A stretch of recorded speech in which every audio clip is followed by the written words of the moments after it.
Welcome to Voice of Pages, where timeless stories live again through sound. Tonight we begin Moby Dick, or The Whale by Herman Melville, a classic work from the public domain. Settle in, relax, and let the pages speak.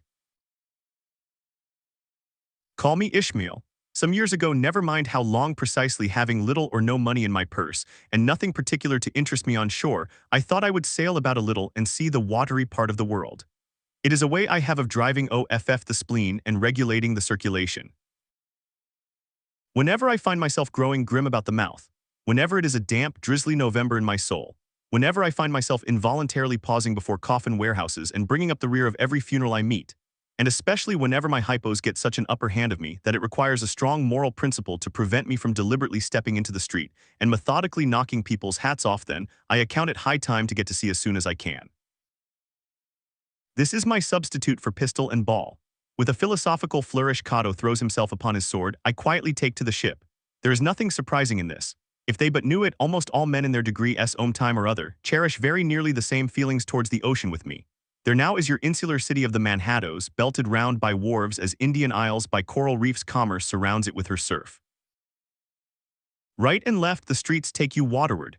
Its extreme downtown is the Battery, where that noble mole is washed by waves and cooled by breezes which a few hours previous were out of sight of land. Look at the crowds of water gazers there. Circumambulate the city of a dreamy Sabbath afternoon. Go from Corlear's Hook to Coenties Slip, and from thence by Whitehall northward. What do you see? Posted like silent sentinels all around the town stand thousands upon thousands of mortal men fixed in ocean reveries. Some leaning against the spiles, some seated upon the pier heads, some looking over the bulwarks of ships from China, some high aloft in the rigging as if striving to get a still better seaward peep. But these are all landsmen of weak eyes pent up in lath and plaster, tied to counters, nailed to benches, clinched to desks. How then is this? Are the green fields gone? What do they hear? But look, here come more crowds pacing straight for the water and seemingly bound for a dive. Strange. Nothing will content them but the extremest limit of the land. Loitering under the shady lee of yonder warehouses will not suffice. No, they must get just as nigh the water as they possibly can without falling in. And there they stand, miles of them, leagues. Inlanders all, they come from lanes and alleys, streets and avenues, north, east, south, and west. Yet here they all unite. Tell me, does the magnetic virtue of the needles of the compasses of all those ships attract them thither? Once more, say you are in the country, in some high land of lakes. Take almost any path you please, and 10 to 1 it carries you down in a dale and leaves you there by a pool in the stream. There is magic in it. Let the most absent-minded of men be plung Ed in his deepest reveries. Stand that man on his legs, set his feet a-going, and he will infallibly lead you to water, if water there be in all that region. Should you ever be athirst in the great American desert, try this experiment if your caravan happen to be supplied with a metaphysical professor. Yes, as everyone knows, meditation and water are wedded forever. But here is an artist. He desires to paint you the dreamiest, shadiest, quietest, most enchanting bit of romantic landscape in all the valley of the Saco. What is the chief element he employs? There stand his trees, each with a hollow trunk, as if a hermit and a crucifix were within, and here sleeps his meadow, and there sleep his cattle, and up from yonder cottage goes a sleepy smoke. Deep into distant woodlands winds a mazy way, reaching to overlapping spurs of mountains bathed in their hillside blue. Booty though the picture lies thus tranced, and though this pine tree shakes down its sighs like leaves upon the shepherd's head, yet all were vain unless the shepherd's eye were fixed upon the magic stream before him. Go visit the prairies in June, when for scores on scores of miles you wade knee-deep among tiger lilies. What is the one charm wanting? Water there is not a drop of water there. Were Niagara but a cataract of sand, would you travel your 1,000 miles to see it?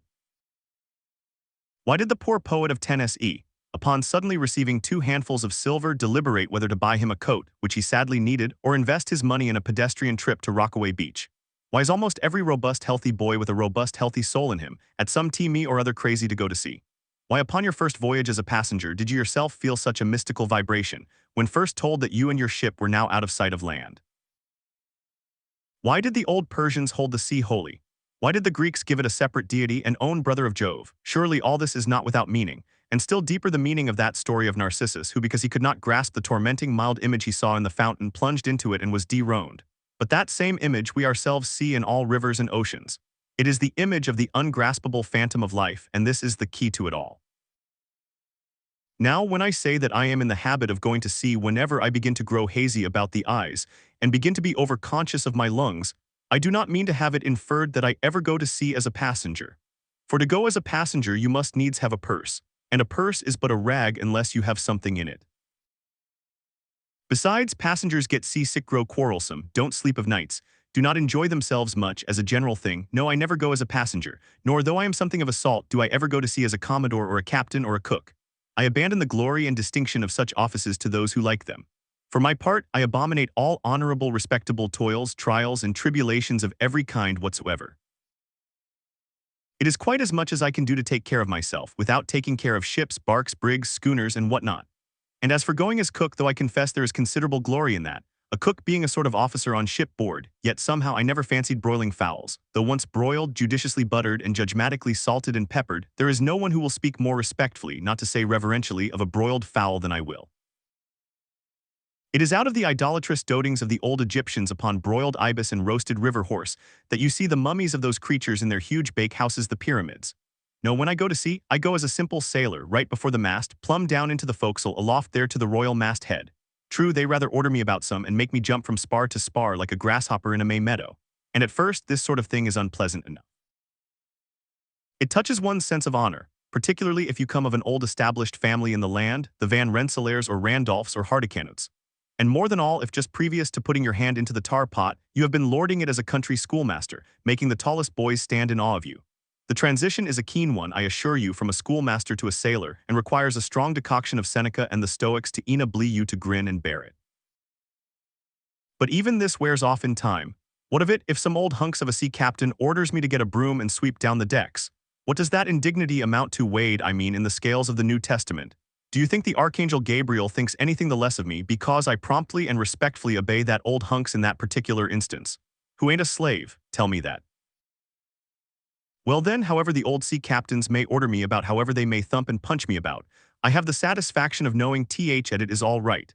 That everybody else is one way or other served in much the same way, either in a physical or metaphysical point of view, that is. And so the universal thump is passed round, and all hands should rub each other's shoulder blades and be sea content.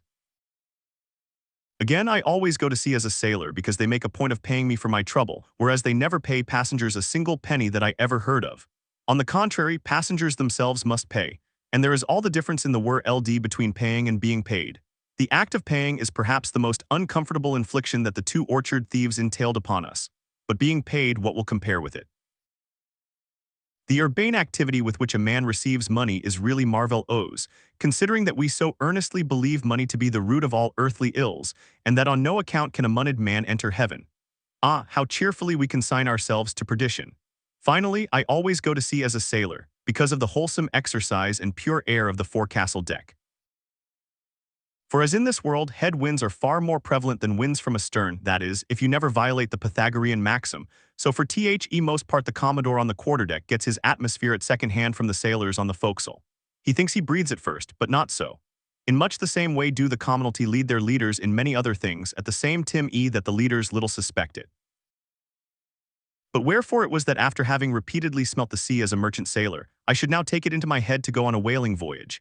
This the invisible police officer of the fates, who has the constant surveillance of me, and secretly dogs me, and influences me in some unaccountable way he can better answer than anyone else.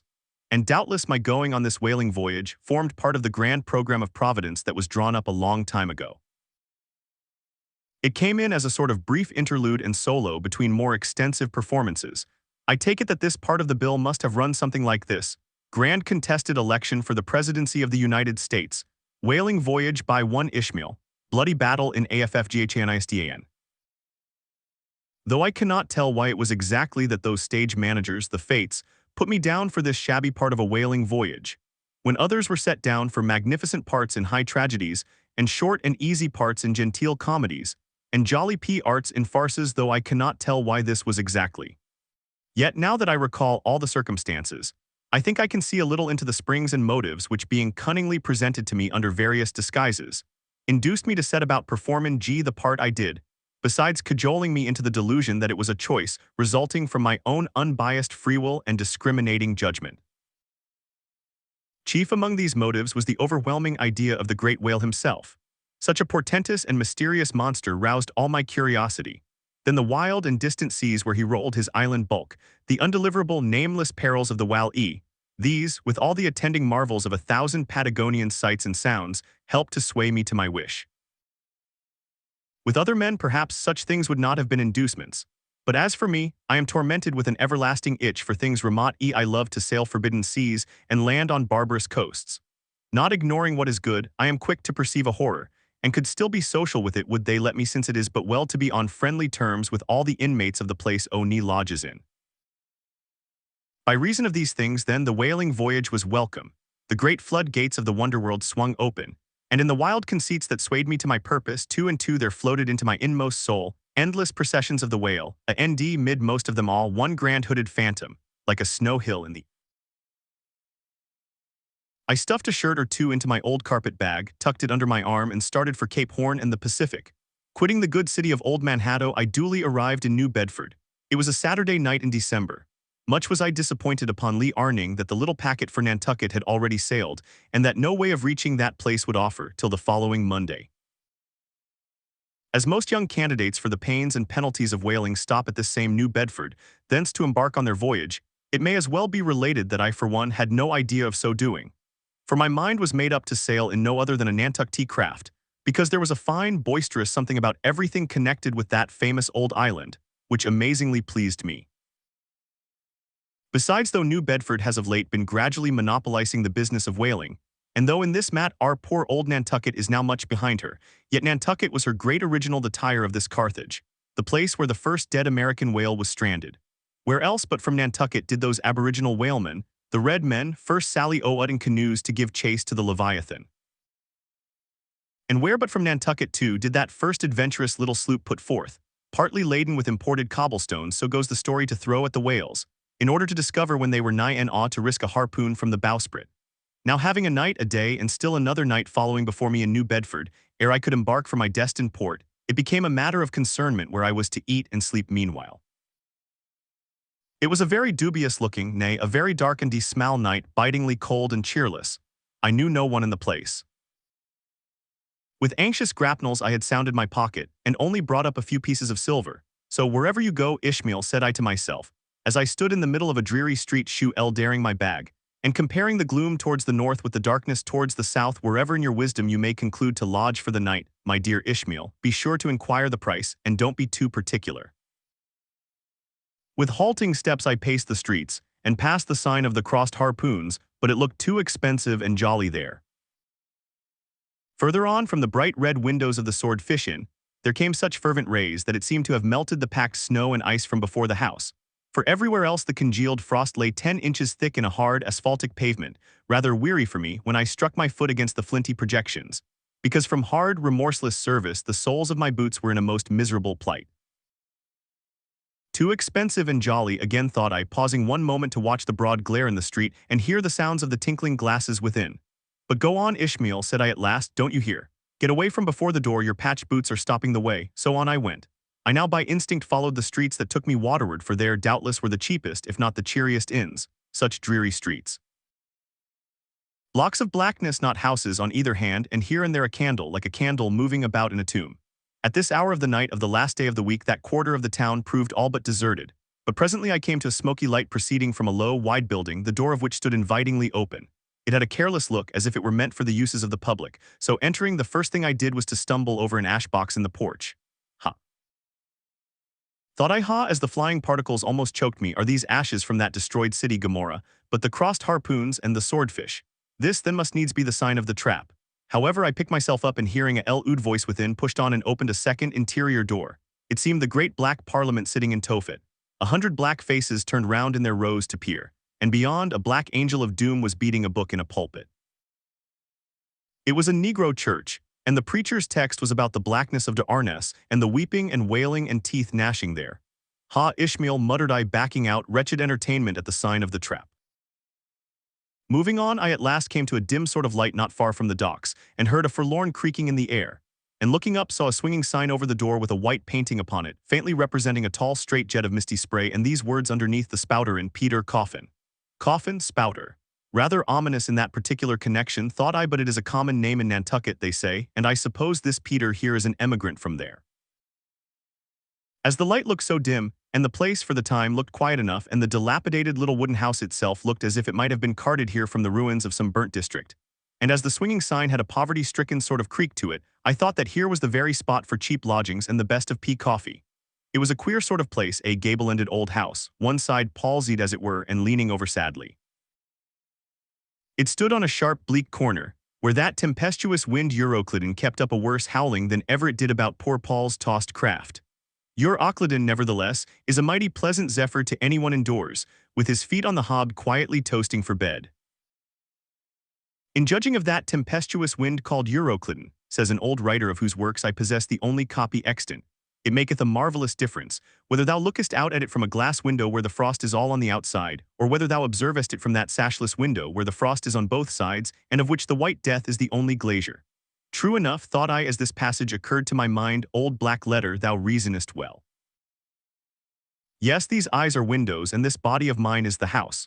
What a pity they didn't stop up the chinks and the crannies, though, and thrust in a little int here and there. But it's too late to make any improvements now.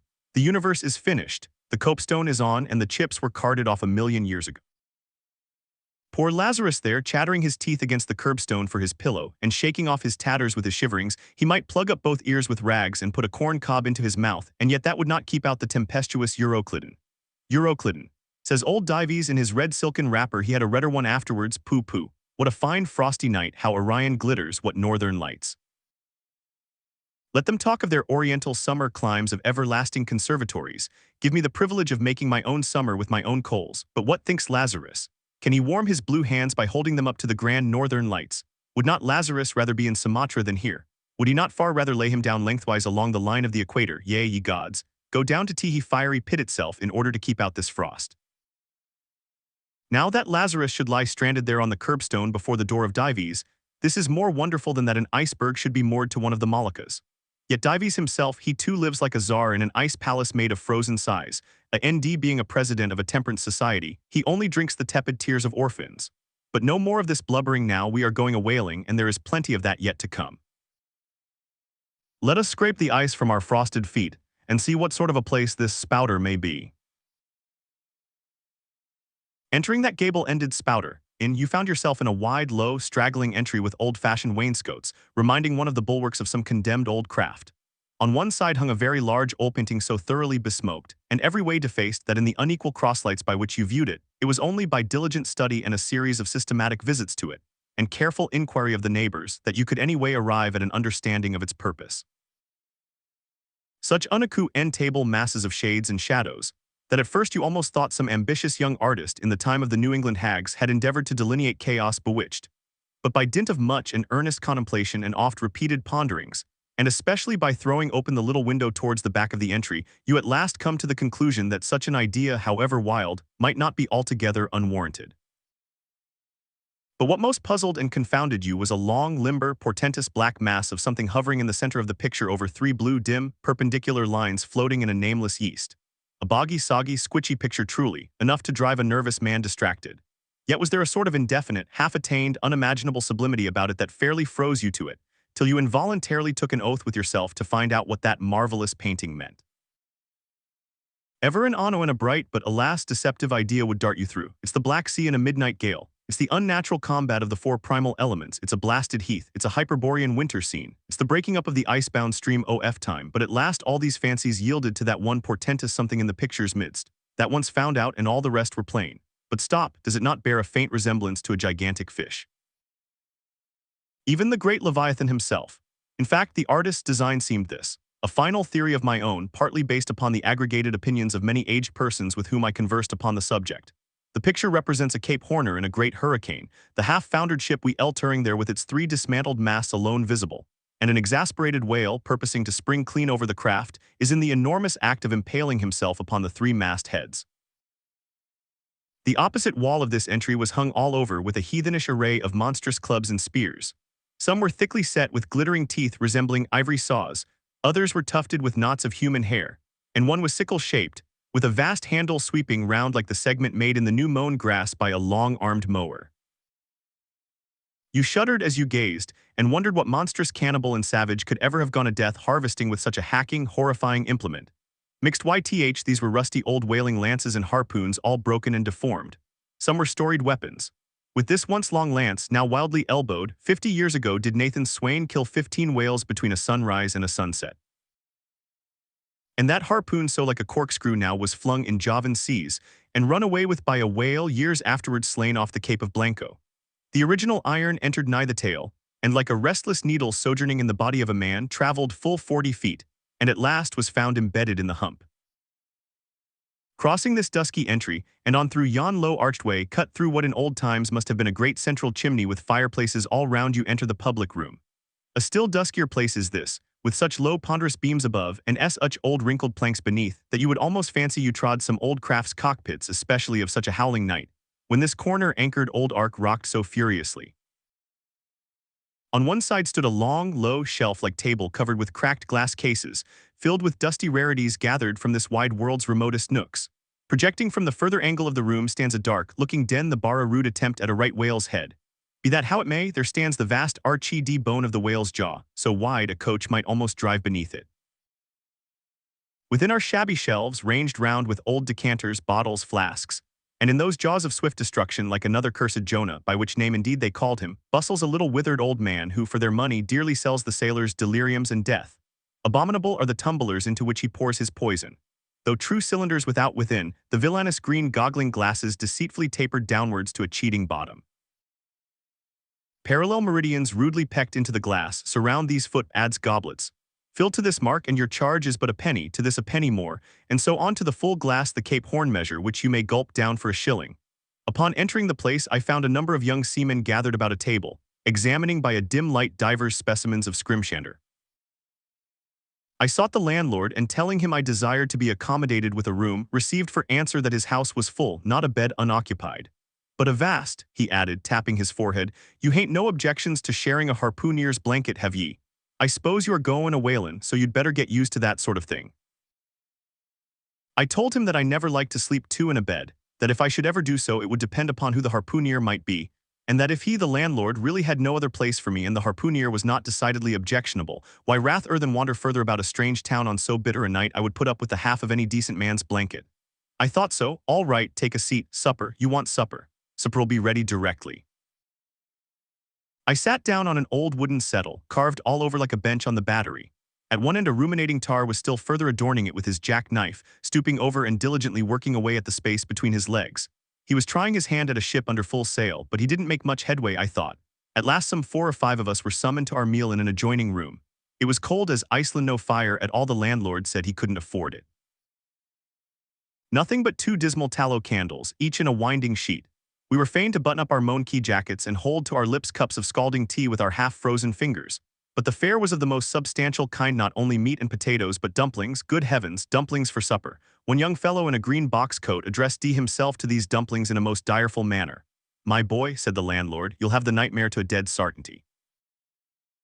Landlord, I whispered, that ain't the harpooner, is it? Oh no, said he, looking a sort of diabolically funny, the harpooner is a dark-complexioned chap. He never eats dumplings, he eats nothing but steaks, and he likes 'em rare. The devil he does, says I. Where is that harpooner? Is he here? He'll be here afore long, was the answer. I could not help it, but I began to feel suspicious of this dark-complexioned harpooner.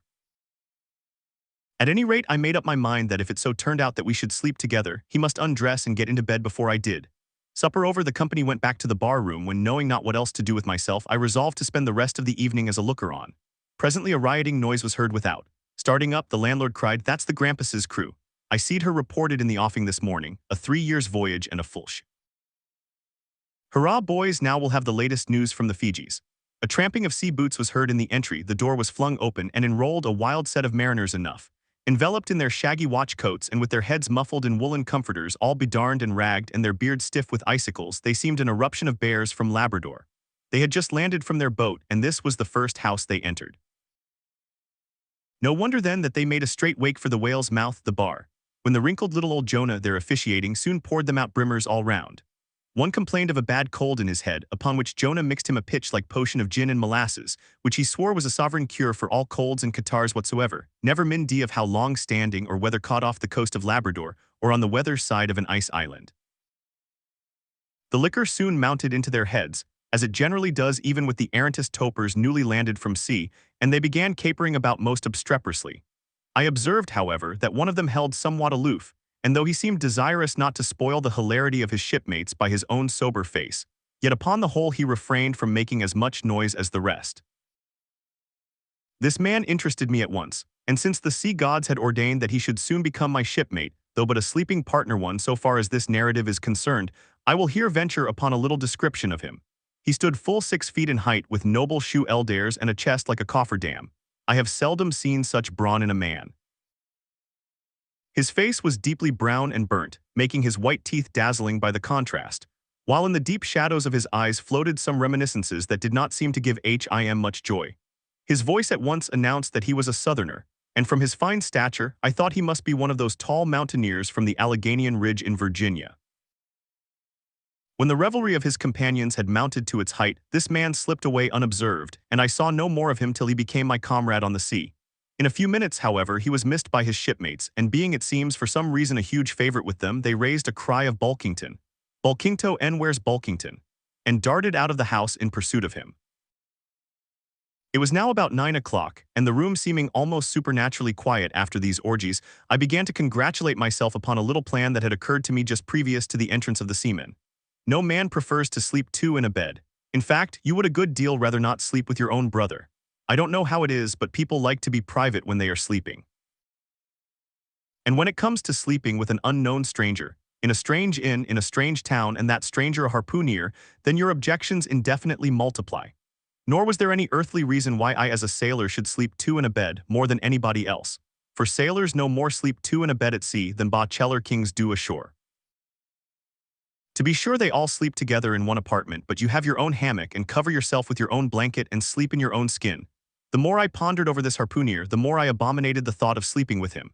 It was fair to presume that being a harpooner, his linen or woolen, as the case might be, would not be of the tidiest, certainly none of the finest. I began to twitch all over. Besides, it was getting late, and my decent harpooner ought to be home and going bedwards. Suppose now he should tumble in upon me at midnight, how could I tell from what vile hole he had been coming? Landlord, I've changed my mind about that harpooner. I shan't sleep with him, I'll try the bench here. Just as you please, I'm sorry I can't spare you a tablecloth for a mattress, and it's a plaguey rough board here, feeling of the knots and notches. But wait a bit, Scrimshander, I've got a carpenter's plane there in the bar, wait, I say, and I'll make ye a senug enough. So saying, he procured the plane, and with his old silk handkerchief first dusting the bench, vigorously set to planing away at my bed, the while grinning like an ape. The shavings flew right and left, till at last the plain iron came bump again sent an indestructible knot. The landlord was near spraining his wrist, and I told him for heaven's sake to quit the bed was soft enough to suit me, and I did not know how all the planing in the world could make eider down of a pine plank. So gathering up the shavings with another grin and throwing them into the great stove in the middle of the room, he went about his business and left me in a brown study. I now took the measure of the bench and found that it was a foot too short, but that could be mended with a chair. But it was a foot too narrow, and the other bench in the room was about 4 inches higher than the planed one, so there was no yoking them. I then placed the first bench lengthwise along the only clear space against the wall, leaving a little interval between, for my back to settle down in. But I soon found that there came such a draught of cold air over me from under the sill of the window, this plan would never do at all, especially as another current from the rickety door met the one from the window, and both together formed a series of small whirlwinds in the immediate vicinity of the spot where I had thought to spend the night. The devil fetch that harpooner, thought I, but stop, couldn't I steal a march on him, bolt his door inside, and jump into his bed, not to be wakened by the most violent knockings? It seemed no bad idea, but upon second thoughts I dismissed it. For who could tell but what the next morning, so soon as I popped out of the room, the harpooner might be standing in the entry, all ready to knock me down. Still, looking round me again, and seeing no possible chance of spending a sufferable night unless in some other person's bed, I began to think that after all I might be cherishing unwarrantable prejudices against this unknown harpooner. Thinks I, I'll wait a while, he must be dropping in before long. I'll have a good look at him then, and perhaps we may become jolly good bedfellows after all, there's no telling. But though the other boarders kept coming in by ones, twos, and threes and going to bed, yet no sign of my harpooner. Landlord, said I, what sort of a chap is he? Does he always keep such late hours? It was now hard upon 12 o'clock. The landlord chuckled again with his lean chuckle and seemed to be mightily tickled at something beyond my comprehension. No, he answered, generally he's an early bird, early to bed and early to rise. Yes, he's the bird what catches the worm. But tonight he went out a-peddling, you see, and I don't see what on earth keeps him so late, unless maybe he can't sell his head. Can't sell his head? What sort of a bamboozingly story is this you're telling me? Getting into a towering rage.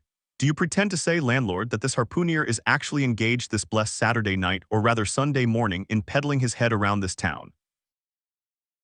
That's precisely it, said the landlord, and I told him he couldn't sell it here, the market's overstocked. With what? Shouted I, with heads to be sure, ain't there too many heads in the world? I tell you what it is, landlord, said I quite calmly, you'd better stop spinning that yarn to me, I'm not green. Maybe not, taking out a stick and whittling a toothpick, but I rather guess you'll be done brown if that air harpooneer hears you a slander in his head. I'll break it for him, said I, now flying into a passion again at this unaccountable farrago of the landlord's. It's broke already, said he. Broke, said I. Broke, do you mean? Sartain, and that's the very reason he can't sell it, I guess. Landlord, said I, going up to him as cool as MT, Hecla in a snowstorm. Landlord, stop whittling. You and I must understand one another, and that too without delay. I come to your house and want a bed. You tell me you can only give me half a one. That other half belongs to a certain harpooneer. And about this harpooneer, whom I have not yet seen, you persist in telling me the most mystifying and exasperating stories, tending to beget in me an uncomfortable feeling towards the man whom you designed for my bedfellow, a sort of connection, landlord, which is an intimate and confidential one in the highest degree. I now demand of you to speak out and tell me who and what this harpooneer is, and whether I shall be in all respects safe to spend the night with him. And in the first place, you will be so good as to unsay that story about selling his head, which if true I take to be good evidence that this harpooneer is stark mad, and I've no idea of sleeping with a madman. And you, sir, I mean landlord, you see are, by trying to induce me to do so knowingly, would thereby render yourself liable to a criminal prosecution. Wall, said the landlord, fetching a long breath, that's a purty long sarmon for a chap that rips a little now and then. But be easy, this here harpooneer I have been tellin' you of has just arrived from the South Seas, where he bought up a lot of balmed New Zealand heads, great curios, you know. And he's sold all on 'em but one, and that one he's trying to sell tonight, 'cause tomorrow's Sunday, and it would not do to be sellin' human heads about the streets when folks is goin' to churches. He wanted to last Sunday, but I stopped him just as he was goin' out of the door with 4 heads strung on a string, for all the earth like a string of Indians. This account cleared up the otherwise unaccountable mystery, and showed that the landlord after all had no idea of fooling me, but at the same time what could I think of a harpooneer who stayed out of a Saturday night clean into the Holy Sabbath, and gadged in such a cannibal business as selling the heads of dead idolaters. Depend upon it, landlord, that harpooneer is a dangerous man. He pays reglar, was the rejoinder. But come, it's getting dreadful late, you had better be turning flukes, it's a nice bed. Sal and me slept in that air bed the night we were spliced. There's plenty of room for 2 to kick about in that bed, it's an mighty big bed that. Why, afore we give it up, Sal used to put our Sam and little Johnny in the foot of it. But I got a dreaming and sprawling about one night, and somehow Sam got pitched on the floor and came near breaking his arm. Arter that, Sal said it wouldn't do. Come along here, I'll give you a glim in a jiffy. And so saying, he lighted a candle and held it towards me, offering to lead the way. But I stood irresolute. When looking at a clock in the corner, he exclaimed, I vum, it's Sunday, you won't see that harpooneer tonight. He's come to anchor somewhere, come along then, do come, won't ye come? I considered the matter a moment, and then upstairs we went, and I was ushered into a small room, cold as a clam, and furnished, sure enough, with a prodigious bed, almost big enough indeed for any 4 harpooneers to sleep abreast. There, said the landlord, placing the candle on a crazy old sea chest that did double duty as a washstand and center table. There, make yourself comfortable now, and good night to ye. I turned round from eyeing the bed, but he had disappeared. Folding back the counterpane, I stooped over the bed. Though none of the most elegant, it yet stood the scrutiny tolerably well. I then glanced round the room, and besides the bedstead and center table, could see no other furniture belonging to the place but a rude shelf, the 4 walls, and a papered fireboard representing a man striking a whale. Of things not properly belonging to the room, there was a hammock lashed up and thrown upon the floor in one corner, also a large seaman's bag containing the harpooneer's wardrobe, no doubt in lieu of a land trunk. Likewise, there was a parcel of outlandish bonefish hooks on the shelf over the fireplace, and a tall harpoon standing at the head of the bed. But what is this on the chest? I took it up, and held it close to the light, and felt it and smelt it, and tried every way possible to arrive at some satisfactory conclusion concerning it. I can compare it to nothing but a large doormat, ornamented at the edges with little tinkling tags, something like the stained porcupine quills round an Indian moccasin. There was a hole or slit in the middle of this mat, as you see the same in South American ponchos.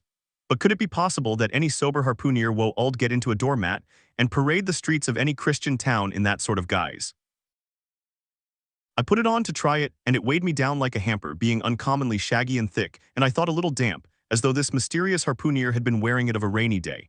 I went up in it to a bit of glass stuck against the wall, and I never saw such a sight in my life. I tore myself out of it in such a hurry that I gave myself a kink in the neck.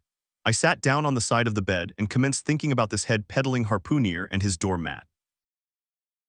After thinking some time on the bedside, I got up and took off my monkey jacket, and then stood in the middle of the room thinking. I then 2K off my coat and thought a little more in my shirt sleeves. But beginning to feel very cold now, half undressed as I was, and remembering what the landlord said about the harpooneers not coming home at all that night, it being so very late, I made no more ado but jumped out of my pantaloons and boots, and then blowing out the light tumbled into bed and commended myself to the care of heaven. Whether that mattress was stuffed with corn cobs or broken crockery, there is no telling, but I rolled about a good deal and could not sleep for a long time. At last I slid off into a light doze, and had pretty nearly made a good offing towards the land nod, when I heard a heavy footfall in the passage, and saw a glimmer of light come into the room from under the door. Lord save me, thinks I, that must be the harpooneer, the infernal head peddler. But I lay perfectly still and resolved not to say a word till spoken to. Holding a light in one hand and that identical New Zealand head in the other, the stranger entered the room, and without looking towards the bed, placed his candle a good way off from me on the floor in one corner, and then began working away at the knotted cords of the large bag I before spoke of as being in the room. I was all eagerness to see his face, but he kept it averted for some time while employed in unlacing the bag's mouth. This accomplished, however, he turned round when, good heavens, what a sight, such a face! It was of a dark purplish-yellow color, here and there stuck over with large blah-seekish-looking squares. Yes, it's just as I thought, he's a terrible bedfellow. He's been in a fight, got dreadfully cut, and here he is just from the surge. But at that moment he chanced to turn his face so towards the light that I plainly saw they could not be sticking plasters at all, those black squares on his cheeks. They were stains of some sort or other. At first I knew not what to make of this, but soon an inkling of the truth occurred to me. I remembered a story of a white man, a whaleman too, who, falling among the cannibals, had been tattooed by them. I concluded that this harpooneer in the course of his distant voyages must have met with a similar adventure. And what is it, thought I, after all? It's only his outside. A man can be honest in why sort of skin. But then what to make of his unearthly complexion, that part of it, I mean, lying round about and completely independent of the squares of tattooing.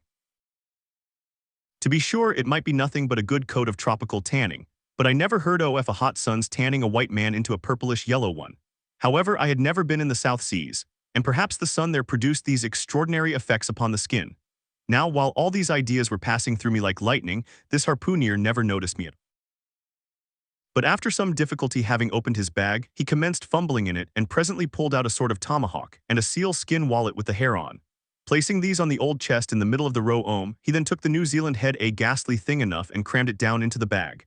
He now took off his hat, a new beaver hat, when I came nigh, singing out with fresh surprise. There was no hair on his head, none to speak of, at least nothing but a small scalp knot twisted up on his forehead. His bald purplish head now looked for all the world like a mildewed skull. Had not the stranger stood between me and the door, I would have bolted out of it quicker than ever I bolted a dinner. Even as it was, I thought something of slipping out of the window, but it was the second floor back. I am no coward, but what to make of this head-peddling purple rascal altogether passed my comprehension. Ignorance is the parent of fear, and being completely nonplussed and confounded about the stranger, I confess I was now as much afraid of him as if it was the devil himself who had thus broken into my room at the dead of night. In fact, I was so afraid of him that I was not game enough just then to address him, and demand a satisfactory answer concerning what seemed inexplicable in him. Meanwhile he continued the business of undressing, and at last showed his chest and arms. As I live, these covered parts of him were checkered with the same squares as his face. His back, too, was all over the same dark squares. He seemed to have been in a 30-years' war and just escaped from it with a sticking plaster shirt. Still more, his very legs were marked, as if a parcel of dark green frogs were running up the trunks of young palms. It was now quite plain that he must be some abominable savage or other shipped aboard of a whaleman in the South Seas, and so landed in this Christian country.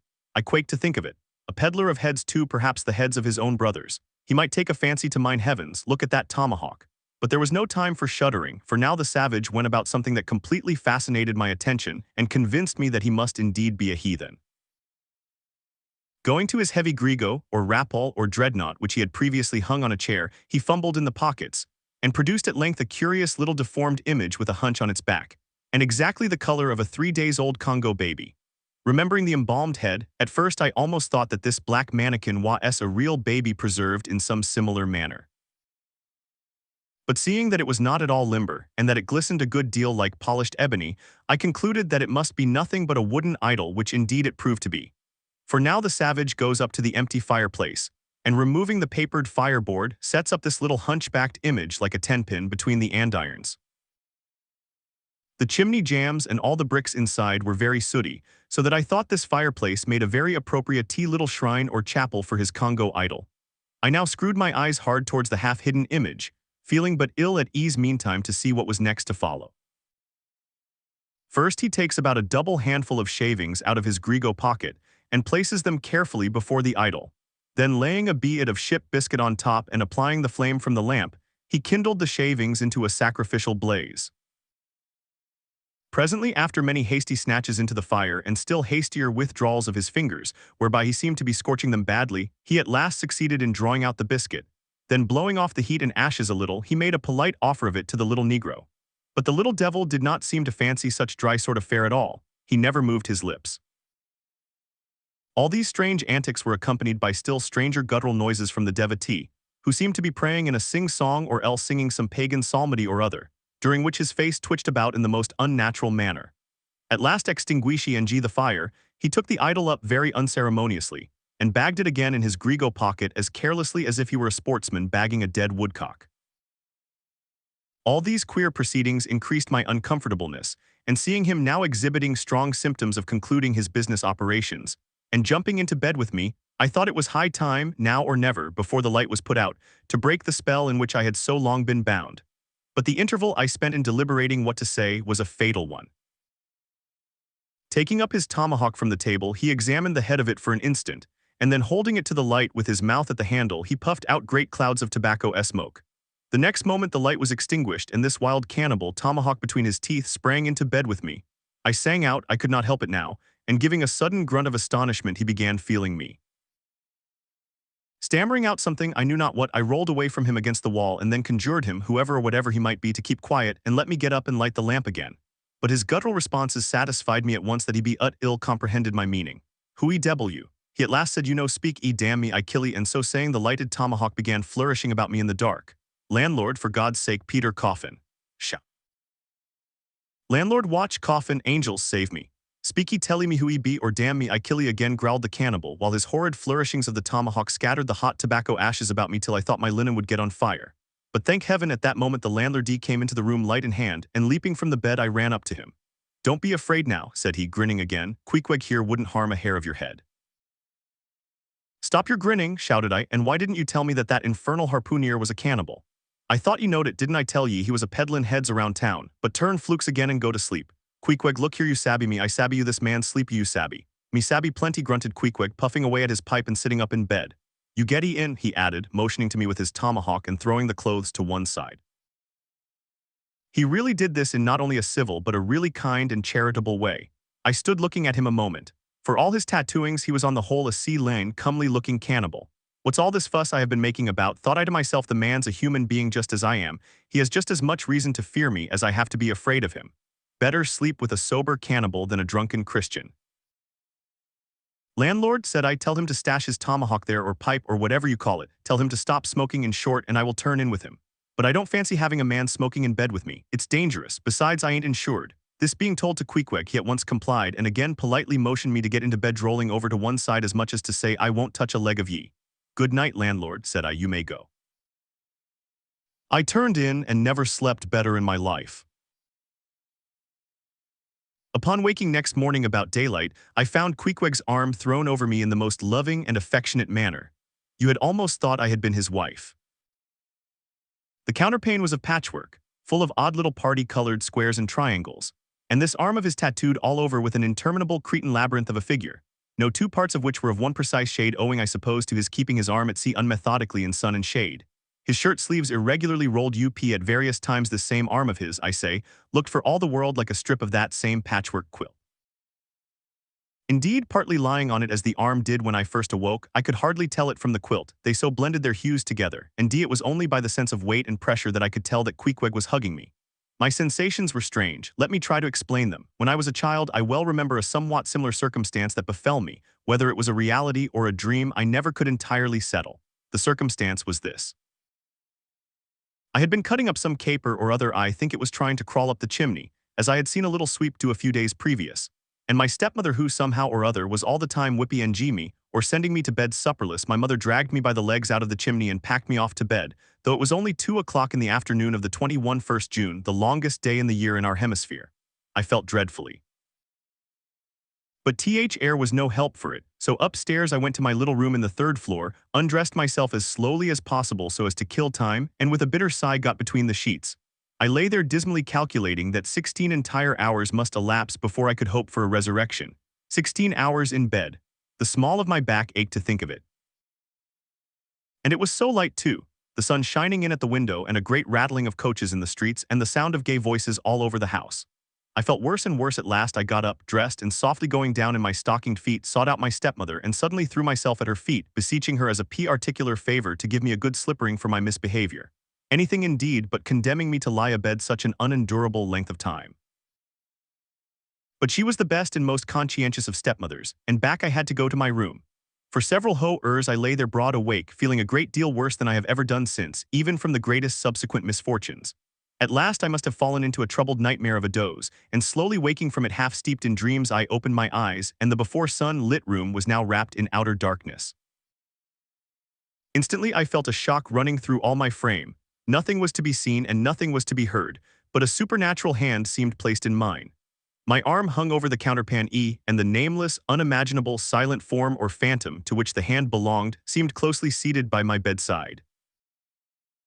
For what seemed ages piled on ages I lay there, frozen with the most awful fears, not daring to drag away my hand, yet ever thinking that if I could but stir it 1 single inch the horrid spell would be broken.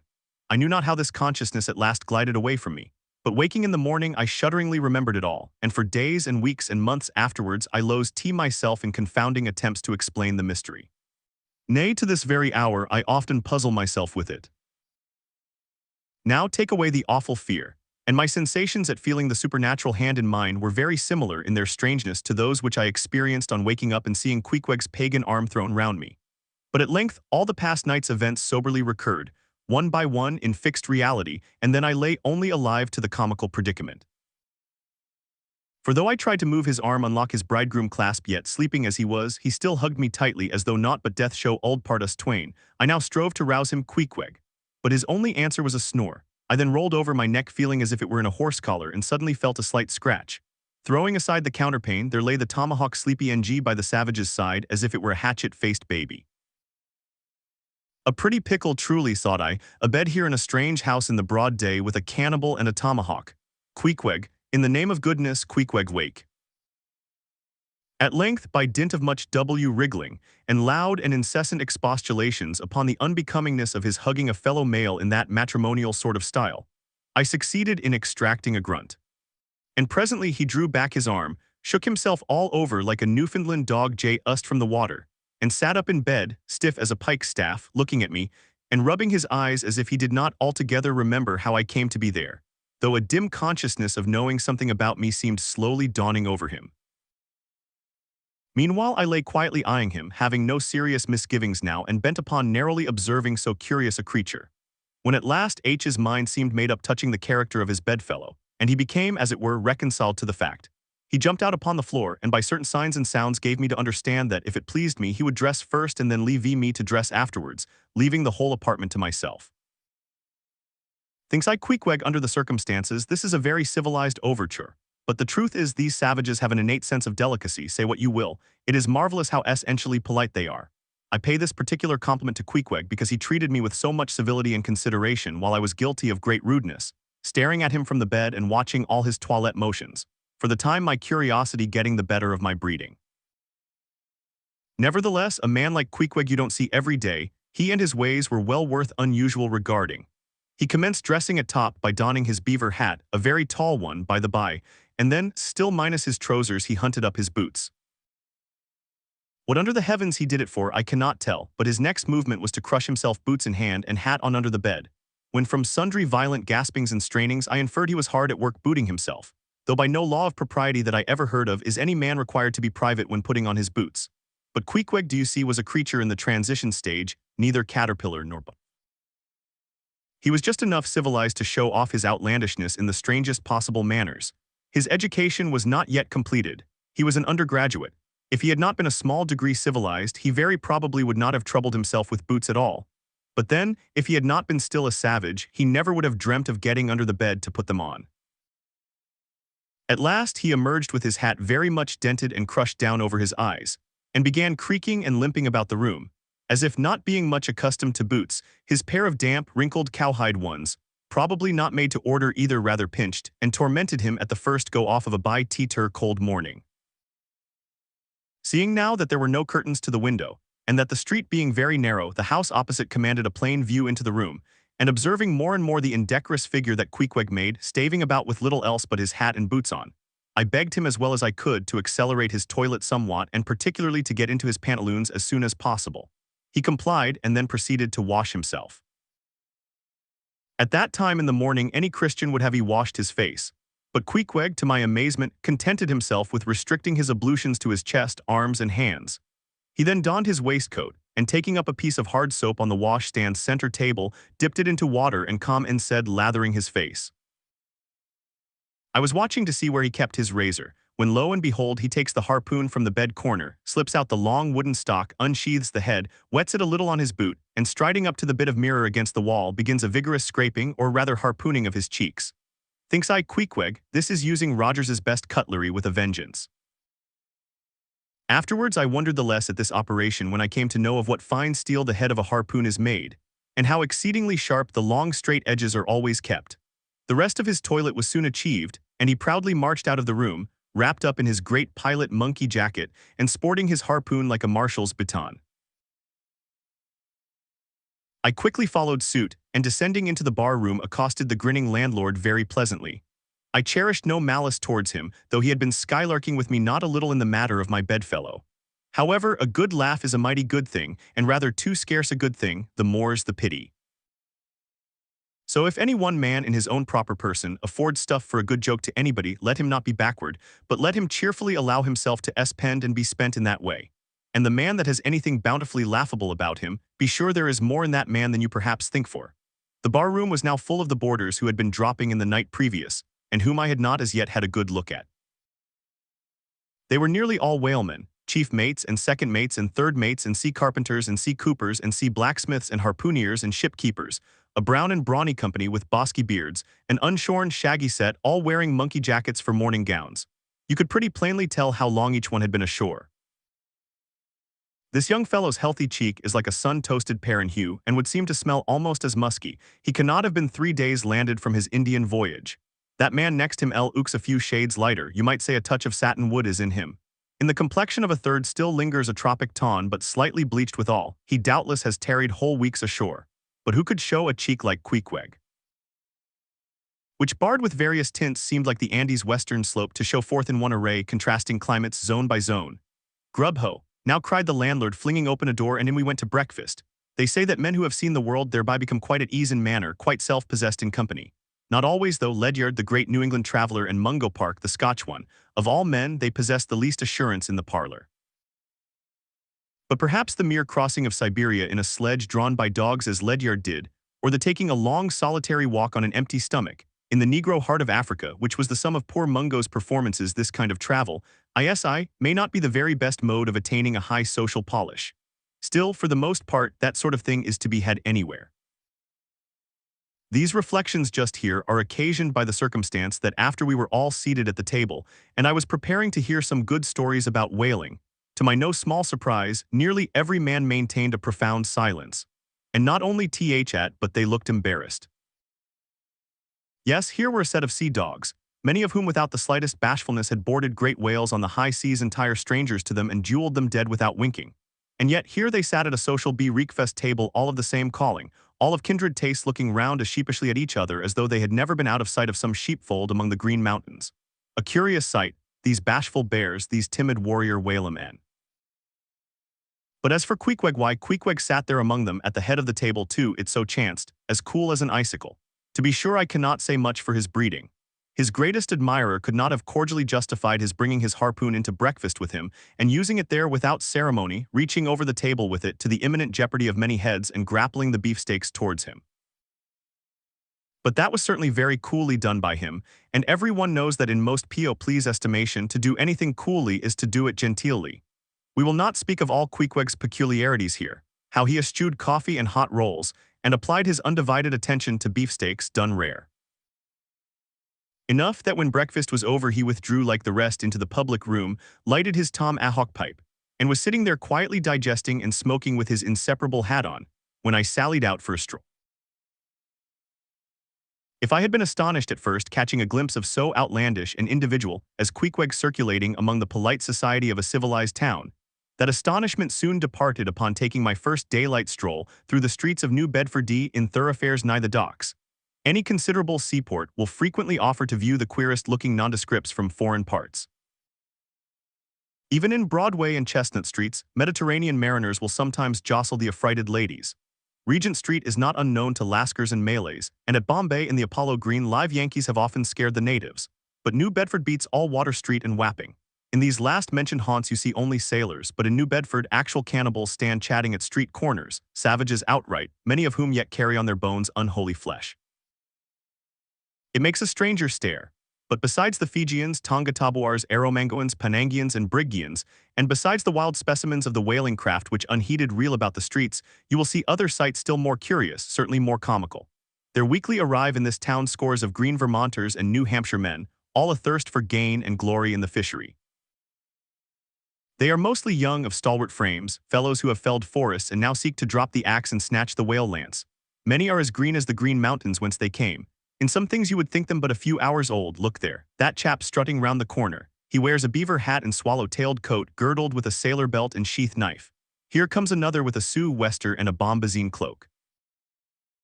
No town-bred dandy will compare with a country-bred one. I mean a downright bumpkin dandy.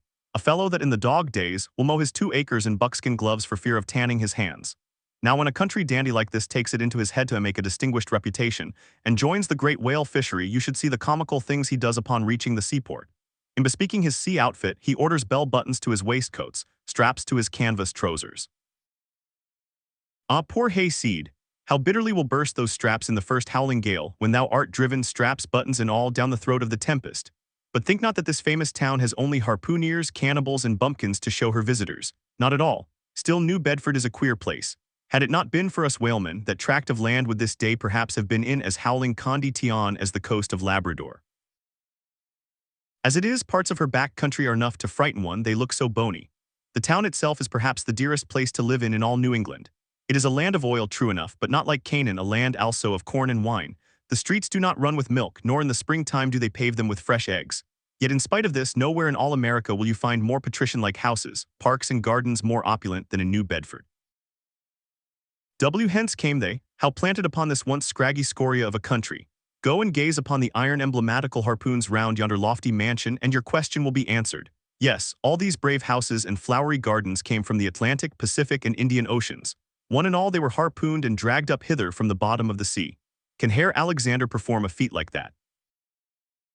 In New Bedford, fathers, they say, give whales for dowers to their daughters and portion off their nieces with a few porpoises apiece. You must go to New Bedford to see a brilliant wedding, for they say they have reservoirs of oil in every house and very night recklessly burn their lengths in spermaceti candles. In summertime the town is sweet to see, full of fine maples, long avenues of green and gold. And in August, high in air, the beautiful and bountiful horse chestnuts, candelabra-wise, proffer the passer by their tapering upright cones of congregated blossom. So omnipotent is art, which in many a district of New Bedford has superinduced bright terraces of flowers upon the barren refuse rocks thrown aside at creation's final day. And the women of New Bedford, they bloom like their own red roses. But roses only bloom in summer, whereas the fine carnation of their cheeks is perennial as sunlight in the seventh heavens. Elsewhere match that bloom of theirs, ye cannot, save in Salem. Here they tell me the young girls breathe such musk, their sailor sweethearts smell them miles offshore, as though they were drawing nigh the odorous Moluccas instead of the puritanic sands. In this same New Bedford there stands a whaleman's chapel, and few are the moody fishermen, shortly bound for the Indian Ocean or Pacific, who fail to make a Sunday visit to the spot. I am sure that I did not. Returning from my first morning stroll, I again sallied out upon this special errand. The sky had changed from clear, sunny cold to driving sleet and mist. Wrapping myself in my shaggy jacket of the cloth called bearskin, I fought my way against the stub-orange storm.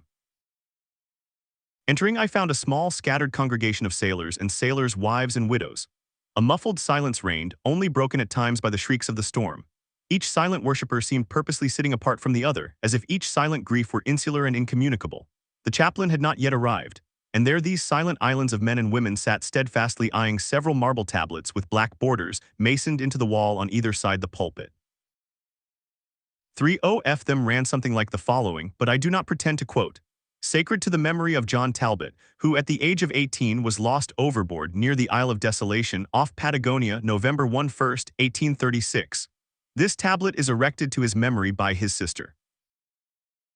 Sacred to the memory of Robert Long, WLLISELLERY, NATHANCOLEMA, WLTR Canny, Seth MACY, and Samuel GLIG, forming one of the boat's crews of the ship ELIZA who were towed out of sight by a whale, on the offshore ground in the Pacific, December 31, 1839.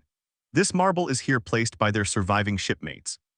Sacred to the memory of the late Captain Ezekiel Hardy, who in the bows of his boat was killed by a sperm whale on the coast of Japan, August 3d, 1833.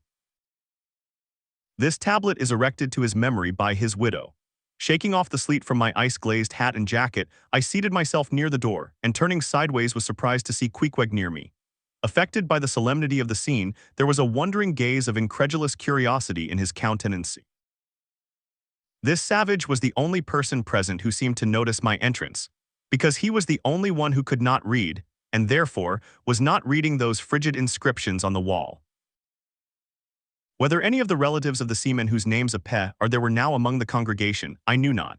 But so many are the unrecorded accidents in the fishery, and so plainly did several women present wear the countenance if not the trappings of some unceasing grief, that I feel sure that here before me were assembled those, in whose unhealing hearts the sight of those bleak tablets sympathetically caused the old wounds to bleed afresh.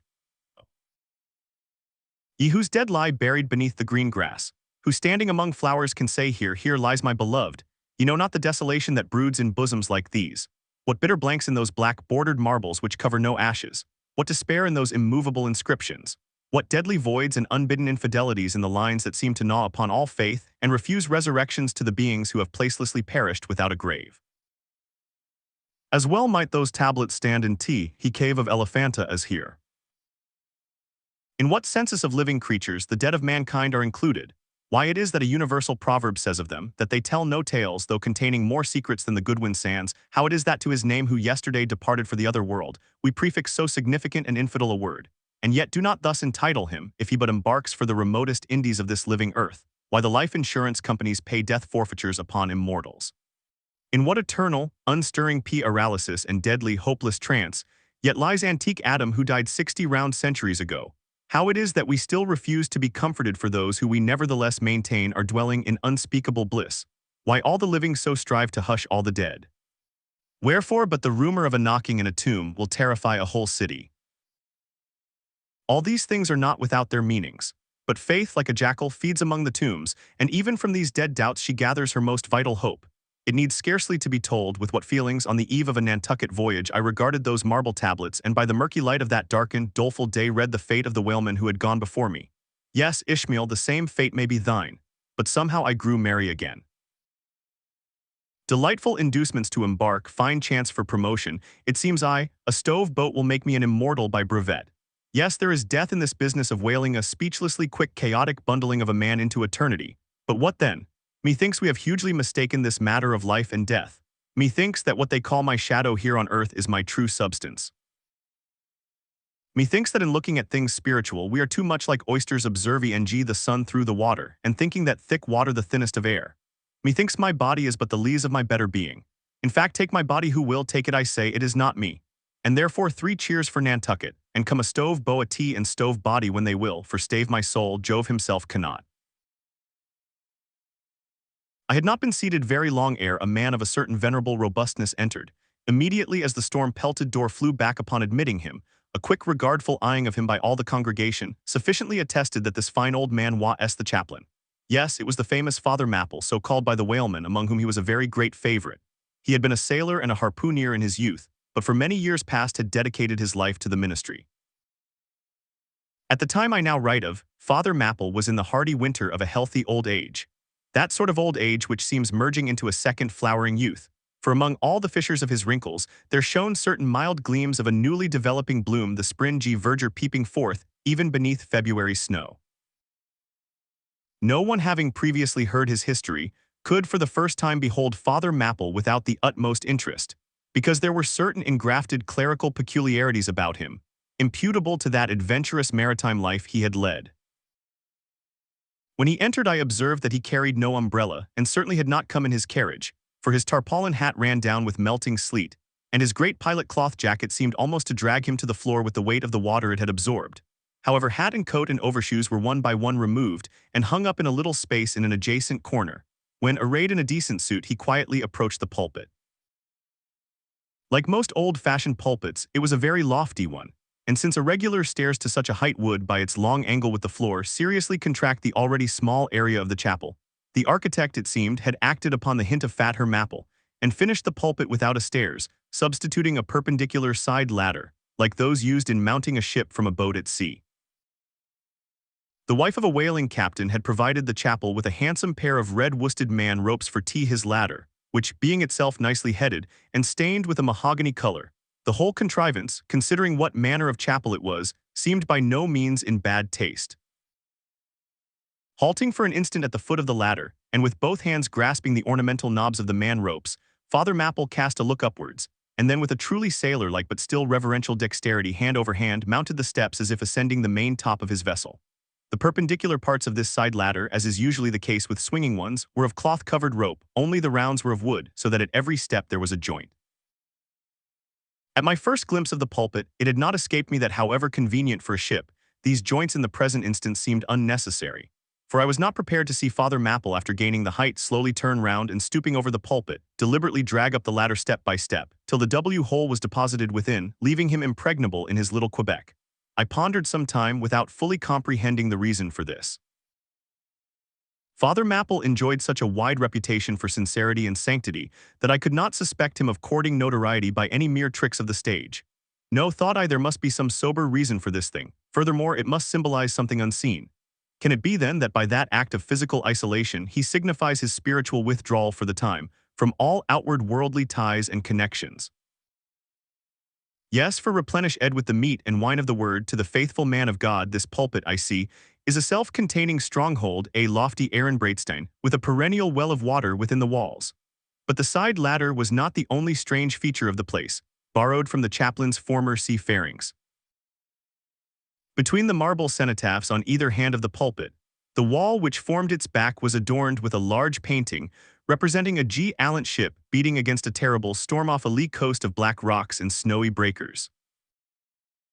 But high above the flying scud and dark rolling clouds, there floated a little isle of sunlight from which beamed forth an angel's face, and this bright face had a distinct spot of radiance upon the ship's tossed deck, something like that silver plate now inserted into the Victory's plank where Nelson fell. "Ah, noble ship," the angel seemed to say, beat on, thou noble ship, and bear a hardy helm, for lo, the sun is breaking through, the clouds are rolling off, serenest azure is at hand." Nor was the pulpit itself without a trace of the same sea taste that had achieved the ladder and the picture. Its paneled front was in the likeness of a ship's bluff bows, and the Holy Bible rested on a projecting piece of scrollwork, fashioned after a S-hip's fiddle-headed beak. What could be more full of meaning? For the pulpit is ever this earth's foremost part, all the rest comes in its rear. The pulpit leads the world. From thence it is the storm of God's quick wrath is first disgrayed, and the bow must bear the earliest brunt. From thence it is the god of breezes fair or foul is first invoked for favorable winds. Yes, the world's a ship on its passage out and not a voyage complete, and the pulpit is its prow.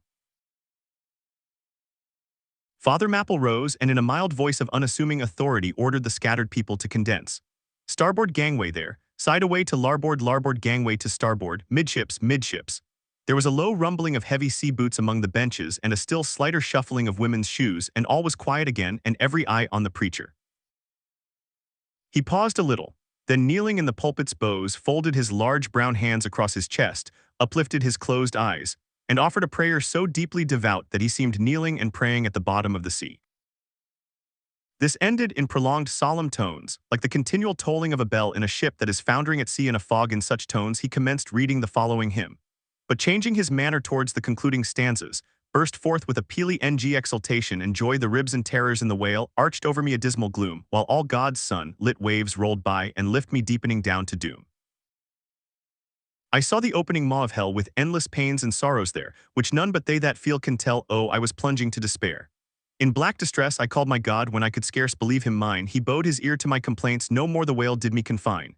With speed he flew to my relief as on a radiant dolphin borne, awful yet bright as lightning shone the face of my deliverer God. My song forever shall record that terrible, that joyful hour. I give the glory to my God, his all the mercy and the power. Nearly all joined in singing this hymn, which swelled high above the howling of the storm. A brief pause ensued. The preacher slowly turned over the leaves of the Bible, and at last, folding his hand down upon the proper page, said, Beloved shipmates, cly the last verse of the first chapter of Jonah, and God had prepared a great fish to swallow up Jonah. Shipmates, this book, containing only 4 chapters, 4 yarns, is one of the smallest strands in the mighty cable of the Scriptures. Yet what depths of the soul does Jonah's deep sea line sound? What a pregnant lesson to us is this prophet! What a noble ing is that canticle in the fish's belly! How billow-like and boisterously grand! We feel the flood surging over us, we sound with him to the kelpy bottom of the waters, seaweed and all the slime of the sea is about us. But what is this lesson that the book of Jonah teaches? Shipmates, it is a 2-stranded lesson, a lesson to us all as sinful men and a lesson to me as a pilot of the living God. As sinful men, it is a lesson to us all because it is a story of the sin, hard-heartedness, suddenly awakened fears, the swift punishment, repentance, prayers, and finally the deliverance and joy of Jonah.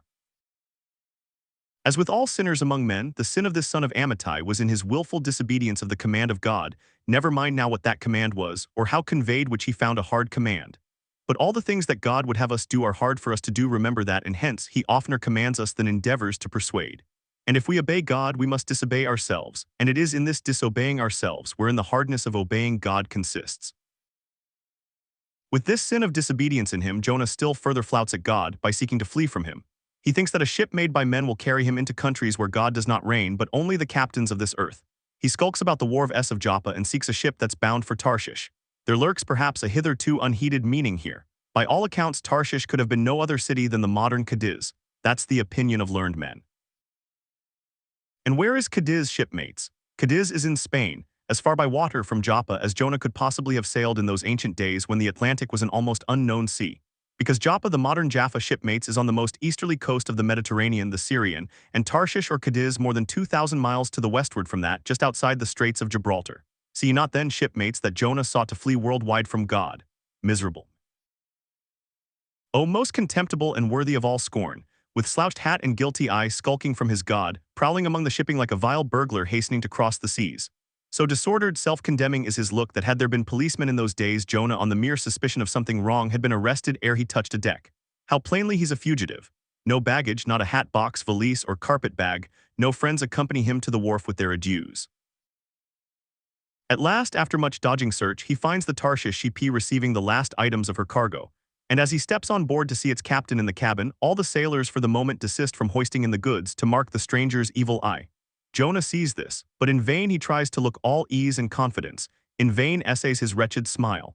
Strong intuitions of the man assure the mariners he can be no innocent. In their gamesome but still serious way, one whispers to the other, Jack, he's robbed a widow. Or Joe, do you mark him, he's a begamysint. Or Harry, lad, I guess he's the adulterer that broke jail in old Gomorrah, or belike, one of the missing murderers from Sodom. Another runs to read the bill that stuck against the spile upon the wharf to which the ship is moored, offering 500 gold coins for the apprehension of a parricide and containing a description of his person. He reads and looks from Jonah to the bill, while all his sympathetic shipmates now crowd round Jonah, prepared to lay their hands upon him. Frighted Jonah trembles and summoning all his boldness to his face only looks so much the more a coward. He will not confess himself suspected, but that itself is strong suspicion. So he makes the best of it, and when the sailors find him not to be the man that is advertised said, they let him pass and he descends into the cabin. Who's there? Cries the captain at his busy desk, hurriedly making out his papers for the customs. Who's there? Oh, how that harmless question mangles Jonah. For the instant he almost turns to flee again, but he rallies. I seek a passage in the ship to Tarshish. How soon sail ye, sir? Thus far the busy captain had not looked up to Jonah, though the man now stands before him, but no sooner does he hear that hollow voice than he darts a scrutinizing glance. We sail with the next coming tide, at last he slowly answered, still intently eyeing him. No sooner, sir, soon enough for any honest man that goes a passenger. Ha, Jonah, that's another stab, but he swiftly calls away the captain from that scent. I'll sail with ye, he says, the passage money, how much is that? I'll pay now. For it is particularly written, shipmates, as if it were a thing not to be overlooked in this history, that he paid the fare thereof ere the craft did sail. And taken with the context, this is full of meaning. Now Jonah's captain shipmates was one whose discernment detects crime in any but whose cupidity exposes it only in the penniless. In this world shipmates sin that pays its way can travel freely and without a passport, whereas virtue if a pauper is stopped at all frontiers. So Jonah's captain prepares to test the length of Jonah's purse ere he judge him openly. He charges him thrice the usual sum, and it's assented to. Then the captain knows that Jonah is a fugitive, but at the same time resolves to help a flight that paves its rear with gold. Yet when Jonah fairly takes out his purse, prudent suspicions still molest the captain. He rings every coin to find a counterfeit, not a forger anyway, he mutters, and Jonah is put down for his passage. Point out my stateroom, sir, says Jonah. Now I'm travel weary, I need sleep. Thou lookest like it, says the captain, there's thy room. Jonah enters and would lock the door, but the lock contains no key. Hearing him foolishly fumbling there, the captain laughs lowly to himself and mutters something about the doors of convict cells being never allowed to be locked within. All dressed and dusty as he is, Jonah throws himself into his berth and finds the little stateroom ceiling almost resting on his forehead. The air is close and Jonah gasps. Then in that contracted hole, sunk too, beneath the ship's waterline, Jonah feels the heralding presentiment of that stifling hour, when the whale shall hold him in the smallest of his bowels wards. Screwed at its axis against the side, a swinging lamp slightly oscillates in Jonah's room.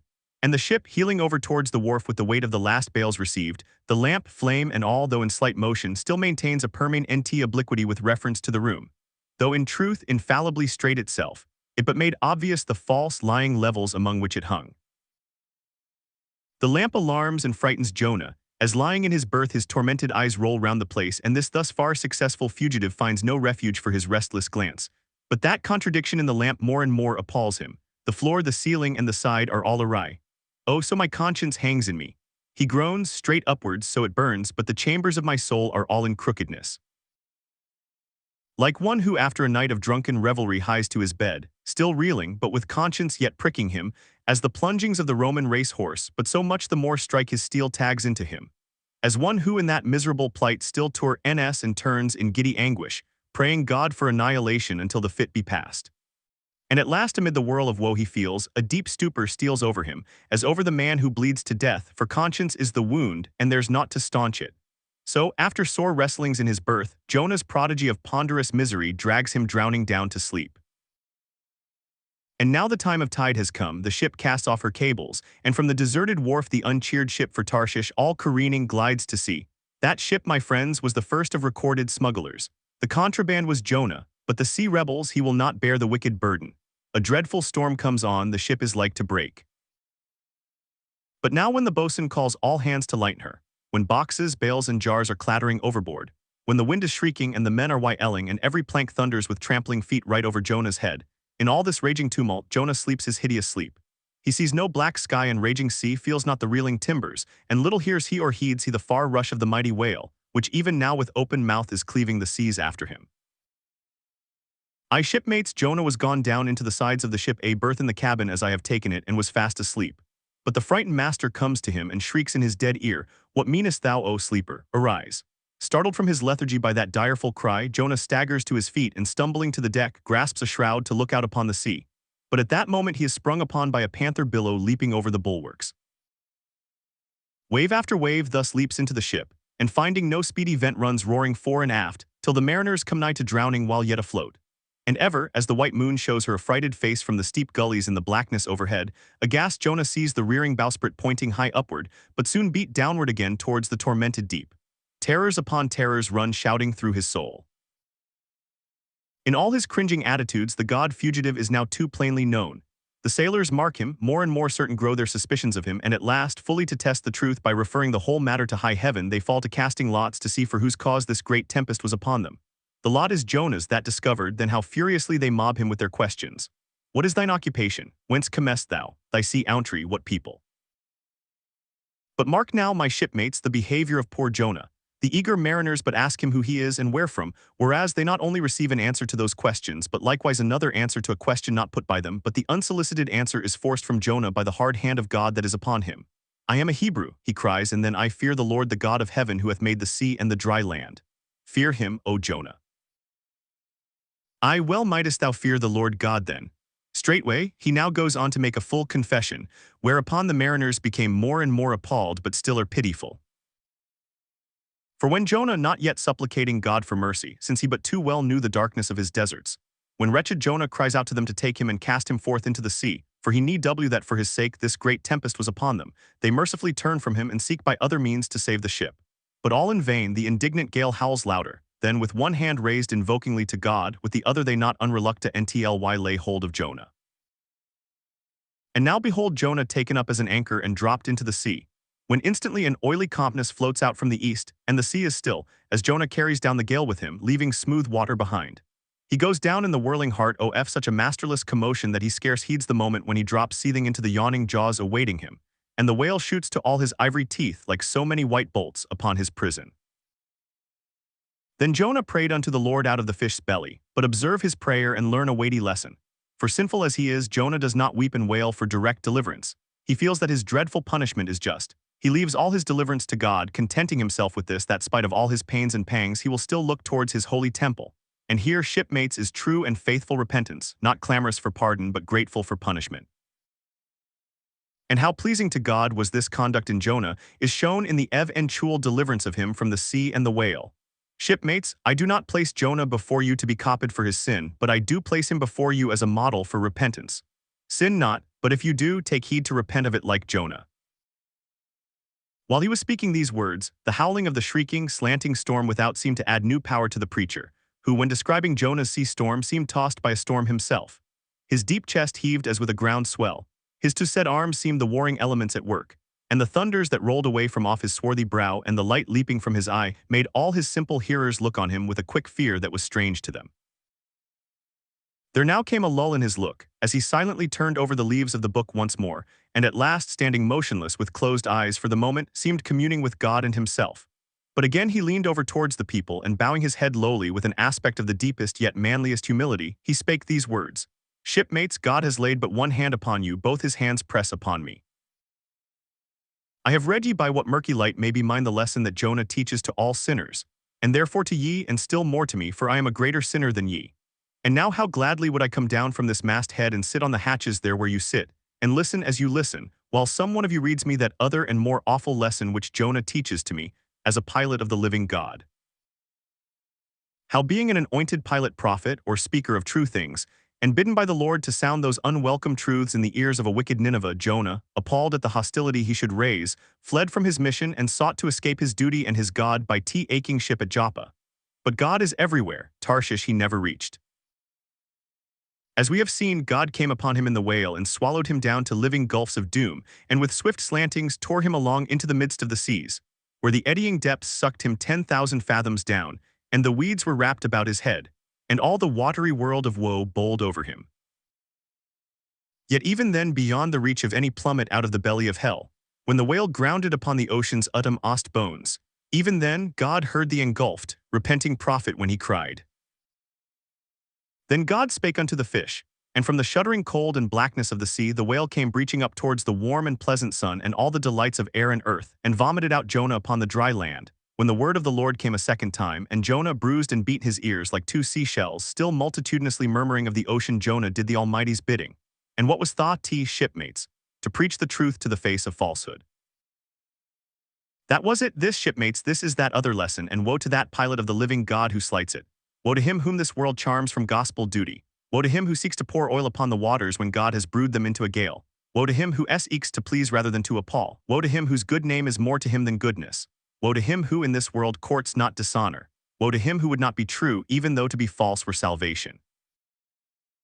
Yea, woe to him who, as the great pilot Paul has it, while preaching to others is himself a castaway. He dropped and fell away from himself for a moment, then lifting his face to them again showed a deep joy in his eyes as he cried out with a heavenly enthusiasm, But O shipmates, on the starboard hand of every woe there is a sure delight, and higher the top of that delight than the bottom of the woe is deep. Is not the main truck higher than the kelson is low? Delight is to him a far, far upward and inward delight who against the proud gods and commodores of this earth ever stands forth his own inexorable self. Delight is to him whose strong arms yet support him, when the ship of this base treacherous world has gone down beneath him. Delight is to him who gives no quarter in the truth, and kills, burns, and destroys all sin, though he pluck it out from under the robes of senators and judges. Delight, topgallant delight, is to him who acknowledges no law or lord but the Lord his God and is only a patriot to heaven. Delight is to him, whom all the waves of the billows of the seas of the boisterous Ab can never shake from this sure keel of the ages. And eternal delight and deliciousness will be his who coming to lay him down can say with his final breath, O Father, chiefly known to me by thy rod mortal or immortal, hear I have striven to be Thine more than to be this world's or mine own. Yet this is nothing, I leave eternity to thee, for what is man that he should live out the lifetime of his God? He said no more, but slowly waving a benediction, covered his face with his hands and so remained kneeling till all the people had departed and he was left alone in the place. Returning to the spouter in from the chapel, I found Queequeg there quite alone, he having left the chapel before the benediction some time.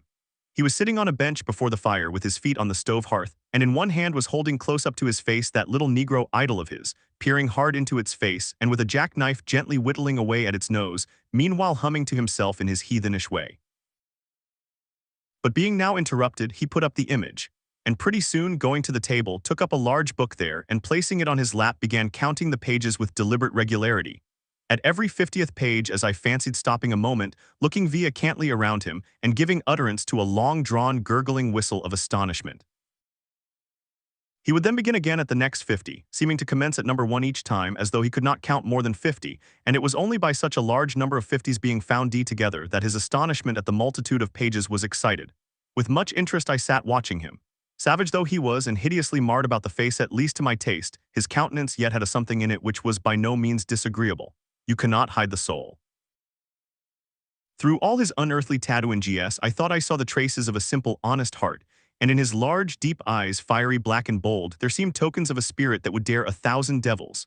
And besides all this, there was a certain lofty bearing about the pagan, which and his uncouthness could not altogether maim. He looked like a man who had never cringed and never had a creditor. Whether it was, too, that his head being shaved, his forehead was drawn out in freer and brighter relief, and looked more expansive than it otherwise would, this I will not venture to decide. But certain it was his head was phrenologically an excellent one. It may seem ridiculous, but it reminded me of General Washington's head, as seen in the popular busts of him. It had the same long, regularly graded retreating slope from above the brows, which were likewise very projecting, like two long promontories thickly wooded on top. Queequeg was George Washington cannibalistically developed. Whilst I was thus closely scanning him, half pretending meanwhile to be looking out at the storm from the casement, he never heeded my presence, never troubled himself with so much as a single glance, but appeared wholly occupied with counting the pages of the marvelous book. Considering how sociably we had been sleeping together the night previous, and especially considering the affectionate arm I had found thrown over me upon waking in the morning, I thought this indifference of his very strange. But ages are strange beings. At times you do not know exactly how to take them. At first they are overawing, their calm self-collectedness of simplicity seems a Socratic wisdom. I had noticed also that Queequeg never consorted at all, or but very little, with the other seamen in the inn. He made no advances whatever, appeared to have no desire to enlarge the circle of his acquaintances. All this struck me as mighty singular, yet upon second thoughts there was something almost sublime in it. Here was a man some 20,000 miles from home, by the way of Cape Horn, that is, which was the only way he could get there, thrown among people as strange to him as though he were in the planet Jupiter. And yet he seemed entirely at his ease, preserving the utmost serenity, content with his own companionship, always equal to himself. Surely this was a touch of fine philosophy, though no doubt he had never heard there was such a thing as that. But perhaps to be true philosophers, we mortals should not be conscious of so living or so striving. So soon as I hear that such or such a man gives himself out for a philosopher, I conclude that, like the dyspeptic old woman, he must have broken his digester. As I sat there in that now lonely room, the fire burning low in that mild stage when after its first intensity has warmed the air it then only glows to be looked at, the evening shades and phantoms gathering round the casements and peering in upon us island solitary twain, the storm booming without in solemn swells, I began to be sensible of strange feelings. I felt a melting in me. No more my splintered heart and maddened hand were turned against the wolfish world. This soothing savage had redeemed it. There he sat, his very indifference speaking a nature in which there lurked no civilized hypocrisies and bland deceits. Wild he was, a very sight of sights to see, yet I began to feel myself mysteriously drawn towards him. And those same things that would have repelled most others, they were the very magnets that thus drew me. I'll try a pagan friend, thought I, since Chr Christian kindness has proved but hollow courtesy. I drew my bench near him and made some friendly signs and hints, doing my best to talk with him meanwhile. At first he little noticed these advances, but presently upon my referring to his last night's hospitalities he made out to ask me whether we were again to be bedfellows. I told him yes, whereat I thought he looked pleased, perhaps a little complimented. We then turned over the book together, and I endeavored to explain to him the purpose of the printing and the meaning of the few pictures that were in it. Thus I soon engaged his interest, and from that we went to jabbering the best we could about the various outer sights to be seen in this famous town. Soon I proposed a social smoke, and producing his pouch and tomahawk, he quietly offered me a puff. And then we sat exchanging puffs from that wild pipe of his, and keeping it regularly passing between us. If there yet lurked any ice of indifference towards me in the pagan's breast, this pleasant, genial smoke we had soon thawed it out and left us cronies. He seemed to take to me quite as naturally and unbiddenly as I to him, and when our smoke was over, He pressed his forehead against mine, clasped me round the waist, and said that henceforth we were married, meaning in his country's phrase that we were bosom friends. He would gladly die for me if need should be. In a countryman, this sudden flame of friendship would have seemed far too premature, a thing to be much distrusted. But in this simple savage those old rules would not apply. After supper and another social chat and smoke, we went to our room together. He made me a present of his embalmed head, took out his enormous tobacco wallet, and groping under the tobacco drew out some $30 in silver, then spreading them on the table and mechanically dividing them into 2 equal portions, pushed one of them towards me and said it was mine. I was going to remonstrate, but he silenced me by pouring them into my trousers pockets. I let them stay. He then went about his evening prayers, took out his idol, and removed the paper fireboard. By certain signs and symptoms, I thought he seemed anxious for me to join him, but well knowing what was to follow, I deliberated a moment whether, in case he invited me, I would comply or other what he say. I was a good Christian, born and bred in the bosom of the infallible Presbyterian Church. How then could I unite with this wild idolater in worshipping his piece of wood? But what is worship? Thought I. Do you suppose now, Ishmael, that the magnanimous God of heaven and earth, pagans and all included, can possibly be jealous of an insignificant bit of black wood?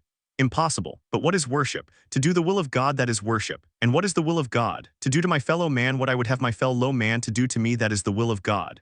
Now, Queequeg is my fellow man, and what do I wish that this Queequeg would do to me? Why unite with me in my particular Presbyterian form of worship? Consequently, I must then unite with him in his, ergo I must turn idolater. So I kindled the shavings, helped prop up the innocent little idol, offered him burnt biscuit with Queequeg, solemned before him twice or thrice, kissed his nose, and that done we undressed and went to bed at peace with our own consciences and all the world. But we did not go to sleep without some little chat. How it is I know not, but there is no place like a bed for confidential disclosures between friends. Man and wife, they say, they're open the very bottom of their souls to each other, and some old couples often lie and chat over old times till nearly morning. Thus then in our heart's honeymoon lay I and Queequeg, a cozy, loving pair. We had lain thus in bed, chatting and napping at short intervals, and Queequeg now and then affectionately throwing his brown tattooed legs over mine, and then drawing them back. So entirely sociable and free and easy were we. When at last, by reason of confabulations, what little nappishness remained in us altogether departed, and we felt like getting up again, though daybreak was yet some way down the future. Yes, we became very wakeful, so much so that our recumbent position began to grow wearisome, and by little and little we found ourselves sitting up, the clothes well tucked around us, leaning against the headboard with our 4 knees drawn up close together and our 2 noses bending over them as if our knee-pins were warming pans. We felt very nice and snug, the more so since it was so chilly out of doors, indeed out of bed clothes too, seeing that there was no fire in the room. The more so, I say, because truly to enjoy bodily warmth, some small part of you must be cold, for there is no quality in this world that is not what it is merely by contrast. Nothing exists in itself. If you flatter yourself that you are all over comfortable and have been so a low time, then you cannot be said to be comfortable anymore. But if, like Queequeg and me in the bed, the tip of your nose or the crown of your head be slightly chilled, why then indeed in the general consciousness you feel most delightfully and unmistakably warm. For this reason a sleeping apartment should never be furnished with a fire, which is one of the luxurious discomforts of the rich. For the height of this sort of deliciousness is to have nothing but the blanket between you and your snugness and the cold of the outer. Then there you lie like the one warm spark in the heart of an Arctic crystal. We had been sitting in this crouching manner for some time, when all at once I thought I would open my eyes. For when between sheets, whether by day or by night, and whether asleep or awake, I have a way of always keeping my eyes shut, in order the more to concentrate the snugness of being in bed. Because no man can ever feel his own identity aright except his eyes be closed, as if darkness were indeed the proper element of our essences, though light be more congenial to our clayey part. Upon opening my eyes then, and coming out of my own pleasant and self-created darkness into the imposed and coarse outer gloom of the unilluminated 12 o'clock at night, I experienced a disagreeable revulsion. Nor did I at all object to the hint from Queequeg that perhaps it were best to strike a light, seeing that we were so wide awake, and besides he felt a strong desire to have a few quiet puffs from his tomahawk. Be it said, that though I had felt such a strong repugnance to his smoking in the bed the night before, yet see how elastic our stiff prejudices grow when love once comes to bend them. For now I liked nothing better than to have Queequeg smoking by me, even in bed, because he seemed to be full of such serene household joy then. I no more felt unduly concerned or the landlord's policy of insurance. I was only alive to the condensed confidential comfortableness of sharing a pipe and a blanket with a real friend. With our shaggy jackets drawn about our shoulders, we now passed the tomahawk from one to the other, till slowly there grew over us a blue hanging tester of smoke, illuminated by the flame of the new lit lamp. Whether it was that this undulating tester rolled the savage away to far distant scenes, I know not, but he now spoke of his native island, and eager to hear his history, I begged him to go on and tell it.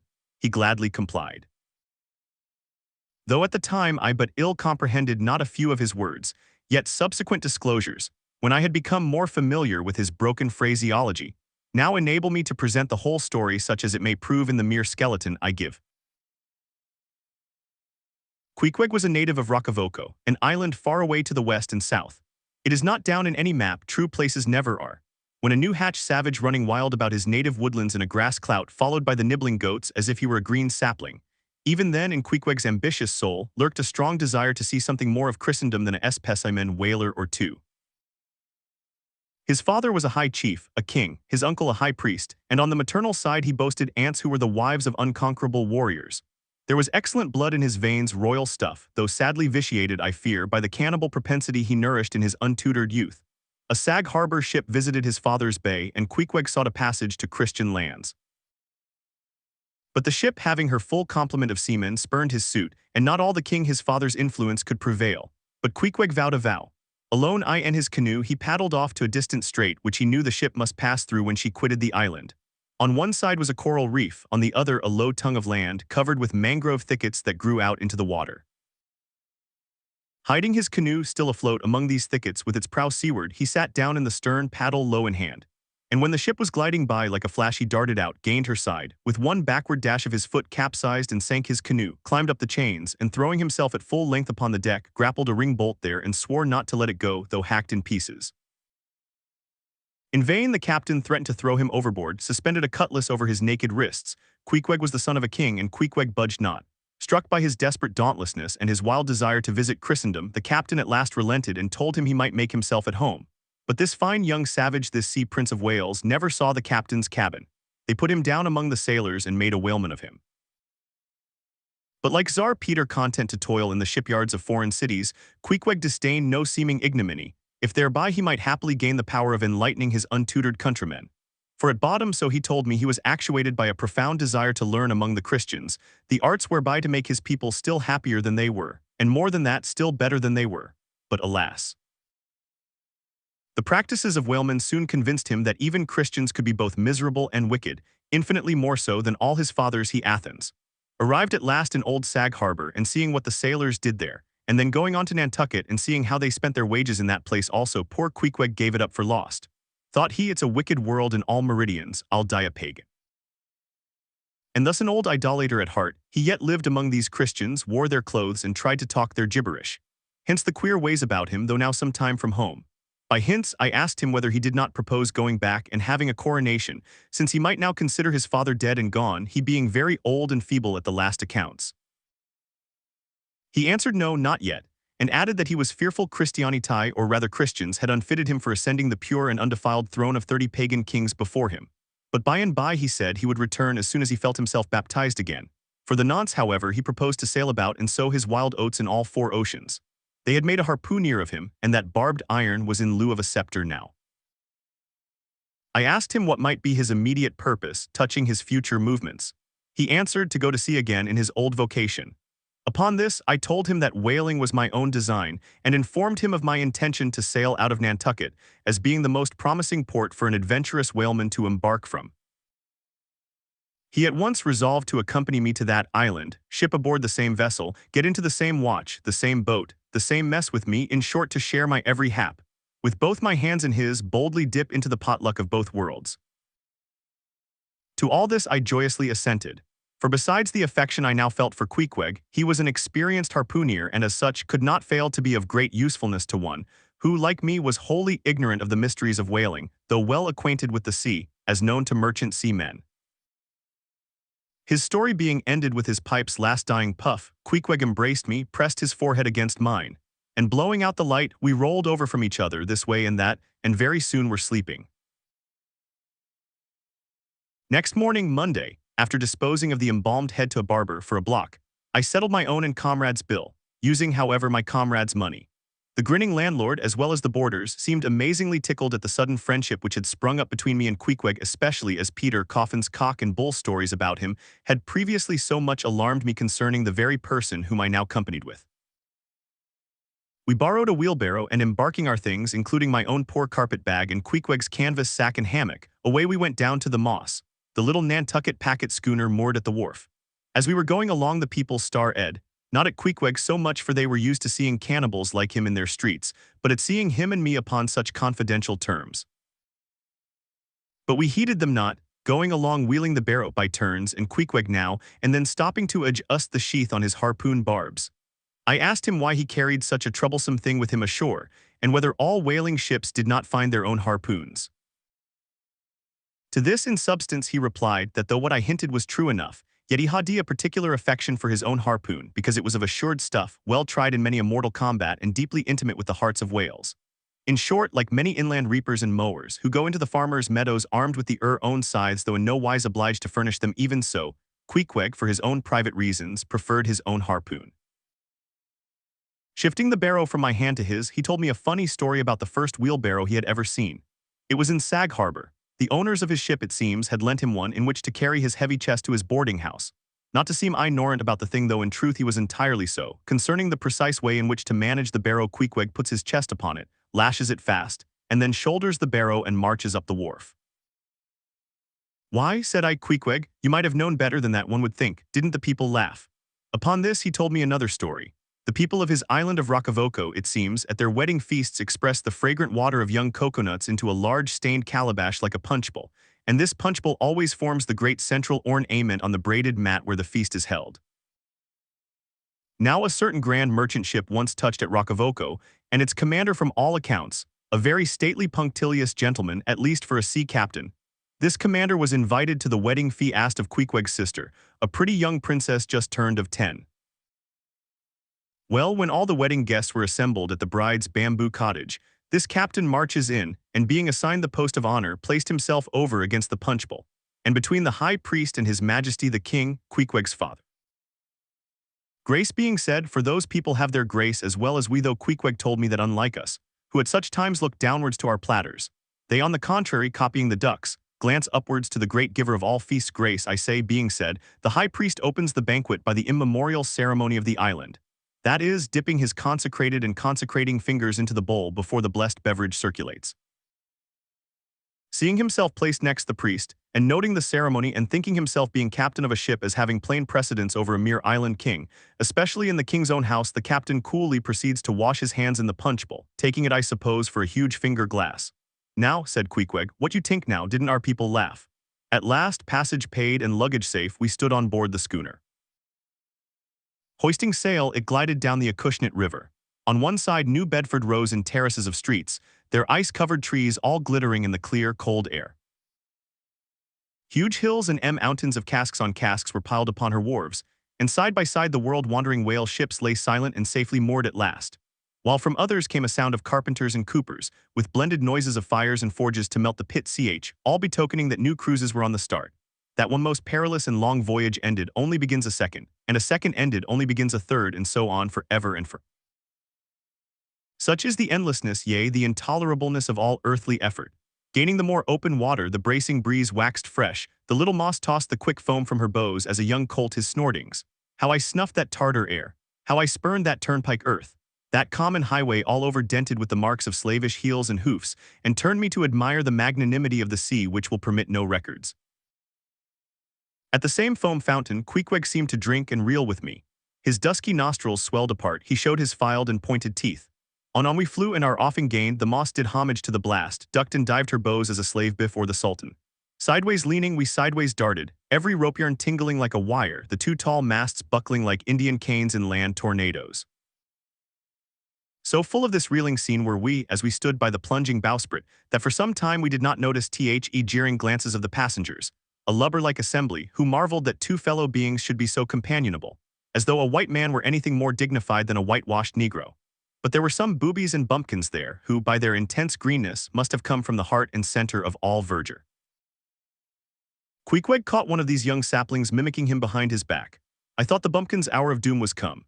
Dropping his harpoon, the brawny savage caught high M in his arms and by an almost miraculous dexterity and strength sent him high up bodily into the air, then slightly tapping his stern in mid-somerset, the fellow landed with bursting lungs upon his feet, while Queequeg, turning his back upon him, light his tomahawk pipe and passed it to me for a puff.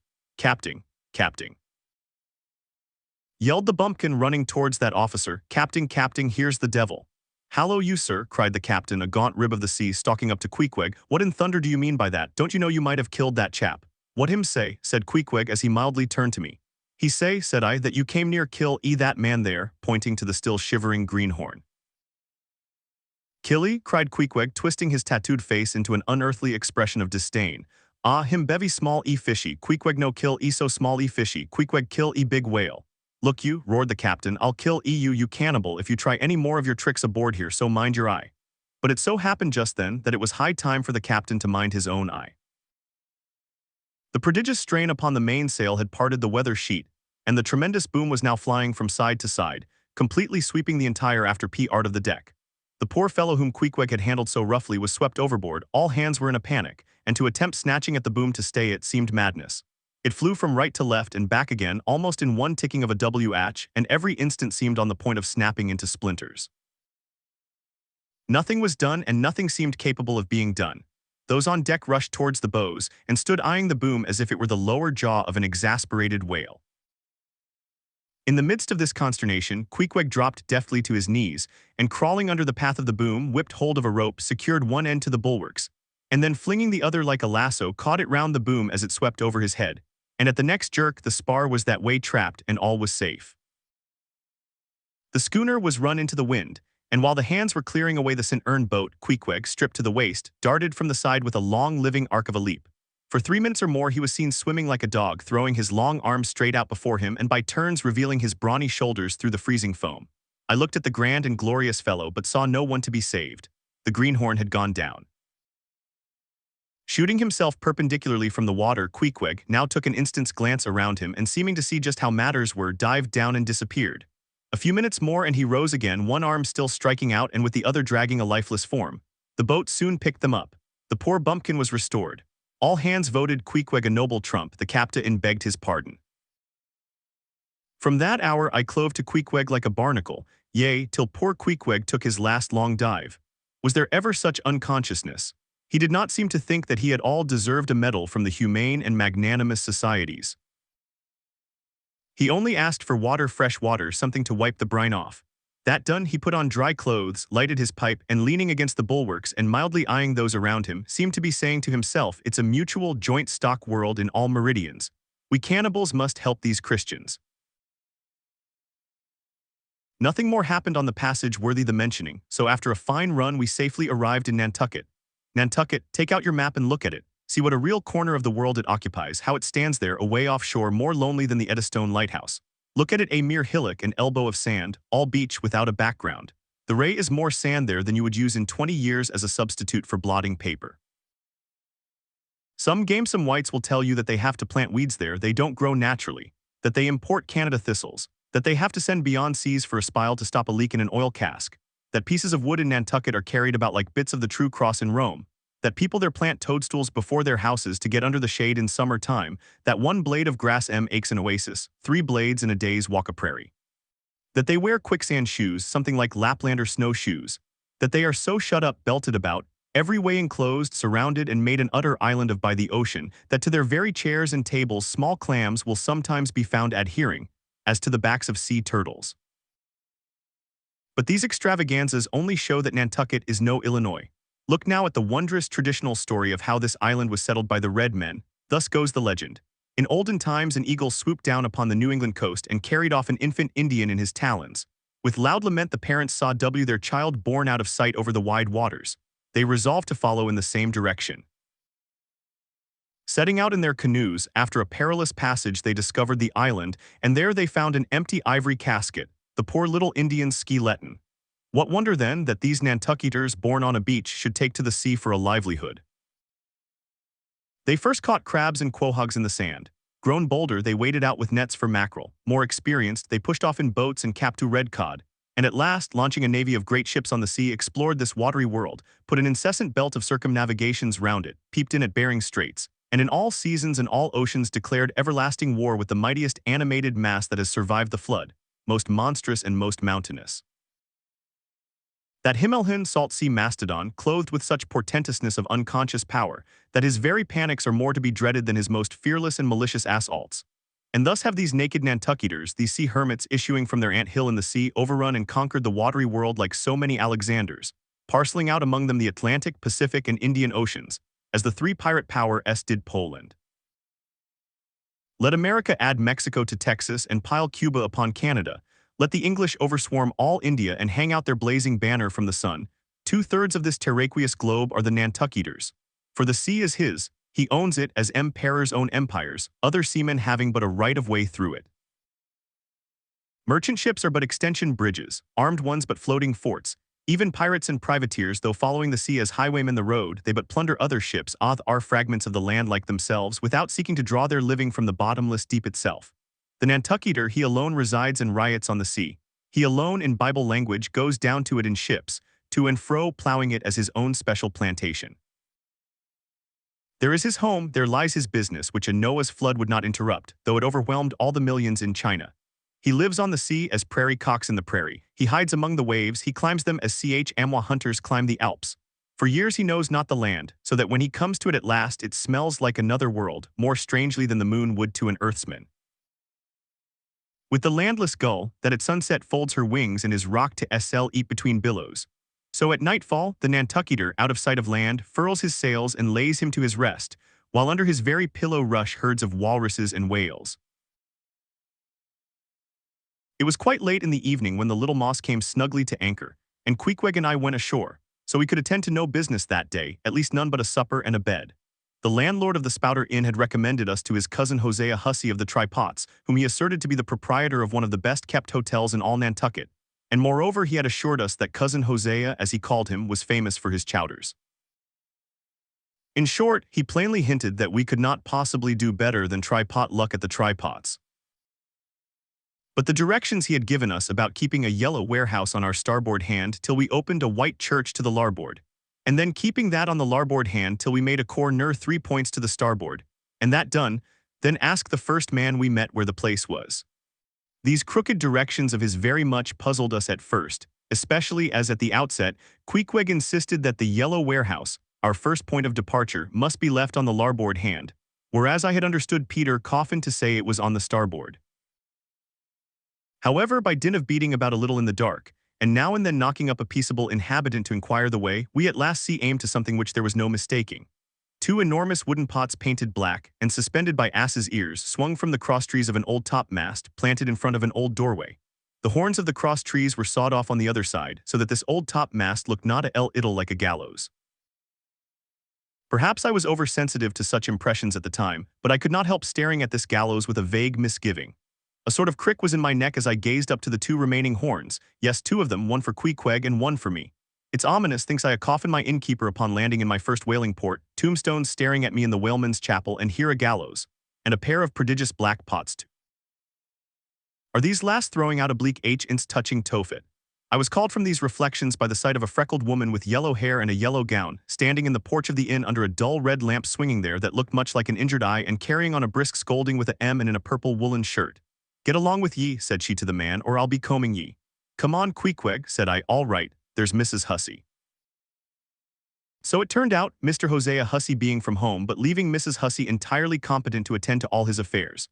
Upon making known our desires for a supper and a bed, Mrs. Hussey, postponing further scolding for the present, ushered us into a little room and seating us at a table spread with the relics of a recently concluded repast, turned round to us and said, "Clam or cod?" "What's that about cods, ma'am?" said I with much politeness. Clam or cod, she repeated. A clam for supper. A cold clam, is that what you mean, Mrs. Hussey? Says I, but that's a rather cold and clammy reception in the winter time, ain't it, Mrs. Hussey? But being in a great hurry to resume scolding the man in the purple shirt who was waiting for it in the entry and seeming to hear nothing but the word clam, Mrs. Hussey hurried towards an open door leading to the kitchen and bawling out clam for two, disappeared. Queequeg, said I, do you think that we can make out a supper for us both on one clam? However, a warm savory steam from the kitchen served to belie the apparently cheerless prospect before us, but when that smoking chowder came in, the mystery was delightfully explained. Oh, sweet friends, hearken to me. It was made of small juicy clams, scarcely bigger than hazel nuts, mixed with pounded ship biscuit and salted pork cut up into little flakes, the whole enriched with butter and plentifully seasoned with pepper and salt. Our appetites being sharpened by the frosty voyage, and in particular Queequeg seeing his favorite fishing food before him and the chowder being surpassingly excellent, we dispatched it with great expedition. When leaning back a moment and bethinking me of Mrs. Hussey's clam and cod announcement, I thought I would try a little experiment. Stepping to the kitchen door, I uttered the word cod with great emphasis and resumed my seat. In a few moments the savory steam came forth again, but with a different flavor, and in good time a fine cod chowder was placed before us. We resumed business, and while plying our spoons in the bowl, thinks I to myself, I wonder now if this here has any effect on the head. What's that stultifying saying about chowder-headed people? But look, Queequeg, ain't that a live eel in your bowl? We raise your harpoon. Fishiest of all fishy places was the try-pots, which well deserved its name. For the pots there were always boiling chowders. Chowder for breakfast and chowder for dinner and chowder for supper, till you began to look for fish bones coming through your sea loaths. The area before the house was paved with clam shells.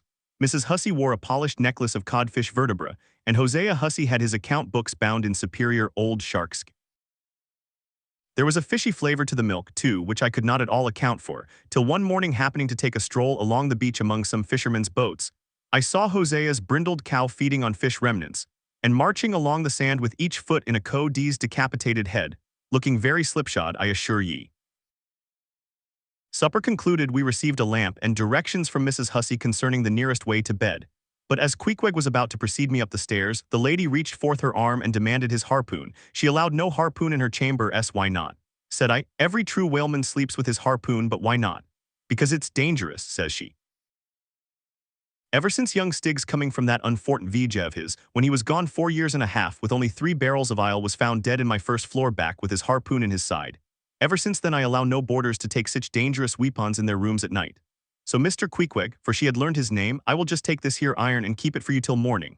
But the chowder, clam or cod tomorrow for breakfast.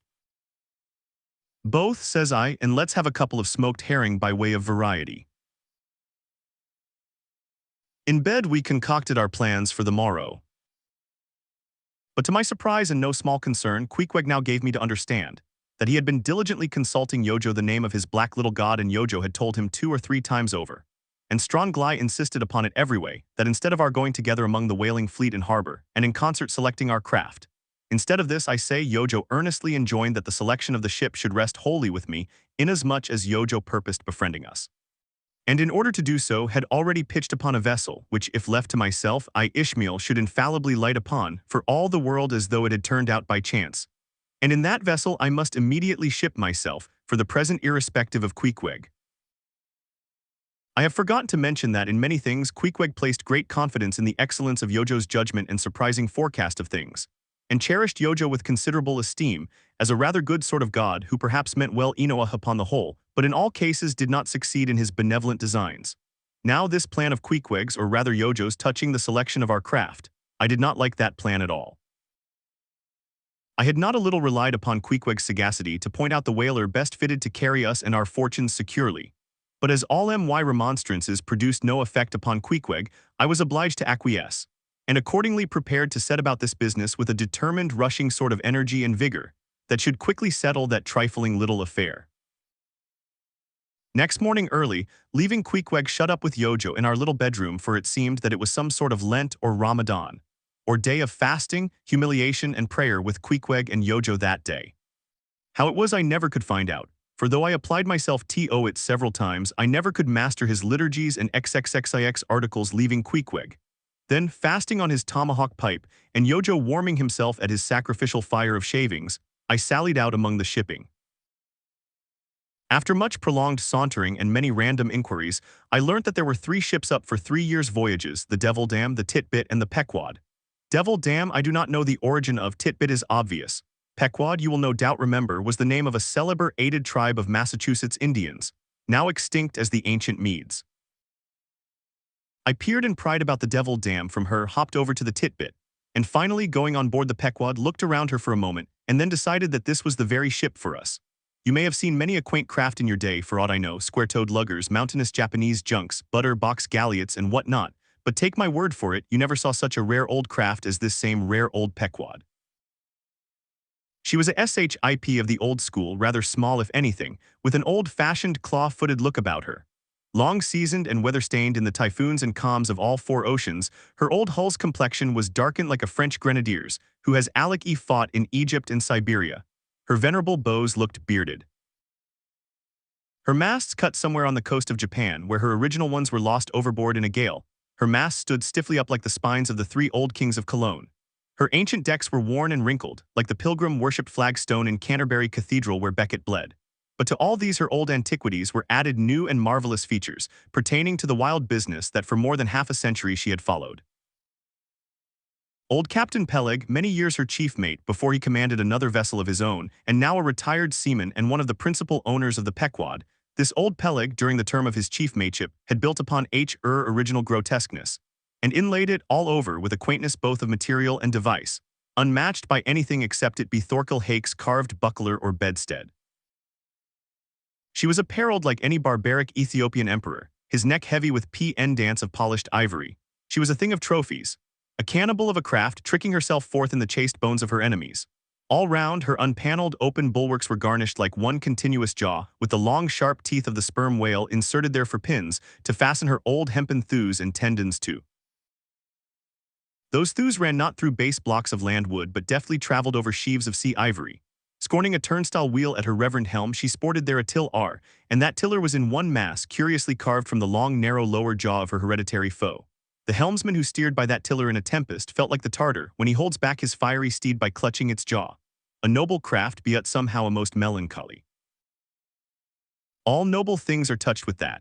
Now when I looked about the quarter-deck for someone having authority in order to propose myself as a candidate for the voyage, at first I saw nobody, but I could not well overlook a strange sort of tent, or rather wigwam, pitched a little behind the mast. It seemed only a temporary erection used in port. It was of a conical shape, some 10 feet high, consisting of the long, huge slabs of limber black bone taken from the middle and highest part of the jaws of the right whale. Planted with their broad ends on the deck, a circle of these slabs laced together mutually sloped towards each other, and at the apex united in a tufted point, where the loose hairy fibers waved to and fro like the top knot on some old Potawatomi sachem's head. A triangular opening faced towards the bows of the ship, so that the insider commanded a complete view forward. And half concealed in this queer tenement, I at length found one who by his aspect seemed to have authority, and who, it being noon and the ship's work suspended, was now enjoying respite from the burden of command. He was seated on an old-fashioned oaken chair, wriggling all over with curious carving, and the bottom of which was formed of a stout interlacing of the same elastic stuff of which the wigwam was constructed. There was nothing so very particular, perhaps, about the appearance of the elderly man I saw.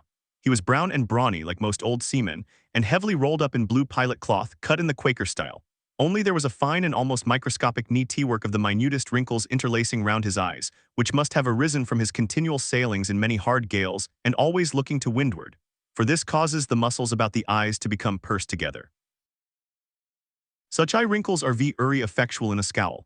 "Is this the captain of the Pequod?" said I, advancing to the door of the tent. "Supposing it be the captain of the Pequod, what dost thou want of him?" he demanded. "I was thinking of shipping. Thou wast thou? I see thou art no Nantucketer, ever been in a stove boat."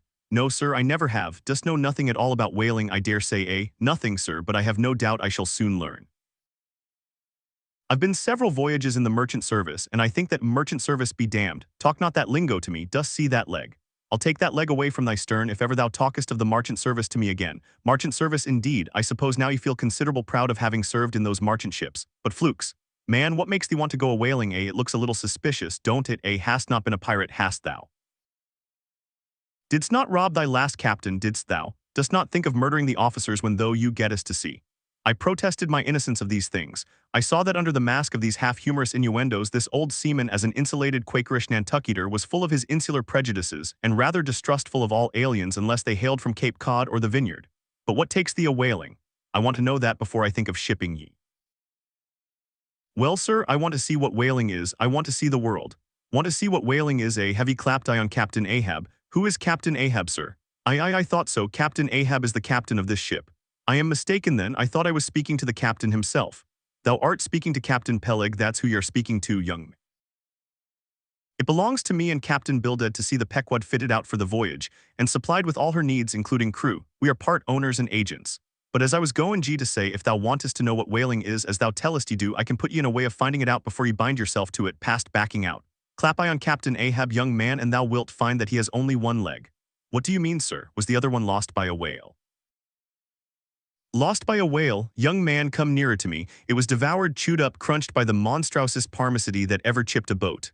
I was a little alarmed by his energy, perhaps also a little touched at the hearty grief in his concluding exclamation, but said as calmly as I could, "What you say is no doubt true enough, sir, but how could I know there was any peculiar ferocity in that particular whale, though indeed I might have inferred as much from the simple fact of the accident. Look ye now, young man, thy lungs are a sort of soft, d'ye see, thou dost not talk shark a bit.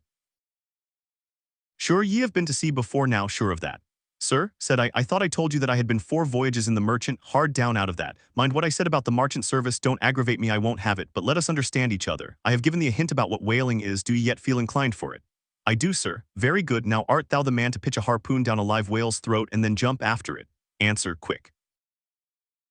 "I am, sir, if it should be positively indispensable to do so. Not to be got rid of, that is, which I don't take to be the fact." "Good again. Now then, thou not only wantest to go a whaling to find out by experience what whaling is, but ye also want to go in order to see the world. Was not that what ye said? I thought so. Well then, just step forward there and take a peep over the weather bow and then back to me and tell me what ye see there." For a moment I stood a little puzzled by this curious request, not knowing exactly how to take it, whether humorously or in earnest. But concentrating all his crow's feet into one scowl, Captain Peleg started me on the errand. Going forward and glancing over the weather bow, I perceived that the ship, swinging to her anchor with the flood tide, was now obliquely pointing towards the open ocean. The prospect was unlimited, but exceedingly monotonous and forbidding, not the slight scent variety that I could see. "Well, what's the report?" said Peleg when I came back. "What did ye see?" "Not much," I replied. "Nothing but water, considerable horizon though, and there's a squall coming up, I think." "Well, what dost thou think then of seeing the world? Do you wish to go round Cape Horn to see any more of it, eh? Can't ye see the world where you stand?" I was a little staggered, but go a whaling I must, and I would, and the Pequod was as good a ship as any, I thought the best, and all this I now repeated to Peleg. Seeing me so determined, he expressed his willingness to ship me. "And thou mayest as well sign the papers right off," he added, "come along with ye." And so saying, he led the way below deck into the cabin. Seated on the transom was what seemed to me a most uncommon and surprising figure. It turned out to be Captain Bildad, who along with Captain Peleg was one of the largest owners of the vessel. The other shares, as is sometimes the case in these ports, being held by a crowd of old annuitants, widows, fatherless children, and chancery wards, each owning about the value of a timber head or a foot of plank or a nail or two in the ship. People in Nantucket invest their money in whaling vessels, the same way at you do yours in approved state stocks bringing in good interest. Now Bildad, like Peleg and indeed many other Nantucketers, was a Quaker, the island having been originally settled by that sect. And to this day its inhabitants in general retain in an uncommon measure the peculiarities of the Quaker, only variously and anomalously modified by things altogether alien and heterogeneous. For some of these same Quakers are the most sanguinary of all sailors and whale hunters. They are fighting Quakers, they are Quakers with a vengeance. So that there are instances among them of men, who, named with scripture names, a singularly common fashion on the island, and in childhood naturally imbibing the stately dramatic thee and thou of the Quaker idiom, still from the audacious, daring, and boundless adventure of their subsequent lives, strangely blend with these unoutgrown peculiarities, 1,000 bold dashes of character, not unworthy a Scandinavian sea king or a poetical pagan Roman. And when these things unite in a man of greatly superior and natural force, with a globular brain and a ponderous heart, who has also by the stillness and seclusion of many long night watches in the remotest waters, and beneath constellations never seen here at the north, been led to think untraditionally and independently, receiving all nature's sweet or savage impressions fresh from her own virgin voluntary and confiding breast, and thereby chiefly, but with some help from accidental advantages, to learn a bold and nervous lofty language that man makes one in a whole nation's census, a mighty pageant creature, formed for noble tragedies. Nor will it at all detract from him, dramatically regarded if either by birth or other circumstances, he have what seems a half-willful overruling morbidness at the bottom of his nature.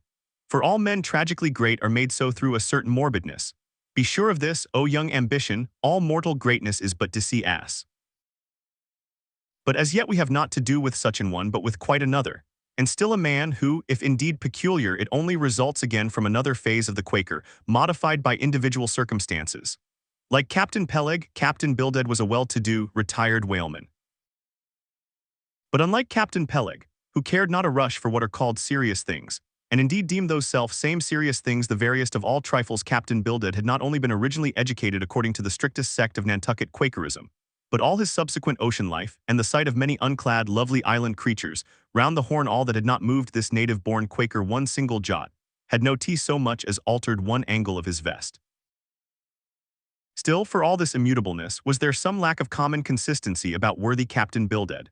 Though refusing from conscientious scruples to bear arms against land invaders, yet himself had Ilamita Bligh invaded the Atlantic and Pacific.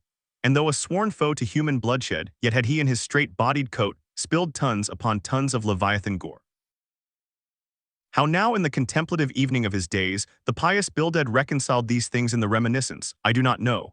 But it did not seem to concern him much, and very probably he had long since come to the sage and sensible conclusion that a man's religion is one thing, and this practical world quite another. This world pays dividends.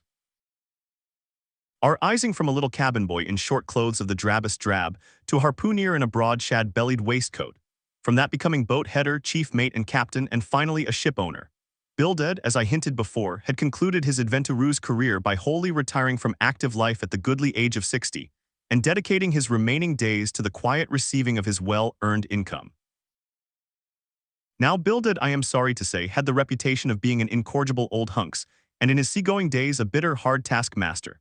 They told me in Nantucket, though it certainly seems a curious story, that when he sailed the old Cattegat whaleman, his crew upon arriving home were mostly all carried ashore to the hospital, sore, exhausted, and worn out. For a pious man, especially for a Quaker, he was certainly rather hard-hearted, to say the least. He never used to swear, though, at his men, they said, but somehow he got an inordinate quantity of cruel, unmitigated hard work out of them. When Bildad was a chief mate, to have his drab-colored eye intently looking at you made you feel completely nervous, till you could clutch something, a hammer or a marling spike, and go to work like mad at something or other, never mind what. Indolence and idleness perished before him. His own person was the exact embodiment of his utilitarian character. On his long, gaunt body, he carried no spare flesh, no superfluous beard, his chin having a soft, economical nap to it, like the worn nap of his broad-brimmed hat. Such then was the person that I saw seated on the transom when I followed Captain Peleg down into the cabin. The space between the decks was small, and there, bolt upright, sat old Bildad, who always sat so and never lined, and this to save his coat tails.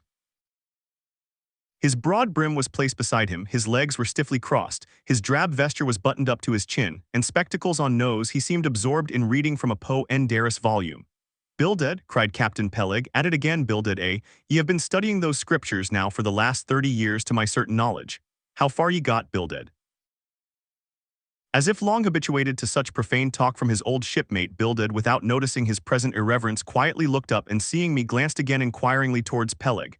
He says he's our man, Bildad, said Peleg. He wants to ship. Dost thee? Said Bildad in a hollow tone and turning round to me. I dust, said I unconsciously, he was so intense a Quaker. What do you think of him, Bildad? Said Peleg. He'll do, said Bildad, eyeing me, and then went on spelling away at his book in a mumbling tone quite audible. I thought him the queerest old Quaker I ever saw, especially as Peleg, his friend and old shipmate, seemed such a blusterer. But I said nothing, only looking round me sharply. Peleg now threw open a chest and, drawing forth the ship's articles, placed pen and ink before him and seated himself at a little table. I began to think it was high time to settle with myself at what terms I would be willing to engage for the voyage. I was already aware that in the whaling business they paid no wages, but all hands, including the captain, received certain shares of the profits called lays, and that these lays were proportioned to the degree of importance pertaining to the respective duties of the ship's company. I was also aware that being a green hand at whaling, my own lay would not be very large. But considering that I was used to the sea, could steer a ship, splice a rope, and all that, I made no doubt that from all I had heard I should be offered at least the 275th lay, that is, the 275th part of the clear net proceeds of the voyage, whatever that might eventually amount to. And though the 275th lay was what they call a rather long lay, yet it was better than nothing. And if we had a lucky voyage, might pretty nearly pay for the clothing I would wear out on it, not to speak of my 3 years' beef and board, for which I would not have to pay one stiver. It might be thought that this was a poor way to accumulate a princely fortune, and so it was, a very poor way indeed. But I am one of those that never take on about princely fortunes, and am quite content if the world is ready to board and lodge me, while I am putting up at this grim sign of the thunder cloud. Upon the whole, I thought that the 275th lay would be about the fair thing, but would not have been surprised had I been offered the 200th, considering I was of a broad-shouldered make. But one thing, nevertheless, that made me a little distrustful about receiving a generous share of the profits was this.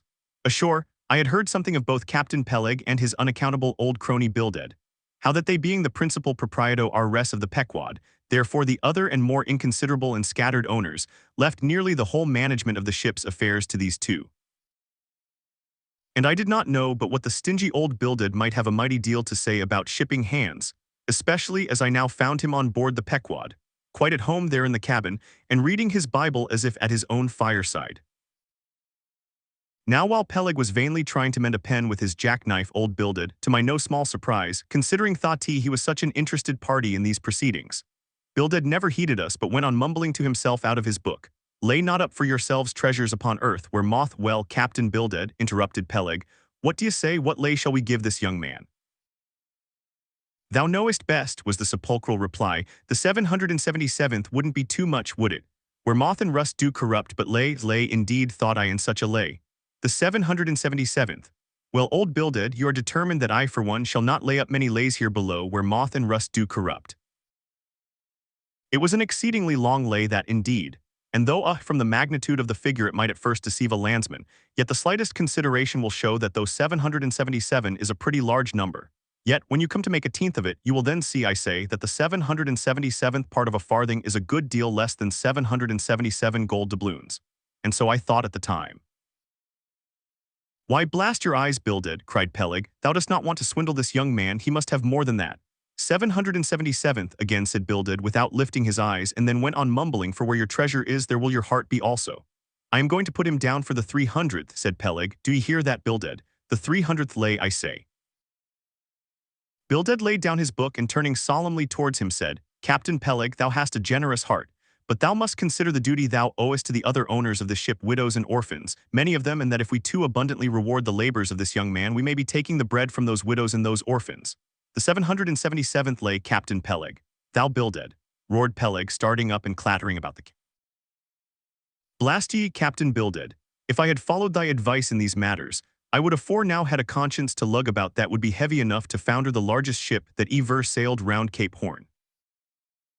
Captain Peleg, said Bildad steadily, thy conscience may be drawing 10 inches of water or 10 fathoms, I can't tell, but as thou art still an impenitent man, Captain Peleg, I greatly fear lest thy conscience be but a leaky one, and will in the end sink thee foundering down to the fiery pit, Captain Peleg.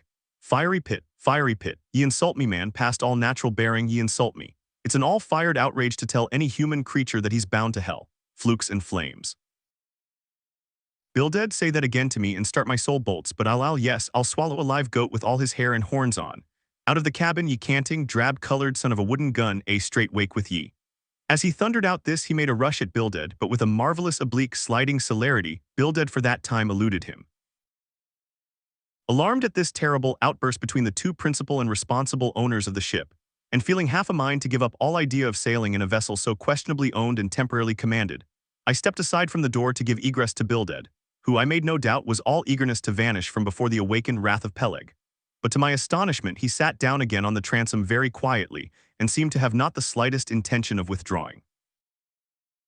He seemed quite used to impenitent Peleg and his ways. As for Peleg, after letting off his rage as he had, there seemed no more left in him, and he too sat down like a lamb, though he twitched a little as if still nervously agitated. Hugh, he whistled at last, the squall's gone off to leeward, I think. Bildad, thou used to be good at sharpening a lance, mend that pen, will ye? My jackknife here needs the grindstone, that's he, thank ye, Bildad. Now then, my young man, Ishmael's thy name, didn't ye say? Well then, down ye go here, Ishmael, for the 300th lay. Captain Peleg, said I have a friend with me who wants to ship too, shall I bring him down tomorrow? To be sure, said Peleg, fetch him along and we'll look at him. What lay does he want? Groaned Bildad, glancing up from the book in which he had again been burying himself. Oh, never thee mind about that, Bildad, said Peleg. Has he ever wailed at any? Turning to me, killed more whales than I can count, Captain Peleg. Well, bring him along then. And after signing the papers, off I went, nothing doubting but that I had done a good morning's work and that the Pequod was the identical ship that Yojo had provided to carry Queequeg and me round the Cape. But I had not proceeded far, when I began to bethink me that the captain with whom I was to sail yet remained unseen by me. Though indeed, in many cases, a whale ship will be completely fitted out and receive all her crew on board ere the captain makes himself visible by arriving to take command. For sometimes these voyages are so prolonged, and the shore intervals at home so exceedingly brief, that if the captain have a family or any absorbing concernment of that sort, he does not trouble himself much about his ship in port, but leaves her to the owners till all is ready for sea. However, it is always as well to have a look at him before irrevocably committing yourself into his hands. Turning back, I accosted Captain Peleg, inquiring where Captain Ahab was to be found. And what dost thou want of Captain Ahab? It's all right enough, thou art shipped. Yes, but I should like to see him. But I don't think thou wilt be able to at present. I don't know exactly what's the matter with him, but he keeps close inside the house a sort of sick, and yet he don't look so. In fact, he ain't sick, but no, he isn't well either. Anyhow, young man, he won't always see me, so I don't suppose he will thee. He's a queer man, Captain Ahab, so some think, but a good one. Oh, thou'lt like him well enough, no fear, no fear. He's a grand, ungodly, godlike man. Captain Ahab doesn't speak much, but when he does speak, then you may well listen. Mark ye, be forewarned, Ahab's above the common. Ahab's been in colleges as well as mong the cannibals, been used to deeper wonders than the waves, fixed his fiery lance in mightier, stranger foes than whales. His lance, aye, the keenest and the surest that out of all our isle. Oh, he ain't Captain Bildad, no, and he ain't Captain Peleg, he's Ahab, boy, and Ahab of old, thou knowest, was a crowned king, and a very vile one. When that wicked king was slain, the dogs, did they not lick his blood? Come hither to me, hither, hither, said Peleg, with a significance in his eye that almost startled me. Look ye, lad, never say that on board the Pequod, never say it anywhere. Captain Ahab did not name himself. 'Twas a foolish, ignorant whim of his crazy, widowed mother who died when he was only a 12-month old. And yet the old squaw Tistig at Gayhead said that the name would somehow prove prophetic. And perhaps other fools like her may tell thee the same. I wish to warn thee, it's a lie. I know Captain Ahab well, I've sailed with him as mate years ago. I know what he is, a good man, not a pious good man like Bildad, but a swearing good man, something like me, only there's a good deal more of him. I know that he was never very jolly, and I know now that on the passage home he was a little out of his mind for a spell. But it was the sharp shooting pains in his bleeding stump that brought that about, as anyone might see. I know, too, that ever since he lost his leg last voyage by that accursed W.H. Ale, he's been a kind of moody, desperate, moody, and savage sometimes. But that will all pass off. And once for all, let me tell thee and assure thee, young man, it's better to sail with a moody good captain than a laughing bad one. So goodbye to thee, and wrong not Captain Ahab because he happens to have a wicked name. Besides, my boy, he has a wife, not 3 voyages wedded, a sweet, resigned girl. Think of that, by that sweet girl that old man has a child. Hold ye then there can be any utter hopeless harm in Ahab? No, no, my lad, stricken, blasted if he be, Ahab has his humanities. As I walked away, I was full of thoughtfulness. What had been incidentally revealed to me of Captain Ahab filled me with a certain wild vagueness of painfulness concerning him. And somehow at the time I felt a sympathy and a sorrow for him, but for I doan't know what, unless it was the cruel loss of his leg. And yet I also felt a strange awe of him, but that sort of awe which I cannot at all describe was not exactly awe. I do not know what it was. But I felt it, and it did not disincline me towards him, though I felt impatience at what seemed like mystery in him, so imperfectly as he was known to me then. However, my thoughts were at length carried in other directions, so that for the present dark Ahab slipped my mind. As Queequeg's Ramadan, or fasting and humiliation, was to continue all day, I did not choose to disturb him till towards nightfall, for I cherished the greatest respect towards everybody's religious obligations, never mind how comical, and could not find it in my heart to undervalue even a congregation of ants worshipping a toadstool, or those other creatures in certain parts of our earth, who with a degree of footmanism quite unprecedented in other planets, bow down before the torso of a deceased landed PR operator merely on account of the inordinate possessions yet owned and rented in his name. I say, we good Presbyterian Christians should be charitable in these things, and not fancy ourselves so vastly superior to other mortals, pagans and what not, because of their half-crazy conceits on these subjects. There was Queequeg now certainly entertaining the most absurd notions about Yojo and his Ramadan, but what of that? Queequeg thought he knew what he was about, I suppose. He seemed to be content, and there let him rest. All our arguing with him would not avail. Let him be, I say, and heaven have mercy on us all, Presbyterians and pagans alike, for we are all somehow dreadfully cracked about the head and sadly need mending. Towards evening, when I felt assured that all his performances and rituals must be over, I went up to his room and knocked at the door, but no answer. I tried to open it, but it was fastened inside. "Queequeg," said I softly through the keyhole, all silent. "I say, Queequeg, why don't you speak? It's I, Ishmael." But all remained still as before. I began to grow alarmed. I had allowed him such abundant time, I thought he might have had an apoplectic fit. I looked through the keyhole, but the door opening into an odd corner of the room, the keyhole prospect was but a crooked and sinister one. I could only see part of the footboard of the bed and a line of the wall, but nothing more. I was surprised to behold resting against the wall the wooden shaft of Queequeg's harpoon, which the landlady the evening previous had taken from him before our mounting to the chamber.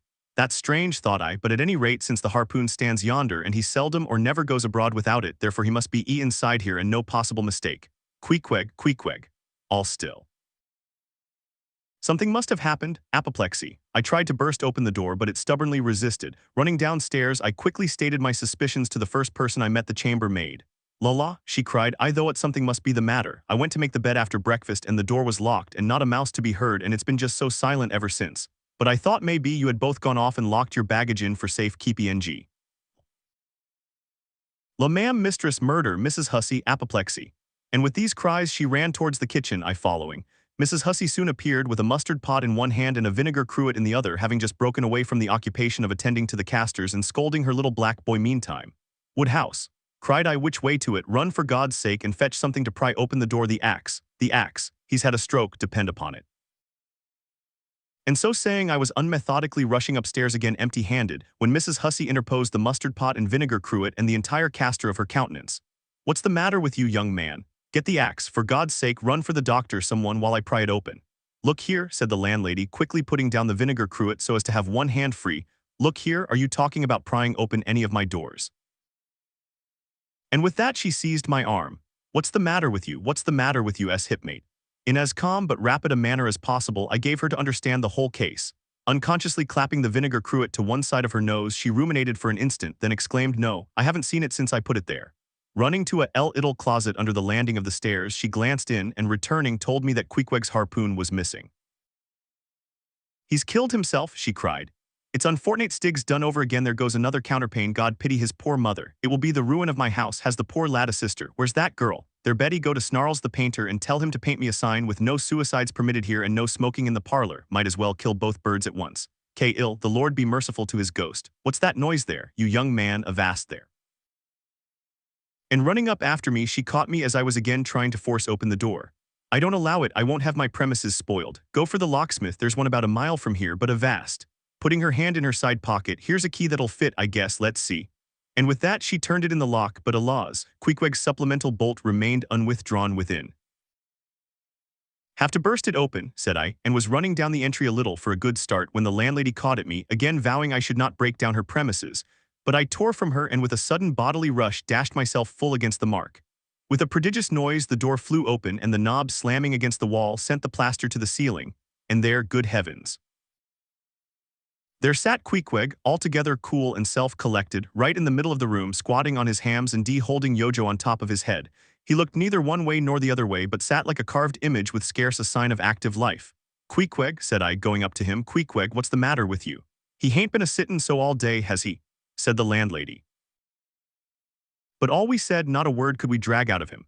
I almost felt like pushing him over so as to change his position, for it was almost intolerable. It seemed so painfully and unnaturally constrained. Especially as in all probability he had been sitting so for upwards of 8 or 10 hours, going too without his regular meals. "Mrs. Hussey," said I, "he's alive at all events, so leave us if you please, and I will see to this strange affair myself." Closing the door upon the landlady, I endeavored to prevail upon Queequeg to take a chair, but in vain. There he sat, and all he could do, for all my polite arts and blandishments, he would not move a peg, nor say a single word, nor even look at me, nor notice my presence in the slightest way.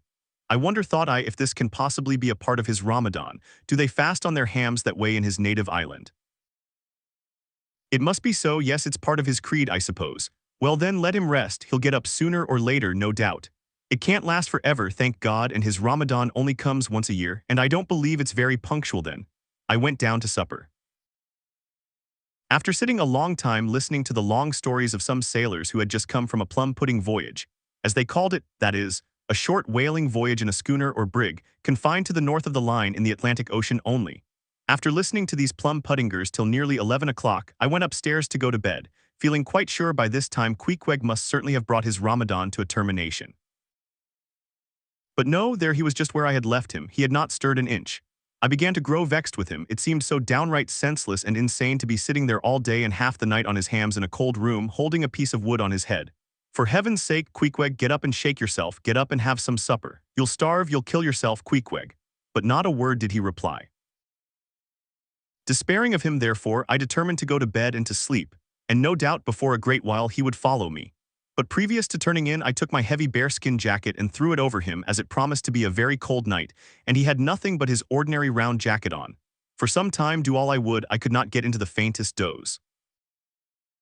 I had blown out the candle, and the mere thought of Queequeg not 4 feet off sitting there in that uneasy position, stark alone in the sea, old and dark, this made me really wretched. Think of it, sleeping all night in the same room with a wide-awake pagan on his hams in this dreary, unaccountable Ramadan. But somehow I dropped off at last and knew nothing more till break of day, when looking over the bedside there squatted Queequeg as if he had been screwed down to the floor. But as soon as the first glimpse of sun entered the window, up he got, with St. If and grating joints but with a cheerful look, limped towards me where I lay, pressed his forehead again against mine, and said his Ramadan was over. Now, as I before hinted, I have no objection to any person's religion, be it what it may, so long as that person does not kill or insult any other person because that other person don't believe it also. But when a man's religion becomes really frantic, WHN it is a positive torment to him, and in fine makes this earth of ours an uncomfortable inn to lodge in, then I think it high time to take that individual aside and argue the point with him. And just so I now did with Queequeg.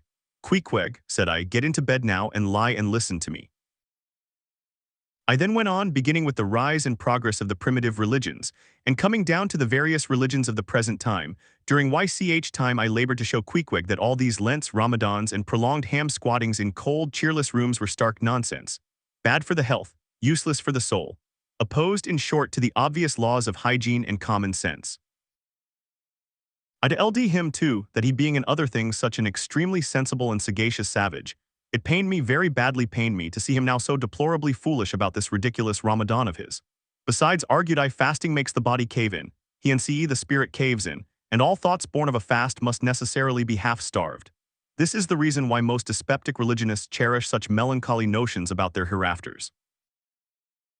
In one word, Queequeg, said I rather digressively, hell is an idea first born on an undigested apple dumpling, and since then perpetuated through the hereditary dyspepsias nurtured by Ramadans. I then asked Queequeg whether he himself was ever troubled with dyspepsia, expressing the idea very plainly so that he could take it in. He said no, only upon one memorable occasion. It was after a great feast given by his father the king, on the gaining of a great battle wherein 50 of the enemy had been killed by about 2 o'clock in the afternoon, and all cooked and eaten that very evening. No more, Queequeg, said I, shuddering, that will do, for I knew the inferences without his further hinting them. I had seen a sailor who had visited that very island, and he told me that it was the custom, when a great battle had been gained there, to barbecue all the slain in the yard or garden of the victor. And then one by one they were placed in great wooden trenchers and garnished round like a pilau with bread, fruit, and coconuts, and with some parsley in their mouths were sent round with the V. Eichter's compliments to all his friends, just as though these presents were so many Christmas turkeys. After all, I do not think that my remarks about religion made much impression upon Queequeg, because in the first place he somehow seemed dull of hearing on that important subject, unless considered from his own point of view, and in the second place, he did not more than 1/3 understand me, couch my ideas simply as I would, and finally he no doubt thought he knew a good deal more about the true religion than I did. He looked at me with a sort of condescending concern and compassion, as though he thought it a great pity that such a sensible young man should be so hopelessly lost to evangelical pagan piety. At last we rose and dressed, and Queequeg, taking a prodigiously hearty breakfast of chowders of all sorts so that the landlady should not make much profit by reason of his Ramadan, we sallied out to board the Pequod, sauntering along and picking our TTH with halibut bones. As we were walking down the end of the wharf towards the ship, Queequeg carrying his harpoon, Captain Peleg in his gruff voice loudly hailed us from his wigwam, saying he had not suspected my friend was a cannibal, and furthermore announcing that he let no cannibals on board that craft unless they previously produced their papers. What do you mean by that, Captain Peleg? Said I, now jumping on the bulwarks and leaving my comrades standing on the wharf. I mean, he replied, he must show his papers. Yes, said Captain Bildad in his hollow voice, sticking his head from behind Peleg's out of the wigwam. He must show that he's converted, son of darkness, he added, turning to Queequeg. Art thou at present in communion with any Christian church? Why, said I, he's a member of the First Congregational Church. Here be it said that many tattooed savages sailing in Nantucket ships at last come to be converted into the churches. First Congregational Church, cried Bildad, what, that worships in Deacon Deuteronomy Coleman's meeting house. And so saying, taking out his spectacles, he rubbed them with his great yellow bandana handkerchief and putting them on very carefully came out of the wigwam and leaning stiffly over the bulwarks took a good long look at Queequeg. How long hath he been a member? He then said, turning to me, not very long, I rather guess, young. No, said Peleg, and he hasn't been baptized right either, or it would have washed some of that devil's blue off his face. Do tell now, cried Bildad, is this Philistine a regular member of Deacon Deuteronomy's meeting? I never saw him going there and I pass it every Lord's Day. I don't know anything about Deacon Deuteronomy or his meeting, said I. All I know is that Queequeg here is a born member of the First Congregational Church. He is a deacon himself, Queequeg is. Young man, said Bildad sternly, thou art skylarking with me, explain thyself, thou young Hittite. What church dost thee mean? Answer me. Finding myself thus hard pushed, I replied. I mean, sir, the same ancient Catholic church to which you and I, and Captain Peleg there and Queequeg here and all of us, and every mother's son and soul of us belong, the great and everlasting first congregation of this whole worshipping world. We all belong to that. Only some of us cherish some queer crotchets no ways touching the grand belief in that we all join hands. Splice, thou means to splice hands, cried Peleg, drawing nearer. Young man, you'd better ship for a missionary instead of a four-mast hand. I never heard a better sermon. Deacon Deuteronomy, why Father Mapple himself couldn't beat it and he's reckoned s omething. Come aboard, never mind about the papers. I say, tell Quahog there what's that you call him. Tell Quahog to step along. By the great anchor, what a harpoon he's got there. Looks like good stuff that, and he handles it about right. I say, Quahog, or whatever your name is, did you ever stand in the head of a whale boat? Did you ever scent like a fish? Without saying a word, Queequeg in his wild sort of way jumped upon the bulwarks, from thence into the bows of one of the whale boats hanging to the side, and then bracing his left knee and poising his harpoon, cried out in some such way as this, Captain, you see him small drop tar on water dara, you see him. Well, s'pose him one whale I well den. And taking sharp aim at it, he darted the iron right over old Bildad's broad brim, clean across the ship's decks and struck the glistening tar spot out of sight. Now, said Queequeg, quietly hauling in the line, s'pose him whale why dad whale dead. Quick, Bildad, said Peleg, his partner, who, aghast at the close vicinity of the flying harpoon, had retreated towards the cabin gangway. Quick, I say, you Bildad, and get the ship's papers. We must have Hedgehog there, I mean Quahog. In one of our boats, look ye, Quahog, will give ye the 90th lay, and that's more than ever was given a harpooneer yet out of Nantucket. So down we went into the cabin, and to my great joy Queequeg was soon enrolled among the same ship's company to which I myself belonged. When all preliminaries were over and Peleg had got everything ready for signing, he turned to me and said, I guess, Quahog there don't know how to write, does he? I say, Quahog, blast ye, dost thou sign thy name or make thy mark? But at this question, Queequeg, who had twice or thrice before taken part in similar ceremonies, looked no ways abashed, but taking the offered pen, copied upon the paper in the proper place an exact counterpart of a queer round figure which was tattooed upon his arm, so that through Captain Peleg's obstinate mistake touching his appellative, it stood something like this, Quahog, his X mark. Meanwhile, Captain Bildad sat earnestly and steadfastly eyeing Queequeg, and at last rising solemnly and fumbling in the huge pockets of his broad-skirted drab coat, took out a bundle of tracts, and selecting one entitled The Latter Day Coming, or No Time to Lose, placed it in Queequeg's hands, and then grasping them and the book with both his, looked earnestly into his eyes and said, Son of darkness, I must do my duty by thee. I am part owner of this ship and feel concerned for the souls of all its crew. If thou still clingest to thy pagan ways, which I sadly fear, I beseech thee, remain not for aye a Belial bondsman.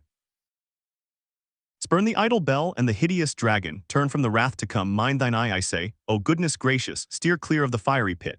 Something of the salt sea yet lingered in old Bildad's language, heterogeneously mixed with scriptural and domestic phrases. Avast there, Bildad, avast now, spoiling our harpooneer, cried Peleg. Pious harpooneers never make good voyagers, it takes the shark out of 'em. No harpooneer is worth a straw who ain't pretty sharkish. There was young Nat Swain, once the Bra-Vest boat header out of all Nantucket and the Vineyard. He joined the meeting and never came to good. He got so frightened about his plaguey soul that he shrinked and sheered away from whales for fear of afterclaps in case he got stove and went to Davy Jones. Peleg, said Bildad, lifting his eyes and hands. Thou thyself, as I myself, hast seen many a perilous time. Thou knowest, Peleg, what it is to have the fear of death. How then canst thou prate in this ungodly guise? Thou beliest thine own heart, Peleg, tell me, when this same Pequod here had her 3 masts overboard in that typhoon on Japan, that same voyage when thou went mate with Captain Ahab, didst thou not think of death and the judgment then? Hear him now, cried Peleg, marching across the cabin and thrusting his hands far down into his pockets. Hear him, all of ye, think of that, when every moment we thought the ship would sink. Death and the judgment then, what, with all 3 masts making such an everlasting thundering against the side and every sea breaking over us fore and aft, think of death and the judgment then. No, no time to think about death then. Life was what Captain Ahab and I was thinking of, and how to save all hands, how to rig jury masts, how to get into the nearest port, that was what I was thinking of. Bildad said no more, but buttoning up his coat stalked on deck where we followed him. There he stood very quietly overlooking some sailmakers who were mending a topsail in the waist. Now and then he stooped to pick up a patch or save an end of tarred twine which otherwise might have been wasted. Shipmates, have ye shipped in that ship? Queequeg and I had just left the Pequod and were sauntering away from the water, for the moment each occupied with his own thoughts, when the above words were put to us by a stranger, who, pausing before us, leveled his massive forefinger at the vessel in question. He was but shabbily apparelled in faded jacket and patched trousers, a rag of a black handkerchief investing his neck. A confluent smallpox had in all directions flowed over his face and left it like the complicated ribbed bed of a torrent. Hen, the rushing waters have been dried up. Have ye shipped in her? He repeated. You mean the ship Pequod, I suppose, said I, trying to gain a little more time for an uninterrupted look at him. Aye, the Pequod that shipped there, he said, drawing back his whole arm and then rapidly shoving it straight out from him with the fixed bayonet of his pointed finger darted full at the object. Yes, said I, we have just signed the articles. Anything down there about your souls? About what? Oh, perhaps you haven't got any, he said quickly. No matter though, I know many chaps that haven't got any, good luck to 'em, and they are all the better off for it. A soul's a sort of a fifth wheel to a wagon. What are you jabbering about, shipmate? Said I. He's got enough, though, to make up for all deficiencies of that sort in other chaps, abruptly said the stranger, placing a nervous emphasis upon the word he. Queequeg, said I, let's go, this fellow has broken loose from somewhere, he's talking about something and somebody we don't know. Stop, cried the stranger. Ye said true, ye haven't seen Old Thunder yet, have ye? Who's Old Thunder? Said I, again riveted with the insane earnestness of his manner. Captain Ahab. What, the captain of our ship, the Pequod? Aye, among some of us old sailor chaps he goes by that name. Ye haven't seen him yet, have ye? No, we haven't. He's sick, they say, but is getting better and will be all right again before long. All right again before long, laughed the stranger with a solemnly derisive sort of laugh. Look ye, when Captain Ahab is all right, then this left arm of mine will be all right, not before. What do you know about him? What did they tell you about him? Say that. They didn't tell much of anything about him, only I've heard that he's a good whale hunter and a good captain to his crew. That's true, yes, both true enough, but you must jump when he gives an order. Step and growl and go, that's the word with Captain Ahab. But nothing about that thing that happened to him off Cape Horn long ago, when he lay like dead for 3 days and nights. Nothing about that deadly scrimmage with the Spaniard afore the altar in Santa. Heard nothing about that, nothing about the silver calabash he spat into. And nothing about his losing his leg last voyage according to the prophecy. Didn't ye hear a word about the matters and something more, No, I don't think ye did. How could ye? Who knows it? Not all Nantucket, I guess. But howsever mayhap ye have heard tell about the leg and how he lost it. Ye have heard of that, I dare say. Oh yes, that everyone knows a most, I mean they know he's only one leg and that a parmacetti took the other off. My friend, said I, what all this gibberish of yours is about, I don't know and I don't much care, for it seems to me that you must be a little damaged in it. But if you are speaking of Captain Ahab of that ship there, the Pequod, then let me tell you that I know all about the loss of his leg. All about it, sure you do, all, pretty sure. With finger pointed and eye leveled at the Pequod, the beggar-like stranger stood a moment as if in a troubled reverie, then starting a little turned and said, Ye have shipped, have ye, names down on the papers. Well, what's signed is signed, and what's to be will be, and then again perhaps it won't be after all. Anyhow, it's all fixed and arranged already, and some sailors or other must go with him, I suppose, as well these as any other men, God pity 'em. Morning to ye, shipmates, morning, the ineffable heavens bless ye, I'm sorry I stopped ye. Look here, friend, said I, if you have anything important to tell us, out with it, but if you are only trying to bamboozle us, you are mistaken in your game, that's all I have to say. And it's said very well, and I like to hear a chap talk up that way, you are just the man for him, the likes of ye. Morning to ye, shipmates, morning. Oh, when ye get there, tell 'em I've concluded not to make one of 'em. Ah, my dear fellow, you can't fool us that way, you can't fool us. It is the easiest thing in the world for a man to look as if he had a great secret in him. Morning to ye, shipmates, morning. Morning it is, said I, come along, Queequeg, let's leave this crazy man. But stop, tell me your name, will you? Elijah.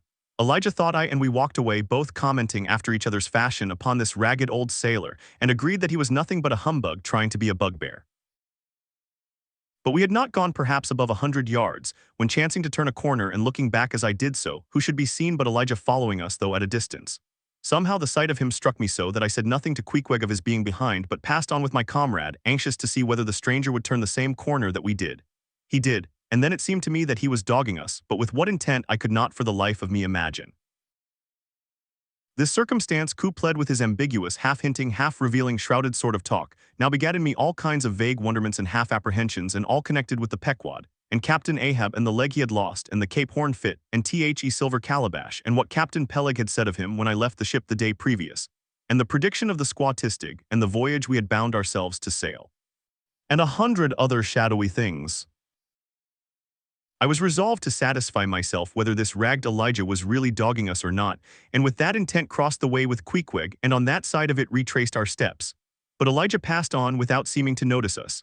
This relieved me, a ND once more, and finally, as it seemed to me, I pronounced him in my heart a humbug. A day or two passed, and there was great activity aboard the Pequod. Not only were the old sails being mended, but new sails were coming on board, and bolts of canvas and coils of rigging. In short, everything betokened that the ship's preparations were hurrying to a close. Captain Peleg seldom or never went ashore but sat in his wigwam keeping a sharp lookout upon the hands.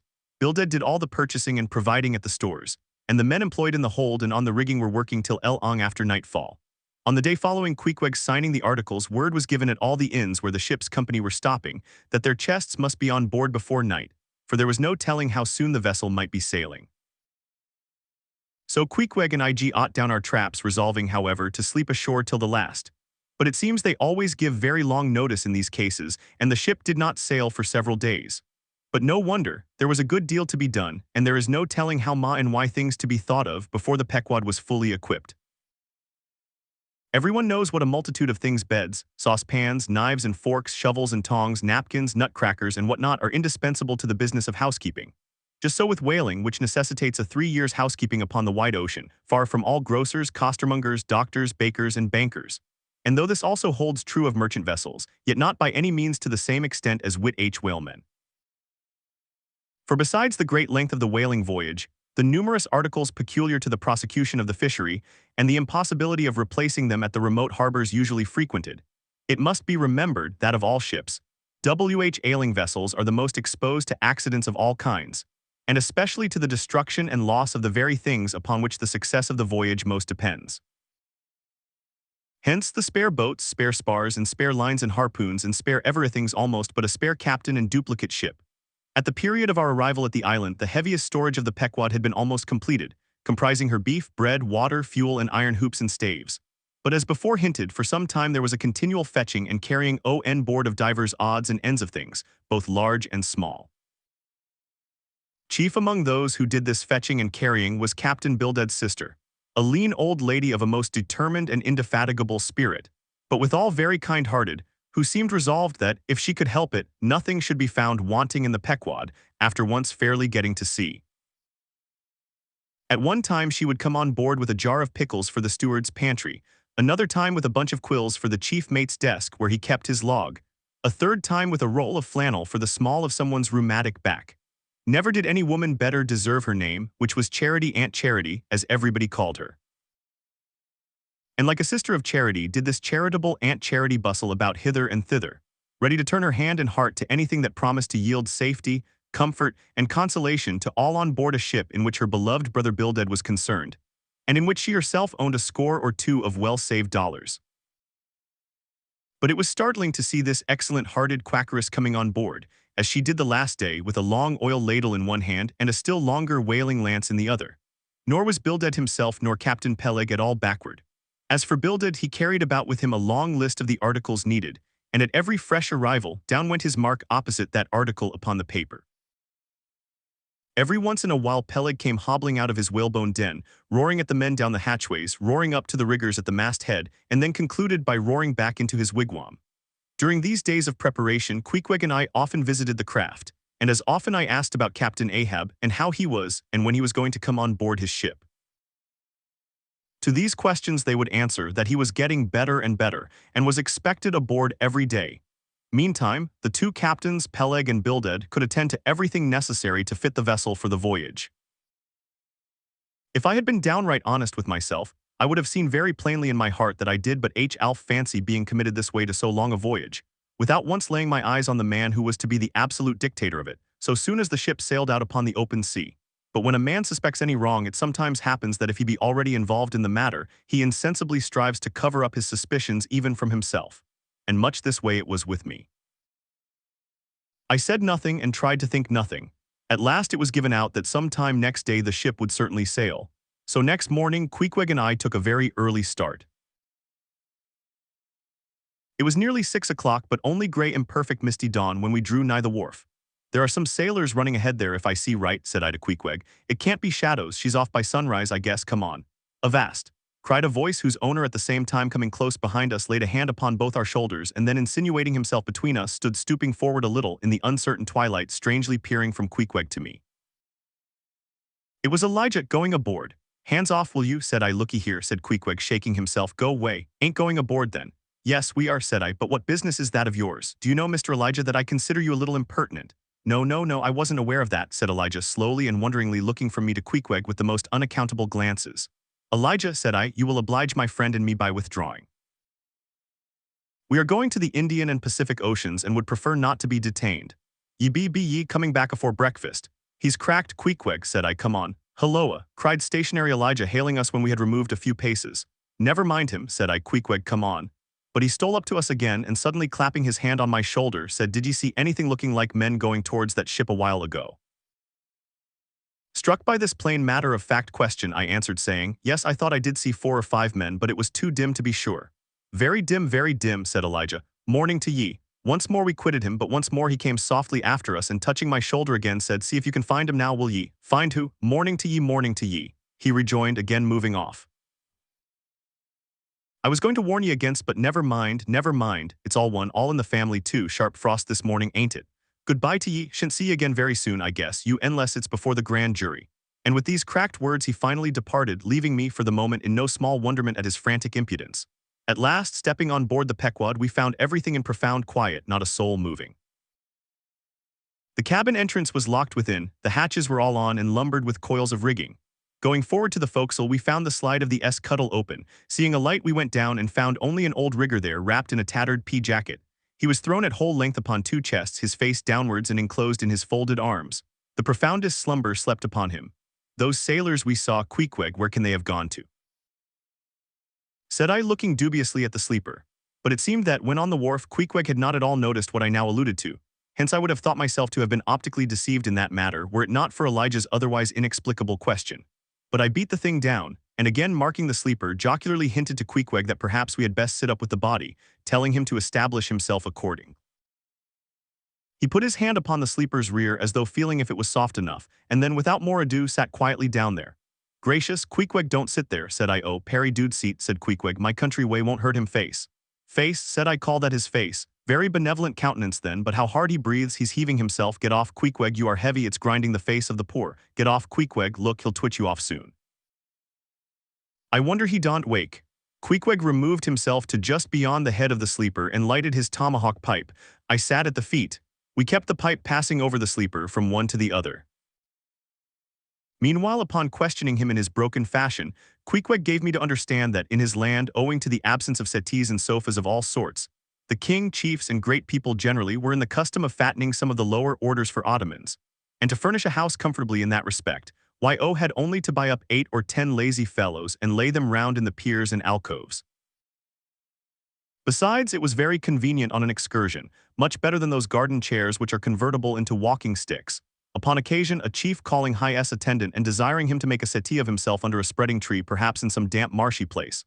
While narrating these things, every time Queequeg received the tomahawk from me, he flourished the hatchet side of it over the sleeper's head. "What's that for, Queequeg?" "Parry easy, kill e, oh, parry easy."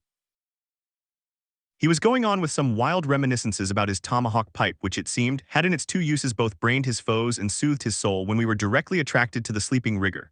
The strong vapor now completely filling the contracted hole, it began to tell upon him. He breathed with a sort of muffledness, then seemed troubled in the nose, then revolved over once or twice, then sat up and rubbed his eyes. "Hulloa," he breathed at last, "who be ye smokers?" "Shipped men," answered I. "When does she sail?"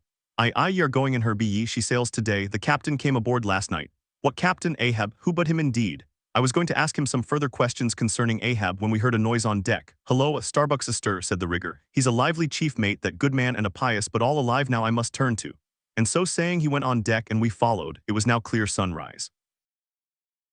Soon the crew came on board in twos and threes, the riggers bestirred themselves, the mates were actively engaged, and several of the shore people were busy in bringing various last things on board.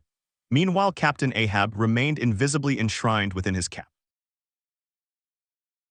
At length towards noon, upon the final dismissal of the ship's riggers, and after the Pequod had been hauled out from the wharf, and after the ever-thoughtful Charity had come off in a whale boat, with her last gift a nightcap for Stubb, the second mate, her brother-in-law, and a spare Bible for the steward after all this, the two captains, Peleg and Bildad, issued from the cabin, and turning to the chief mate, Peleg said, "Now, Mr. Starbuck, are you sure everything is right?" "Captain Ahab is all ready, just spoke to him, nothing more to be got from shore, eh? Well, call all hands then, muster 'em aft here, blast 'em." "No need of profane words, however great the hurry, Peleg," said Bildad, "but away with thee, friend Starbuck, and do our bidding." "How now?" Here upon the very point of starting for the voyage, Captain Peleg and Captain Bildad were going it with a high hand on the quarter-deck, just as if they were to be joint commanders at sea as well as to all appearances in port. And as for Captain Ahab, no sign of him was yet to be seen, only they said he was in the cabin. But then the idea was that his presence was by no means necessary in getting the ship under way and steering her well out to sea. Indeed, as that was not at all his proper business but the pilot's, and as he was not yet completely recovered, so they said, therefore Captain Ahab stayed below. And all this seemed natural enough, especially as in the merchant service many captains never show themselves on deck for a considerable time after heaving up the anchor, but remain over the cabin table, having a farewell merry making with their shore friends, before they quit the ship for good with the pilot. But there was not much chance to think over the matter, for Captain Peleg was now all alive. He seemed to do most of the talking and commanding, and not Bildad. "Aft here, ye sons of bachelors," he cried as the sailors lingered at the main mast. "Mr. Starbuck, drive 'em aft. Strike the tent there," was the next order. As I hinted before, this whalebone marquee was never pitched except in port, and on board the Pequod for 30 years the order to strike the tent was well known to be the next thing to heaving up the anchor. "Man the capstan, blood and thunder, jump," was the next command, and the crew sprang for the handspikes. Now in getting under way, the station generally occupied by the pilot is the forward part of the ship. And here Bildad, who with Peleg, be it known, in addition to his other officers, was one of the licensed pilots of the port, he being suspected to have got himself made a pilot in order to save the Nantucket pilot fee to all the ships he was concerned in. For he never piloted any other craft. Bildad, I say, might now be seen actively engaged in looking over the bows for the approaching anchor, and at in T. Arval singing what seemed a dismal stave of psalmody to cheer the hands at the windlass, who roared forth some sort of a chorus about the girls in Booble Alley, with hearty goodwill. Nevertheless, not 3 days previous, Bildad had told them that no profane songs would be allowed on board the Pequod, particularly in getting under way, and Charity, his sister, had placed a small choice copy of Watts in each seaman's berth. Meantime, overseeing the other part of the ship, Captain Peleg ripped and swore astern in the most frightful manner. I almost thought he would sink the ship before the anchor could be got up. Involuntarily I paused on my handspike and told Queequeg to do the same, thinking of the perils we both ran in starting on the voyage with such a devil for a pilot. I was comforting myself, however, with the thought that in pious Bildad might be found some salvation, spite of his 777th lay, when I felt a sudden sharp poke in my rear, and turning round was horrified at the apparition of Captain Peleg in the act of withdrawing his leg from my immediate vicinity. That was my first kick. "Is that the way they heave in the merchant service?" he roared. "Spring, thou sheephead, spring and break thy back. Why don't ye spring, I say, all of ye spring. Quohug, spring, thou chap with the red whiskers, spring there, Scotch cap, spring, thou green pants, spring, I say, all of ye, and spring your eyes out." And so saying, he moved along the windlass here and there, using his leg very freely, while imperturbable Bildad kept leading off with his psalmody. Thinks I Captain Peleg must have been de-rinking something today. At last the anchor was up, the sails were set, and off we glided. It was a short, cold Christmas, and as the short northern day merged into night, we found ourselves almost broad upon the wintry ocean, whose freezing spray cased us in ice as in polished armor. The long rows of teeth on the bulwarks glistened in the moonlight, and like the white ivory tusks of some huge elephant, vast curving icicles depended from the bows. Lank Bildad as pilot headed the first watch, and ever and anon as the old craft deep dived into the green seas and sent the shivering frost all over her, and the winds howled and the cordage rang, his steady notes were heard. "Sweet fields beyond the swelling flood stand dressed in living green. So to the Jews old Canaan stood, while Jordan rolled between." Never did those sweet words sound more sweetly to me than then. They were full of hope and fruition. Spite of this frigid winter night in the boisterous Atlantic, spite of my wet feet and wetter jacket, there was yet, it then seemed to me, many a pleasant haven in store, and meads and glades so eternally vernal that the grass shot up by the spring untrodden, unwilted, remains at midsummer. At last we gained such an offing that the two pilots were needed no longer. The stout sailboat that had accompanied us began ranging alongside. It was curious and not unpleasing how Peleg and Bildad were affected at this juncture, especially Captain Bildad. For loath to depart, yet very loath to leave for good, a ship bound on so long and perilous a voyage beyond both stormy capes, a ship in which some thousands of his hard-earned dollars were invested, a ship in which an old shipmate sailed as captain, a man almost as old as he, once more starting to encounter all the terrors of the pitiless jaw, loath to say goodbye to a thing so every way be rimful of every interest to him, poor old Bildad lingered long. Paced the deck with anxious strides, ran down into the cabin to speak another farewell word, there again came on deck, and looked to windward, looked towards the wide and endless waters, only bounded by the far-off unseen eastern continents, looked towards the land, looked aloft, looked right and left, looked everywhere and nowhere. And at last, mechanically coiling a rope upon its pin, convulsively grasped stout Peleg by the hand, and holding up a lantern, for a moment stood gazing heroically in his face, as much as to say, nevertheless, friend Peleg, I can stand it, yes I can. As for Peleg himself, he took it more like a philosopher, but for all his philosophy there was a tear twinkling in his eye when the lantern came too near, and he too did not a little run from cabin to deck, now a word below and now a word with Starbuck the chief mate. But at last he turned to his comrade with a final sort of look about him. Captain Bildad, come, old shipmate, we must go back the main yard there, boat ahoy. Stand by to come close alongside now, careful, careful. Come Bildad, boy, say your last. Luck to ye, Starbuck, luck to ye, Mr. Stubb, luck to ye, Mr. Flask, good bye and good luck to ye all, and this day 3 years I'll have a hot supper smoking for ye in old Nantucket. Hurrah and away. God bless ye and have ye in his holy keeping, men, murmured old Bildad almost incoherently. I hope ye'll have fine weather now, so that Captain Ahab may soon be moving among ye. A pleasant sun is all he needs, and ye'll have plenty of them in the tropy sea voyage ye go. Be careful in the hunt, ye mates. Don't stave the boats needlessly, ye harpooneers. Good white cedar plank is raised full 3%. Within the year, don't forget your prayers either. Mr. Starbuck, mind that Cooper don't waste the spa ray staves. Oh, the sail needles are in the green locker. Don't whale it too much a Lord's days, men, but don't miss a fair chance either. That's rejecting heaven's good gifts. Have an eye to the molasses tierce, Mr. Stubb. It was a little leaky, I thought. If you touch at the islands, Mr. Flask, beware of fornication. Goodbye, goodbye. Don't keep that cheese too long down in the hold, Mr. Starbuck. It'll spoil. Be careful with the butter, 20 cents the pound it was, and mind ye, if come, Captain Bildad, stop palavering away. And with that Peleg hurried him over the side and both dropped into the boat. Ship and boat diverged. The cold, damp night breeze blew between, a screaming gull flew overhead, the two hulls wildly rolled. We gave 3 heavy-hearted cheers and blindly plunged like fate into the lone Atlantic. Some chapters back, one Bulkington was spoken of, a tall, Newlanded mariner encountered in New Bedford at the inn. When on that shivering winter's night the Pequod thrust her vindictive bows into the cold malicious waves, who should I see standing at her helm but Bulkington? I looked with sympathetic awe and fearfulness upon the man who in mid-winter just landed from a 4 years' dangerous voyage could so unrestingly push off again for still another tempestuous term. The land seemed scorching to his feet. Wonderfulest things are ever the unmentionable, deep memories yield no epitaphs. This 6-inch chapter is the toneless grave of Bulkington. Let me only say that it fared with him as with the storm-tossed ship that miserably drives along the leeward land. The port would fain give succor, the port is pitiful. In the port is safety, comfort, hearthstone, supper, warm blankets, friends, all that's kind to our mortalities. But in that gale the port, the land, is that ship's direst jeopardy. She must fly all hospitality. One touch of land, though it but graze the keel, would make her shudder through and through.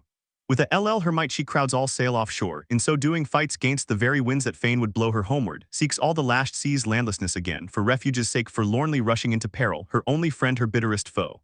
Know ye now Bulkington. Glimpses do ye seem to see of that mortally intolerable truth, that all deep earnest thinking is but the intrepid effort of the soul to keep the open independence of her sea, while the wildest winds of heaven and earth conspire to cast her on the treacherous, slavish shore. But as in landlessness alone resides highest truth, shoreless, indefinite as God, so better is it to perish in that howling infinite than be ingloriously dashed upon the lay, even if that were safety. For worm-like then, oh, who would craven crawl to land, terrors of the terrible, is all this agony so vain? Take heart, O Bulkington, bear thee grimly, demigod. Up from the spray of thy ocean perishing straight up leaps thy apotheosis.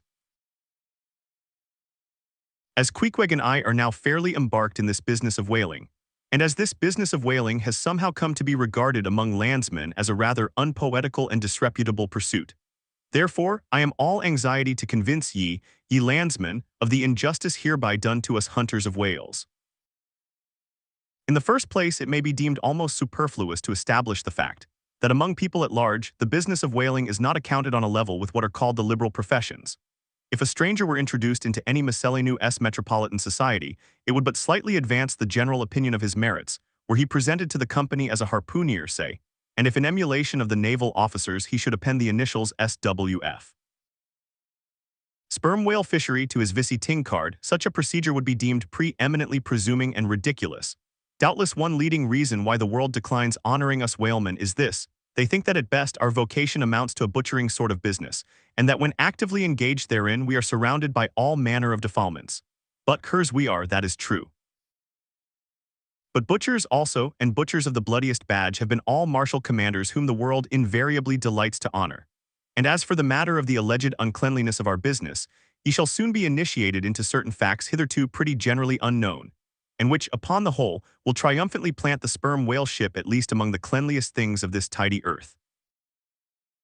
But even granting the charge in question to be true, what disordered slip-purry decks of a whale ship are comparable to the unspeakable carrion of those battlefields from which so many soldiers return to drink in all ladies' plaudits. And if the idea of peril so much enhances the popular conceit of the soldier's profession, let me assure ye that many a veteran who has freely marched up to a battery would quickly recoil at the apparition of the sperm whale's vast tail, fanning into eddies the air over his head. For what are the comprehensible terrors of man compared with the interlinked terrors and wonders of God? But though the world scouts at us whale hunters, yet does it unwittingly pay us the profoundest homage, yea, and all abounding adoration. For almost all the tapers, lamps, and candles that burn round the globe burn as before so many shrines to our glory. But look at this matter in other lights, weigh it in all sorts of scales, see what we whalemen are and have been. Why did the Dutch in De Witt's time have admirals of their whaling fleets? Why did Louis XVI of France, at his own personal expense, fit out whaling ships from Dunkirk, and politely invite to that town some score or two of families from our own island of Nantucket? Why did Britain between the years 1750 and 1788 pay to her whalemen in bounties upwards of £1,000,000? And lastly, how comes it that we whalemen of America now outnumber all the rest of the banded whalemen in the world, sail a navy of upwards of 700 vessels, manned by 18,000 men, yearly consuming $4 million, the ship's worth at the time of sailing $20 million, and every year importing into our harbors a well-reaped harvest of $7 million? How comes all this if there be not something puissant in whaling? But this is not the half, look again. I freely assert that the cosmopolite philosopher cannot for his life point out one single peaceful influence, which within the last 60 years has operated more potentially upon the whole broad world, taken in one aggregate, than the high and mighty boo sinus of whaling. One way and another, it has begotten events so remarkable in themselves and so continuously momentous in their sequential issues, that whaling may well be regarded as that Egyptian mother who bore offspring themselves pregnant from her womb. It would be a hopeless, endless task to catalogue all these things. Let a handful suffice. For many years past, the whale ship has been the pioneer in ferreting out the remotest and least known parts of the earth. She has explored seas and archipelagos which had no chart, where no Cook or Vancouver had ever sailed. If American and European men of war now peacefully ride in once savage harbors, let them fire salutes to the honor and glory of the whale ship, which originally showed them the way, and fi resti interpreted between them and the savages.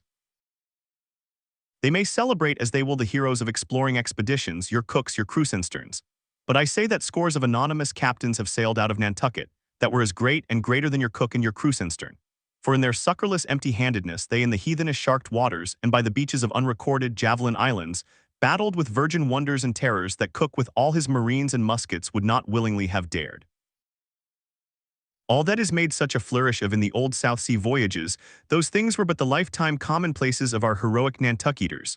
Often adventures which Vancouver dedicates 3 chapters to, these men accounted unwo arthi of being set down in the ship's common log. Ah, the world! Oh, the world! Until the whale fishery rounded Cape Horn, no commerce but colonial, scarcely any intercourse but colonial, was carried on between Europe and the long line of the opulent Spanish provinces on the Pacific coast. It was the whalemen who first broke through the jealous policy of the Spanish crown touching those colonies. And if space permitted, it might be distinctly shown how from those whalemen at last eventuated the liberation of Peru, Chile, and Bolivia from the yoke of old Spain, and the establishment of the eternal democracy in those parts. That great America on the other side of the sphere, Australia, was given to the enlightened world by the whalemen. After its first blunder-born discovery by a Dutchman, all other ships long shunned those shores as pestiferously barbarous, but the whale ship touched there. The whale ship is the true mother of that now mighty colony. Moreover, in the infancy of the first Australian settlement, the emigrants were several times saved from starvation by the benevolent biscuit of the whale ship, luckily dropping an anchor in their waters. The uncounted isles of all Polynesia confess the same truth, and do commercial homage to the whale ship that cleared the way for the missionary and the merchant, and in many cases carried the primitive missionaries to their first destinations. If that double-bolted land, Japan, is ever to become hospitable, it is the whale ship alone to whom the credit will be due, for already she is on the threshold. But if in the face of all this you still declare that whaling has no aesthetically noble associations connected with it, then am I ready to shiver 50 lances with you there and unhorse you with a split helmet every time. The whale has no famous author and whaling no famous chronicler, you will say. The whale no famous author and whaling no famous chronicler, who wrote the first account of our Leviathan, who but mighty job, and who composed the first narrative of a whaling voyage. Who but no less a prince than Alfred the Great, who with his own royal pen took down the words from other the Norwegian whale hunter of those times, and who pronounced our glowing eulogy in Parliament, who but Edmund Burke, true enough, but then whalemen themselves are poor devils, they have no good blood in their veins, no good blood in their veins, they have something better than royal blood there. The grandmother of Benjamin Franklin was Mary Morrell, afterwards by marriage Mary Folger, one of the old settlers of Nantucket, and the ancestress to a long line of Folgers and harpooneers, all kith and kin to noble Benjamin, this day darting the barbed iron from one side of the world to the other. Good again, but then all confess that somehow whaling is not respectable. Whaling not respectable. Whaling is imperial. By Old English statutory law, the whale is declared a royal fish. Oh, that's only nominal. The whale himself has never figured in any grand imposing way. The whale never figured in any grand imposing way. In one of the mighty triumphs given to a Roman general upon his entering the world's capital, the bones of a whale, brought all the way from the Syrian coast, were the most conspicuous object in the symbol-led procession. See subsequent chapters for something more on this head. Granted, since you cite it, but say what you will, there is no real dignity in whaling, no dignity in whaling, the dignity of our calling the very heavens attest. Cetus is a constellation in the south, no more, drive down your hat in presence of the Tsar and take it off to Queequeg. No more. I know a man that in his lifetime has taken 350 whales. I account that man more honorable than that great captain of antiquity who boasted of taking as many walled towns. And as for me, if by any possibility there be any as yet undiscovered prime thing in me, if I shall ever deserve any real repute in that small but high-hushed world which I might not be unreasonably ambitious of, if hereafter I shall do anything that, upon the whole, a man might rather have done than to have left undone, if at my death my executors, or more properly my creditors, find any precious MSS in my desk, then here I prospectively ascribe all the honor and the glory to whaling, for a whale ship was my Yale College and my Harvard. In behalf of the dignity of whaling, I would fain advance naught but substantiated facts. But after embattling his facts, an advocate who should wholly suppress a not unreasonable surmise, which might tell eloquently upon his cause, such an advocate, would he not be blameworthy? It is well known that at the coronation of kings and queens, even modern ones, a certain curious process of seasoning them for their functions is gone. There is a saltcellar of state, so called, and there may be a caster of state. How they use the salt precisely, who knows? Certain I am, however, that a king's head is solemnly oiled at his coronation, even as a head of salad. Can it be, though, that they anoint it with a view of making its interior run well as they anoint machinery?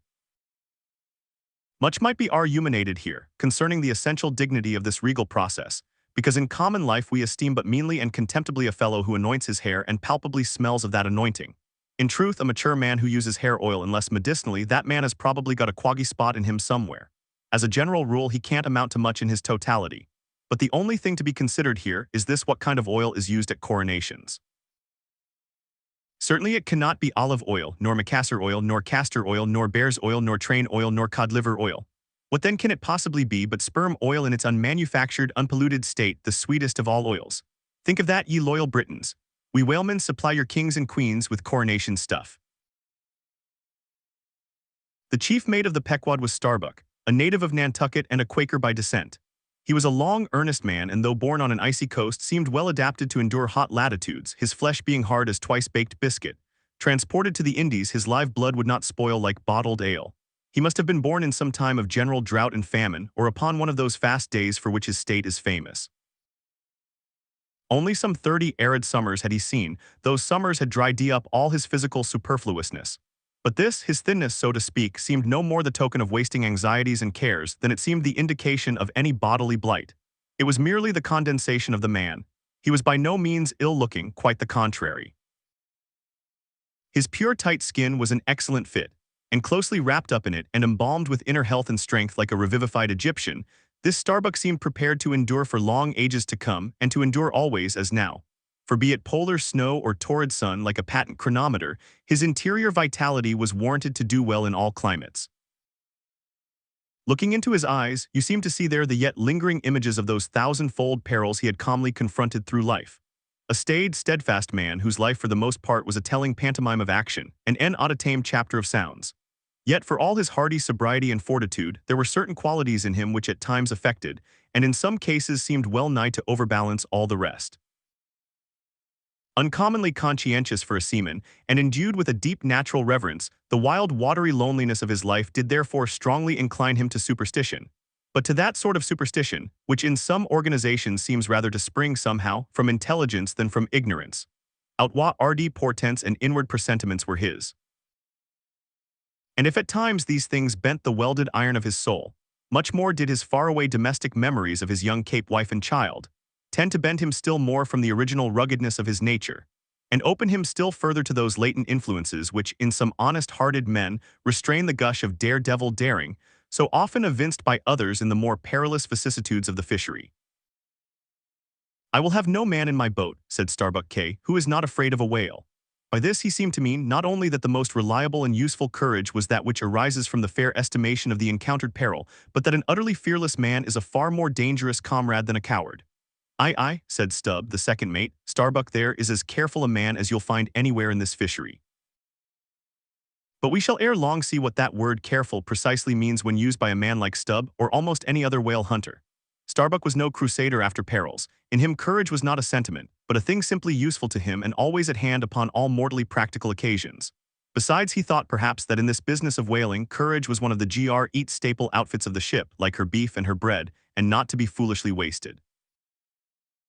Wherefore he had no fancy for lowering for whales after sundown, nor for persisting in fighting a fish that too much persisted in fighting him. For thought Starbuck, I am here in this critical ocean to kill whales for my living and not to be killed by them for theirs, and that hundreds of men had been so killed Starbuck well knew. What doom was his own father's? Where in the bottomless deeps could he find the torn limbs of his brother?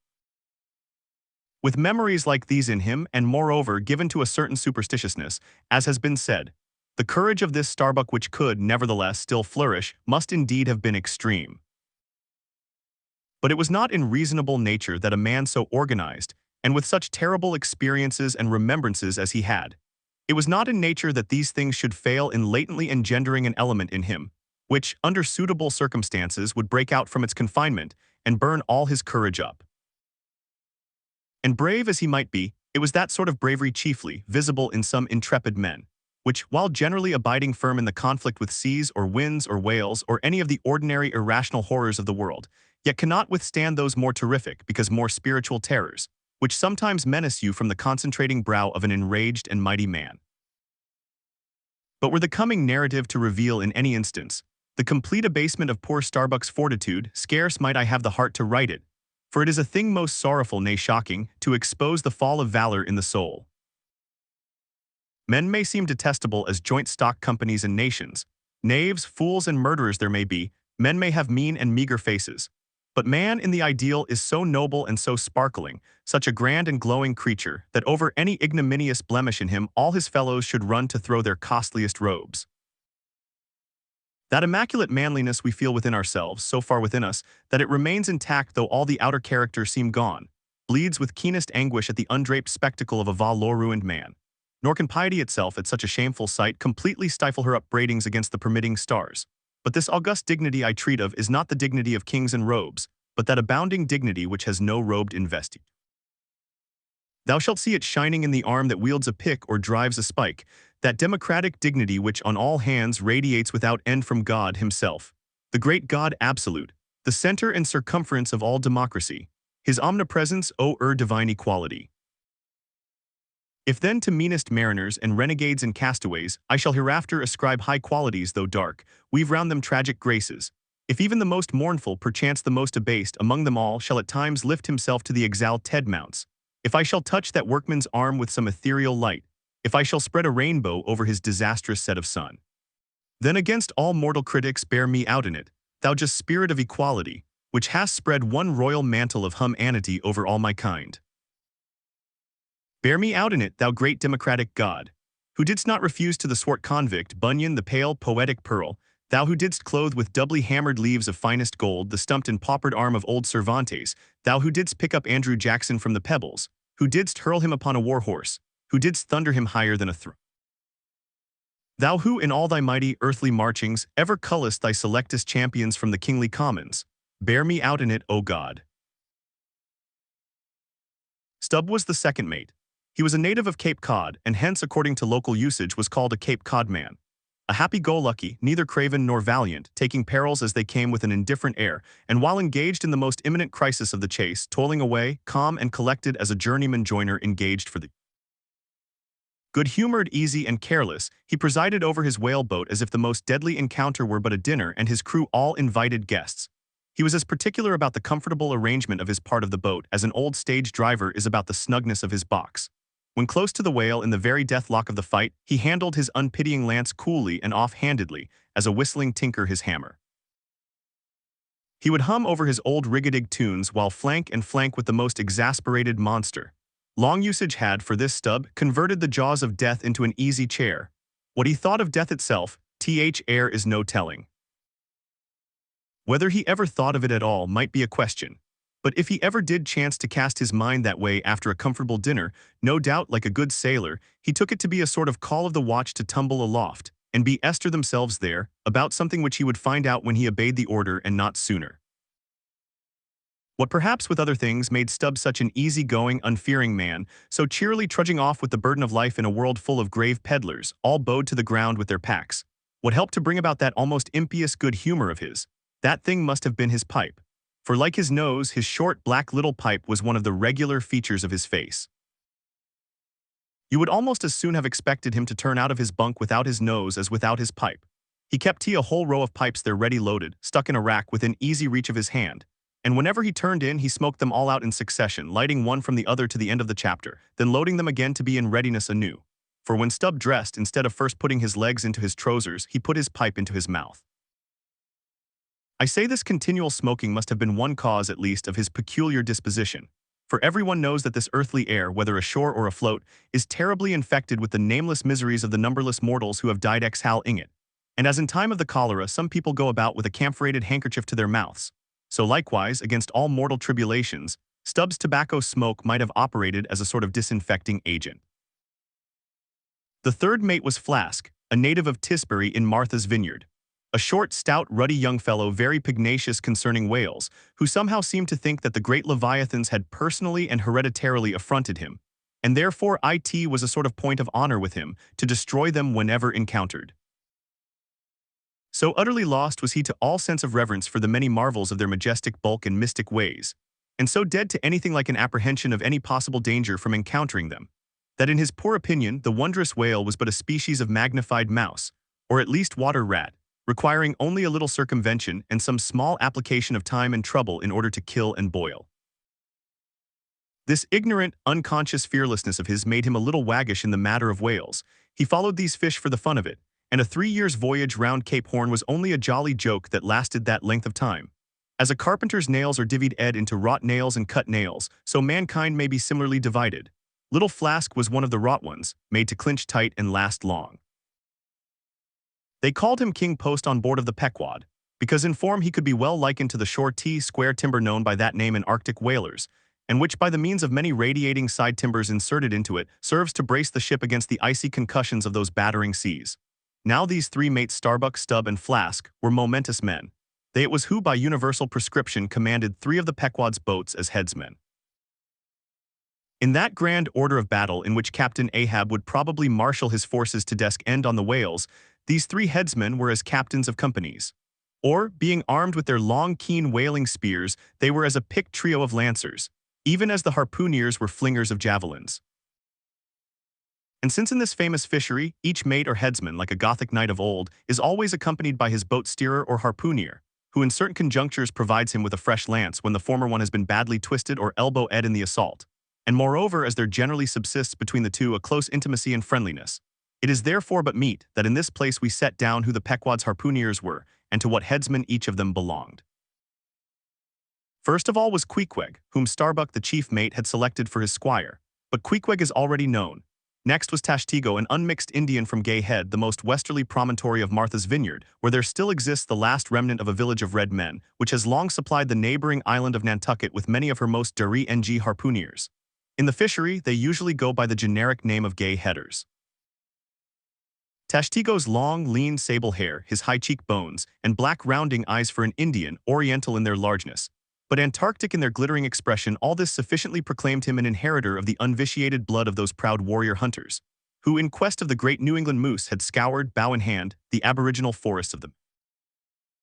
But no longer snuffing in the trail of the ill beasts of the woodland, Tashtego now hunted in the wake of the great whales of the sea, the unerring harpoon of the sun fitly replacing the infallible arrow of the sires. To look at the tawny brawn of his lithe, snaky limbs, you would almost have credited the superstitions of some of the earlier Puritans, and half believed this wild Indian to be a son of the prince of the powers of the air. Tashtego was Stubb the second mate's squaw. Third among the harpooneers was Daggoo, a gigantic coal-black Negro savage, with a lion-like tread in Ahasuerus to behold. Suspended from his ears were two golden hoops, so large that the sailors called them ring-bolts and would talk of securing the top-sail halyards to them. In his youth, Daggoo had voluntarily shipped on board of a whaler, lying in a lonely bay on his native coast. And never having been anywhere in the world but in Africa, Nantucket, and the pagan harbors most frequented by whalemen, and having now led for many years the bold life of the fishery in the ships of owners uncommonly heedful of what manner of men they shipped, Daggoo retained all his barbaric virtues, and erect as a giraffe, moved about the decks in all the pomp of 6 feet 5 in his socks. There was a corporeal humility in looking up at him, and a white man standing before him seemed a white flag come to beg truce of a fortress. Curious to tell, this imperial Negro, Ahasuerus Daggoo, was the squire of Little Flask, who looked like a chessman beside him. As for the residue of the Pequod's company, be it said, that at the present day not one in two of the many thousand men before the mast employed in the American whale fishery are Americans born, though pretty nearly all the officers are. Herein it is the same with the American whale fishery as with the American Army and military and merchant navies, and the engineering forces employed in the construction of the American canals and railroads. The same, I say, because in all these cases the native American liberally provides the brains, the rest of the world as generously supplying the muscles. No small number of these whaling seamen belong to the Azores, where the outward-bound Nantucket whalers frequently touch to augment their crews from the hardy peasants of those rocky shores. In like manner, the Greenland whalers sail in out of Hull or London, put in at the Shetland Islands, to receive the full complement of their crew. Upon the passage homewards, they drop them there again. How it is there is no telling, but islanders seem to make the best whalemen. They were nearly all islanders in the Pequod, isolatos too, I call such, not acknowledging the common continent of men, but each isolato living on a separate continent of his own. Yet now, federated along one keel, what a set these isolatos were. And Anacharsis Clute's deputation from all the isles of the sea and all the ends of the earth, accompanying old Ahab in the Pequod to lay the world's grievances before that bar from which not very many of them ever come back. Black little Pip, he never did, oh no, he went before. Pooh, our Alabama boy. On the grim Pequod's forecastle ye shall ere long see him beating his tambourine. Prelusive of the eternal time when sent for to the great quarter-deck on high, he was bid strike in with angels and beat his tambourine in glory. Called a coward here, hailed a hero there. For several days after leaving Nantucket, nothing above hatches was seen of Captain Ahab. The mates regularly relieved each other at the watches, and for aught that could be seen to the contrary, they seemed to be the only commanders of the ship. Only they sometimes issued from the cabin with orders so sudden and peremptory that after all it was plain they but commanded vicariously. Yes, their supreme lord and dictator was there, though hitherto unseen by any eyes not permitted to penetrate into the now saw-cred retreat of the cabin. Every time I ascended to the deck from my watches below, I instantly gazed aft to mark if any strange face were visible. For my first vague disquietude touching the unknown captain, now in the seclusion of the sea, became almost a perturbation. This was strangely heightened at times by the ragged Elijah's diabolical incoherences uninvitedly recurring to me, with a subtle energy I could not have before conceived of. But poorly could I withstand them. Much as in other moods I was almost ready to smile at the solemn whimsicalities of that outlandish prophet of the wharves. But whatever it was of apprehensiveness or uneasiness to call it so which I felt, yet whenever I came to look about me in the ship, it seemed against all warrantry to cherish such emotions. For though the harpooneers with the great body of the crew were a far more barbaric, heathenish, and motley set than any of the tame merchant ship companies which my previous experiences had made me acquainted with, still I ascribed this, and rightly ascribed it, to the fierce uniqueness of the very nature of that wild Scandinavian vocation in which I had so abandonedly embarked. But it was especially the aspect of the three chief officers of the ship, the mates, which was most forcibly calculated to allay these colorless misgivings, and induce confidence and cheerfulness in every presentment of the voyage. Three better, more likely sea officers and men, each in his own different way, could not readily be found, and they were every one of them Rickens, a Nantucketer, a Vineyarder, a Cape man. Now it being Christmas when the ship shot from out her harbor, for a space we had biting polar weather, though all the time running away from it to the southward, and by every degree and minute of latitude which we sailed, gradually leaving that merciless winter and all its intolerable weather behind us. It was one of those less lowering, but still gray and gloomy enough mornings of the transition, when with a fair wind the ship was rushing through the Waite with a vindictive sort of leaping and melancholy rapidity, that as I mounted to the deck at the call of the forenoon watch, so soon as I leveled my glance towards the taffrail, foreboding shivers ran over me. Reality outran apprehension. Captain Ahab sent ood upon his quarter-deck.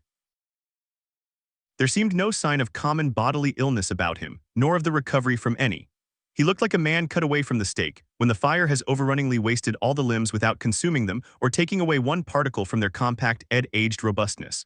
His whole high, broad form seemed made of solid bronze and shaped in an unalterable mold like Cellini's cast Perseus. Threading its way out from among his gray hairs and continuing right down one side of his tawny scorched face and neck, till it disappeared in his clothing, you saw a slender rod-like mark, lividly whitish.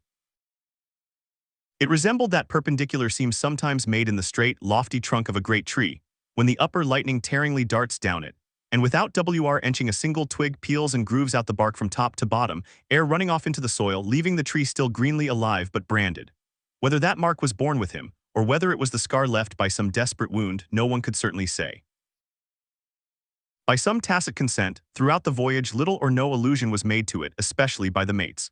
But once Tashtigo Sr., an old gay-head Indian among the crew, superstitiously asserted that not till he was full 40 years old did Ahab become that way branded, and then it came upon him, not in the fury of any mortal fray, but in an elemental strife at sea. Yet this wild hint seemed inferentially negatived by what a grey Manxman insinuated, an old sepulchral man who, having never before sailed out of Nantucket, had never ere this laid eye upon wild Ahab. Nevertheless, the old sea traditions, the immemorial credulities, popularly invested this old Manxman with preternatural powers of discernment. So that no white sailor seriously contradicted him when he said that if ever Captain Ahab should be tranquilly laid out, which might hardly come to pass. So he muttered then, whoever should do that last office for the dead, would find a birthmark on him from crown to sole. So powerfully did the whole grim aspect of Ahab affect me, and the livid brand which streaked it, that for the first few moments I hardly noted that not a little of this overbearing grimness was owing to the barbaric white leg upon which he partly stood. It had previously come to me that this ivory leg had at sea been fashioned from the polished bone of the sperm whale's jaw. He was dismasted off Japan, said the old gay-head Indian once, but like his dismasted craft he shipped another mast without coming home for it. He has a quiver of 'em. I was struck with the singular posture he maintained. Upon each side of the Pequod's quarter-deck and pretty close to the mizzen shrouds there was an auger hole bored about half an inch or so into the plank. His bone leg steadied in that hole, one arm elevated and holding by a shroud. Captain Ahab stood erect, looking straight out beyond the ship's ever-pitching prow. There was an infinity of firmest fortitude, a determinate, unsurrenderable willfulness, in the fixed and fearless forward dedication of that glance. Not a word he spoke, nor did his officers say aught to him. though by all their minutest gestures and expressions they plainly showed the uneasy, if not painful, consciousness of being under a troubled master eye. And not only that, but moody, stricken Ahab stood before them with a crucifixion in his face, in all the nameless, regal, overbearing dignity of some mighty woe. Ere long, from his first visit in the air, he withdrew into his cabin. But after that morning he was every day visible to the crew, either standing in his pivot hole or seated upon an ivory stool he had, or heavily walking the deck. As the sky grew less gloomy, indeed began to grow a little genial, he became still less and less a recluse, as if, when the ship had sailed from home, nothing but the dead, wintry bleakness of the sea had then kept him so secluded. And by it came to pass that he was almost continually in the air. But as yet, for all that he said or perceptibly did, on the at last sunny deck, he seemed as unnecessary there as another mast. But the Pequod was only making a passage now, not regularly cruising. Nearly all whaling preparatives needing supervision the mates were fully competent to, so that there was little or nothing out of himself to employ or excite Ahab now, and thus chase away for that one interval the clouds that layer upon layer were piled upon his brow, as ever all clouds choose the loftiest peaks to pile themselves upon. Nevertheless, ere long, the warm, warbling persuasiveness of the pleasant holiday weather we came to seemed gradually to charm him from his mood. For as when the red-cheeked, dancing girls April and May trip home to the wintry, misanthropic woods, even the barest, ruggedest, most thunder-cloven old oak will at least send forth some few green sprouts to welcome such glad-hearted visitants. So Ahab did in the end a little respond to the playful allurings of that girlish. More than once did he put forth the faint blossom of a look, which in any other man would have soon flowered out in a smile. Some days elapsed, and ice and icebergs all astern, the Pequod now went rolling through the bright Quito spring, which at sea almost perpetually reigns on the threshold of the eternal August of the tropic. The warmly cool, clear, ringing, perfumed, overfull owing redundant days were as crystal goblets of Persian sherbet heaped up, flaked up, with rose-water snow. The starred and stately nights seemed haughty dames in jeweled velvets, nursing at home in lonely pride the memory of their absent conquering earls, the golden-helmeted suns. For sleeping man, 'twas hard to choose between such winsome days and such seducing nights. But all the witcheries of that unwaning weather did not merely lend new spells and potencies to the outward world. Inward they turned upon the soul, especially when the still mild hours of eve came on. Then memory shot her crystals as the clear ice most forms of noiseless twilights. And all these subtle agencies more and more they wrought on Ahab's texture. Old age is always wakeful, as if the longer linked with life the less man has to do with aught that looks like death. Among sea commanders the old graybeards will oftenest leave their berths to visit the night cloaked. It was so with Ahab. Only thought he now of late he seemed so much to live in the open air that, truly speaking, his visits were more to the cabin than from the cabin to the planks. It feels like going down into one's tomb, he would mutter to himself, for an old captain like me to be descending this narrow scuttle, to go to my grave-dug berth. So almost every 24 hours when the watches of the night were set, and the band on deck sentineled the slumbers of the band below, and when if a rope was to be hauled upon the forecastle, the sailors flung it not rudely down as by day, but with some cautiousness dropped it to its place for fear of disturbing their slumbering shipmates. When this sort of steady quietude would begin to prevail, habitually, the silent steersman would watch the cabin scuttle. And ere long the old man would emerge, grip-ping at the iron banister, to help his crippled way. Some considering touch of humanity was in him, for at times like these he usually abstained from patrolling the quarter-deck, because to his wearied mates seeking repose within 6 inches of his ivory heel, such would have been the reverberating crack and din of that bony step, that their dreams would have been on the crunching teeth of sharks. But once the mood was on him too deep for common regardings, and as with heavy lumber-like pace he was ring the ship from taffrail to mainmast, Stubb, the old second mate, came up from below with a certain unassured, deprecating humorousness, hinted that if Captain Ahab was pleased to walk the planks then no one could say nay, but there might be some way of muffling the noise, hinting something indistinctly and hesitatingly about a globe of tow and the insertion into it of the ivory heel. "Ah, Stubb, thou didst not know Ahab then." "Am I a cannon ball, Stubb," said Ahab, "that thou wouldst wad me that fashion? But go thy ways, I had forgot, below to thy nightly grave, where such as ye sleep between shrouds, to use ye to the filling one at last. Down, dog and kennel." Starting at the unforeseen concluding exclamation of the so suddenly scornful old man, Stubb was speechless a moment, then said excitedly, "I am not used to be spoken to that way, sir. I do but less than half like it, sir." "Avast," gritted Ahab between his set teeth and violently moving away as if to avoid some passionate temptation. "No, sir, not yet," said Stubb, emboldened. "I will not tamely be called a dog, sir." "Then be called 10 times a donkey and a mule and an ass, and begone, or I'll clear the world of thee." As he said this, Ahab advanced upon him with such overbearing terrors in his aspect that Stubb involuntarily retreated. "I was never served so before without giving a hard blow for it," muttered Stubb as he found himself descending the cabin scuttle. "It's very queer. Stop, Stubb, somehow now I don't well know whether to go back and strike him or what's that. Down here on my knees and pray for him." Yes, that was the thought coming up in me, but it would be the first time I ever did pray. "It's queer, very queer, and he's queer too. I take him fore and aft. He's about the queerest old man Stubb ever sailed with. How he flashed at me, his eyes like powder pans. Is he mad? Anyway, there's something on his mind, as sure as there must be something on a deck when it cracks. He ain't in his bed now, either, more than 3 hours out of the 24, and he don't sleep then. Didn't that doughboy, the steward, tell me that of a morning he always finds the old man's hammock clothes all rumpled and tumbled, and the sheets down at the foot, and the coverlid almost tied into knots, and the pillow a sort of frightful hot, as though a baked brick had been on it. A hot old man. I guess he's got what some folks ashore call a conscience. It's a kind of tick-dolly-row, they say, worse nor a toothache. Well, I don't know what it is, but the Lord keep me from catching it. He's full of rye-dee-dee-less. I wonder what he goes into the after-hold for every night, as doughboy tells me he suspects. What's that for, I should like to know? Who's made appointments with him in the hold? Ain't that queer now? But there's no telling, it's the old game. Here goes for a snooze. Damn me, it's worth a fellow's while to be born into the world, if only to fall right asleep. And now that I think of it, that's about the first thing babies do, and that's a sort of queer too. Damn me, but all things are queer, come to think of 'em. But that's against my principles. Think not is my 11th commandment, and sleep when you can is my 12th, so here goes again. But how's that? Didn't he call me a dog? Blazes. He called me 10 times a donkey and piled a lot of jackass-ease on top of that. He might as well have kicked me and done with it. Maybe he did kick me and I didn't observe it. I was so taken all aback with his brow somehow. It flashed like a bleached bone. What the devil's the matter with me? I don't stand right on my legs. Coming afoul of that old man has a sort of turned me wrong side out. By the Lord, I must have been dreaming, though how? But the only way's to stash it. So here goes to hammock again, and in the morning, I'll see how this plaguey juggling thinks over by daylight. When Stubb had departed, Ahab stood for a while leaning over the bulwarks, and then, as had been usual with him of late, calling a sailor of the watch, he sent him below for his ivory stool and also his pipe. Lighting the pipe at the binnacle lamp and planting the stool on the weather side of the deck, he sat and smoked. In Old Norse times, the thrones of the sea-loving Danish kings were fabricated, saith tradition, of the tusks of the narwhal. How could one look at Ahab then, seated on that tripod of bones, without bethinking him of the royalty it symbolized? For a Khan of the plank and a king of the sea and a great lord of Leviathans was Ahab. Some moments passed, during which the thick vapor came from his mouth in quick and constant puffs which blew back again into his face.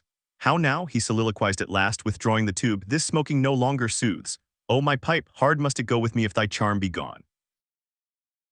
Here have I been unconsciously toiling, not pleasuring eye, and ignorantly smoking to windward all the while, to windward, and with such nervous whiffs as if, like the dying whale, my final jets were the strongest and fullest of trouble. What business have I with this pipe? This thing that is meant for sereneness, to send up mild white vapors among mild white hairs, not among torn iron gray locks like mine. I'll smoke no more." He tossed the still lighted pipe into this. The fire hissed in the waves, the same instant the ship shot by the bubble the sinking pipe made. With slouched hat, Ahab lurchingly paced the planks. Next morning, Stubb accosted Flask. "Such a queer dream, King Post, I never had. You know the old man's ivory leg? Well, I dreamed he kicked me with it, and when I tried to kick back, upon my soul, my little man, I kicked my leg right off. And then, presto, Ahab seemed a pyramid, and I, like a blazing fool, kept kicking at it. But what was still more curious, Flask, you know how curious all dreams are. Through all this rage that I was in, I somehow seemed to be thinking to myself that after all it was not much of an insult, that kick from Ahab. Why, thinks I, what's the row? It's not a real leg, only a false leg. And there's a mighty difference between a living thump and a dead thump. That's what makes a blow from the hand, Flask, 50 times more savage to bear than a blow from a cane. The living member, that makes the living insult, my little man. And thinks I to myself all the while, mind, while I was stubbing my silly toes against that cursed pyramid, so confoundedly contradictory was it all the while I say I was thinking to myself, what's his leg now but a cane, a whalebone cane? Yes, thinks I, it was only a playful cudgeling, in fact, only a whaleboning that he gave me, not a base kick. Besides, thinks I, look at it once, why the end of it, the foot part, what a small sort of ND it is, whereas if a broad-footed farmer kicked me there's a devilish broad insult, but this insult is whittled down to a point only. But now comes the greatest joke of the dream, Flask. While I was battering away at the pyramid, a sort of badger-haired old merman with a hump on his back takes me by the shoulders and slews me round. "What are you bout?" says he, slid. Man, but I was frightened, such a fizz, but somehow next moment I was over the fright. "What am I about?" says I at last. "And what business is that of yours, I should like to know, Mr. Humpback? Do you want a kick?"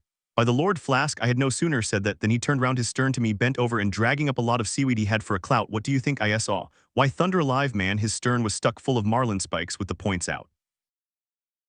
Says I, on second thoughts, I guess I won't kick you, old fellow. Why, Stub, said he, why, Stub, and kept muttering it all the time, a sort of eating of his own gums like a chimney hag. Seeing he wasn't going to stop saying over his why, Stub, I thought I might as well fall to kicking the pyramid again, but I had only just lifted my foot for it when he roared out, stop that kicking. Halloa, says I, what's the matter now, old fellow? Look ye here, says he, let's argue the insult. Captain Ahab kicked ye, didn't he? Yes, he did, says I, right here it was. Very good, says he, used his ivory leg, didn't he? Yes, he did, says I. Well then, says he, why, Stub, what have you to complain of? Didn't he kick with right good will? It wasn't a common pitch pine leg he kicked with, was it? No, you were kicked by a great man and with a beautiful ivory leg, Stub. It's an honor, I consider it an honor. Listen, wise Stub. In old England the greatest lords think it great glory to be slapped by a queen and made garter knights of, but be your boast, Stub, that you were kicked by old Ahab and made a wise man of. Remember what I say, be ked by him, account his kicks honors, and on no account kick back, for you can't help yourself, wise Stub. Don't you see that pyramid? With that he all of a sudden seemed somehow in some queer fashion to swim off into the air. I snored, rolled over, and there I was in my hammock. Now what do you think of that dream, Flask? I don't know, it seems a sort of foolish to me though. Maybe, but it's made a wise man of me, Flask, to see Ahab standing there sideways looking over the stern. Well, the best thing you can do, Flask, is to let the old man alone, never speak to him whatever he says. Halloa, what's that he shouts? Hark! Masthead there, look sharp all of ye, there are whales hereabouts. If ye see a white one, split your lungs for him. What do you think of that now, Flask? Ain't there a small drop of something queer about that, eh? A white whale, did ye mark that, man? Looky, there's something special in the wind. Stand by for it, Flask. Ahab has that's bloody on his mind. But mum, he comes this way. Already we are boldly launched upon the deep, but soon we shall be lost in its unshored harborless immensities. Ere that come to pass, ere the Pequod's weedy hull rolls side by side with the barnacled hulls of the Leviathan, at the outset it is but well to attend to a matter almost indispensable to a thorough appreciative understanding of the more special Leviathanic revelations and allusions of all sorts which are to follow. It is some systematized exhibition of the whale in his broad genera that I would now fain put before you, yet is it no easy task. The classification of the constituents of a chaos, nothing less, is here essayed. Listen to what the best and latest authorities have laid down. No branch of zoology is so much involved as that which is entitled cetology, says Captain Scoresby, A.D. 1820. It is not my intention, were it in my power, to enter into the inquiry as to the true method of dividing the cetacea into groups and families. Utter confusion exists among the historians of this animal, sperm whale, says Surgeon Beale, A.D. 1839. Unfitness to pursue our research in the unfathomable waters, impenetrable veil covering our knowledge of the cetacea, a field strewn with thorns. All these incomplete indications but serve to torture us naturalists. Thus speak of the whale, the great Cuvier, and John Hunter and Lesson, those lights of zoology and anatomy. Nevertheless, though of real knowledge there be little, yet of books there are a plenty, and so in some small degree with cetology or the science of whales. Many are the men, small and great, old and new, landsmen and seamen, who have at large or in little written of the. Run over a few: the authors of the Bible, Aristotle, Pliny, Aldrovandi, Sir Thomas Browne, Gessner, Ray, Linnaeus, Rondelet, Eus, Willoughby, Green, Artedi, Sibbald, Brisson, Martin, Lassapede, Bonatera, Desmarest, Baron Cuvier, Frederick Cuvier, John Hunter, Owen, Scoresby, Beale, Bennett, J. Ross Brown, the author of Miriam Coffin, Olmsted, and the Rev. T. Cheever. But to W. Hat ultimate generalizing purpose all these have written, the above cited extracts will show. Of the names in this list of whale authors, only those following Owen ever saw living whales, and but one of them was a real professional harpooner and whaleman, I mean Captain Scoresby. On the separate subject of the Greenland or right whale, he is the best existing authority. But Scoresby knew nothing and says nothing of the great sperm whale, compared with which the Greenland whale is almost unworthy mentioning. And here be it said that the Greenland whale is an usurper upon the throne of the seas. He is not even by any means the largest of the whales. Yet owing to the long priority of his claims and the profound ignorance which, till some 70 years back, invested the then fabulous or utterly unknown sperm whale, and which ignorance to this present day still reigns in all but some few scientific retreats and whale ports, this usurpation has been every way complete. Reference to nearly all the Leviathanic allusions in the great poets of past days will satisfy you that the Greenland whale without any rival was to them the monarch of the seas. But the time has at last come for a new proclamation. This is Charing Cross, hear ye. Good people all, the Greenland whale is deposed, the great sperm whale now reigneth. There are only two books in being which at all pretend to put the living sperm whale before you, and at the same time in the remotest degree succeed in the attempt. Those books are Beale's and Bennett's, both in their time surgeons to English South Sea whale ships and both exact and reliable men. The original matter touching the sperm whale to be found in their volumes is necessarily small, but so far as it goes, it is of excellent quality, though mostly confined to scientific description. As yet, however, the sperm whale, scientific or poetic, lives not complete in any literature. Far above all other hunted whales, his is an unwritten life. Now the various species of whales need some sort of popular comprehensive classification, if only an easy outline one for the present, hereafter to be filled in all its departments by subsequent labors. As no better man advances to take this matter in hand, I hereupon offer my own poor endeavors. I promise nothing complete, because any human thing supposed to be complete must for that very reason infallibly be faulty. I shall not pretend to a minute anatomical description of the various species, or in this place at least to much of any description. My object here is simply to project the draft of a systematization of cetology. I am the architect, not the builder. But it is a ponderous task. No ordinary letter sorter in the post office is equal to it. To grope down into the bottom of the sea after them, to have one's hands among the unspeakable foundations, ribs, and very pelvis of the world, this is a fearful thing. What am I that I should essay to hook the nose of this Leviathan? The awful tauntings in Job might well appall me. Will he, the Leviathan, make a covenant with thee? Behold, the hope of him is vain. But I have swam through libraries and sailed through oceans. I have had to do with whales with these visible hands. I am in earnest, and I will try. There are some preliminaries to settle. First, the uncertain, unsettled condition of this science of cetology is in the very vestibule attested by the fact that in some quarters it still remains a moot point whether a whale be a fish. In his System of Nature, AD 1776, Linnaeus declares, I hear Ebbe separate the whales from the fish. But of my own knowledge, I know that down to the year 1850, sharks and shad, alewives and herring, against Linnaeus's express edict, were still found dividing the possession of the same seas with the Leviathan. The grounds upon which Linnaeus would fain have banished the whales from the waters, he states as follows. On account of their warm bilocular heart, their lungs, their movable eyelids, their hollow ears, penem intrantum feminam mammis lactantum, and final lie, ex lege naturae jure meritoque. I submitted all this to my friends Simeon Macy and Charlie Coffin, of Nantucket, both messmates of mine in a certain voyage, and they united in the opinion that the reasons set forth were altogether insufficient. I profanely hinted they were humbug. Be it known that, waiving all argument, I take the good old-fashioned ground that the whale is a fish, and call upon holy Jonah to back me. This fundamental thing settled, the next point is in what internal respect does the whale differ from other fish. Above, Linnaeus has given you those items. But in brief they are these: lungs and warm blood, whereas all other fish are lungless and cold-blooded. Next, how shall we define the whale by his obvious externals so as conspicuously to label him for all time to come? To be short then, a whale is a spouting fish with a horizontal tail. There you have him. However contracted, that definition is the resultee of expanded meditation. A walrus spouts much like a whale, but the walrus is not a fish because he is amphibious. But the last term of the definition is still more cogent as coupled with the first. Almost anyone must have noticed that all the fish familiar to landsmen have not a flat but a vertical or up and down tail. Whereas among spouting fish the tail, though it may be similarly shaped, invariably assumes a horizontal position. By the above definition of what a whale is, I do by no means exclude from the Leviathanic brotherhood any sea creature hitherto identified with the whale by the best informed Nantucketers, nor, on the other hand, link with it any fish hitherto authoritatively regarded as alien. Hence, all the smaller, spouting, and horizontal-tailed fish must be included in this ground plan of cetology. Now then come the grand divisions of the entire whale host. I am aware that down to the present time, the fish-styled lammatins and dugongs, pigfish and sowfish of the coffins of Nantucket, are included by many naturalists among the whales. But as these pigfish are a noisy, contemptible set, mostly lurking in the mouths of rivers and feeding on wet hay, and especially as they do not spout, I deny their credentials as whales, and have presented them with their passports to quit the kingdom of cetology. First, according to magnitude, I divide the whales into 3 primary books subdivisible into chapters, and these shall comprehend them all, both small and large. I, the folio whale, I, the octavo whale, I, the duodecimo whale. As the type of the folio, I present the sperm whale of the octavo, the grampus of the duodecimo, the porpoise, folios. Among these I here include the following chapters: I, the sperm whale, I, the right whale, I, the fin-back whale, IV. The humpbacked whale, V. The razor-back whale, VI, the sulphur-bottom whale. Book I folio, chapter I, sperm whale.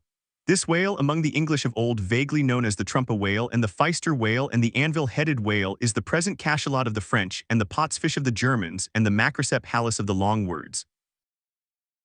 He is without doubt the largest inhabitant of the globe, the most formidable of all whales to encounter, the most majestic in aspect, and lastly by far the most valuable in commerce, he being the only creature from which that valuable substance spermaceti is obtained.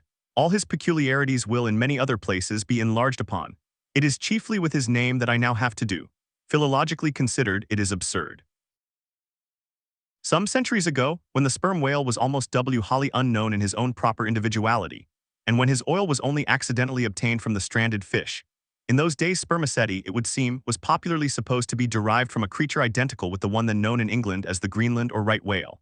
It was the idea also that this same spermaceti was that quickening humor of the Greenland whale which the first syllable of the word literally expresses.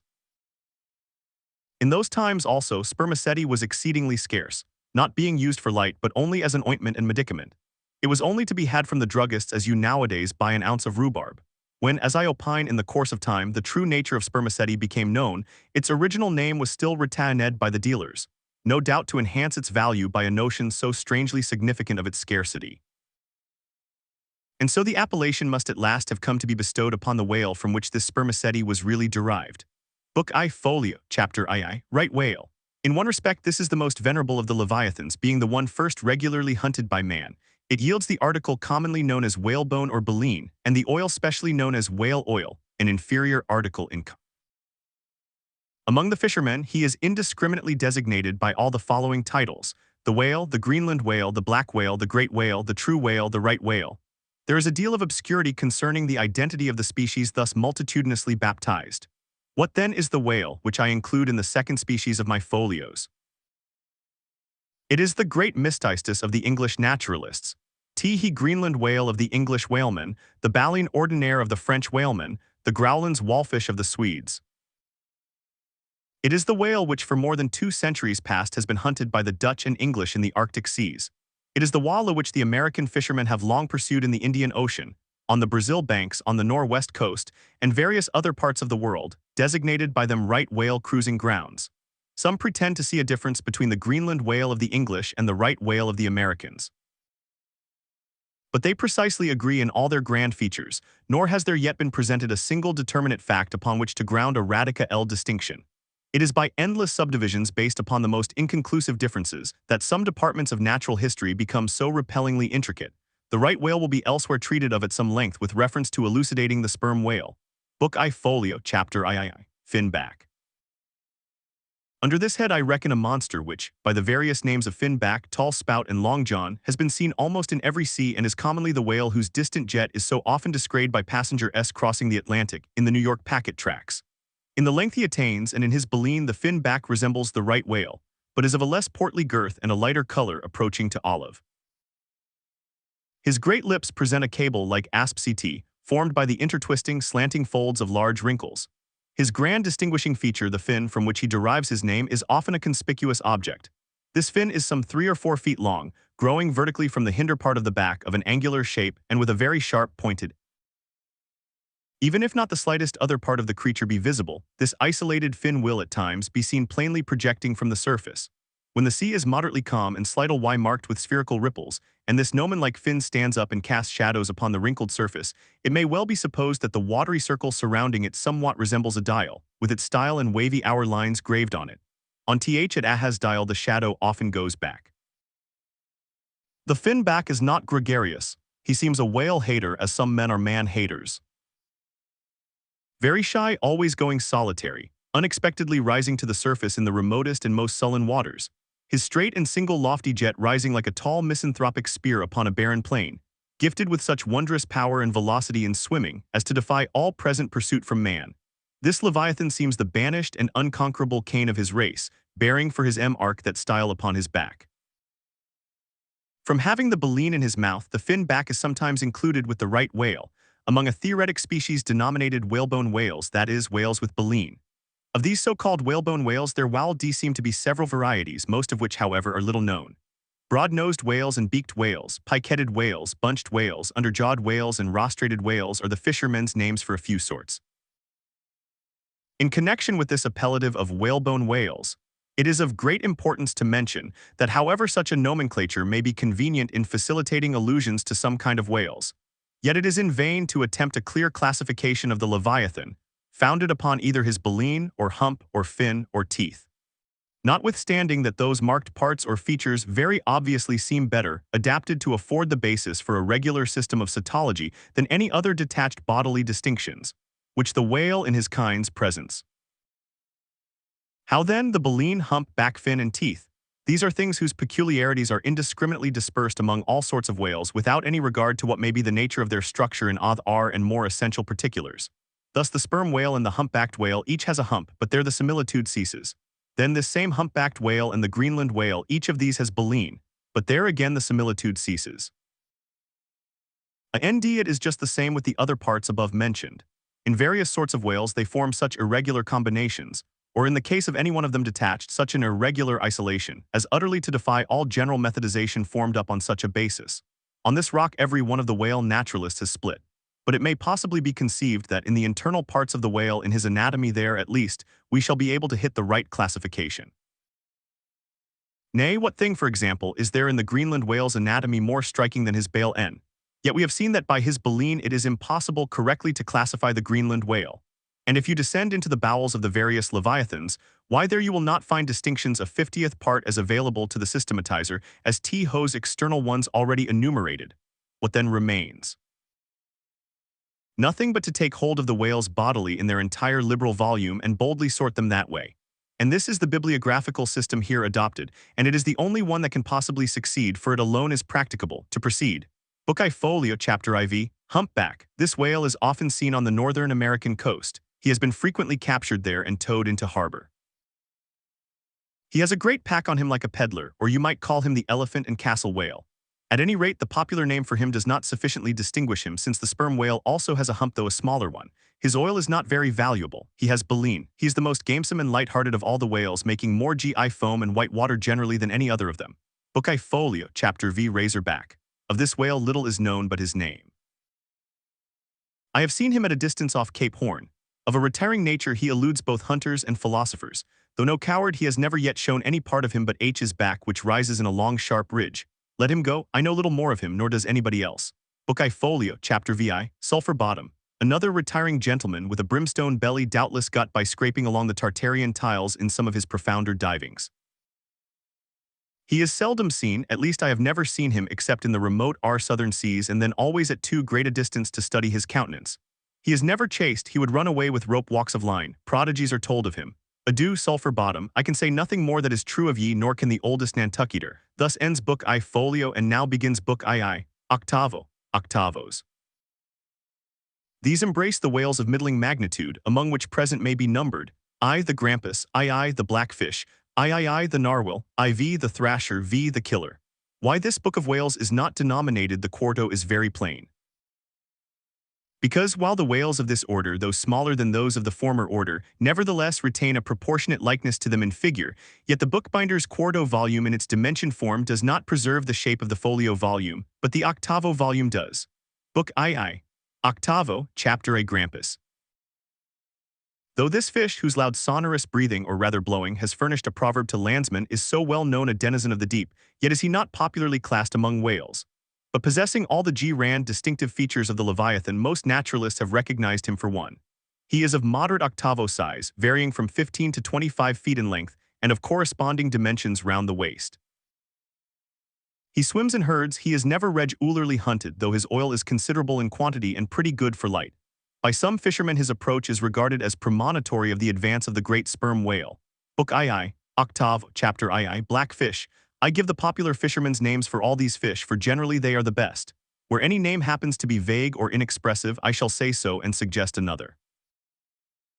I do so now touching the blackfish, so called, because blackness is the rule among almost all whales. So call him the hyena whale if you please. His veracity is well known, and from the circumstance that the inner angles of his lips are curved upwards, he carries an everlasting Mephistophelian grin on his face. This whale averages some 16 or 18 feet in length. He is found in almost all latitudes. He has a peculiar way of showing his dorsal hooked fin in swimming, which looks something like a Roman nose. When not more profitably employed, the sperm whale hunters sometimes capture the hyena whale to keep up the supply of cheap oil for domestic employment, as some frugal housekeepers, in the absence of company and quite alone by themselves, burn unsavory tallow instead of odorous wax. Though their blubber is very thin, some of these whales will yield you upwards of 30 gallons of oil. Book II, Octavo, Chapter III. Narwhal, that is, nostril whale, another instance of a curiously named whale, so named I suppose from his peculiar horn being originally mistaken for a peaked nose.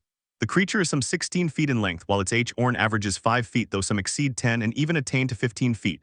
Strictly speaking, this horn is but a lengthened tusk, growing out from the jaw in a line a little depressed from the horizontal. But it is only found on the sinister side, which has an ill effect, giving its owner something analogous to the aspect of a clumsy left-handed man. What precise purpose this ivory horn or lance answers, it would be hard to say. It does not seem to be used like the blade of the sword fish and bill fish, though some sailors tell me that the narwhal employs it for a rake in turning over the bottom of the sea for food. Charlie Coffin said it was used for an ice piercer, for the narwhal, rising to the surface of the polar sea and finding it sheeted with ice, thrusts his horn up and so breaks through. But you cannot prove either of these surmises to be correct. My own opinion is that however this one-sided horn may really be used by the narwhal, however that may be, it would certainly be very convenient to him for a folder in reading pamphlets. The narwhal I have heard called the tusked whale, the horned whale, and the unicorn whale. He is certainly a curious example of the unicornism to be found in almost every kingdom of animated nature. From certain cloistered old authors, I have gathered that this same sea unicorn's horn was in ancient days regarded as the great antidote against poison, and as such, preparations of it brought immense prices. It was also distilled of volatile salts for fainting ladies, the same way that the horns of the male deer are manufactured into hartshorn. Originally, it was in itself accounted an object of great curiosity. Blackletter tells me that Sir Martin Frobisher, on his return from the voyage, when Queen Bess did gallantly wave her jewelled hand to him from a window of Greenwich Palace, as his bold ship sailed down the Thames. When Sir Martin returned from that voyage, saith Blackletter, on bended knees he presented to her Highness a prodigious long horn of the narwhal, which for a long period after hung in the castle at Windsor. Irish author avers that the Earl of Leicester on bended knees did likewise present to her Highness another horn pertaining to a land beast of the unicorn nature. The narwhal has a very picturesque leopard-like look, being of a milk-white ground color dotted with round and oblong spots of black. His oil is very superior, clear and fine, but there is little of it and he is seldom hunted. He is mostly found in the circumpolar seas. Book II, Octavo, Chapter IV. Killer. Of this whale little is precisely known to the Nantucketer and nothing at all to the professed naturalist. From what I have seen of him at a distance, I should say that he was about the bigness of a grampus. He is very savage, a sort of Fiji fish. He sometimes takes the great folio whales by the lip and hangs there like a leech till the mighty brute is worried to death. The killer is never hunted. I never heard what sort of oil he has. Exception might be taken to the name bestowed upon this whale on the ground of its indistinctness. For we are all killers on land and on sea, Bonapartes and sharks included. Book II, Octavo, Chapter V. Thrasher. This gentleman is famous for his tail, which he uses for a ferrule in thrashing his foes. He mounts the folio whale's back, and as he swims he works his passage by flogging him. As some schoolmasters get along in tea, he whirled by a similar process. Still less is known of the thrasher than of the killer. Both are outlaws even in the lawless seas. Thus ends Book II, Octavo, and begins Book III, duodecimos. These include the smaller whales, I the huzzah porpoise, II the Algerine porpoise, III the mealy-mouthed porpoise. To those who have not chanced specially to study the subject, it may possibly seem strange that fishes not commonly exceeding 4 or 5 feet should be marshaled among whales, a word which in the popular sense always conveys an idea of hugeness. But the creatures set down above as duodecimos are infallibly whales by the terms of my definition of what a whale is, i.e. a spouting fish with a horizontal tail. Book II, Duodecimo, Chapter 1. Huzzah porpoise. This is the common porpoise found almost all over the globe. The name is of my own bestowal, for there are more than one sort of porpoises and something must be done to distinguish them. I call him thus because he always swims in hilarious shoals which upon the broad sea keep tossing themselves to heaven like caps in a 4th of July crowd. Their appearance is generally hailed with delight by the mariner. Full of fine spirits, they invariably come from the breezy billows to windward. They are the lads that always live before the wind. They are accounted a lucky omen. If ye yourself can withstand 3 cheers at beholding these vivacious fish, then heaven help ye, the spirit of godly gamesomeness is not in ye. A well-fed plump huzzah porpoise will yield you 1 good gallon of good oil, but the fine and delicate fluid extracted from his jaws is exceedingly valuable. It is in request among jewelers and watchmakers. Sailors put it on their hones. Porpoise meat is good eating, you know. It may never have occurred to you that a porpoise spouts. Indeed, his spout is so small that it is not very readily discernible. But the next time you have a chance, watch him, and you will then see the great sperm whale himself in miniature. Book II, Duodecimo, Chapter II, Algerine porpoise, a pirate, very savage. He is only found, I think, in the Pacific. He is somewhat larger than the huzzah porpoise, but much of the same general make. Provoke him and he will buckle to a shark. I have L'd for him many times, but never yet saw him captured. Book III, Duodecimo, Chapter II, mealy-mouthed porpoise, the largest kind of porpoise and only found in the Pacific so far as it is known. The only English name by which he has hitherto been designated is that of the fisher's right whale porpoise, from the circumstance that he is chiefly found in the vicinity of that folly. In shape he differs in some degree from the huzzah porpoise, being of a less rotund and jolly girth. Indeed, he is of quite a neat and gentleman-like figure. He has no fins on high back most other porpoises have. He has a lovely tail and sentimental Indian eyes of a hazel hue, but his mealy mouth spoils all. Though his entire back down to his side fins is of a deep sable, yet a boundary line distinct as the mark in a ship's hull L called the bright waist. That line streaks him from stem to stern with two separate colors, black above and white below. The white comprises part of his head and the whole of his mouth, which makes him look as if he had just escaped from a felonious's visit to a meal bag, a most mean and mealy aspect. His oil is much like that of the common porpoise. Beyond the duodecimo, this system does not proceed, inasmuch as the porpoise is the smallest of the whales. Above you have all the leviathans of note, but there are a rabble of uncertain, fugitive, half-fabulous whales, which as an American whaleman I can now by reputation but not personally. I shall enumerate them by their forecastle appellations, for possibly such a list may be valuable to future investigators who may complete what I have here but begun. If any of the following whales shall hereafter be caught and marked, then he can readily be incorporated into this system, according to his folio, octavo, or duodecimo magnitude. The bottle-nose whale, the junk whale, the pudding-headed whale, the cape whale, the leading whale, the cannon whale, the SC rag whale, the coppered whale, the elephant whale, the iceberg whale, the quag whale, the blue whale, etc. From Icelandic, Dutch, and Old English authorities there might be quoted other lists of uncertain whales, blessed with all manner of uncouth names. But I omit them as altogether obsolete and can hardly help suspecting them for mere sounds full of leviathanism but signifying nothing. Finally, it was stated at the outset that this system would not be here and at once perfected. You cannot but plainly see that I have kept my word. But I now leave my cetological system standing thus unfinished, even as the great cathedral of Cologne was left, with the crane still standing upon the top of the uncompleted tower. For small erections may be finished by their first architects, grand ones, true ones, ever leave the copestone to posterity. God keep me from ever completing anything. This whole book is but a draft, nay, but the draft of a draft. Oh, time, strength, cash, and patience. Concerning the officers of the whale craft, this seems as good a place as any to set down a little domestic peculiarity on shipboard, arising from the existence of the harpooneer class of officers, a class unknown, of course, in any other marine than the WHL fleet.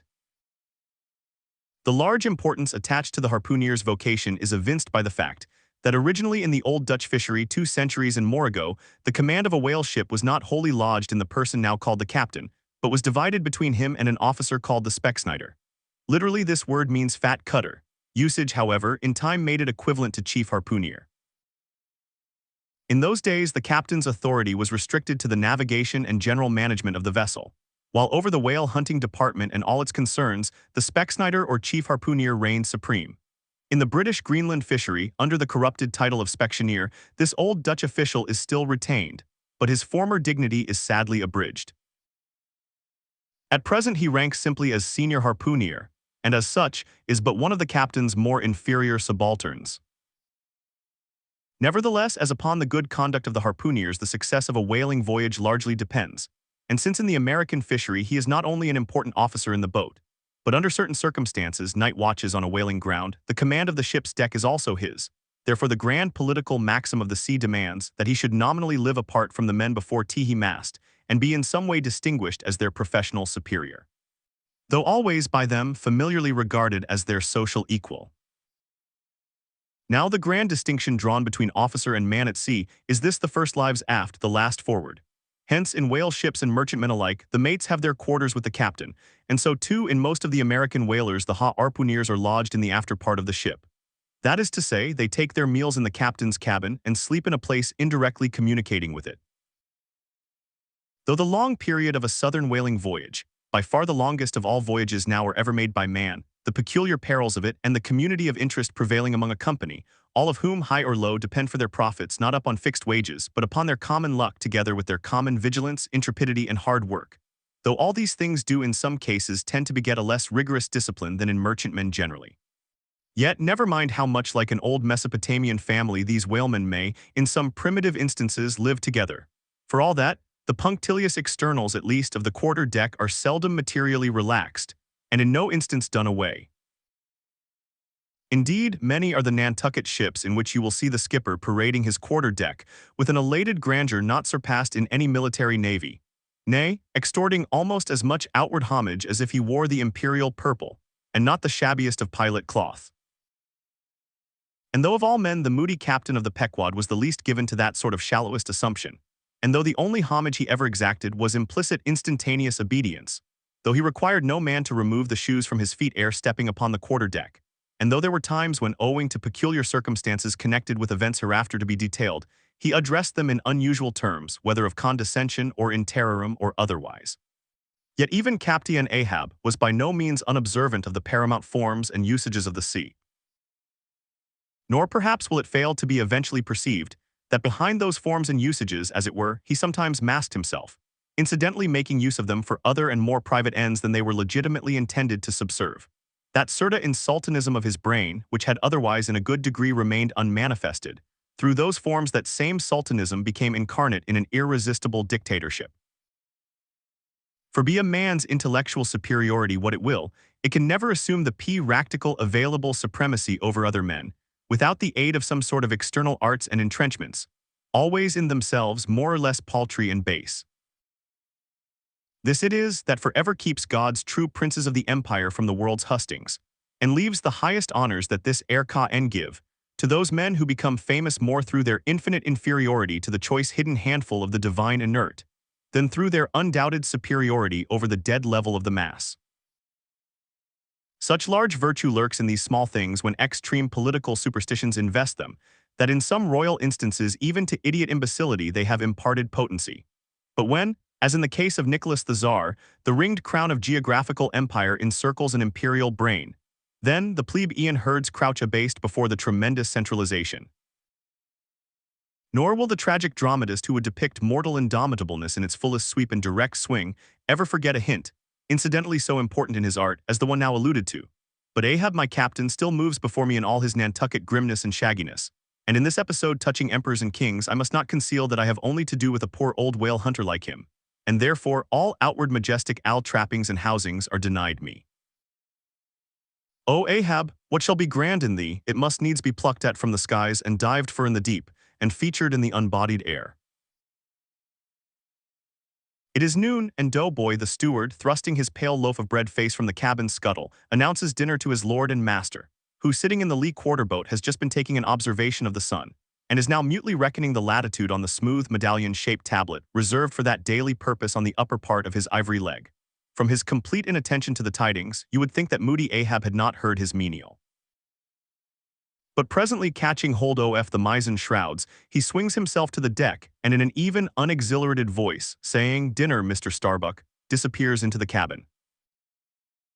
When the last echo of his sultan's step has died away, and Starbuck the first emir has every reason to suppose that he is seated, then Starbuck rouses from his quietude, takes a few turns along the planks, and after a grave peep into the binnacle says, with some touch of pleasantness, "Dinner, Mr. Stubb," and descends the scuttle. The second emir lounges about the rigging a while, and then slightly shaking the main brace to see whether it will be all right with that important rope, he likewise takes up the old burden, and with a rapid "Dinner, Mr. Flask," follows after his predecessors. But the third emir, now seeing himself all alone on the quarter-deck, seems to feel relieved from some curious restraint, for tipping all sorts of knowing winks in all sorts of directions, and kicking off his shoes, he strikes into a sharp but noiseless esquall of a hornpipe right over the Grand Turk's head. And then, by a dexterous sleight, pitching his cap up into the mizentop for a shelf, he goes down rollicking so far at least as he remains visible from the deck, reversing all other processions, by jing up the rear with music. But ere stepping into the cabin doorway below, he pauses, ships a new face altogether, and then, independent, hilarious little Flask enters King Ahab's presence, in the character of abjectus or the slave. It is not the least among the strange things bred by the intense artificialness of sea usages, that while in the open air of the deck some officers will, upon provocation, bear themselves boldly and defyingly enough towards their commander, Yet 10 to 1 let those very officers the next moment go down to their customary dinner in that same commander's cabin, and straightway their inoffensive, not to say deprecatory and humble air towards him, as he sits at the head of the table. This is marvelous, sometimes most comical. Wherefore this difference? A problem, perhaps not. To have been Belshazzar, king of Babylon, and to have been Belshazzar not haughtily but courteously, therein certainly must have been some touch of mundane grandeur. But he who in the idly regal and intelligent spirit presides over his own private dinner table of invited guests, that man's unchallenged power and dominion of individual influence for the time, that man's royalty of state transcends Belshazzar's, for Belshazzar was not he greatest. Who has but once dined his friends has tasted what it is to be Caesar. It is a witchery of social czarship which there is no withstanding. Now if to this consideration you superadd the official supremacy of a shipmaster, then by inference you will derive the cause of that peculiarity of sea life just mentioned. Over his ivory inlaid table, Ahab presided like a mute, maned sea lion on the white coral beach, surrounded by his warlike but still deferential cubs. In his own proper turn, each officer waited to be served. They were as little children before Ahab, and yet in Ahab there seemed not to lurk the smallest social arrogance. With one mind their intent eyes all fastened upon the old man's knife as he carved the chief dish before him. I do not suppose that for the world they would have profaned that moment the slightest observation, even upon so neutral a topic as the weather. No. And when reaching out his knife and fork between which the slice of beef was locked, Ahab thereby motioned Starbuck's plate towards him, the mate received his meat as though receiving alms, and cut it tenderly, and a little started if perchance the knife grazed against the plate, and chewed it noiselessly, and swallowed it not without circumspection. For like the coronation banquet at Frankfurt, where the German Emperor profoundly dines with the 7 imperial electors, so these cabin meals were somehow solemn meals, eaten in awful silence, and yet at table old Ahab forbade not conversation, only he himself was dumb. What a relief it was to choking Stubb when a rat made a sous-den racket in the hold below. And poor little Flask, he was the youngest son and little boy of this weary family party. His were the shinbones of the saline beef, his would have been the drumsticks. For Flask to have presumed to help himself, this must have seemed to him tantamount to larceny in the first degree. Had he helped himself at that table, doubtless never more would he have been able to hold his head up in this honest world. Nevertheless, strange to say, Ahab never forbade him. And had Flasky ped himself, the chances were Ahab had never so much as noticed it. Least of all did Flask presume to help himself to butter. Whether he thought the owners of the ship denied it to him, on account of its clouding his clear, sunny complexion, or whether he deemed that on so long a voyage in such marketless waters butter was at a premium and therefore was not for him a subaltern, however it was, Flask, alas, was a butterless man. Another thing. Flask was the last person down at the dinner and Flask is the first man up. Consider. For hereby Flask's dinner was badly jammed in point of time. Starbuck and Stubb both had the start of him, and yet they also have the privilege of lounging G in the rear. If Stubb, even who is but a peg higher than Flask, happens to have but a small appetite and soon shows symptoms of concluding his repast, then Flask must bestir himself. He will not get more than 3 mouthfuls that day, for it is against holy usage for Stubb to precede Flask to the deck. Therefore it was that Flask once admitted in private that ever since he had arisen to the dignity of an officer, from that moment he had never known what it was to be otherwise than hungry more or less. For what he ate did not so much relieve his hunger as keep it immortal in him. Peace and satisfaction, thought Flask, have forever departed from my stomach. I am an officer, but how I wish I could fish a bit of old-fashioned beef in the forecastle, as I used to when I was before the mast. There's the fruits of promotion now, there's the vanity of glory, there's the insanity of life. Besides, if it were so that any mere sailor of the Pequod had a grudge against Flask in Flask's official capacity, all that sailor had to do in order to obtain ample vengeance was to go aft at dinner time and get a peep at Flask through the cabin skylight, sitting silly and dumbfoundered before awful Ahab. Now Ahab and his 3 mates formed what may be called the first table in the Pequod's cabin. After their departure, taking place in inverted order to their arrival, the canvas cloth was cleared, or rather was restored to some hurried order by the pallid steward. And then the 3 harpooneers were bidden to the feast, they being its residuary legatees. They made a sort of temporary servants' hall of the high and mighty cabin. In strange contrast to the hardly tolerable constraint and nameless invisible domineerings of the captain's table was the entire care-free license and ease, the almost frantic democracy of those inferior fellows the harpooneers. While their masters, the M8s, seemed afraid of the sound of the hinges of their own jaws, the harpooneers chewed their food with such a relish that there was a report to it. They dined like lords, they filled their bellies like Indian ships all day loading with spices. Such portentous appetites had Queequeg and Tashtego that to fill out the vacancies made by the previous repast, Often the pale dough boy was fain to bring on a great baron of salt junk, seemingly quarried out of the solid ox. And if he were not lively about it, if he did not go with a nimble hop, skip, and jump, then Tashtigo had an ungentlemanly way of accelerating him by darting a fork at his back harpoon-wise. And once Dagu, seized with a sudden humor, assisted Dough Boy's memory by snatching him up bodily and thrusting his head into a great empty wooden trencher, while Tashtigo, knife in hand, began laying out the circle preliminary to scalping him. He was naturally a very nervous, shuddering sort of little fellow, this bread-faced steward, the progeny of a bankrupt baker and a hospital nurse. And what with the standing spectacle of the black terrific Ahab and the periodical tumultuous visitations of these three savages, Dough Boy's whole life was one continual lip quiver. Commonly, after seeing the harpooneers furnished with all things they demanded, he would escape from their clutches into his little pantry adjoining, and fearfully peep out at them through the blinds of its door till all was over. It was a sight to see Queequeg seated over against Tashtigo, opposing his filed teeth to the Indians. Crosswise to them, Dagu seated on the floor, for a bench would have brought his hearse-plumed head to the low car lines, at every motion of his colossal limbs making the low cabin framework to shake as when an African elephant goes passenger in a ship. But for all this, the great Negro was wonderfully abstemious, not to say dainty. It seemed hardly possible that by such comparatively small mouthfuls he could keep up the vitality diffused through so broad, baronial, and superb a person. But doubtless, this noble savage fed strong and drank deep of the abounding element of air, and through his dilated nostrils snuffed in the sublime life of the worlds. No tea by beef or by bread are giants made or nourished. But Queequeg, he had a mortal, barbaric smack of the lip in eating, an ugly sound enough, so much so, that the trembling doughboy almost looked to see whether any marks of teeth lurked in his own lean arm, and when he would hear Tashtigo singing out for him to produce himself, that his bones might be picked, the simple-witted steward all but shattered the crockery hanging round him in the pantry, by his sudden fits of the palsy. Nor did the whetstone wick the harpooneers carried in their pockets for their lances and other weapons, and with which whetstones at dinner they would ostentatiously sharpen their knives, that grating sound did not at all tend to tranquilize poor Dough Boy. How could he forget that in his island days Queequeg, for one, must certainly have been guilty of some murderous convivial indiscretions? Alas, Dough Boy, hard fares the white waiter who waits upon cannibals. Not a napkin should he carry on his arm, but a buckler.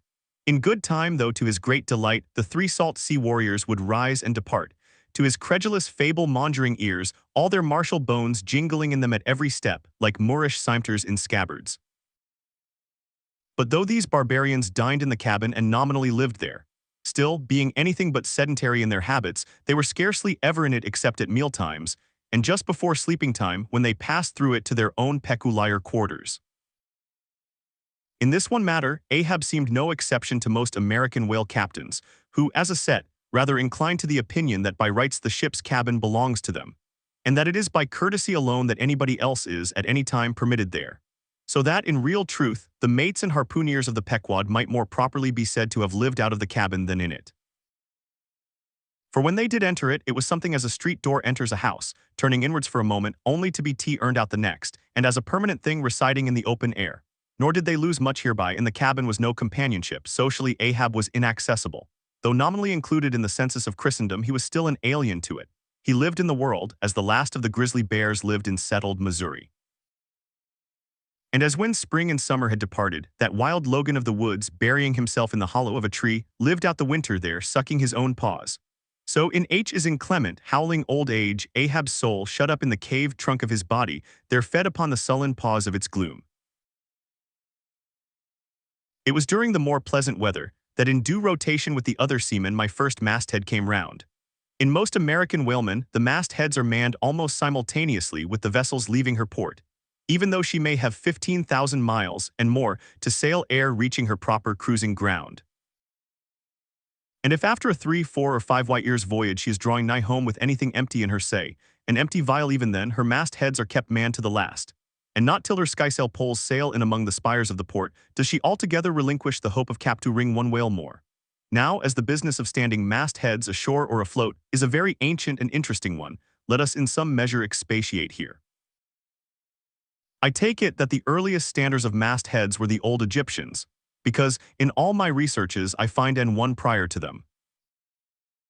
For though their progenitors, the builders of Babel, must doubtless by their tower have intended to rear the loftiest masthead in all Asia or Africa either, Yet ere the final truck was put to it, as that great stone mast of theirs might be said to have gone by the board in the dread gale of God's wrath.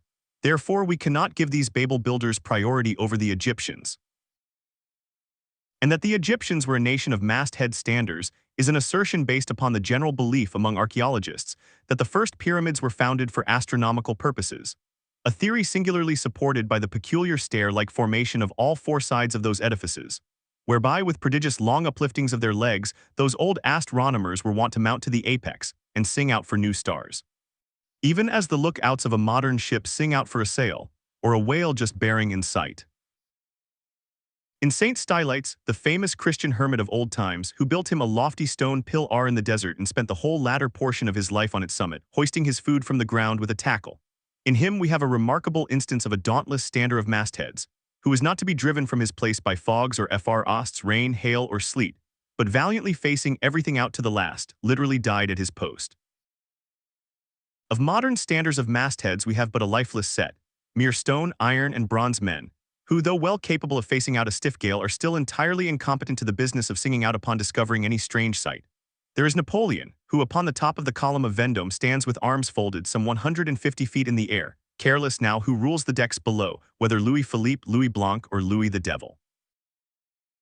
Great Washington, too, stands high aloft on his towering main mast in Baltimore, and like one of Hercules' pillars, his column marks that point of human grandeur beyond which few mortals will go. Admiral Nelson also on a capstan of gun metal stands his masthead in Trafalgar Square, and ever when most obscured by that London smoke, token is yet given that a hidden hero is there, for where there is smoke must be fire. But neither great Washington, nor Napoleon, nor Nelson will answer a single hail from below, however madly invoked to befriend by their counsels the distracted decks upon which they gaze. However it may be surmised that their spirits penetrate through the thick haze of the future, and descry what shoals and what rocks must be shunned. It may seem unwarrantable to couple in any respect the masthead standers of the land with those of the sea, but that in truth it is not so is plainly evinced by an item for which Obed Macy, the sole historian of Nantucket, stands accountable. The worthy Obed tells us that in the early times of the whale fishery airships were regularly launched in pursuit of the game. The people of that island erected lofty spars along the sea coast, to which the lookouts ascended by means of nailed cleats, something as fowls go upstairs in a hen house. A few years ago this same plan was adopted by the bay whalemen of New Zealand, who upon descrying the game gave notice to the ready man boats nigh the beach. But this custom has now become obsolete. Turn we then to the one proper masthead, that of a whale ship at sea. The three mastheads are kept manned from sunrise to sunset, the seamen taking their regular turns as at the helm and relieving each other every 2 hours.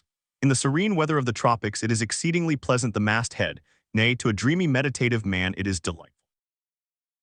There you stand 100 feet above the silent decks, striding along the deep, as if the masts were gigantic stilts, while beneath you and between your legs as at air swim the hugest monsters of the sea, even as ships once sailed between the boots of the famous Colossus at Old Rhodes. There you stand, lost in the infinite series of the sea with nothing ruffled but the waves.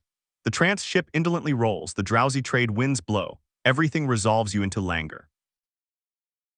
For the most part in this tropic whaling life, a sublime uneventfulness invests you. You hear no news, read no gazettes. Extras with startling accounts of commonplaces never delude you into unnecessary excitements. You hear of no domestic afflictions, bankrupt securities, fall of stocks, are never troubled with the thought of what you shall have for dinner, for all your meals for 3 years and more are snugly stowed in casks, and your bill of fare is immutable. In one of those southern whalesmen, on a long 3 or 4 years' voyage, as often happens, the sum of the various hours you spend at the masthead would amount to several entire months. And it is much to be deplored that the place to which you devote so considerable a portion of the whole term of your natural life should be so sadly destitute of anything approaching to a cozy inhabitiveness, or adapted to breed a comfortable localness of feeling, such as pertains to a bed, a hammock, a hearse, a sentry-bee ox, a pulpit, a coach, or any other of those small and snug contrivances in which men temporarily isolate themselves. Your most usual point of perch is the head of the T-gallant mast, where you stand upon 2 thin parallel sticks, almost peculiar to whalemen, called the T-gallant cross trees. Here, tossed about by the sea, the beginner feels about as cozy as he would standing on a bull's horns. Be sure in cold weather you may carry your house aloft with you in the shape of a watch coat, but properly speaking the thickest watch coat is no more of a house than the unclad body, For as the soul is glued inside of its fleshy tabernacle and cannot freely move about in it, nor even move out of it without running great risk of perishing, like an ignorant pilgrim crossing the snowy Alps in winter. So a watch coat is not so much of a house as it is a mere envelope or additional skin encasing you. You cannot put a shelf or chest of drawers in your body, and no more can you make a convenient closet of your watch coat.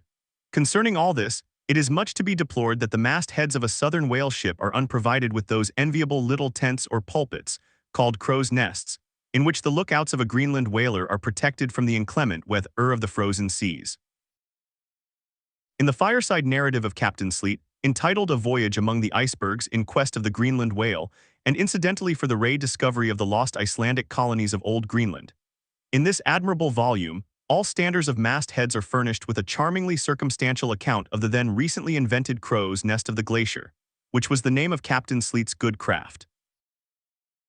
He called it the Sleet's crow's nest in honor of himself, he being he original inventor and patentee, and free from all ridiculous false delicacy, and holding that if we call our own children after our own names, we fathers being the original inventors and patentees, so likewise should we denominate after ourselves any other apparatus we may beget. In shape, the Sleet's crow's nest is something like a large tierce or pipe. It is open above, however, where it is furnished with a movable side screen to keep to windward of your head in a hard gale. Being fixed on the summit of the mast, you ascend into it through a little trap hatch in the bottom. On the after side or side next the stern of the ship is a comfortable seat, with a locker underneath for umbrellas, comforters, and coats. In front is a leather rack, in which to keep your speaking trumpet, pipe, telescope, and other nautical conveniences.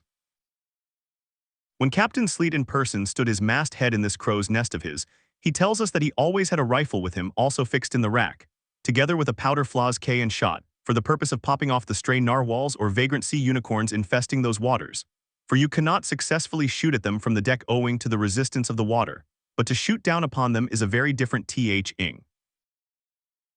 Now it was plainly a labor of love for Captain Sleet to describe, as he does, all the little detailed conveniences of his crow's nest.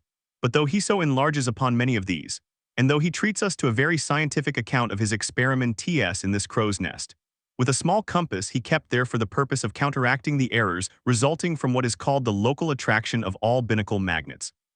An error ascribable to the horizontal vicinity of the iron in the ship's anchors, and in the glacier's case perhaps to there having been so many broken-down blacksmiths among her crew, I say that though the captain is very discreet and scientific here, yet for all his learned binnacle deviations, azimuth compass observation and approximate errors, he knows very well, Captain Sleet, that he was not so much immersed in those profound magnetic meditations, as to fail being attracted occasionally towards that well-replenished little case bottle so nicely tucked in on one side of his crow's nest, within easy reach of his hand.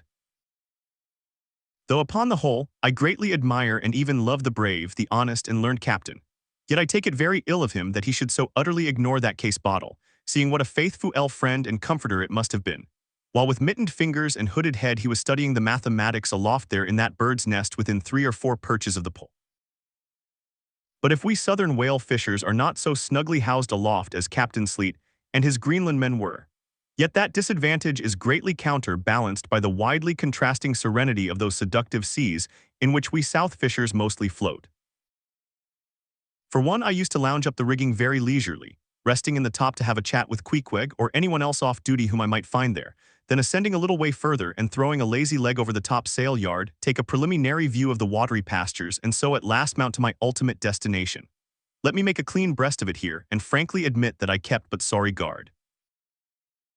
With the problem of the universe revolving in me, how could I, being left completely to myself at such a thought-engendering altitude, how could I but lightly hold my obligations to observe all whale ships' standing orders, keep your weather eye open, and sing out every time? And let me in this place movingly admonish you, ye ship owners of Nantucket. Beware of enlisting in your vigilant fisheries any lad with lean brow and hollow eye, given to unseasonable meditativeness, and who offers to ship with the feedon instead of boat in his head. Beware of such an one, I say. Your whales must be seen before they can be killed, and this sunken-eyed young Platonist will tow you 10 wakes round the world and never make you 1 pint of sperm the richer. Nor are these monitions at all unneeded. For nowadays, the whale fishery furnishes an asylum for many romantic, melancholy, and absent-minded young men, disgusted with the carking cares of earth, and seeking sentiment in tar and blubber. Childe Harold not unfrequently perches himself up on the masthead of some luckless, disappointed whaleship, and in moody phrase ejaculates, "Roll on, thou deep and dark blue ocean, roll. 10,000 blubber hunters sweep over thee in vain." Very often do the captains of such ships take those absent-minded young philosophers to task, upbraiding them with not feeling sufficient interest in the voyage, half hinting that they are so hopelessly lost to all honorable ambition as that in their secret souls they would rather not see whales than otherwise. But all in vain, those young Platonists have a notion that their vision is imperfect. They are short-sighted. What use then to strain the visual nerve? They have left their opera glasses at home. "Why, thou monkey," said a harpooner to one of these lads, "we've been cruising now hard upon 3 years, and thou hast not raised a whale yet. Whales are scarce as hen's teeth whenever thou art up here." Perhaps they were, or perhaps there might have been shoals of them in the far horizon. But lulled into such an opium-like listlessness of vacant, unconscious reverie is this absent-minded youth by the blending cadence of waves with thoughts, that at last he loses his identity, takes the mystic ocean at his feet for the visible image of that deep blue bottomless soul pervading mankind and nature, and every strange, half-seen, gliding, beautiful thing that eludes him. Every dimly discovered, uprising fin of some undiscernible form seems to him the embodiment of those elusive thoughts that only people the soul by continually flitting through it. In this enchanted mood thy spirit ebbs away to whence it came, becomes diffused through time and space, like Cranmer's sprinkled pantheistic ashes forming at last a part of every shore the round globe over.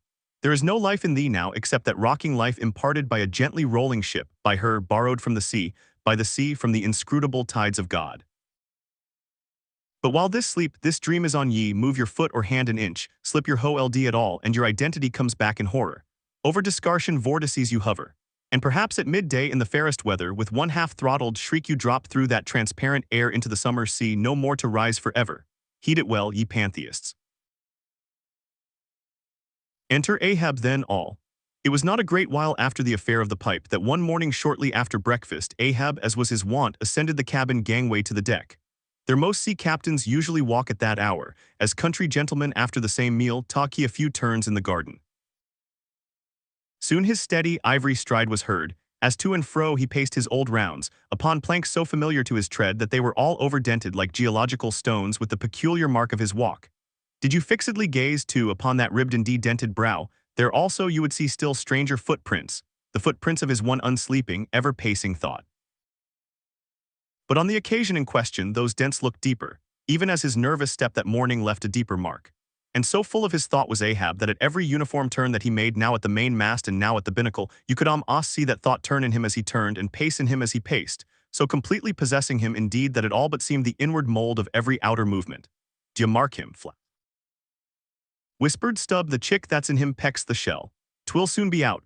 The hours wore on, Ahab now shut up within his cabin, anon pacing the deck with the same intense bigotry of purpose in his aspect. It drew near the close of day. Suddenly he came to a halt by the bulwarks, and inserting his bone leg into the auger hole there and with one hand grasping a shroud, he ordered Starbuck to send everybody aft.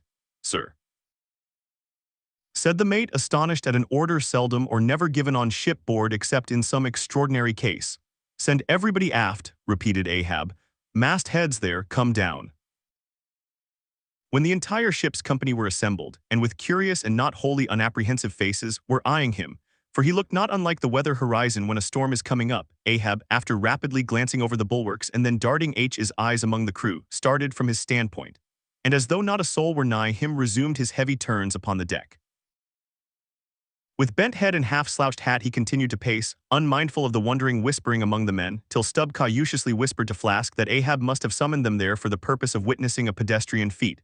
But this did not last long. Vehemently pausing, he cried, "What do you do when you see a whale, men? Sing out for him," was the impulsive rejoinder from a score of clubbed voices. "Good," cried Ahab with a wild approval in his tones, observing the hearty animation into which his unexpected question had so magnetically thrown them. "And what do ye next, men? Lower away and after him. And what tune is it ye pull to, men? A dead whale or a stove boat?" More and more strangely and fiercely glad and approving grew the countenance of the old man at every shout, while the mariners began to gaze curiously at each other, as if marveling how it was that they themselves became so excited at such seemingly purposeless questions. But they were all eagerness again as Ahab, now half revolving in his pivot hole with one hand reaching high up a shroud and tightly, almost convulsively grasping it, addressed them thus. All ye mastheaders have before now heard me give orders about a white whale. Look ye, d'ye see this Spanish ounce of gold? Holding up a broad bright coin to the sun, it is a $16 piece, men, d'ye see it? Mr. Starbuck, hand me yon top maul. While the mate was getting the hammer, Ahab, without speaking, was slowly rubbing the gold piece against the skirts of his jacket, as if to heighten its luster, and without using any words was meanwhile lowly humming to himself, producing a sound so strangely muffled and inarticulate that it seemed the mechanical humming of the wheels of his vitality in him. Receiving the top maul from Starbuck, he advanced towards the main mast with the hammer uplifted in one hand, exhibiting the gold with the other, and with a high raised voice exclaiming, "Whosoever of ye raises me a white-headed whale with a wrinkled brow and a crooked jaw, whosoever of ye raises me that white-headed whale with 3 holes punctured in his starboard fluke, look ye, whosoever of ye raises me that same white whale, he shall have this gold ounce, my boys. Huzzah, huzzah!" Cried the seamen as with swinging tarpaulins they hailed the act of nailing the gold to the mast. "It's a white whale, I say," resumed Ahab as he threw down the topmaul. "A white whale. Skin your eyes for him, men, look sharp for white water, if ye see but a bubble, sing out." All this while Tashtego, Dagu, and Queequeg had looked on with even more intense interest and surprise than the rest, and at the mention of the wrinkled brow and crooked jaw they had started as if each was separately touched by some specific recollection. "Captain Ahab," said Tashtego, "that white whale must be the same that some call Moby Dick."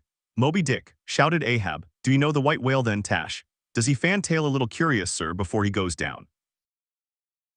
Said the gay header deliberately. "And has he a curious spout too?" said Dagu, "very bushy even for a parmacity and mighty quick, Captain Ahab." "And he have 1, 2, 3, oh, good many iron in him hide too, Captain," cried Queequeg disjointedly, all twist be twisk like him faltering hard for a word and screwing his hand round and round as though uncorking a bottle like him corkscrew. Cried Ahab, "I Queequeg, the harpoons lie all twisted and wrenched in him.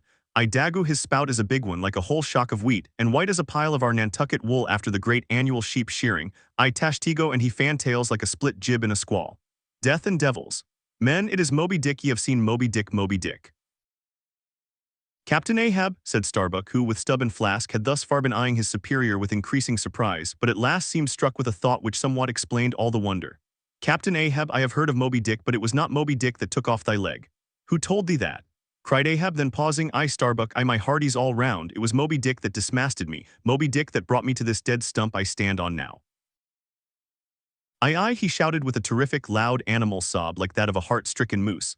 "Aye, aye, it was that accursed white whale that razzied me, made a poor pegging lubber of me for ever and a day." Then tossing both arms with measureless imprecations he shouted out, "Aye, aye, and I'll chase him round Good Hope, and round the Horn, and round the Norway Maelstrom, and round Perdition's flames before I give him up. And this is what ye have shipped for, men. To chase that white whale on both sides of land and over all sides of earth till he spouts black blood and rolls fin out. What say ye, men, will ye splice hands on it now? I think ye do look brave." "Aye, aye," shouted the harpooneers and seamen running closer to the excited old man, "a sharp eye for the white whale, a sharp lance for Moby Dick. God bless ye," he seemed to half sob and half shout. "God bless ye, men. Steward, go draw the great measure of grog." "But what's this long face about, Mr. Starbuck? Wilt thou not chase the white whale? Art not game for Moby Dick?" "I am game for his crooked jaw, and for the jaws of death too, Captain Ahab, if it fairly comes in the way of the business we follow, but I came here to hunt whales, not my commander's vengeance. How many barrels will thy vengeance yield thee even if thou gettest it, Captain Ahab? It will not fetch thee much in our Nantucket market." "Nantucket market, hoot. But come closer, Starbuck, thou requirest a little lower layer. If money's to be the measurer, man, and the accountants have computed their great counting house the globe by girdling it with guineas 1 to every 3 parts of an inch, then let me tell thee that my vengeance will fetch a great premium here." "He smites his chest," whispered Stubb. "What's that for? Methinks it rings most vast but hollow." "Vengeance on a dumb brute." Cried Starbuck, "that simply smote thee from blindest instinct. Madness, to be enraged with a dumb thing, Captain Ahab, seems blasphemous. Hark ye yet again the little lower layer. All visible objects, man, are but as pasteboard masks, but in each event in the living act the undoubted deed there, some unknown but still reasoning thing puts forth the moldings of its features from behind the unreasoning mask. If man will strike, strike through the mask. How can the prisoner reach outside except by thrusting through the wall? To me the white whale is that wall shoved near to me. Sometimes I think there's not beyond, but 'tis enough. He tasks me, he heaps me, I see in him outrageous strength with an inscrutable malice sinewing it. That inscrutable thing is chiefly what I hate, and be the white whale agent or be the white whale principal, I will wreak that hate upon him. Talk not to me of blasphemy, man, I'd strike the sun if it insulted me. For could the sun do that, then could I do the other, since there is ever a sort of fair play herein, jealousy presiding over all creations. But not my master, man, is even that fair play. Who's over me? truth hath no confines, take off thine eye, more intolerable than fiends' glarings is a doltish stare, so thou readiest and palest, my heat has melted thee to anger. But look ye, Starbuck, what is said in heat that thing unsays itself. There are men from whom warm words are small in dignity, I meant not to incense thee, let it go. Look, see yonder Turkish cheeks of spotted tawn living breathing pictures painted by the sun. The pagan leopards, the unrecking and unworshipping things that live and seek and give no reasons for the torrid life they feel. The crew, man, the crew, are they not one and all with Ahab in this matter of the whale? See Stubb. He laughs, see yonder Chilean. He snorts to think of it. Stand up amid the general hurricane, high one toss sapling cannot Starbuck, and what is it, reckon it. Tease but to help strike a fin, no wondrous feat for Starbuck. What is it more, from this one poor hunt than the best lance out of all Nantucket, surely he will not hang back when every for a mast hand has clutched a whetstone. Ah, constraining sees thee, I see, the billow lifts thee, speak but speak. Thy silence then, that voices thee. Aside something shot from my dilated nostrils, he has inhaled it in his lungs. Starbuck now is mine, cannot oppose me now without rebellion. God keep me, keep us all, murmured Starbuck lowly. But in his joy at the enchanted, tacit acquiescence of the mate, Ahab did not hear his foreboding invocation, nor yet the low laugh from the hold, nor yet the presaging vibrations of the winds in the cordage, nor yet the hollow flap of the sails against the masts, as for a moment their hearts sank in. For again Starbuck's downcast eyes lighted up with the stubbornness of life. The subterranean laugh died away, the winds blew on, the sails filled out, the ship heaved and rolled as before. Ah, ye admonitions and warnings, why stay ye not when ye come? But rather are ye predictions than warnings, ye shadows, yet not so much predictions from without as verifications of the foregoing things within. For with little external to constrain us, the innermost necessities in our being, these still drive us on. The measure, cried Ahab, receiving the brimming pewter, and turning to the harpooneers he ordered them to produce their weapons. Then ranging them before him near the capstan with their harpoons in their hands, while his three mates stood at his side with their lances, and the rest of the ship's company formed a circle round the group. He stood for an instant searchingly eyeing every man of his crew. But those wild eyes met his as the bloodshot eyes of the prairie wolves meet the eye of their leader, ere he rushes on at there he ad in the trail of the bison, but alas, only to fall into the hidden snare of the Indian. Drink and pass, he cried, handing the heavy charged flagon to the nearest seaman. The crew alone now drink, round with it round, short draughts, long swallows, men tease hot as Satan's hoof, so it goes round excellently. It spiralizes in ye, forks out at the serpent's snapping eye. Well done, almost drained, that way it went, this way it comes. Hand it me, here's a hollow, men, ye seem the years, so brimming life is gulped and gone. Steward, refill. Attend now, my braves. I have mustered ye all round this capstan, and ye mates flank me with your lances, and ye harpooneers stand there with your irons, and ye stout mariners ring me in that I may in some sort revive a noble custom of my fishermen others before me. O men, you will yet see that hop will come back, bad pennies come not sooner, hand it me. Why now this pewter had run brimming again, wert not thou Saint Vitus imp away, thou ague. Advance, ye mates, cross your lances full before me. Well done, let me touch the axis. So saying, with extended arm he grasped the three level, radiating lances at their cross center, while so doing suddenly and nervously twitched them, meanwhile GL answering intently from Starbuck to Stubb, from Stubb to Flask. It seemed as though by some nameless interior volition he would fain have shocked into them the same fiery emotion accumulated within the Leyden jar of his own magnetic life. The three mates quailed before his strong, sustained, and mystic aspect. Stubb and Flask looked sideways from him, the honest eye of Starbuck fell downright. In vain, cried Ahab, but maybe 'tis well, for did ye three but once take the full forced shock, then mine own electric thing that had perhaps expired from out me, perchance too it would have dropped ye dead, perchance ye need it not, down lances. And now, ye mates, I do appoint ye three cupbearers to my three pagan kinsmen, there yon three most honorable gentlemen and noblemen, my valiant harpooneers, disdain the task. What when the great Pope washes the feet of beggars, using his tiara for ewer? O my sweet cardinals, your own condescension that shall bend ye to it. I do not order ye, ye will it. Cut your seizings and draw the poles, ye harpooneers. Silently obeying the order, the three harpooneers now stood with the detached iron part of their harpoons, some 3 feet long, held barbs up before him. Stab me not with that keen steel, cant them over, know ye not the goblet end, turn up the socket, so now ye cup bearers advance, the irons, take them, hold them while I fill. Forthwith, slowly going from one officer to the other, he bright med the harpoon sockets with the fiery waters from the pewt. Now 3 to 3 ye stand, commend the murderous chalices, bestow them ye who are now made parties to this indissoluble league. Ha Starbuck, but the deed is done, yon ratifying sun now waits to sit upon it. Drink ye harpooneers, drink and swear, ye men that man the deathful whaleboats, bow death to Moby Dick. God hunt us all if we do not hunt Moby Dick to his death. The long barbed steel goblets were lifted, and to cries and maledictions against the white whale the spirits were simultaneously quaffed down with a hiss. Starbuck paled and turned and shivered, Once more and finally the replenished pewter went the rounds among the frantic crew, when waving his free hand to them they all dispersed, and Ahab retired within his cabin. The cabin by the stern windows, Ahab sitting alone and gazing out.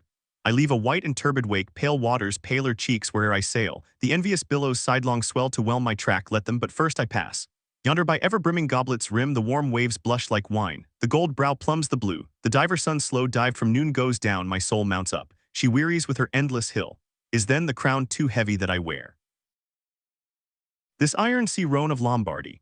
Yet is it bright with many a gem, I the wearer see not its far flashings, but darkly feel that I wear that dazzlingly confounds. 'Tis iron that I know not gold. 'Tis split too that I feel the jagged edge galls me so my brain seems to beat against the solid metal. I steel skull mine, the sort that needs no helmet in the most brain-battering fight. Dry heat upon my brow. Oh, time was when as the sunrise nobly spurred me so the sunset soothed. No more this lovely light, it lights not me. All loveliness is anguish to me since I can ne'er enjoy. Gifted with the high perception, I lack the low enjoying power, damned most subtly and most malignantly, damned in the midst of paradise. Good night, good night. Waving his hand, he moves from the window. 'Twas not so hard a task, I thought to find one stubborn at the least, but my one cog circle fits into all their various wheels and they revolve. Or if you will, like so many ant hills of powder, they all stand before me and I their match. Oh hard, that to fire others, the match itself must needs be wasting. What I've dared, I've willed, and what I've willed, I'll do. They think me mad, Starbuck does, but I'm demoniac, I am madness maddened, that wild madness that's only come to comprehend itself. The prophecy was that I should be dismembered, and I lost this leg. I now prophesy that I will dismember my dismemberer. Now then be the prophet and the fulfiller one. That's more than ye great gods ever were. I laugh and hoot at ye cricket players, ye pugilists, ye deaf Burks and blinded Bendigos. I will not say as schoolboys do to bullies, take some one of your own size, don't pommel me. No, ye have knocked me down and I am up again, but ye have run and hidden. Come forth from behind your co-Teton bags. I have no long gun to reach ye. Come, Ahab's compliments to ye, come and see if ye can swerve me. Swerve me, ye cannot swerve me, else ye swerve yourselves. Man has ye there, swerve me. The path to my fixed purpose is laid with iron rails, whereon my soul is grooved to run. Over unsounded gorges, through the rifled hearts of mountains, under torrents' beds, unerringly I rush. Naught's an obstacle, naught's an angle to the iron way. By the mainmast, Starbuck leaning against it. My soul is more than matched, she's overmanned, and by a madman. Insufferable sting that sanity should ground arms on such a field, but he drilled deep down and blasted all my reason out of me. I think I see his impious end, but feel that I must help him to it. Will I nil I the ineffable thing has tied me to him, tows me with a cable I have no knife to cut. Horrible old man. Who's over him, he cries, he would be a Democrat to all above, look how he lords it over all below. Oh, I plainly see my miserable office to obey, rebelling, and worse yet to hate with touch of pity. For in his eyes I read some lurid woe would shrivel me up had I it. Yet is there hope, time and tide flow wide. The hated whale has the round watery world to swim in as the small goldfish has its glassy globe. His heaven insulting purpose God may wedge aside. I would up heart were it not like lead. But my whole clock's run down, my heart the all-controlling weight, I have no key to lift again, a burst of revelry from the forecastle. O God, to sail with such a heathen crew that have small touch of human mothers in them, whelp somewhere by the sharkish sea. The white whale is their demigorgon, hark, the infernal orgies, that revelry is forward, mark the unfaltering silence aft. Methinks it pictures life. Foremost through the sparkling sea shoots on the gay, embattled, bantering bow, but only to drag dark Ahab after it, where he broods within his sternward cabin builded over the dead water of the wake and further on hunted by its allfish gurglings. The long howl thrills me through, peace, ye revelers, and set the watch. O life, 'tis in an hour like this, with soul beat down and held to knowledge, as wild, untutored things are forced to feed, O life. 'Tis now that I do feel the latent horror in thee, but 'tis not me, that horror's out of me, and with the soft feeling of the human in me, yet will I try to fight ye grim, phantom futures. Stand by me, hold me, bind me, O ye blessed influences. Foretop stub soulless and mending a brace. Ha ha ha ha, hem, clear my throat, I've been thinking over it ever since, and that ha ha's the final consequence. Why so? Because a laugh's the wisest, easiest answer to all that's queer, and come what will, one comfort's always left, that unfailing calm fort is it's all predestinated. I heard not all his talk with Starbuck, but to my poor eye Starbuck then looked something as I the other evening felt. Be sure the old mogul has fixed him too. I twigged it, knew it, had had the gift, might readily have officied it, for when I clapped my eye upon his skull I saw it. Well, Stub, why Stub, that's my title. Well, Stub, what of it, Stub? Here's a carcase. I know not all that may be coming, but be it what it will, I'll go to it laughing. Such a waggish leering as lurks in all your horribles, I feel funny. Fa la lura scurra, what's my juicy little pair at home doing now? Crying its eyes out. Giving a party to the last arrived harpooneers, I dare say, gay as a frigate's pennant, and so am I fa la lura scura. Oh, we'll drink tonight with hearts as light, to love as gay and fleeting as bubbles that swim on the beaker's brim and break on the lips while meeting, a brave stave that who calls, Mr. Starbuck. Aye, sir, aside, he's my superior, he has his too, if I'm not mistaken. Aye, sir, just through with this job coming. HARPONERS and SAILORS. Foresail rises and discovers the watch standing, lounging, leaning, and lying in various attitudes, all singing in chorus. Farewell and adieu to you, Spanish ladies. Farewell and adieu to you, ladies of Spain, our captains commanded. 1 St. Nantucket sailor. Oh, boys, don't be sentimental, it's bad for the digestion. Take a tonic, follow me. Sings, and all follow. Our captain stood upon the deck, a spyglass in his hand, a viewing of those gallant whales that blew at every strand. Oh, your tubs and your boats, my boys, and by your braces stand, and we'll have one of those fine whales, hand, boys, over hand. So be cheery, my lads, may your hearts never fail. While the bold harpooner is striking the whale, mate's voice from the quarter deck. 8 bells there forward, 2 ND Nantucket sailor, avast the chorus. 8 bells there, d'ye hear, bell boy? Strike the bell 8, thou pip, thou blackling, and let me call the watch. I've the sort of mouth for that, the hogshead mouth. So thrust his head down the scuttle, star boelens hoy 8 bells there below, tumble up, Dutch sailor, grand snoozing tonight, matey, fat night for that. I mark this in our old mogul's wine, it's quite as deadening to some as filliping to others. We sing, they sleep, I lie down there like ground tear butts. At 'em again. There, take this co-pee per pump and hail 'em through it. Tell 'em to avast dreaming of their lasses. Tell 'em it's the resurrection, they must kiss their last and come to judgment. That's the way, that's it, thy throat ain't spoiled with eating Amsterdam butter. French sailor, hist, boys, let's have a jig or two before we ride to anchor in Blanket Bay. What say ye? There comes the other watch, stand by all legs, Pip, little Pip, hurrah with your tambourine. Pip, sulky and sleepy. Don't know where it is, French sailor, beat thy belly then and wag thy ears. Jig it, men, I say, marries the word, hurrah, damn me, won't you dance? Form now Indian file and gallop into the double shuffle. Throw yourselves, legs, Iceland sailor, I don't like your floor, matey, it's too springy to my taste. I'm used to ice floors. I'm sorry to throw cold water on the subject, but excuse me. Maltese sailor, me too, where's your girls? Who but a fool would take his left hand by his right and say to himself, how d'ye do, partners, I must have partners, Sicilian sailor, I girls and a green, then I'll hop with ye, yea, turn grasshopper, Long Island sailor. Well, ye sulkies, there's plenty more of us. Ho corn when you may, say I, all legs go to harvest soon. Ah, here comes the music, now for it, Azore sailor. Ascending and pitching the tambourine up the scuttle. Here you are, Pip, and there's the windlass bits, up you mount. Now, boys. The half of them dance to the tambourine, some go below, some sleep or lie among the coils of rigging, oaths aplenty. Azore sailor. Dancing, go it, Pip, bang it, bell boy, rig it, dig it, stig it, quig it, bell boy, make fireflies, break the jinglers. Pip, jinglers you say, there goes another, dropped off, I pound it so. China sailor. Rattle thy teeth then and pound away, make a pagoda of thyself. French sailor, merry mad, hold up thy hoop, Pip, till I jump through it. Split jibs, tear yourselves, tasht, quietly smoking. That's a white man, he calls that fun, humph, I save my sweat, old Manx sailor. I wonder whether those jolly lads bethink them of what they are dancing over. I'll dance over your grave, I will, that's the bitterest threat of your night women that beat headwinds round corners. Oh Christ. To think of the green navies and the green-skulled crews. Well, belike the whole world's a ball, as you scholars have it, and so 'tis right to make one ballroom of it. Dance on, lads, you're young, I was once. 3D Nantucket sailor, spell Hugh, this is worse than pulling after whales in a calm, give us a whiff, tash. They cease dancing and gather in clusters. Meantime the sky darkens, the wind rises. Lasker sailor, by Brahma, boys, it'll be dow sail soon. The sky-born high-tide Ganges turn to. Thou showest thy black brow, Siva, Maltese sailor, reclining and shaking his cap. It's the waves, the snow's caps turn to jig it now, they'll shake their tassels soon. Now would all the waves were women, then I'd go drown and chassis with them evermore. There's naught so sweet on earth, heaven may not match it. As those swift glances of warm, wild bosoms in the dance when the over-arboring arms hide such ripe, bursting grapes, Sicilian sailor. Reclining, tell me not of it. Hark ye, lad, fleet interlacings of the limbs, lithe swayings, coyings, flutterings. Lip, heart, hip, all graze, unceasing touch and go, not taste, observe ye, else come satiety. A pagan, nudging tahitan sailor, reclining on a mat.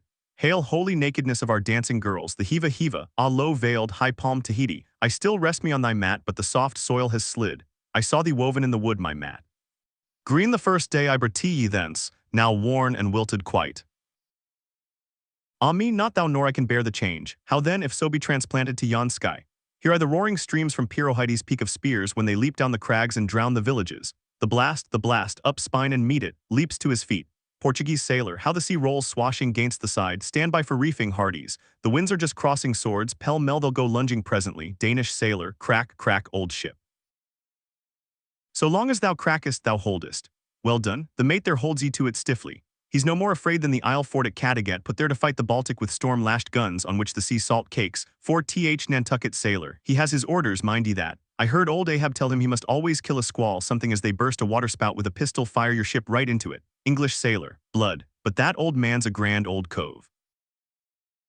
We are the lads to hunt him up his whale. All aye, old Manx sailor, how the three pines shake.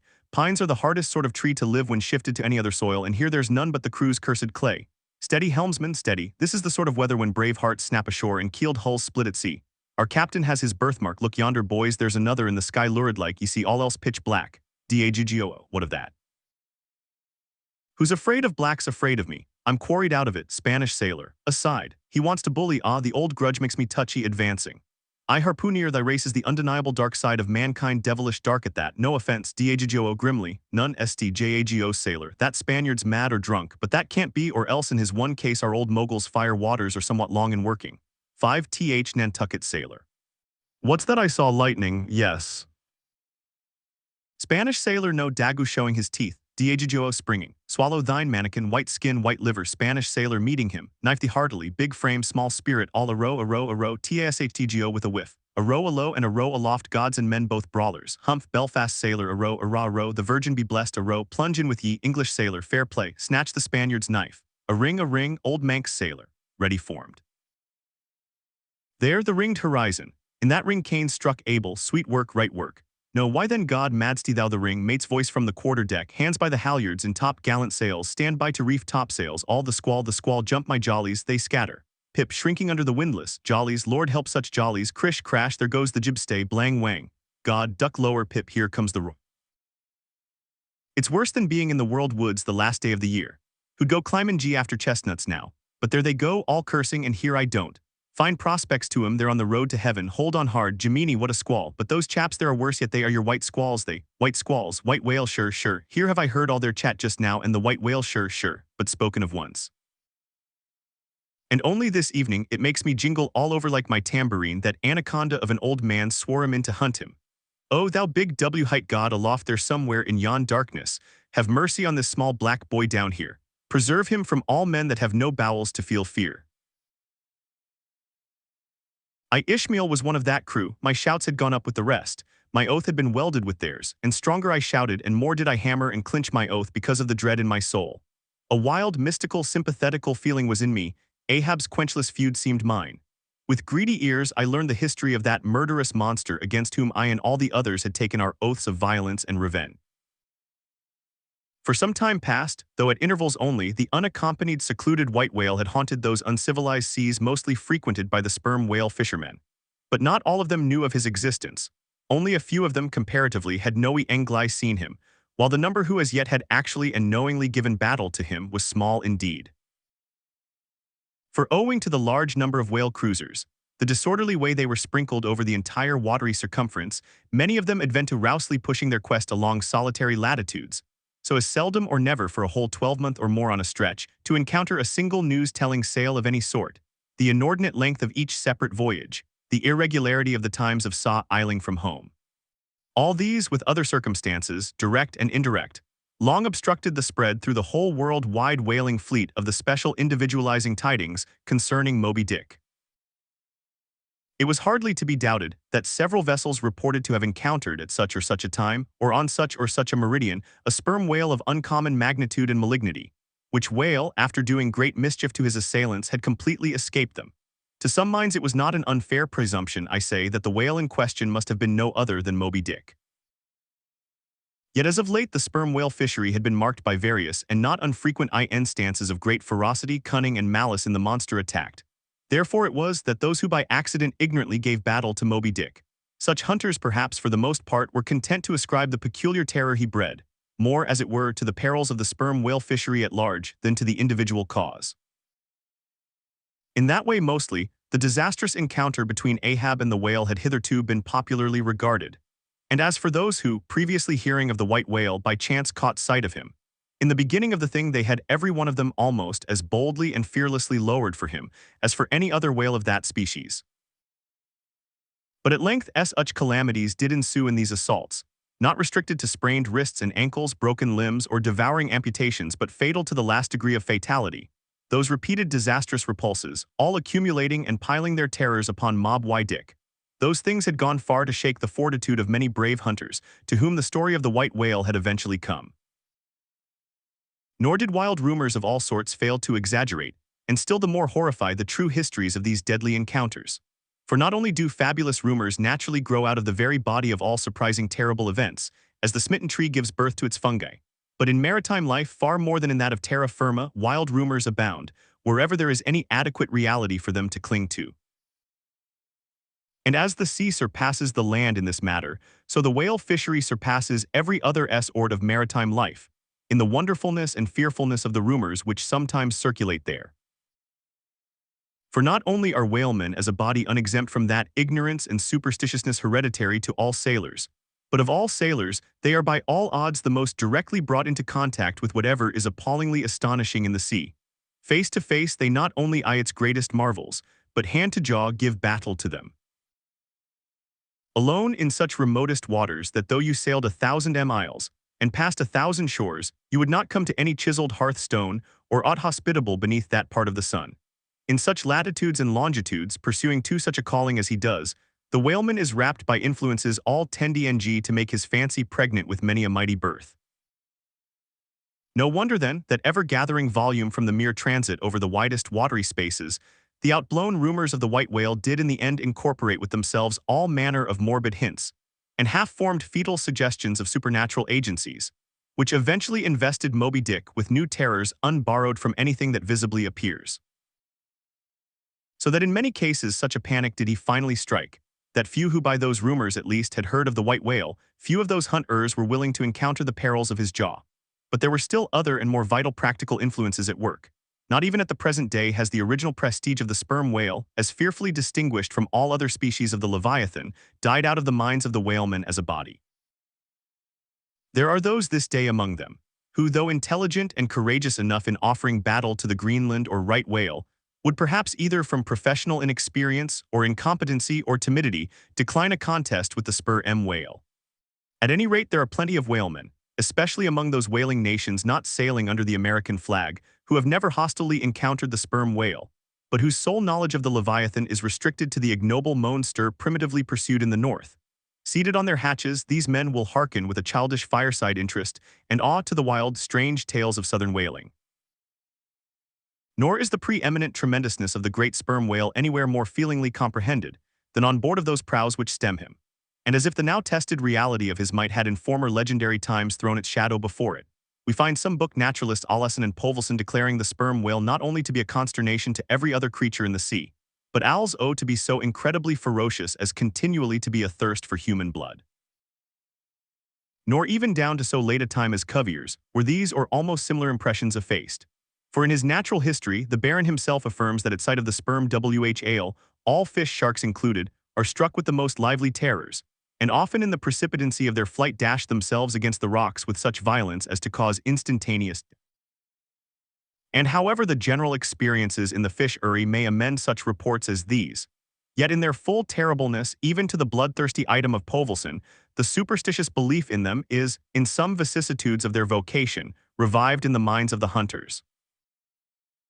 So that overawed by the rumors and portents concerning him, not a few of the fishermen recalled, in reference to Moby Dick, the earlier days of the sperm whale fishery, when it was oftentimes hard to induce long-practiced right whalemen to embark in the perils of this new and daring warfare, such men protesting that although other leviathans might be hopefully pursued, yet to chase and point lance at such an apparition as the sperm whale was not for more. That to attempt it would be inevitably to be torn into a quick eternity. On this head, there are some remarkable documents that may be consulted. Nevertheless, some there were who even in the face of these things were ready to give chase to Moby Dick, and a still greater number who, chancing only to hear of him distantly and vaguely, without the specific details of any certain calamity and without superstitious accompaniments, were sufficiently hardy not to flee from the battle if offered. One of the wild suggestions referred to, as at last coming to be linked with the white whale in the minds of the superstitiously inclined, was the unearthly conceit that Moby Dick was ubiquitous, that he had actually been encountered in opposite latitudes at one and the same instant of time. Nor, credulous as such minds must have been, was this conceit altogether without some faint show of superstitious probability. For as the secrets of the currents in the seas have never yet been divulged, even to the most erudite research, so the hidden ways of the sperm whale when beneath the surface remain, in great part, unaccountable to his pursuers, and from time to time have originated the most curious and contradictory speculations regarding them, especially concerning the mystic modes whereby, after sounding to a great depth, he transports himself with such vast swiftness to the most widely distant points. It is a thing well known to both American and English whale ships, and as well a thing placed upon authoritative record years ago by Scoresby, that some whales have been captured far north in the Pacific, in whose bodies have been found the barbs of harpoons darted in the Greenland seas. Nor is it to be gainsaid that in some of these instances it has been declared that the interval of time between the two assaults could not have exceeded very many days. Hence, by inference, it has been believed by some whalemen that the Northwest Passage, so long a problem to man, was never a problem to the whale. So that here, in the real living experience of living men, the prodigies related in old times of the inland Strelo mountain in Portugal, near whose top there was said to be a lake in which the wrecks of ships floated up to the surface, and that still more wonderful story of the Arethusa fountain near Syracuse, whose waters were believed to have come from the Holy Land by an underground passage, these fabulous narrations are almost fully equaled by the realities of the whalemen.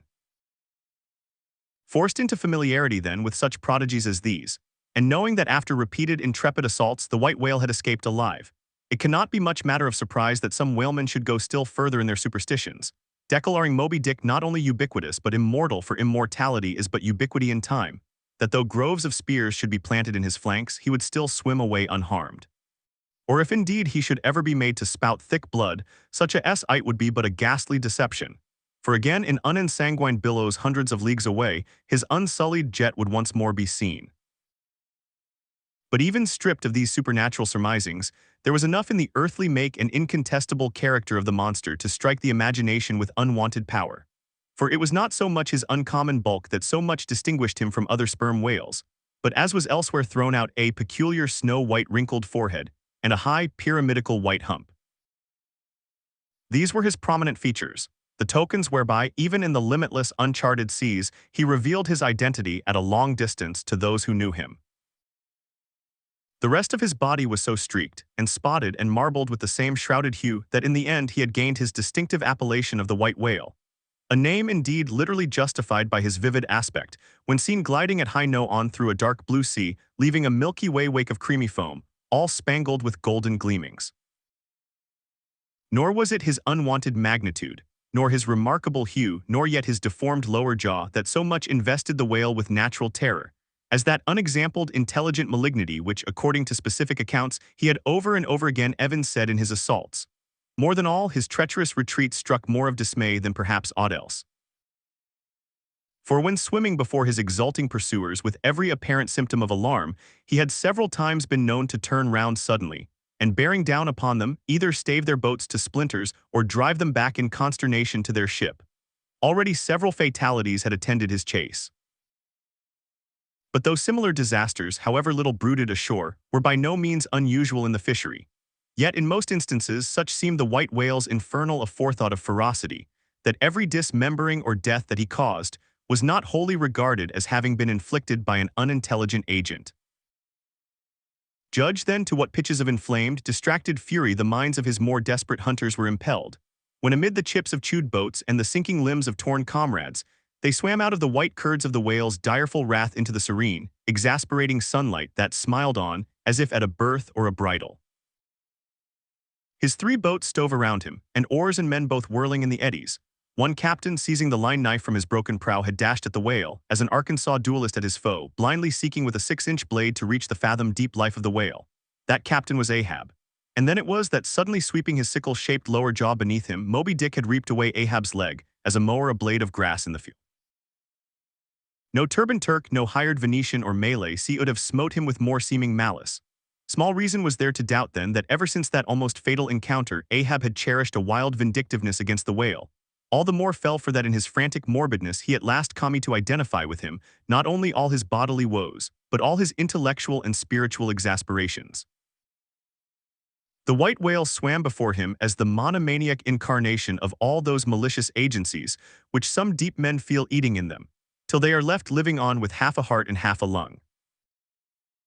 That intangible malignity which has been from the beginning, to whose dominion even the modern Christians ascribe one half of the world's, which the ancient Ophites of the East reverenced in their statue de evil, Ahab did not fall down and worship it like them. But deliriously transferring its idea to the abhorred white whale, he pitted himself, all mutilated, against it.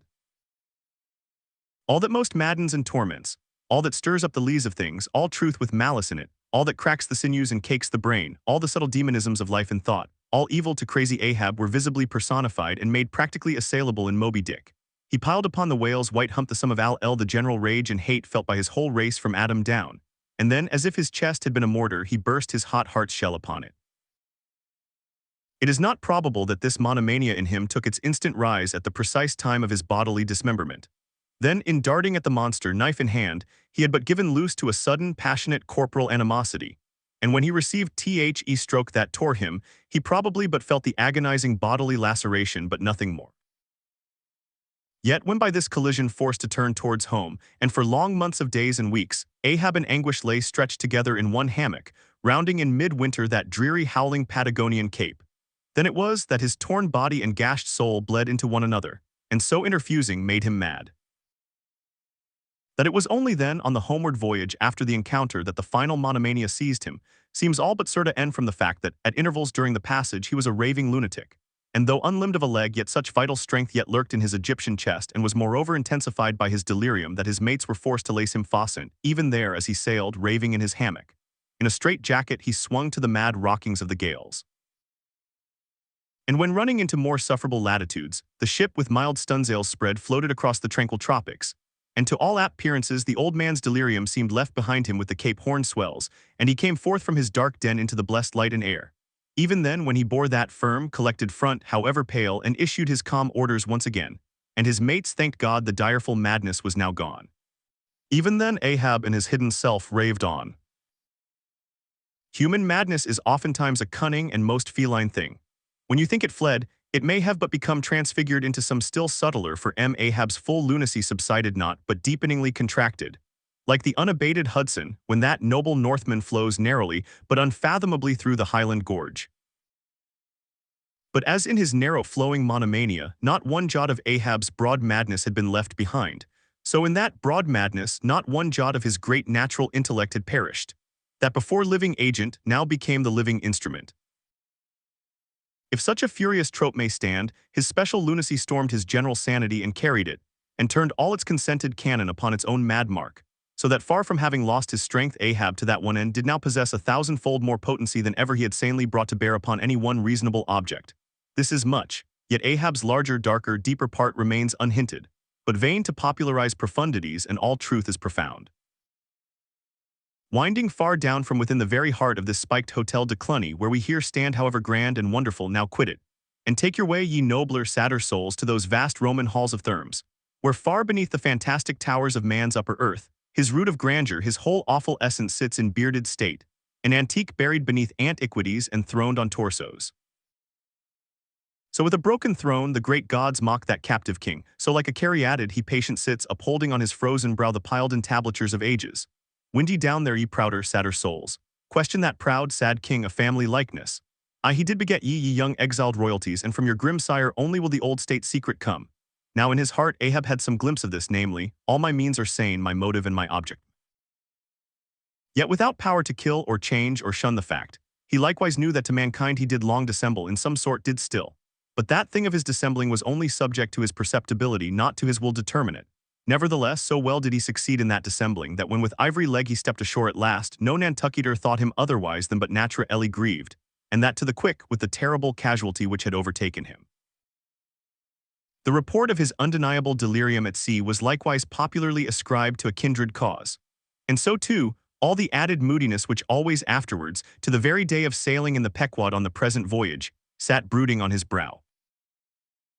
Nor is it so very unlikely, that far from distrusting his fitness for another whaling voyage, on account of such dark symptoms, the calculating people of that prudent isle were inclined to harbor the conceit, that for those very reasons he was all the better qualified and set on edge, for a pursuit so full of rage and wildness as the bloody hunt of whales. Gnawed within and scorched without, with the infixed, unrelenting fangs of some incurable idea, Such an one, could he be found, would seem the very man to dart his iron and lift his lance against the most appalling of all brutes. Or, if for any reason thought to be corporeally incapacitated for that, yet such an one would seem superlatively competent to cheer and howl on his underlings to the attack. But be all th is as it may, certain it is, that with the mad secret of his unabated rage bolted up and keyed in him, Ahab had purposely sailed upon the present voyage with the one only and all-engrossing object of hunting the white whale. Had any one of his old acquaintances on shore but half dreamed of what was lurking in him then, how soon would their aghast and righteous souls have wrenched the ship from such a fiendish man? They were bent on profitable cruises, the profit to be counted down in dollars from the mint. He was intent on an audacious, immitigable, and supernatural revenge. Here then was this gray-headed, ungodly old man, chasing with curses a job's whale round the world, at the head of a crew too chiefly made up of mongrel renegades and castaways and cannibals morally enfeebled also, by the incompetence of mere unaided virtue or right-mindedness in Starbuck, the invulnerable jollity of indifference and recklessness in Stubb, and the pervading mediocrity in Flask. Such a crew so officered seemed specially picked and packed by some infernal fatality to help him to his maniac revenge. How it was that they so aboundingly responded to the old man's ire by what evil magic their souls were possessed, that at times his hate seemed almost theirs, the white whale as much their insufferable foe as his. How all this came to be what the white whale was to them, or how to their unconscious understandings, also in some dim unsuspected way he might have seemed the gliding great demon of the seas of life, all this to explain, would be to dive deeper than Ishmael can. The subterranean miner that works in us all, how can one tell whither leads his shaft by the ever-shifting, muffled sound of his pick? Who does not feel the irresistible arm drag? What skiff in tow of a 74 can stand still? For one, I gave myself up to the abandonment of the time and the place, but while yet all a rush to encounter the whale, could see naught in that brute but the deadliest ill. What the white whale was to Ahab has been hinted. What at times he was to me as yet remains unsaid. Aside from those more obvious considerations touching Moby Dick, which could not but occasionally awaken in any man's soul some alarm, there was another thought, or rather vague, nameless horror concerning him, which at times by its intensity completely overpoured all the rest, and yet so mystical and well-nigh ineffable was it, that I almost despair of putting it in a comprehensible form. It was the whiteness of the whale that above all things appalled me. But how can I hope to explain myself here? And in some dim, random way, explain myself I must, else all these chapters might be naught. Though in many natural objects, whiteness refiningly enhances beauty, as if imparting some special virtue of its own, as in marbles, japonicas, and pearls, and though various nations have in some way recognized a certain royal preeminence in this hue, even the barbaric, grand old kings of Pequod placing the title Lord of the White Elephants above all their other magniloquent ascriptions of dominion, and the modern kings of Siam unfurling the same snow-white quadruped in the royal standard, and the Hanoverian flag bearing the one figure of a snow-white charger, and the great Austrian Empire, Caesarian, heir to overlording Rome, having for the imperial color the same imperial hue, and though this preeminence in it applies to the human race itself, giving the white man ideal mastership over every dusky tribe, and though besides all this whiteness has been even made significant of gladness, for among the Romans a white stone marked a joyful day, and though in other mortal sympathies and symbolizings this sammy hue is made the emblem of many touching noble things, the innocence of brides, the benignity of age, though among the red men of America the giving of the white belt of wampum was the deepest pledge of honor, though in many climes whiteness typifies the majesty of justice in the ermine of the judge, and contributes to the daily state of kings and queens drawn by milk-white steeds, though even in the higher mysteries of the most august religions it has been made the symbol of the divine spotlessness and pure. By the Persian fire worshippers, the white forked flame being held the holiest on the altar, and in the Greek mythologies great Jove himself being made incarnate in a snow-white bull. And though to the noble Iroquois the midwinter sacrifice of the sacred white dog was by far the holiest festival of their theology, that spotless faithful creature being held the purest envoy they could send to the Great Spirit with the annual tidings of their own fidelity, and though directly from the Latin word for white. All Christian priests derive the name of one part of their sacred vesture, the alb or tunic worn beneath the cassock, and though among the holy pomps of the Romish faith, white is specially employed in the celebration of the Passion of our Lord, awe in the vision of St. John. White robes are given to the redeemed, and the 24 elders stand clothed in white before the great white throne, and the Holy One that sitteth there white like wool. Yet for all these accumulated associations, whatever is sweet, and honorable and sublime, there yet lurks an elusive something in the innermost idea of this hue, which strikes more of panic to the soul than that redness which affrights in blood. This elusive quality it is which causes the thought of whiteness, when divorced from more kindly associations and coupled with any object terrible in itself, to heighten that terror to the furthest bounds. Witness the white bear of the poles and the white shark of the tropics. What but their smooth, flaky whiteness makes them the transcendent horrors they are? That ghastly whiteness it is which imparts such an abhorrent mildness, even more loathsome than terrific, to the dumb gloating of their aspect, so that not the fierce fanged tiger in his heraldic coat can so stagger courage as the white shrouded bear or shark. With reference to the polar bear, it may possibly be urged by him who would fain go still deeper into this matter, that it is not the whiteness, separately regarded, which heightens the intolerable hideousness of that brute. For analyzed, that heightened hideousness, it might be said, only rises from the circumstance that the irresponsible ferociousness of the creature stands invested in the fleece of celestial innocence and love. And hence, by bringing together two such opposite emotions in our minds, Teehee polar bear frightens us with so unnatural a contrast. But even assuming all this to be true, yet were it not for the whiteness you would not have that intensified terror. As for the white shark, the white gliding ghostliness of repose in that creature, when beheld in his ordinary moods, strangely tallies with the same quality in the polar quadruped.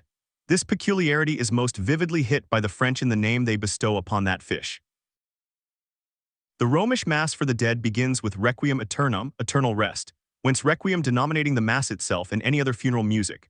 Now in allusion to the white, silent stillness of death in the shark and the mild deadliness of his habits, the French call him Requin. Bethink thee of the albatross, whence come those clouds of spiritual wonderment and pale dread, in which that white phantom sails in all imaginations. Not Coleridge first threw that spell, but God's great, unflattering, laureate nature. I remember the first albatross I ever saw. It was during a prolonged gale in waters hard upon the Antarctic seas. From my forenoon watch below I ascended to the overclouded deck, and there, dashed upon the main hatches, I saw a regal, feathery thing of unspotted whiteness and with a hooked Roman bill sublime. At intervals it arched forth its vast archangel wings as if to embrace some holy. Wondrous flutterings and throbbings shook it. Though bodily unharmed, it uttered cries as some king's ghost in supernatural distress. Through its inexpressible strange eyes methought I peeped to secrets which took hold of God. As Abraham before the angels I bowed myself. The white thing was so white, its wings so wide, and in those forever exiled waters I had lost the miserable warping memories of traditions and of towns. Long I gazed at that prodigy of plumage. I cannot tell, can only hint the things that darted through me then, but at last I awoke and turning asked a sailor what bird was this. A Gani, he replied. Gani, never had heard that name before. Is it conceivable that this glorious thing is utterly unknown to men ashore?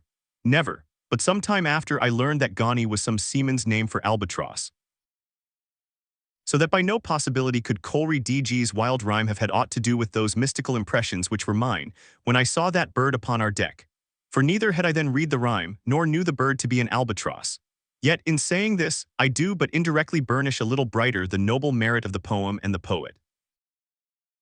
I assert then that in the wondrous bodily whiteness of the bird chiefly lurks the secret of the spell.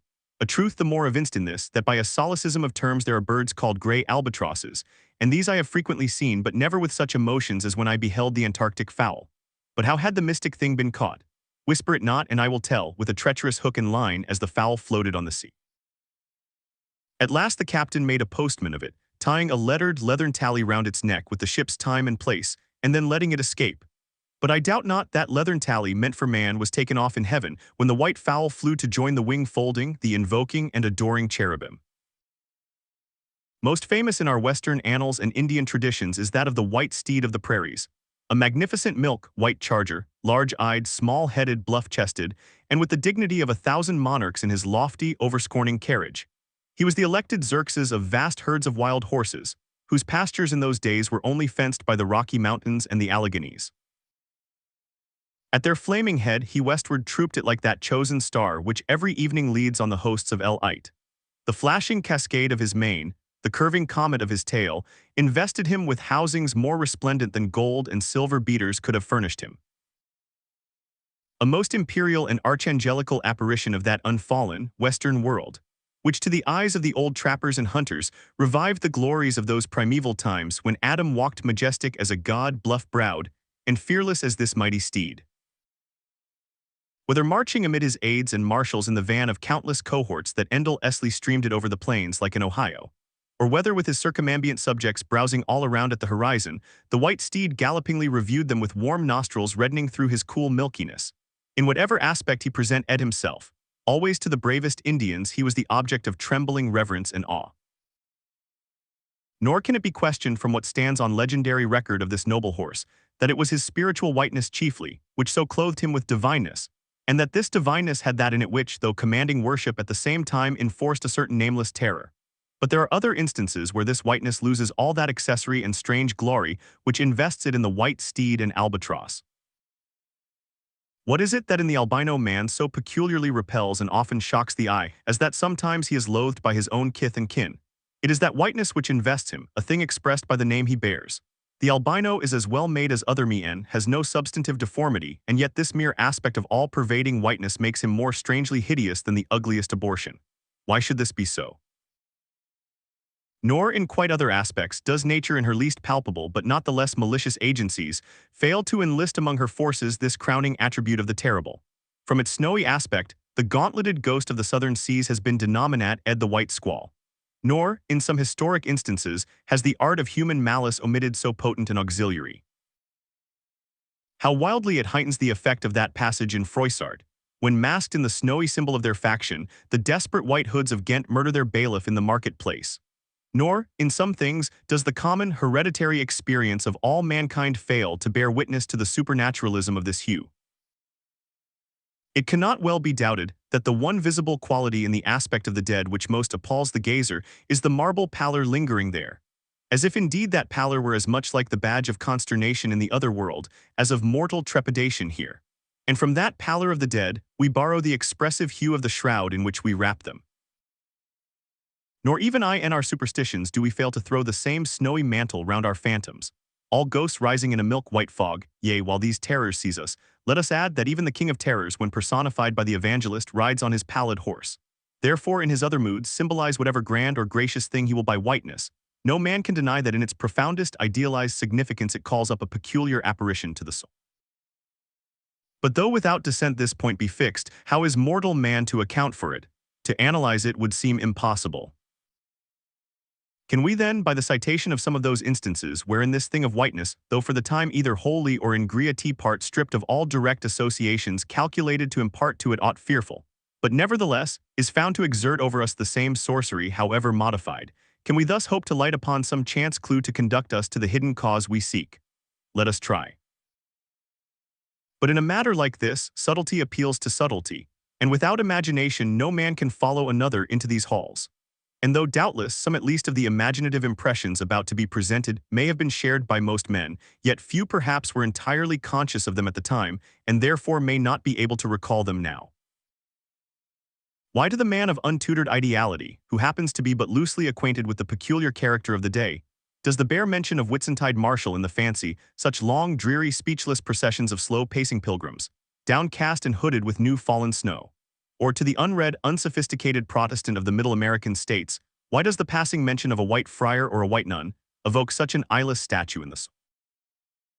Or what is there apart from the traditions of dungeoned warriors and kings, which will not wholly account for it, that makes the White Tower of London tell so much more strongly on the imagination of an untraveled American than those other storied structures, its neighbors the Byward Tower or even the Bloody? And those sublimer towers, the White Mountains of New Hampshire, whence in peculiar moods comes that gigantic ghostliness over the soul at the bare mention of that name, while the thought of Virginia's Blue Ridge is full of a soft, dewy, distant dreaminess. Or why, irrespective of all latitudes and longitudes, does the name of the White Sea exert such a spectralness over the fancy, while that of the Yellow Sea lulls us with mortal thoughts of long lacquered mild afternoons on the waves, followed by the gaudiest and yet sleepiest of sunsets? Or to choose a wholly unsubstantial instance purely addressed to the fancy, why in reading the old fairy tales of Central Europe does the tall pale man of the Hartz forests, whose changeless pallor unrustlingly glides through the green of the groves, why is this phantom more terrible than all the whooping imps of the Blocksberg? Nor is it altogether the remembrance of her cathedral toppling earthquakes, nor the stampedos of her frantic seas, nor the tearlessness of arid skies that never rain, nor the sight of her wide field of leaning spires, wrenched cope stones, and crosses a Eladroop like canted yards of anchored fleets, and her suburban avenues of house walls lying over upon each other as a tossed pack of cards. It is not these things alone which make tearless Lima the strangest, saddest city thou canst see. For Lima has taken the white veil, and there is a higher horror in this whiteness of her woe. Old as Pizarro, this whiteness keeps her ruins forever new, admits not the cheerful greenness of complete decay, spreads over her broken ramparts the rigid pallor of an apoplexy that fixes its own distortions. I know that, to the common apprehension, this phenomenon of whiteness is not confessed to be the prime agent in exaggerating the terror of objects otherwise terrible, nor to the unimaginative mind is there aught of terror in those appearances, whose awfulness SS to another mind almost solely consists in this one phenomenon, especially when exhibited under any form at all approaching to muteness or universality. What I mean by these two statements may perhaps be respectively elucidated by the following examples. First, the mariner, when drawing nigh the coasts of foreign lands, if by night he hear the roar of breakers, starts to vigilance and feels just enough of trepidation to sharpen all his faculties. But under precisely similar circumstances, let him be called from his hammock to view his ship sailing through a midnight sea of milky whiteness as if from encircling headlands shoals of combed white bears were swimming round him. Then he feels a silent, superstitious dread. The shrouded phantom of the whitened waters is horrible to him as a real ghost. In vain the lead assures him he is still off soundings. Heart and helm they both go down, he never rests till blue water is under him again. Yet where is the mariner who will tell thee, sir, it was not so much the fear of striking hidden rocks as the fear of that hideous whiteness that so stirred me. Second, to the native Indian of Peru, the continual sight of the snow-hounded Andes conveys naught of dread except, perhaps, in the mere fancying of the eternal frosted desolateness reigning at such vast altitudes, and the natural conceit of what a fearfulness it would be to lose oneself in such inhuman solitudes. Much the same is it with the backwoodsman of the West, who with comparative indifference views an unbounded prairie sheet with driven snow, no shadow of tree or twig to break the fixed trance of whiteness. Not so the sailor, beholding the scenery of the Antarctic seas, where at times, by some infernal trick of legerdemain in the powers of frost and air, he shivering and hot LF shipwrecked, instead of rainbows speaking hope and solace to his misery, views what seems a boundless churchyard grinning upon him with its lean ice monuments and splintered crosses. But thou sayest, methinks that white-lead chapter about whiteness is but a white flag hung out from a craven soul. Thou surrenderest to a hypo Ishmael. Tell me why this strong young colt, foaled in some peaceful valley of Vermont, far removed from all beasts of prey, why is it that upon the sunniest day, if you but shake a fresh buffalo robe behind him, so that he cannot even see it, but only smells its illed animal muskiness, why will he start, snort, and with bursting eyes paw the ground in frenzies of affright? There is no remembrance in him of any gorings of wild creatures in his green northern home, so that the strange muskiness he smells cannot recall to him anything associated with the experience of former perils. For what knows he, this New England colt, of the black bisons of distant Oregon? No, but here thou beholdest, even in a dumb brute, the instinct of the knowledge of the demonism in the world. Though thousands of miles from Oregon, still when he smells that savage musk, the rending, goring bison herds are as present as to the deserted wild foal of the prairies, which this instant they may be trampling into dust. Thus then the muffled rollings of a milky sea, the bleak rustlings of the festooned frosts of mountains, the desolate shiftings of the windrowed snows of prairies, all these to Ishmael are as the shaking of that buffalo robe to the frightened colt. Though neither knows where lie the nameless things of which the mystic sign gives forth such hints, yet with me, as with the colt, somewhere those things must exist. Though in many of its aspects this visible world seems formed in love, the invisible spheres were formed in fright. But not yet have we solved the incantation of this whiteness, and learned why it appeals with such power to the soul. And more strange and far more portentous why, as we have seen, it is at once the most meaning symbol of spiritual things, nay, the very ill of the Christian's deity, and yet should be as it is, the intensifying agent in things the most appalling to mankind. Is it that by its indefiniteness it shadows forth the heartless voids and immensities of the universe, and thus stabs us from behind with the thought of annihilation, when beholding the white depths of the Milky Way? Or is it that as in essence whiteness is not so much a color as the visible absence of color, and at the same time the concrete of all colors? Is it for these reasons that there is such a dumb blankness, full of meaning, in a wide landscape of snows, colorless, all color of atheism from which we shrink? And when we consider that other theory of the natural philosophers, that all other earthly hues every stately or lovely emblazoning, the sweet tinges of sunset skies and woods, yea, and the gilded velvets of butterflies and the butterfly cheeks of young girls, all these are but subtle deceits not actually inherent in substances, but only laid on from without, so that all deified nature absolutely paints like the harlot, whose allurements cover nothing but the charnel house within. And when we proceed further, and consider that the mystical cosmetic which produces every one of her hues, the great principle of light, forever remains white or colorless in itself, and if op irradiating without medium upon matter would touch all objects, even tulips and roses. With its own blank tinge pondering all this, the palsied universe lies before us a leper, and like willful travelers in Lapland, who refuse to wear colored and coloring glasses upon their eyes, so the wretched infidel gazes himself blind at the monumental white shroud that wraps all the prospect around him. And of all these things the albino whale was the symbol. Wonder ye then at the fiery hunt. Hist, did you hear that noise, Kabako? It was the middle watch, a fair moonlight. The seamen were standing in a cordon extending from one of the fresh water butts in the waist to the scuttle-butt near the taffrail. In this manner they passed the buckets to fill the scuttle-butt. Standing for the most part on the hallowed precincts of the quarter-deck, they were careful not to speak or rustle their feet.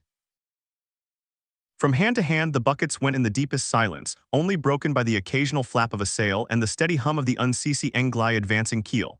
It was in the midst of this repose that Archie, one of the cordon whose post was near the after hatches, whispered to his neighbor, a cholo, the words above. Hist, did you hear that noise, Kabako? Take the bucket, will ye, Archie? What noise do you mean? There it is again under the hatches, don't you hear it, a cough? It sounded like a cough. Cough be damned, pass along that return bucket. There it is, it sounds like 2 or 3 sleepers turning over now. Caramba, have done, shipmate, will ye? It's the 3 soaked biscuits ye eat for supper turning over inside of ye, nothing else. Look to the bucket. Say what ye will, shipmate, I've sharp ears. Aye, you are the chap, ain't ye, that heard the hum of the old quackeresses knitting needles 50 miles at sea from Nantucket? You're the chap. Grin away, we'll see what turns up. Hark ye, Kabako, there is somebody down in the afterhold that has not yet been seen on deck, and I suspect our old mogul knows something of it too. I heard Stubb tell Flask one morning watch that there was something of that sort in the wind. Tish, the bucket.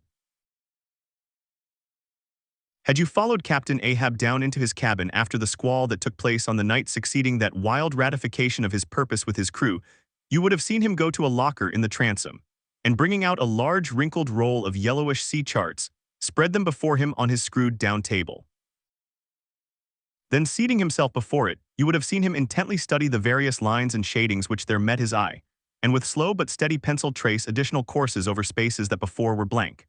At intervals, he would refer to piles of old log books beside him, wherein were set down the seasons and places in which, on various former voyages of various ships, sperm whales had been captured or seen.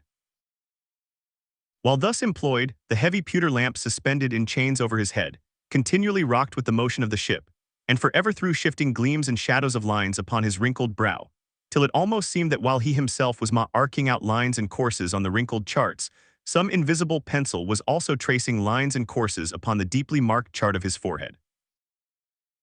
But it was not this night in particular that in the solitude of his cabin Ahab thus pondered over his charts. Almost every night they were brought out, almost every night some pencil marks were effaced and others were substituted. For with the charts of all 4 oceans before him, Ahab was threading a maze of currents and eddies, with a view to the more certain accomplishment of that monomaniac thought of his soul. Now, to anyone not fully acquainted with the ways of the Leviathans, it might seem an absurdly hopeless task thus to seek out one solitary creature in the unhooped oceans of this planet. But not so did it seem to Ahab, who knew the sets of all tides and sea currents, and thereby calculating the driftings of the sperm whale's food, and also calling to mind the regular ascertained seasons for hunting him in particular latitudes, could arrive at reasonable surmises almost approaching to certainties concerning the timeliest day to be upon this or that ground in search of his prey. So assured, indeed, is the fact concerning the periodicalness of the sperm whales resorting to given waters, that many hunters believe that, could he be closely observed and studied throughout the world, were the logs for one voyage of the entire whale eat carefully collated, then the migrations of the sperm whale would be found to correspond in invariability to those of the herring shoals or the flights of swallows. On this hint, attempts have been made to construct elaborate migratory charts of the sperm whale. Since the above was written, the statement is happily borne out by an official circular, issued by Lieutenant Maury of the National Observatory, Washington, April 16, 1851. By that circular, it appears that precisely such a chart is in course of completion, and portions of it are presented in the circular. This chart divides the ocean into districts of 5 degrees of latitude by 5 degrees of longitude, perpendicularly through each of which districts are 12 columns for the 12 months, and horizontally through each of which districts are 3 lines, one to show the number of days that have been spent in each month in every district, and the two others to show the number of days in which whales, sperm or right, have been seen. Besides, when making a passage from one feeding ground to another, the sperm whales, guided by some infallible instinct rather secret intelligence from the deity mostly swim in veins as they are called, continuing their way along a given ocean line with such undeviating exactitude that no ship ever sailed her course by any chart with one tithe of such marvelous precision. Though in these cases the direction taken by any one whale be straight as a surveyor's parallel, and though the line of advance be strictly confined to its own unavoidable straight wake, yet the arbitrary vein in which at these times he is said to swim generally embraces some few miles in width more or less as the vein is presumed to expand or contract, but never exceeds the visual sweep from the whale ship's mastheads when circumspectly gliding along this magic zone. The sum is that at particular seasons within that breadth and along that path, migrating whales may with great confidence be looked for, and hence not only at substantiated times upon well-known separate feeding grounds could Ahab hope to encounter his prey, but in crossing the widest expanses of water between those grounds he could, by his art, so place and time himself on his way, as even then not to be wholly without prospect of a meeting. There was a circumstance which at first sight seemed to entangle his delirious but still methodical scheme, but not so in the reality, perhaps. Though the gregarious sperm whales have their regular seasons for particular grounds, yet in general you cannot conclude that the herds which haunted such and such a latitude or longitude this year, will turn out to be identically the same with those that were found there the preceding season, though there are peculiar and unquestionable instances where the contrary of this has proved true. In general, the same remark, only within a less wide limit, applies to the solitaries and hermits among the matured aged sperm whales, so that though Moby Dick had in a former year been seen, for example, on what is called Seychelles Ground in the Indian Ocean or Volcano Bay on the Japanese coast, yet it did not follow that were the Pequod to visit either of those spots at any subsequent corresponding season, she would infallibly encounter him there. So too with some other feeding grounds where he had at times revealed himself, but all these seemed only his casual stopping places and ocean inns, so to speak, not his places of prolonged abode. And where Ahab's chances of accomplishing his object have hitherto been spoken of, allusion has only been made to whatever wayside, antecedent, extra prospects were his, ere a particular set time or place were attained when all possibilities would become probabilities, and as Ahab fondly thought, every possibility the next thing to a certainty. That particular set time and place were conjoined in the one technical phrase, the season on the line. For there and then for several consecutive years Moby Dick had been periodically disgrayed, lingering in those waters for a while, as the sun in its annual round loiters for a predicted interval in any one sign of the zodiac. There it was, too, that most of the deadly encounters with the white whale had taken place. There the waves were storied with his deeds. There also was that tragic spot where the monomaniac old man had found the awful motive to his vengeance. But in the cautious comprehensiveness and unloitering vigilance with which Ahab threw his brooding soul into this unfaltering hunt, he would not permit himself to rest all his hopes upon the crowning fact above mentioned, however flattering it might be to those hopes, nor in the sleeplessness of his vow could he so tranquilize his unquiet heart as to postpone all intervening quest. Now the Pequod had sailed from Nantucket at the very beginning of the season on the line.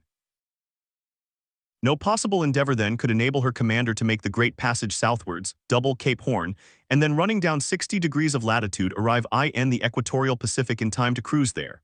Therefore, he must wait for the next ensuing season. Yet the premature hour of the Pequod's sailing had perhaps been correctly selected by Ahab, with a view to this very complexion of things. Because an interval of 365 days and nights was before him, an interval which instead of impatiently enduring ashore he would spend in a miscellaneous hunt. If by chance the white whale, spending his vacation in seas far remote from his periodical feeding grounds, should turn up his wrinkled brow off the Persian Gulf, or in the Bengal Bay or China Seas, or in any other waters haunted by his race. So that monsoons, pampas, nor'westers, harmattans, trades, any wind but the levanter and simoon, might blow Moby Dick into the devious zigzag world circle of the Pequod's circumnavigating wake. But granting all this, yet regarded discreetly and coolly, seems it not but a mad idea this, that in the broad boundless ocean one solitary whale, even if encountered, should be thought capable of individual recognition from his hunter, even as a white-bearded mufti in the thronged thoroughfares of Constantinople. Yes, for the peculiar snow-white brow of Moby Dick and his snow-white hump could not but be unmistakable. And have I not tallied the whale, Ahab would mutter to himself, as after poring over his charts till long after midnight he would throw himself back in reveries, tallied him, and shall he escape? His broad fins are bored and scalloped out like a lost sheep's ear. And here his mad mind would run on in a breathless race, till a weariness and faintness of pondering came over him, and in the open air of the deck he would seek to recover his strength. Ah God! What trances of torments does that man endure who is consumed with one unachieved revengeful desire? He sleeps with clenched hands, and wakes with his own bloody nails in his palms. Often, when forced from his hammock by exhausting and intolerably vivid dreams of the night, which, resuming his own intense thoughts through the day, carried them on amid a clashing of frenzies, and whirled them round and round and round in his blazing bee-rain, till the very throbbing of his life-spot became insufferable anguish. And when, as was sometimes the case, these spiritual throes in him heaved his being up from its base, and a chasm seemed opening in him from which forked flames and lightnings showed tee-up, and accursed fiends beckoned him to leap down among them.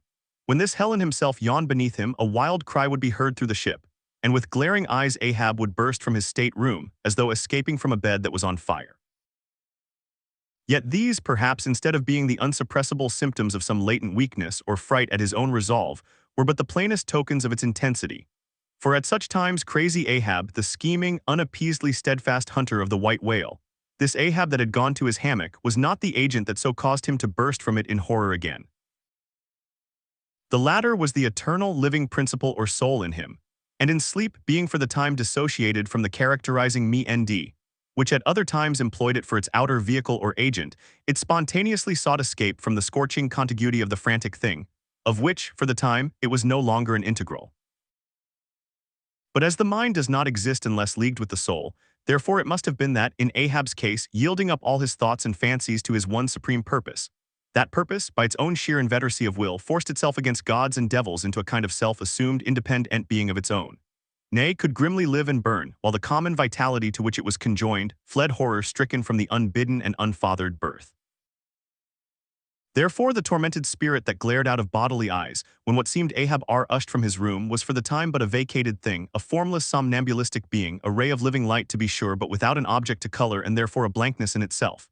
God help thee, old man, thy thoughts have created a creator in thee, and he whose intense thinking thus makes him a Prometheus.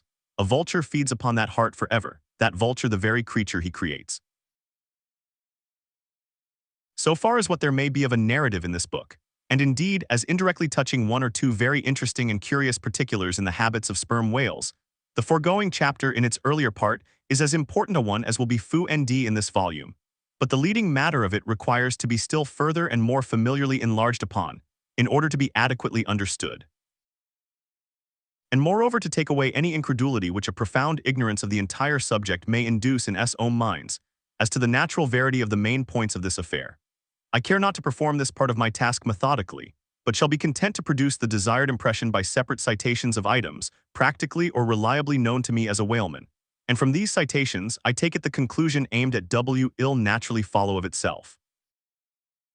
First, I have personally known 3 instances where a whale, after receiving a harpoon, has effected a complete escape, and after an interval in one instance of 3 years, has been again struck by the same hand and slain, when the 2 irons, both marked by the same private cipher, have been taken from the body. In the instance where 3 years intervened between the flinging of the 2 harpoons, and I think it may have been something more than that, the man who darted them happening in the interval to go in a trading ship on a voyage to Africa, went ashore there, joined a discovery party and penetrated far into the interior, where he traveled for a period of nearly 2 years, often endangered by serpentes, savages, tigers, poisonous miasmas, with all the other common perils incident to wandering in the heart of unknown regions. Meanwhile, the whale he had struck must also have been on its travels. No doubt it had thrice circumnavigated the globe, brushy ng with its flanks all the coasts of Africa, but to no purpose. This man and this whale again came together, and the one vanquished the other. I say I myself have known 3 instances similar to this.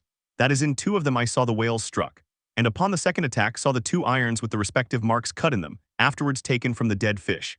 In the 3-year instance it so fell out that I was in the boat both times, first and last, and the last time distinctly recognized a peculiar sort of huge mole under the whale's eye, which I had observed there 3 years previous. I say 3 years, but I am pretty sure it was more than that.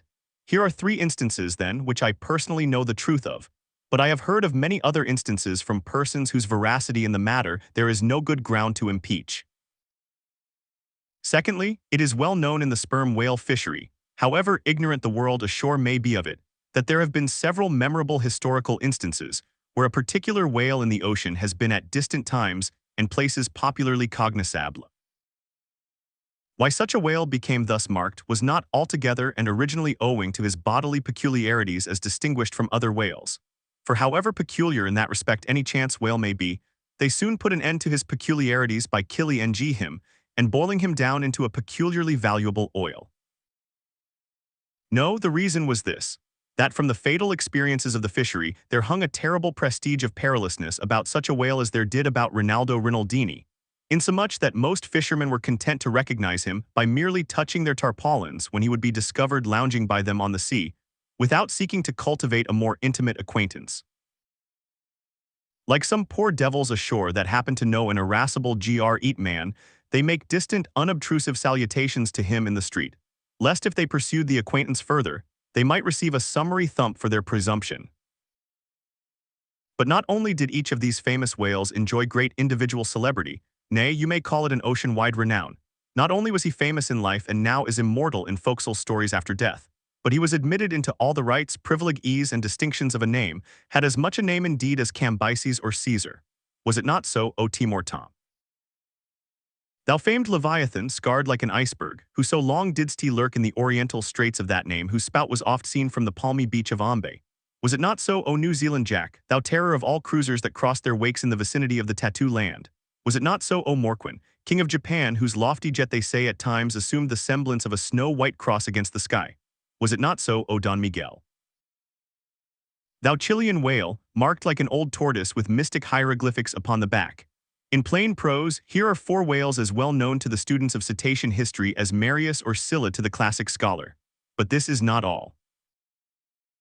New Zealand Tom and Don Miguel, after at various times creating great havoc among the boats of different vessels, were finally gone in quest of, systematically hunted out, chased and killed by valiant whaling captains, who heaved up thr anchors with that express object as much in view, as in setting out through the Narragansett woods, Captain Butler of old had it in his mind to capture that notorious murderous savage Anawan, the headmost warrior of the Indian King Philip.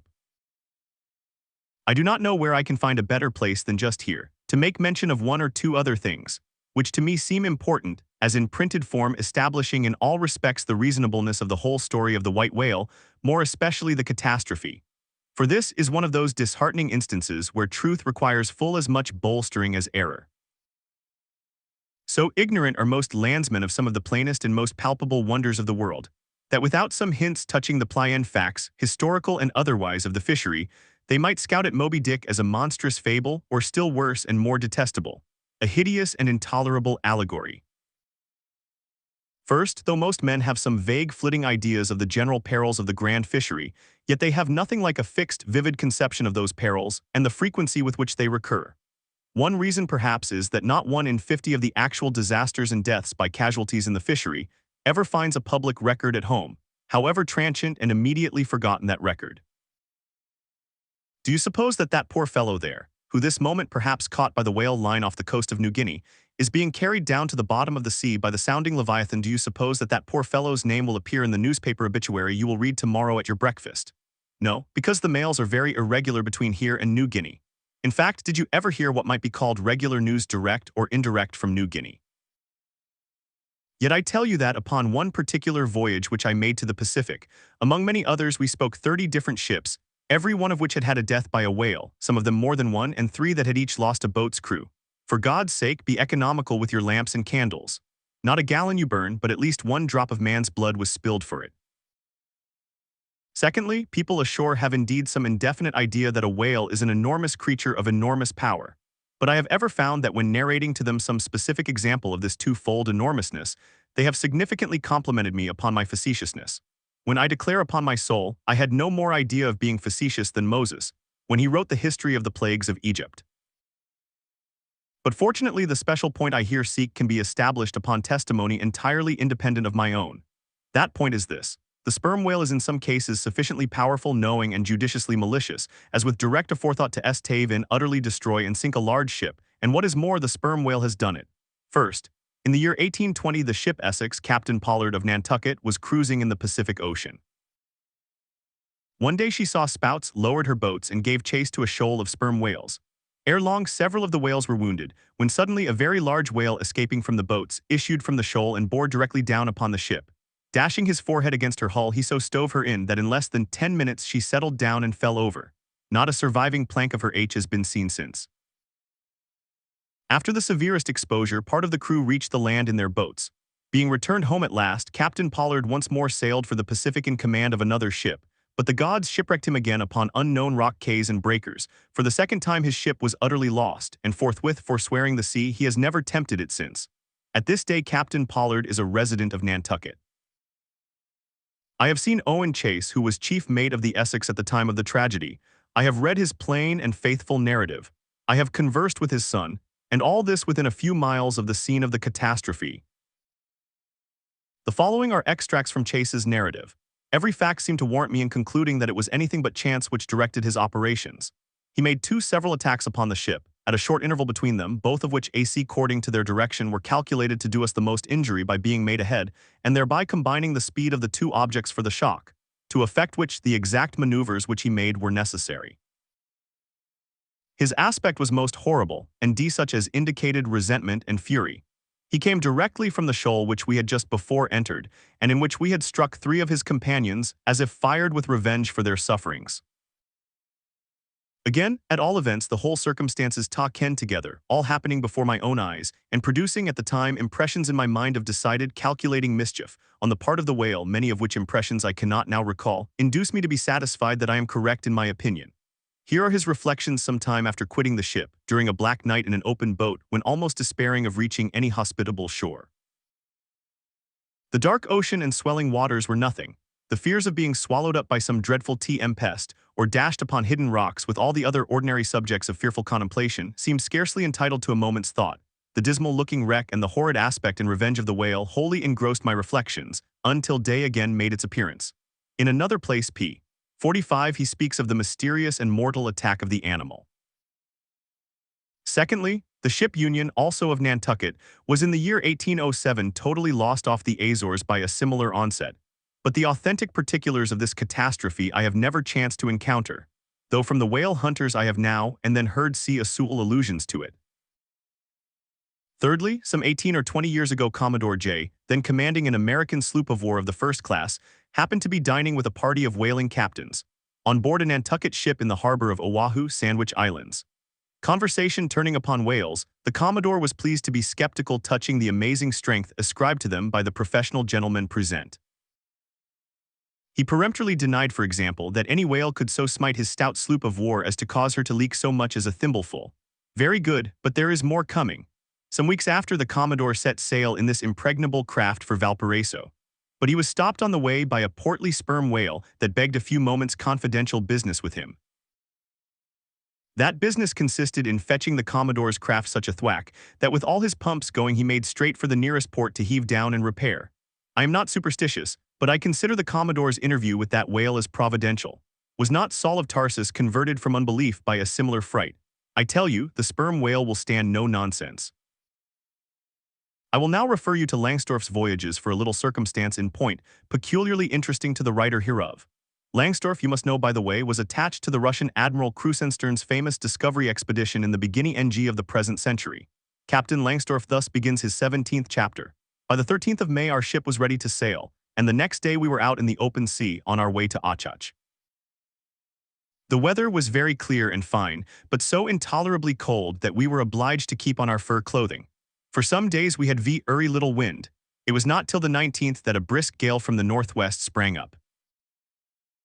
An uncommon large whale, the body of which was larger than the ship itself, lay almost at the surface of the water, but was not perceived by anyone on board the moment when the ship, which was in full sail, was almost upon him, so that it was impossible to prevent it striking against him. We were thus placed in the most imminent danger, as this gigantic creature, setting up its back, raised the ship 3 feet at least out of the water. The masts reeled, and the sails fell altogether, while we who were below all sprang instantly upon the deck, concluding that we had struck upon some rock. Instead of this we saw the monster sailing off with the utmost gravity and solemnity.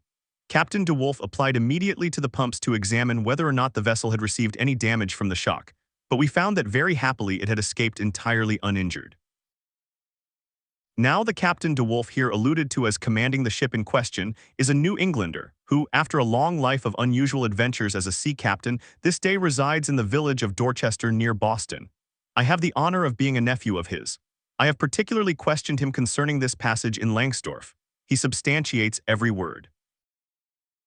The ship, however, was by no means a large one. A Russian craft built on the Siberian coast and purchased by my uncle after bartering away the vessel in which he sailed from home. In that up-and-down manly book of old-fashioned adventure, so full too of honest wonders, The Voyage of Lionel Wafer, one of Ancient Dampier's old chums, I found a little matter set down so like that just quoted from Langsdorff, that I cannot forbear inserting it here for a corroborative example if such be needed. Lionel, it seems, was on his way to John Ferdinando, as he calls the modern Juan Fernandez. In our way thither, he says, about 4 o'clock in the morning, when we were about 150 leagues from the main of America, our ship felt a terrible shock, which put our men in such consternation that they could hardly tell where they were or what to think. But everyone began to prepare for death. And indeed the shock was so sudden and violent that we took it for granted the ship had struck against a rock. But when the amazement was a little over, we cast the lead and sounded but found no ground. The suddenness of the shock made the guns leap in their carriages, and several of the men were shaken out of their hammocks. Captain Davis, who lay with his head on a gun, was thrown out of his cabin.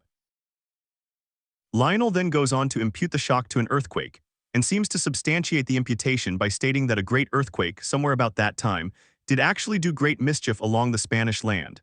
But I should not much wonder if, in the darkness of that early hour of the morning, the shock was after all caused by an unseen whale vertically bumping the hull from beneath.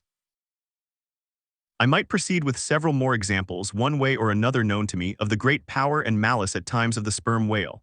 In more than one instance, he has been known, not only to chase the assailing boats back to their ships, but to pursue the ship itself, and long withstand all the lances hurled at him from its decks. The English ship Pusey Hall can tell a story on that head, and as for his strength, let me say that there have been examples where the lines attached to a running sperm whale have, in a calm, been transferred to the ship and secured there, the whale towing her great hull through the water, as a horse walks off with a cart.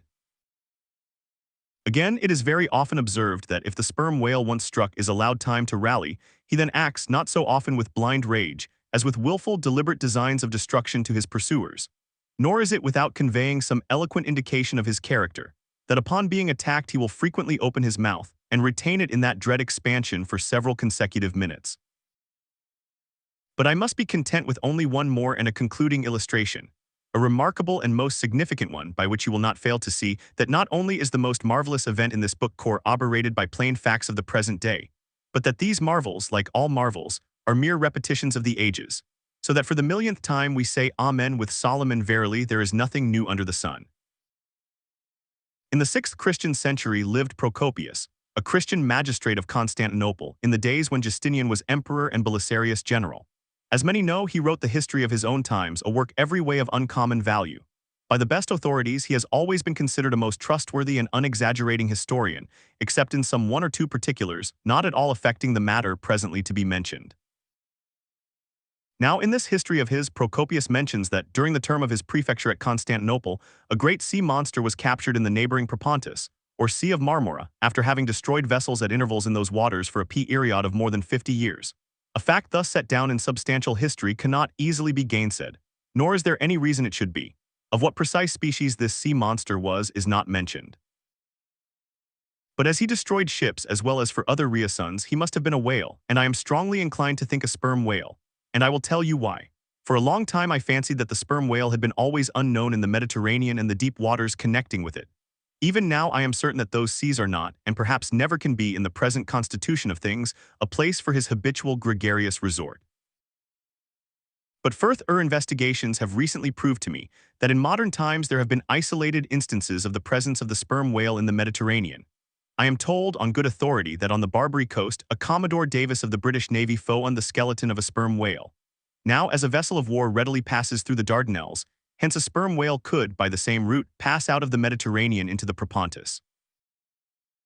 In the Propontis, as far as I can learn, none of that peculiar substance called brit is to be found, the aliment of the right whale.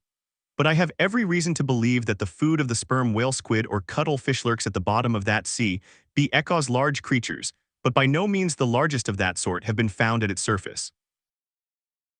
If then you properly put these statements together and reason upon them a bit, you will clearly perceive that, according to all human reasoning, Procopius, SC monster, that for half a century stove the ships of a Roman emperor must in all probability have been a sperm whale.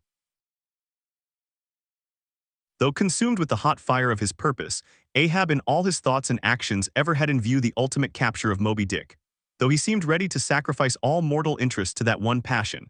Nevertheless, it may have been that he was by nature and long habituation far too wedded to a fiery whaleman's ways, altogether to abandon the collateral prosecution of the voyage. Or at least if this were otherwise, there were not wanting other motives much more influential with him. It would be refining too much, perhaps even considering his monomania, to hint that his vindictiveness towards the white whale might have possibly extended itself in some degree to all sperm whales, and that the more monsters he slew by so much the more he multiplied the chances that each subsequently encountered whale would prove to be the hated one he hunted. But if such an hypothesis be indeed exceptionable, there were still additional considerations which, though not so strictly according with the wildness of H's ruling passion, yet were by no means incapable of swaying him. To accomplish his object, Ahab must use tools, and of all tools used in the shadow of the moon, men are most apt to get out of order. He knew, for example, that however magnetic his ascendancy in some respects was over Starbuck, yet that ascendancy did not cover the complete spiritual man any more than mere corporeal superiority involves intellectual mastership. For to the purely spiritual, the intellectual but stand in a sort of corporeal relation. Starbuck's body and Starbuck's coerced will were Ahab's, so long as Ahab kept his magnet at Starbuck's brain. Still he knew that for all this the chief mate in his soul abhorred his captain's quest, and could he, would joyfully disintegrate himself from it, or even frustrate it. It might be that a long interval would elapse ere the white whale was seen. During that long interval Starbuck would ever be apt to fall into open relapses of rebellion against his captain's leadership, unless some ordinary, prudential, circumstantial influences were brought to bear upon him. Not only that, but the subtle insanity of Ahab respecting Moby Dick was no ways more significantly manifested than in his superlative sense and shrewdness in foreseeing that, for the present, Tee Hunt should in some way be stripped of that strange imaginative impiousness which naturally invested it, that the full terror of the voyage must be kept withdrawn into the obscure background, for few men's courage is proof against protracted meditation unrelieved by action. That when they stood their long night watches, his officers and men must have some nearer things to think of than Moby Dick. For however eagerly and impetuously the savage crew had hailed the announcement of his quest, yet all sailors of all sorts are more or less capricious and unreliable. They live in the varying outer weather, and they inhale its fickleness, and when retained for any object remote and blank in the pursuit, however promissory of life and passion in the end, it is above all things requisite that temporary interests and employments should intervene and hold them healthily suspended for the final dash. Nor was Ahab unmindful of another thing. In times of strong emotion, mankind disdain all base considerations, but such times are evanescent. The permanent constitutional condition of the manufactured man, thought Ahab, is sordidness. Granting that the white whale fully incites the hearts of this my savage crew, and playing round their savageness even breeds a certain generous knight-errantism in them, still, while for the love of it they give chase to Moby Dick, they must also have food for their more common, daily appetites. For even the high-lifted and chivalric crusaders of old times were not content to traverse 2,000 miles of land to fight for their holy sepulchre, without committing burglaries, picking pockets, and gaining other pious perquisites by the way. Had they been strictly held to their one final and romantic object, that final and romantic object, too many would have turned from in disgust. I will not strip these men, thought Ahab, of all hopes of cash. They may scorn cash now. Booty let some months go by and no perspective promise of it to them, and then this same quiescent cash all at once mutinying in them, this same cash would soon cashier Ahab. Nor was there wanting still another precautionary motive more related to Ahab personally. Having impulsively, it is probable, and perhaps somewhat prematurely revealed the prime but private purpose of the Pequod's voyage, Ahab was now entirely conscious that, in so doing he had indirectly laid himself open to the unanswerable charge of usurpation. And with perfect impunity, both moral and legal, his crew, if so disposed and to that incompetent, could refuse all further obedience to him, and even violently wrest from him the command. From even the barely hinted imputation of usurpation, and the possible consequences of such a suppressed impression gaining ground, Ahab must of course have been most anxious to protect himself. That protection could only consist in his own predominating brain and heart and hand, backed by a heedful, closely calculating attention to every minute atmospheric influence which it was possible for his crew to be subjected to. For all these reasons then, and others perhaps too analytic to be verbally developed here, Ahab plainly saw that he must still in a good degree continue true to the natural nominal purpose of the Pequod's voyage, observe all customary usages, and not only that, but force himself to evince all his well-known passionate interest in the general pursuit of his profession. Be all this as it may, his voice was now often heard hailing the three mastheads and admonishing them to keep a bright lookout and not omit reporting even a porpoise. This vigilance was not long without reward. It was a cloudy, sultry afternoon. The seamen were lazily lounging about the decks or vacantly gazing over into the lead-colored waters. Queequeg and I were mildly employed weaving what is called a sword mat for an additional lashing to our boat. So still and subdued and yet somehow preluding was all the scene, and such an incantation of reverie lurked in the air that each silent sailor seemed resolved into his own invisible self. I was the attendant or page of Queequeg while busy at the mat. As I kept passing and repassing the filling or woof of marline between the long yarns of the warp, using my own hand for the shuttle, and as Queequeg, standing sideways, ever and anon slid his heavy oaken sword between the threads, and idly looking off upon the water, carelessly and unthinkingly drove home every yarn. I say so strange a dreaminess did there then reign all over the ship and all over the sea, only broken by the intermitting dull sound of the sword, that it seemed as if this were the loom of time, and I myself were a shuttle mechanically weaving and weaving away at the fates.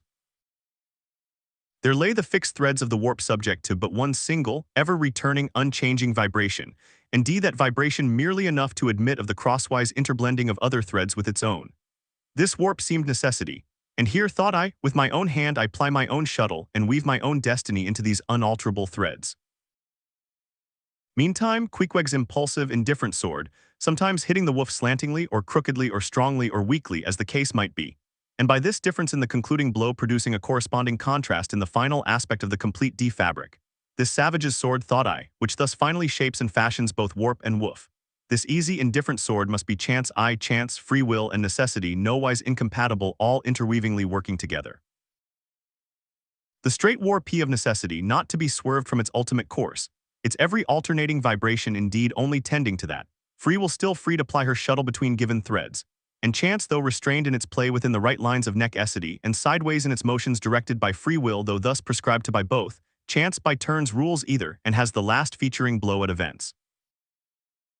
Thus we were weaving and weaving away when I started at a sound so strange, long-drawn, and musically wild and unearthly that the ball of free will dropped from my hand, and I stood gazing up at the clouds whence that voice dropped like a wing. High aloft in the cross trees was that mad gay header Tashtigo.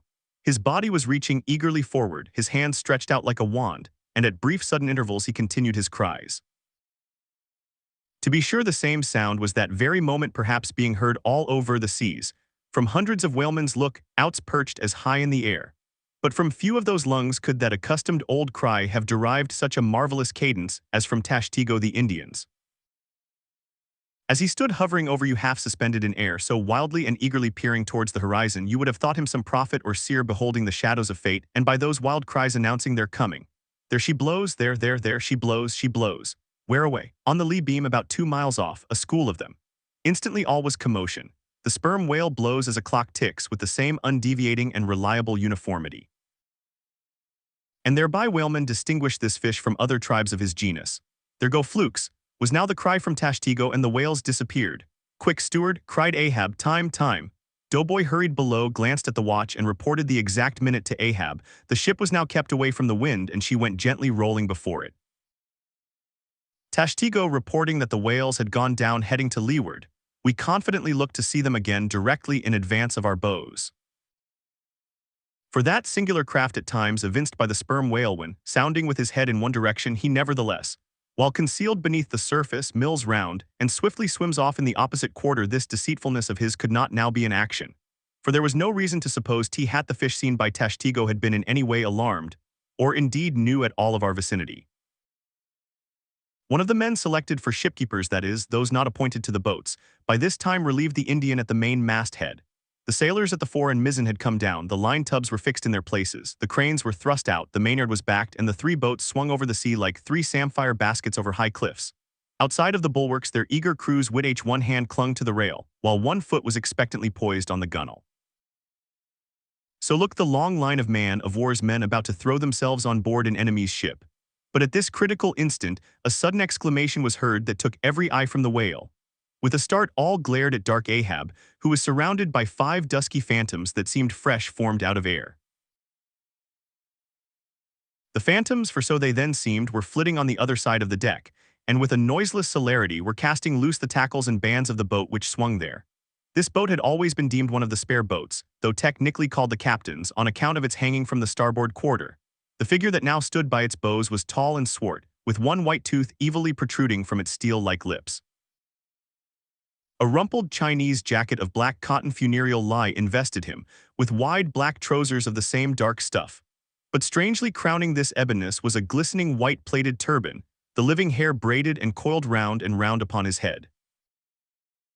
Less swart in aspect, the companions of this figure were of that vivid tiger-yellow complexion peculiar to some of the aboriginal natives of the Manilas, a race notorious for a certain diabolism of subtlety, and by some honest white mariners supposed to be the paid spies and secret confidential agents on the water of the devil, their lord, whose counting room they supposed to be elsewhere.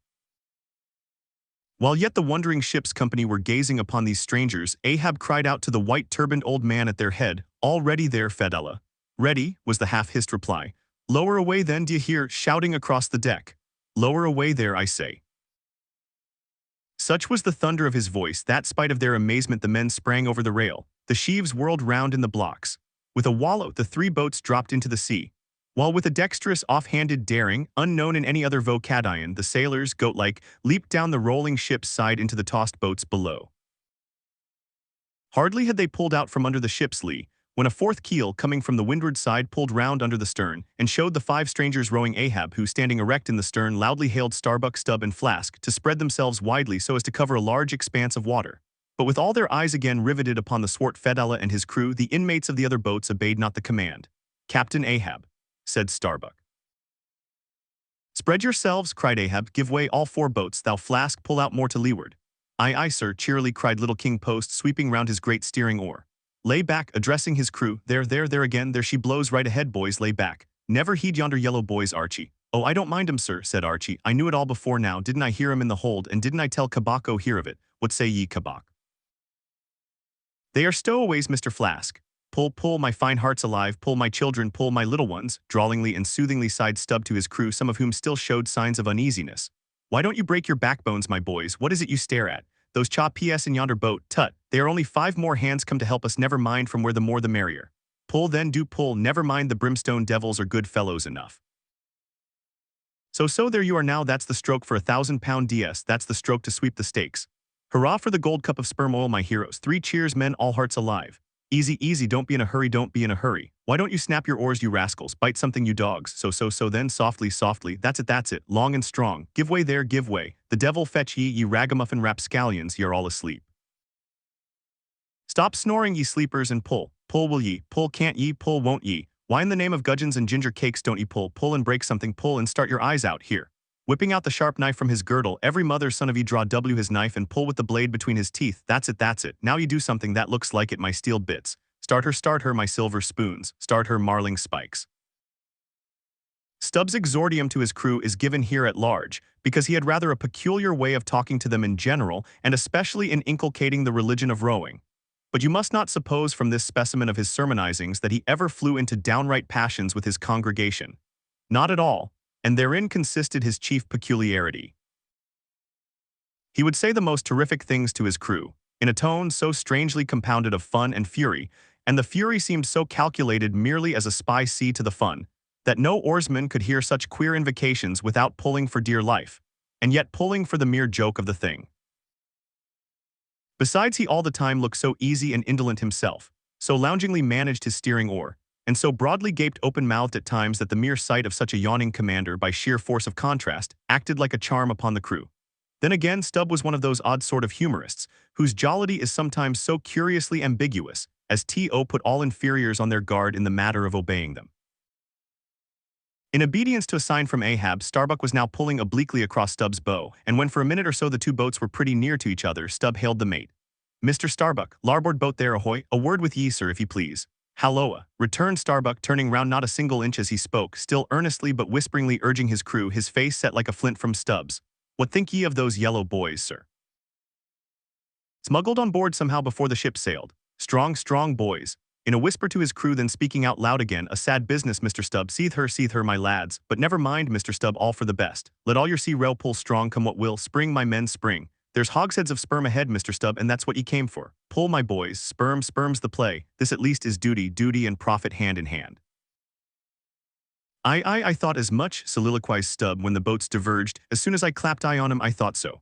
Aye, and that's what he went into the after hold for so often, as Doughboy long suspected. They were hidden down there. The white WH ale's at the bottom of it. Well, so be it. Can't be helped. All right, give way, men. It ain't the white whale today, give way. Now the advent of these outlandish strangers at such a critical instant as the lowering of the boats from the deck. This had not unreasonably awakened a sort of superstitious amazement in some of the ship's company. But Archie's fancied discovery having some time previous got abroad among them, though indeed not credited then, this had in some small measure prepared them for the event. It took off the extreme edge of their wonder, and so what with all this and Stubbs' confident way of accounting for their appearance, they were for the time freed from superstitious surmisings, though the affair still left abundant room for all manner of wild conjectures as to dark Ahab's precise agency in the matter from the beginning. For me, I silently recalled the mysterious shadows I had seen creeping on board the Pequod during the dim Nantucket dawn, as well as the enigmatical hintings of the unaccountable Elijah. Meantime, Ahab, out of hearing of his officers, having sighted the furthest to windward, was still ranging ahead of the other boats, a circumstance bespeaking how potent a crew was pulling him. Those tiger-yellow creatures of his seemed all steel and Walibo-knee. Like 5-trip hammers they rose and fell with regular strokes of strength, which periodically started the boat along the water like a horizontal burst boiler out of a Mississippi steamer. As for Fedella, who was seen pulling the harpooner oar, he had thrown aside his black jacket and displayed his naked chest with the whole part of his body above the gunwale, clearly cut against the alternating depressions of the watery horizon. While at the other end of the boat Ahab, with one arm like a fencer's, thrown half backward into the air, as if to counterbalance any tendency to trip. Ahab was seen steadily managing his steering oar, as in 1,000 boat lowerings, ere the white whale had torn him. All at once the outstretched arm gave a peculiar motion and then remained fixed, while the boat's 5 oars were seen simultaneously peaked. Boat and crew sat motionless on the sea. Instantly the 3 spread boats in the rear paused on their way. The whales had irregularly settled bodily down into the blue, thus giving no distantly discernible token of the movement, though from his closer vicinity Ahab had observed it. "Every man look out along his oars," cried Starbuck. "Thou Queequeg, stand up." Nimbly springing up on the triangular raised box in the bow, the savage stood erect there, and with intensely eager eyes gazed off towards the spot where the chase had last been descried. Likewise upon the extreme stern of the boat, where it was also triangularly platformed level with the gunwale, Starbuck himself was seen coolly and adroitly balancing himself to the jerking tossings of his chip of a craft, and silently eyeing the vast blue eye of the sea. Not very far distant Flask's boat was also lying breathlessly still, its commander recklessly standing upon the top of the loggerhead, a stout sort of post rooted in the keel and rising some 2 feet above the level of the stern platform. It is used for sea-atching turns with the whale line. Its top is not more spacious than the palm of a man's hand, and standing upon such a base as that, Flask seemed perched at the mast-head of some ship which had sunk to all but her trucks. But Little King Post was small and short, and at the same time Little King Post was full of a large and tall ambition, so that this loggerhead standpoint of his did by no means satisfy King Post. "I can't see 3 seas off, tip us up an oar there and let me onto that." Upon this Dago, with either hand upon the gunwale to steady his way, swiftly slid aft and then erecting himself volunteered his lofty shoulders for a pedestal. "Good a masthead as any, sir, will you mount?" "That I will, and thank you very much, my fine fellow, only I wish you 50 feet taller." Whereupon, planting his feet firmly against 2 opposite planks of the boat, the gigantic Negro, stooping a little, presented his flat palm to Flask's foot, and then putting Flask's hand on his hearse-plumed head and bidding him spring as he himself should toss, with one dexterous fling landed the little man high and dry on his shoulders. And here was Flask now standing, Dago with one lifted arm furnishing him with a breastbend to lean against and steady himself by. At any time it is a strange sight to the tyro to see with what wondrous habitude of unconscious skill the whaleman will maintain an erect posture in his boat, even when pitched about by the most riotously perverse and cross-running seas. Still more strange to see him giddily perched upon the loggerhead itself, under such circumstances. But the sight of little Flask mounted upon gigantic Dagu was yet more curious, for sustaining himself with a cool, indifferent, easy, unthought of barbaric majesty, the nobly Negro to every roll of the sea harmoniously rolled his fine form. On his broad back, flaxen-haired Flask seemed a snowflake. The bearer looked nobler than the rider. Though truly vivacious, tumultuous, ostentatious little Flask would now and then stampede with impatience, but not one added heave did he thereby give to the Negro's lordly chest. So have I seen passion and vanity stamping the living magnanimous earth, but the earth did not alter her tides and her seasons for that.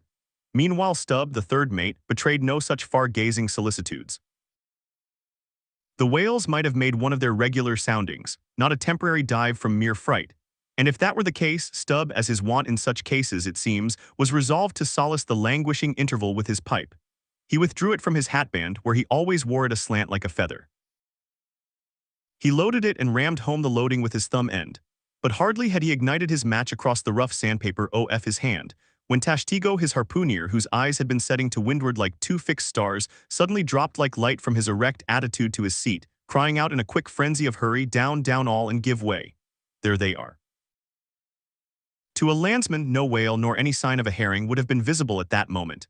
Nothing but a troubled bit of greenish-white water, and thin scattered puffs of vapor hovering over it, and suffusingly blowing off to leeward, like the confused SC from white rolling billows. The air around suddenly vibrated and tingled, as it were, like the air over intensely heated plates of iron.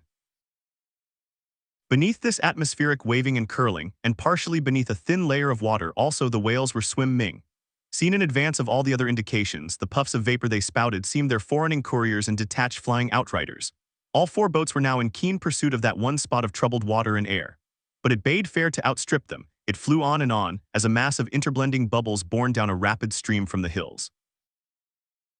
"Pull, pull, my good boys," said Starbuck in the lowest possible but intensest concentrated whisper to his men, while the sharp fixed glance from his eyes darted straight ahead of the bow, almost seemed as two visible needles in two unerring binnacle compasses. He did not say much to his crew though, nor did his crew say anything to him.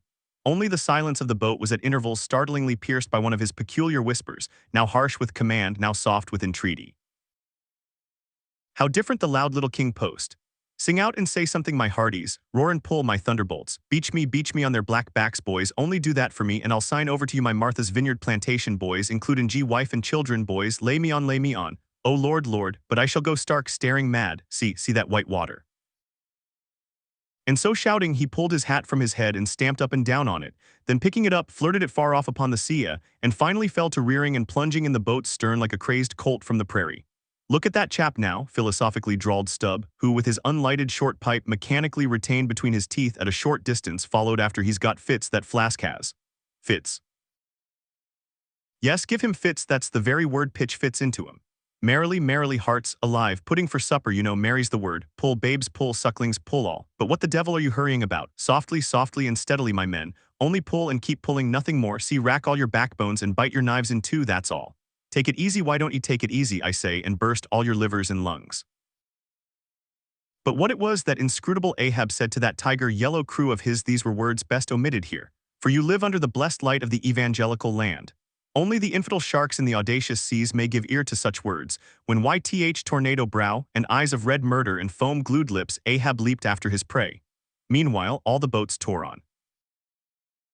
The repeated specific allusions of Flask to that whale, as he called the fictitious monster, which he declared to be incessantly tantalizing his boat's bow with its tail, these allusions of his were at times so vivid and like that they would cause some one or two of his men to snatch a fearful look over the shoulder. But this was against all rule, for the oarsmen must put out their eyes and ram a skewer through their necks, usage pronouncing that they must have no organs but ears and no limbs but arms in these critical moments. It was a sight full of quick wonder and awe. The vast swells of the omnipotent sea, the surging hollow roar they made as they rolled along the 8 gunnels like gigantic bowls in a boundless bowling green, the brief suspended agony of the boat as it would tip for an instant on the knife-like edge of the sharper waves that almost seemed threatening to cut it in two, the sudden profound dip into the watery glens and hollows, the keen spurrings and goadings to gain the top of the opposite hill, the headlong, sled-like slide down its other side. All these with the cries of the headsmen and harpooneers and the shuddering gasps of the oarsmen, with the wondrous sight of the ivory Pequod bearing down upon her boats with outstretched sails, like a wild hen after her screaming brood. All this was thrilling. Not the raw recruit, marching from the bosom of his wife into the fever heat of his first battle, not the dead man's ghost encountering the first unknown phantom in the other world. Neither of these can feel stranger and stronger emotions than that man Doe-S, who for the first time finds himself pulling into the charmed, churned circle of the hunted sperm whale. The dancing white water made by the chase was now becoming more and more visible, owing to the increasing darkness of the dun cloud shadows flung upon the sea. The jets of vapor no longer blended, but tilted everywhere to right and left. The whales seemed separating their wakes. The boats were pulled more apart, Starbuck giving chase to 3 whales running dead to leeward. Our sail was now set, and with the still rising wind we rushed along, the boat going with such madness through the water that the lee oars could scarcely be worked rapidly enough to escape being torn from the row locks. Soon we were running through a suffusing wide veil of mist, neither ship nor boat to be seen. "Give way, men," whispered Starbuck, drawing still further aft the sheet of his sail. "There is time to kill a fish yet before the squall comes. There's white water again, close to." Spring, soon after, 2 cries in quick succession on each side of us denoted that the other boats had got fast. But hardly were they overheard, when with a lightning-like hurtling whisper Starbuck said, "Stand up," and Queequeg, harpoon in hand, sprang to his feet. Though not one of the oarsmen was then facing the life and death peril so close to them ahead, yet with their eyes on the intense countenance of the mate in the stern of the boat, they knew that the imminent instant had come. They heard, too, an enormous allowing sound as of 50 elephants stirring in their litter. Meanwhile the boat was still booming through the mist, the waves curling and hissing around us like the erected crests of enraged serpents. "That's his hump." There, give it to him," whispered Starbuck. A short rushing sound leaped out of the boat. It was the darted iron of Queequeg. Then all in one welded commotion came an invisible push from astern, while forward the boat seemed striking on a ledge. The sail collapsed and exploded. A gush of scalding vapor shot up nearby, something rolled and tumbled like an earthquake beneath us.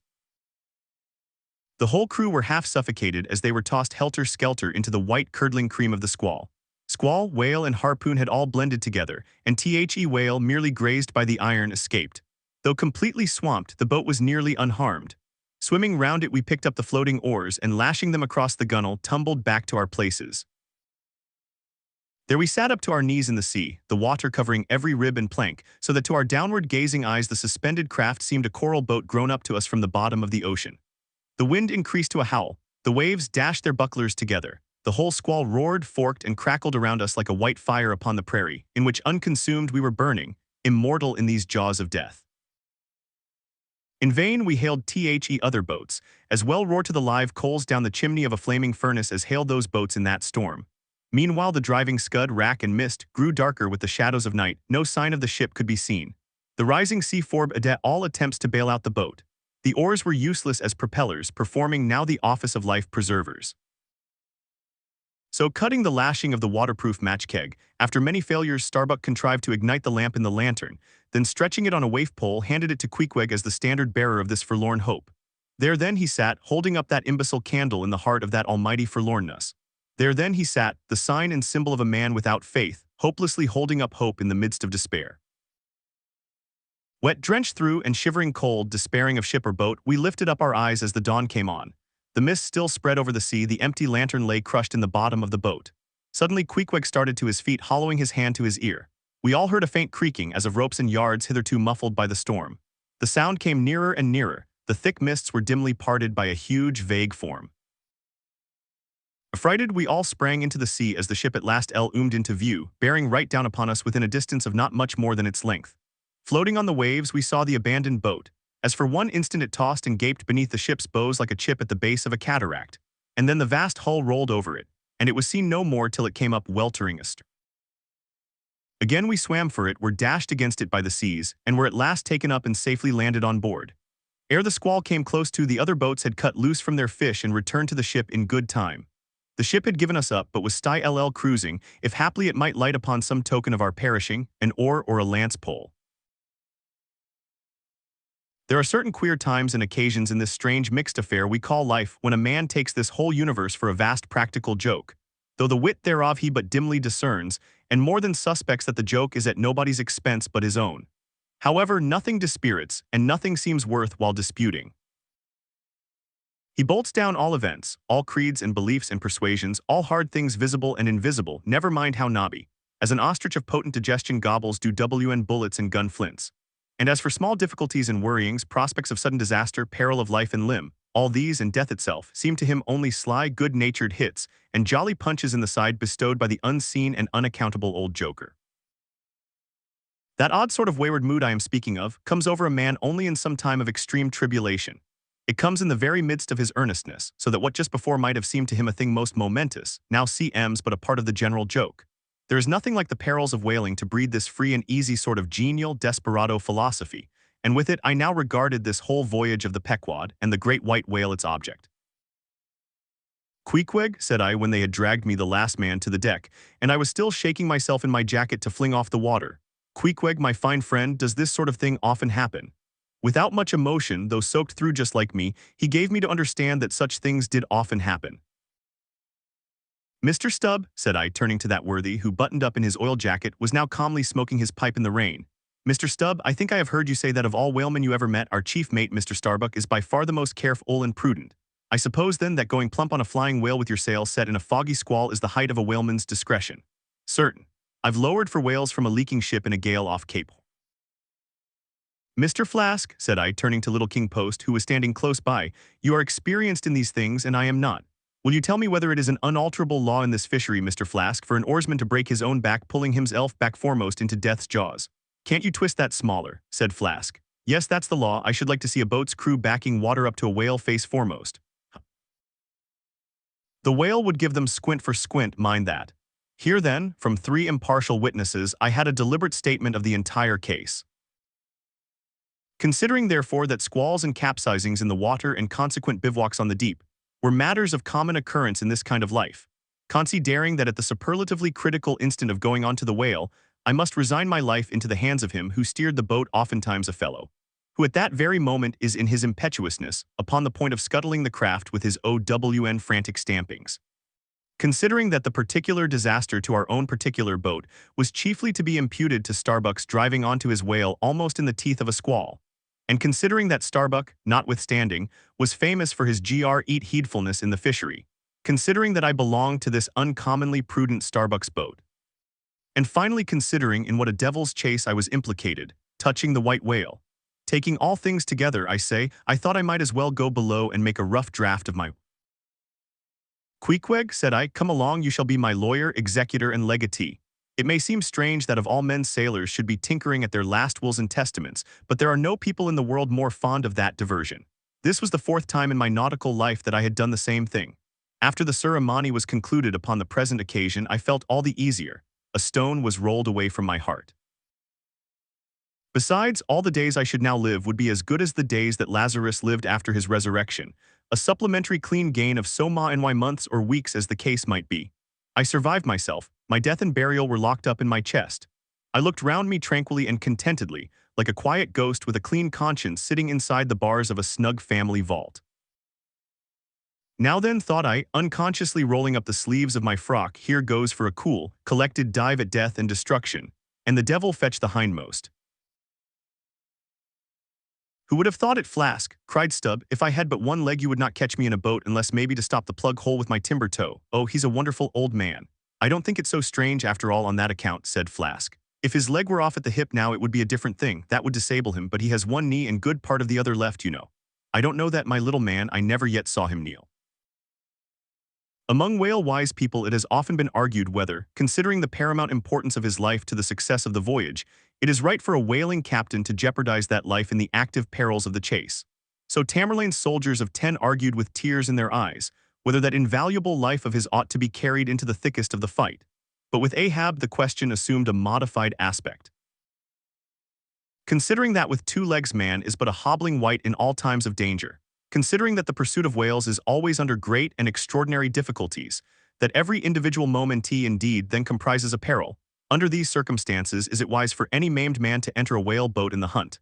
As a general thing, the joint owners of the Pequod must have plainly thought not.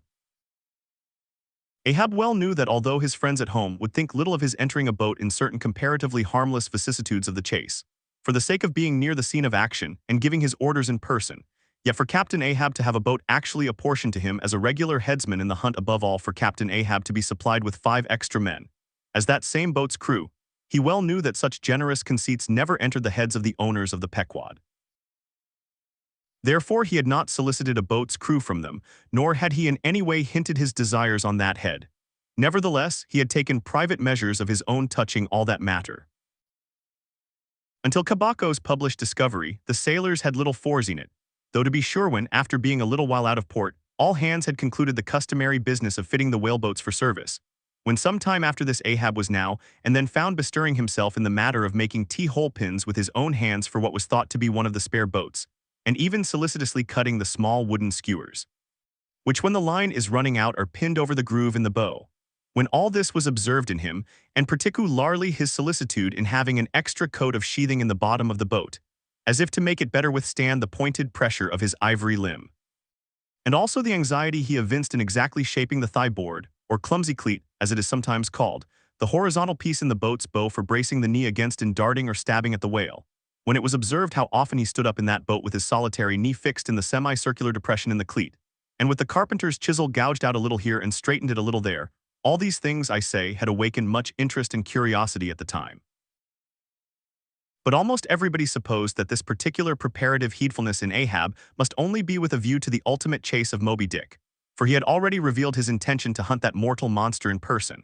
But such a supposition did by no means involve the remotest suspicion as to any boat's crew being assigned to that boat. Now with the subordinate phantoms, what wonder remained soon waned away, for in a whaler wonders soon wane. Besides, now and then such unaccountable odds and ends of strange nations come up from the unknown nooks and ash holes of the earth to man these fl-oding outlaws of whalers. And the ships themselves often pick up such queer castaway creatures found tossing about the open sea on planks, bits of wreck, oars, whaleboats, canoes, blown-off Japanese junks and whatnot, that Beelzebub himself might climb up the side and step down into the cabin to chat with the captain, and it would not create any unsubduable excitement in the forecastle. But be all this as it may, certain it is that while the subordinate phantoms soon found their place among the crew, though still as it were somehow distinct from them, yet that hair-turbaned Fedallah remained a muffled mystery to the last. Whence he came in a mannerly world like this, by what sort of unaccountable tie he soon evinced himself to be linked with Ahab's peculiar fortunes, nay, so far as to have some sort of a half-hinted influence. Heaven knows, but it might have been even authority over him. This none knew. But one cannot sustain an indifferent air concerning Fedallah. He was such a creature as civilized, domestic people in the temperate zone only see in their dreams, and that but dimly, but the like of whom now and then glide among the unk-hanging Asiatic communities, especially the Oriental Isles to the east of the continent, those insulated, immemorial, unalterable countries, which even in these modern days still preserve much of the ghostly aboriginalness of Earth's primal generations. We end the memory of the first man was a distinct recollection. And all men his descendants, unknowing whence he came, eyed each other as real phantoms, and asked of the sun and the moon why they were created and to what end. When though, according to Genesis, the angels indeed consorted with the daughters of men, the devils also, add the uncanonical rabbins, indulged in mundane amours. Days, weeks passed, and under easy sail the ivory Pequod had slowly swept across 4 several cruising grounds, that off the Azores, off the Cape de Verds, on the plate so-called being off the mouth of the Rio de la Plata, and the Carroll ground, an unstaked, watery locality southerly from St. Helena. It was while gliding through these latter waters that one serene and moonlight night, when all the waves rolled by like scrolls of silver, and by their soft, suffusing seethings made what seemed a silvery silence, not a solitude, on such a silent night a silvery jet was seen far in advance of the white bubbles at the bow. Lit up by the moon, it looked celestial, seemed some plumed and glittering god uprising from the sea. Fedallah first descried this jet. For of these moonlight nights, it was his wont to mount to the main masthead and stand a lookout there, with the same precision as if it had been day. And yet, though herds of whales were seen by night, not one whaleman in 100 would venture a lowering for them. You may think with what emotions the seaman beheld this old Oriental perched aloft at such unusual hours, his turban and the moon companions in one sky. But when after spending his uniform interval there for several successive nights without uttering a single sound, when after all this silence his unearthly voice was heard announcing that silvery moon-lit jet, every reclining mariner started to his feet as if some winged spirit had lighted in the rigging and hailed the mortal crew. There she blows. Had the trump of judgment been owned, they could not have quivered more, yet still they felt no terror, rather pleasure. For though it was a most unwonted hour, yet so impressive was the cry, and so deliriously exciting that almost every soul on board instinctively desired a lowering. Walking the deck with quick side-lunging strides, Ahab commanded the topgallant sails and royals to be set and every stunsail spread. The best man in the ship must take the helm. Then with every mast-head manned, the piled-up craft rolled down before the wind. The strange, upheaving, lifting tendency of the taffrail breeze filling the hollows of so many sails made the buoyant, hovering deck to feel like air beneath the feet, while still she rushed along as if two antagonistic influences were struggling in her, one to mount direct to heaven, the other to drive yoingly to some horizontal goal. And had you watched Ahab's face that night, you would have thought that in him also two different things were warring.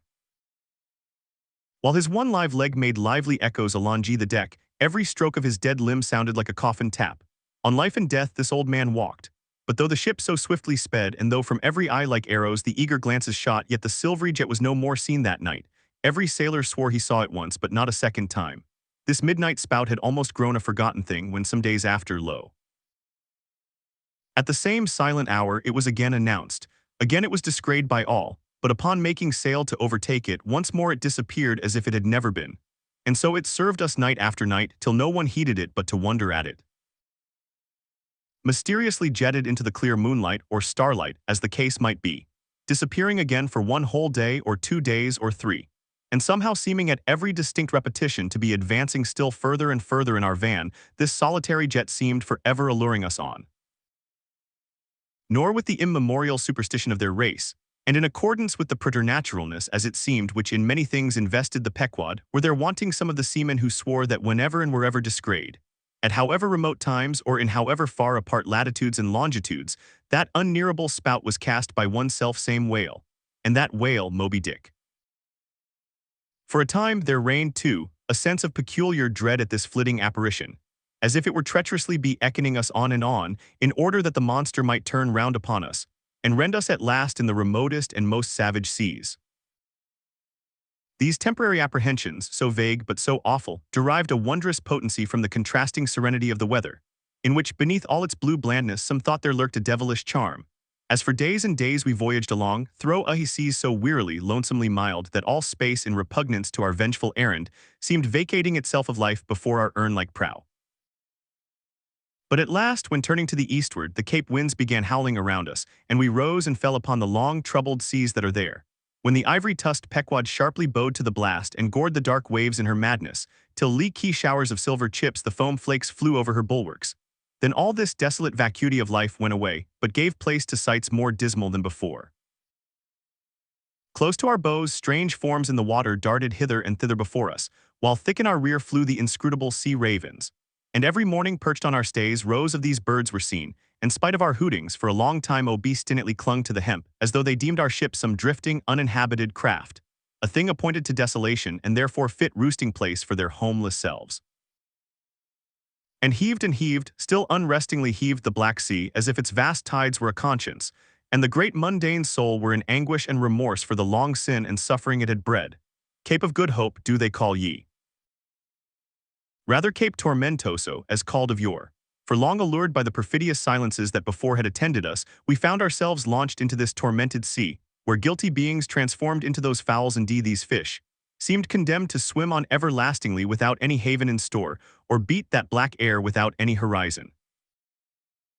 But calm, snow-white and unvarying, still directing its fountain of feathers to the sky, still beckoning us on from before, the solitary jet would at times be descried. During all this blackness of the elements, Ahab, though assuming for the time the almost continual command of the drenched and dangerous deck, manifested the gloomiest reserve, and more seldom than ever addressed his mates.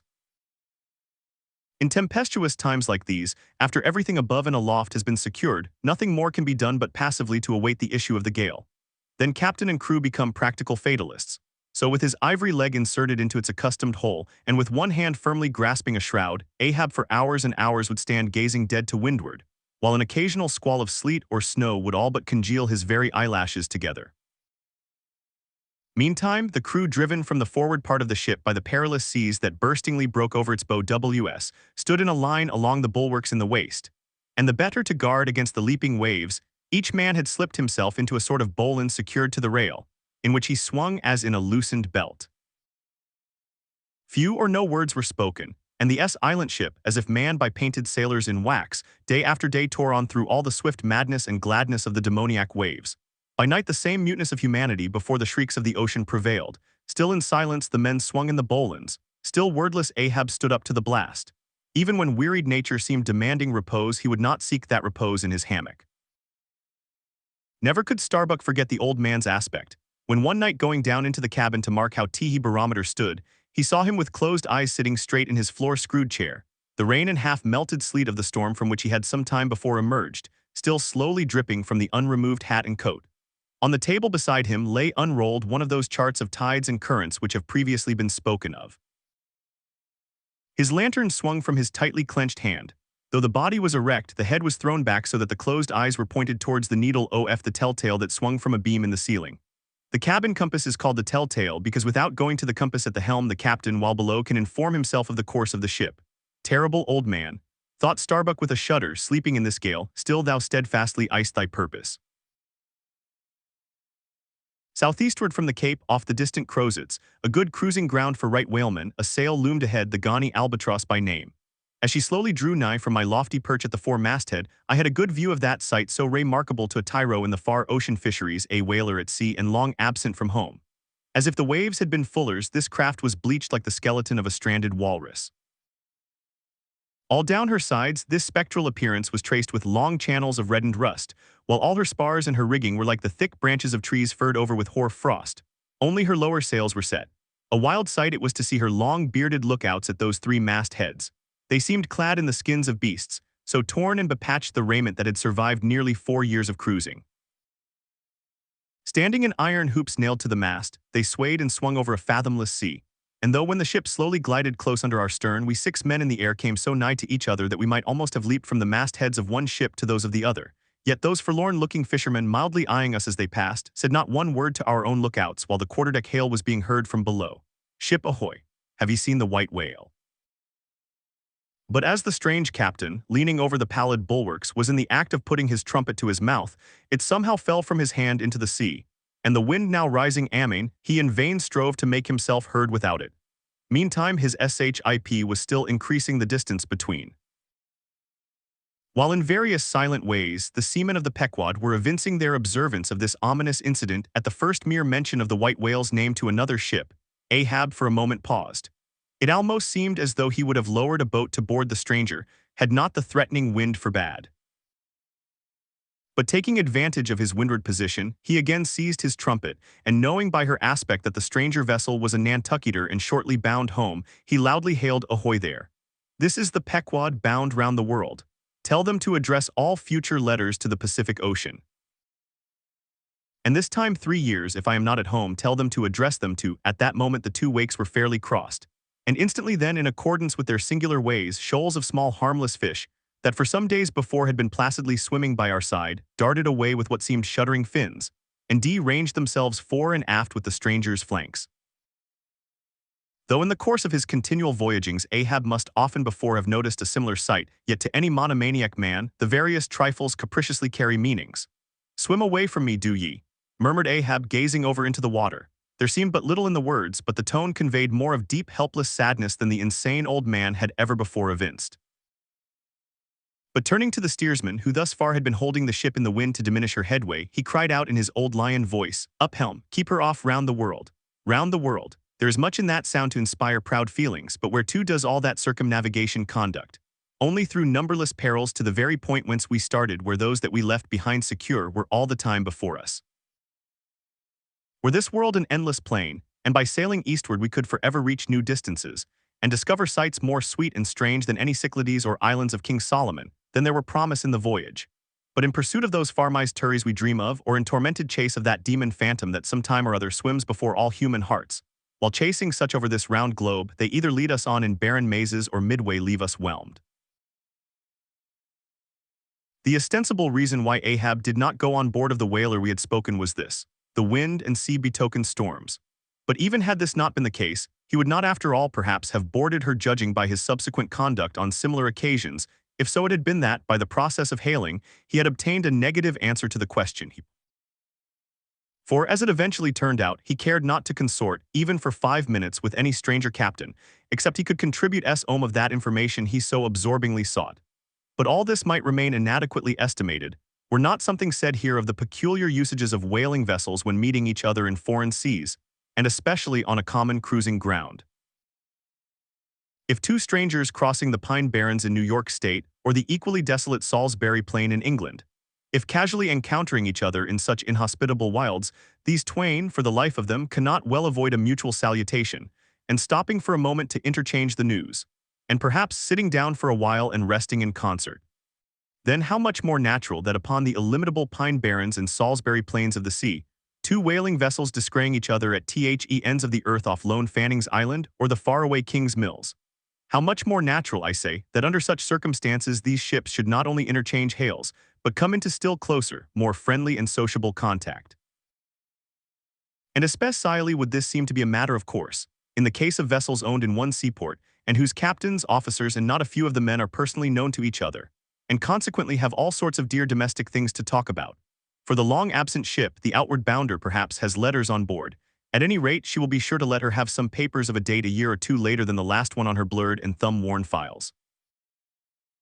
And in return for that courtesy, the outward-bound ship would receive the latest whaling intelligence from the cruising ground to which she may be destined, a thing of the utmost importance to her. And in degree, all this will hold true concerning whaling vessels crossing each other's track on the cruising ground itself, even though they are equally long absent from home. For one of them may have received a transfer of letters from some third and now far remote vessel, and some of those letters may be for the people of the ship she now meets. Besides, they would exchange the whaling news and have an agreeable chat. For not only would they meet with all the sympathies of sailors, but likewise with all the peculiar congenialities arising from a common pursuit and mutually shared privations and perils. Nor would difference of country make any very essential difference. That is, so long as both parties speak one language, as is the case with Americans and English. Though to be sure, from the small number of English whalers, such meetings do not very often occur, and when they do occur there is too apt to be a sort of shyness between them.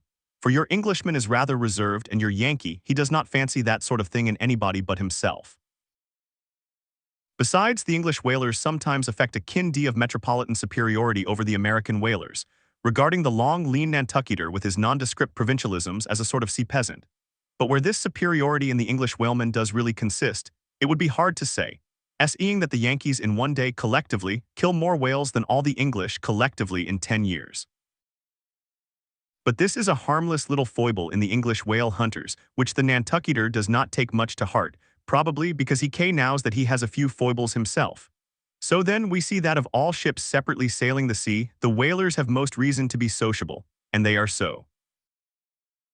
Whereas some merchant ships crossing each other's wake in the mid-Atlantic will oftentimes pass on without so much as a single word of recognition, mutually cutting each other on the high seas like a brace of dandies in Broadway, and all the time indulging, perhaps, in finical criticism upon each other's rig.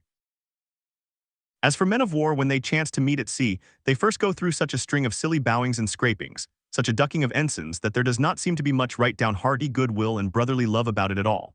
As touching slave ships meeting, why they are in such a prodigious hurry they run away from each other as soon as possible.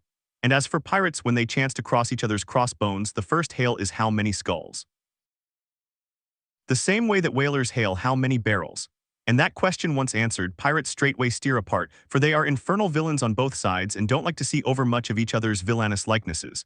But look at the godly, honest, unostentatious, hospitable, sociable, free and easy whaler. What does the whaler do when she meets another whaler in any sort of decent weather? She has a gam, a thing so utterly unknown to all other ships that they never eared of the name even, and if by chance they should hear of it, they only grin at it and repeat gamesome stuff about spouters and blubber boilers and such like pretty exclamations. Why it is that all merchant seamen and also all pirates and man-of-war's men and slave ship sailors cherish such a scornful feeling towards whale ships? This is a question it would be hard to answer. Because in the case of pirates, say, I should like to know whether that profession of theirs has any peculiar glory about it. It sometimes ends in uncommon elevation indeed, but only at the gallows. And besides, when a man is elevated in that odd fashion, he has no proper foundation for his superior altitude.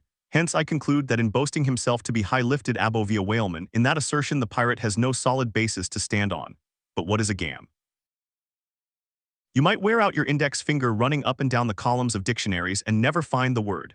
Dr. Johnson never attained to that erudition. Noah Webster's Ark does not hold it. Nevertheless, this same expressive word has now for many years been in constant use among some 15,000 true-born Yankees. Certainly it needs a definition and should be incorporated into the lexicon. With that view, let me learnedly define it. Noun a social meeting of two or more whale ships, generally on a cruising ground, when after exchanging hails they exchange visits by boat's crews, the two captains remaining for the time on board of one ship and the two chief mates on the other. There is another little item about gamming which must not be forgotten here. All professions have their own little peculiarities of detail, so has the whale fishery. In a pirate man-of-war or slave ship, when the captain is rowed anywhere in his boat, he always sits in the stern sheets on a comfortable, sometimes cushioned seat there, and often steers himself with a pretty little milliner's tiller decorated with gay cords and ribbons. But the whale boat has no seat astern, no sofa of that sort whatever, no tiller at all. High times indeed if whaling captains were wheeled about the water on casters like gouty old aldermen in patent chairs.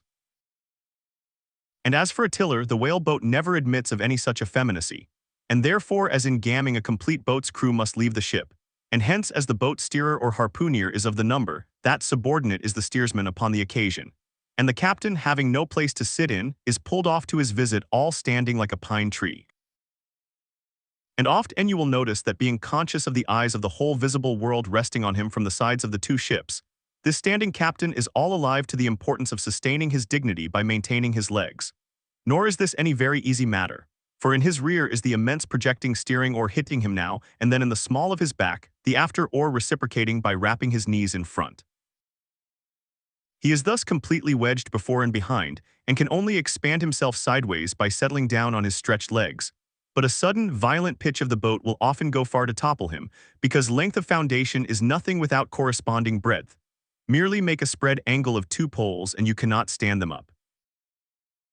Then again, it would never do in plain sight of the world's riveted eyes. It would never do, I say, for this straddling captain to be seen steadying himself the slightest particle by catching hold of anything with his hands. Indeed, as token of his interior buoyant self-command, he generally carries his hands in his trousers pockets, but perhaps being generally very large, heavy hands, he carries them there for ballast. Nevertheless, there have occurred instances, well authenticated ones too, where the captain has been known for an uncommonly critical moment or two, in a sudden squall say to seize hold of the nearest oarsman's hair, and hold on there like grim death.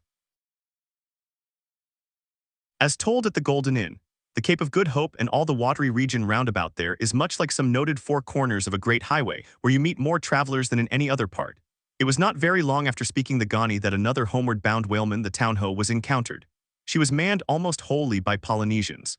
In the short gam that ensued she gave us strong news of Moby Dick. To some the general interest in the white whale was now wildly heightened by a circumstance of the Townho's story, which seemed obscurely to involve with the whale a certain wondrous inverted visitation of one of those so-called judgments of God which at times are said to overtake own men. This latter circumstance, with its own particular accompaniments, forming what may be called the secret part of the tragedy about to be narrated, never reached the ears of Captain Ahab or his mates. For that secret part of the story was unknown to the captain of the Townho himself. It was the private property of 3 Confederate white seamen of that ship, one of whom, it seems, communicated it to Tashtigo with Romish injunctions of secrecy, but the following night Tashtigo rambled in his sleep.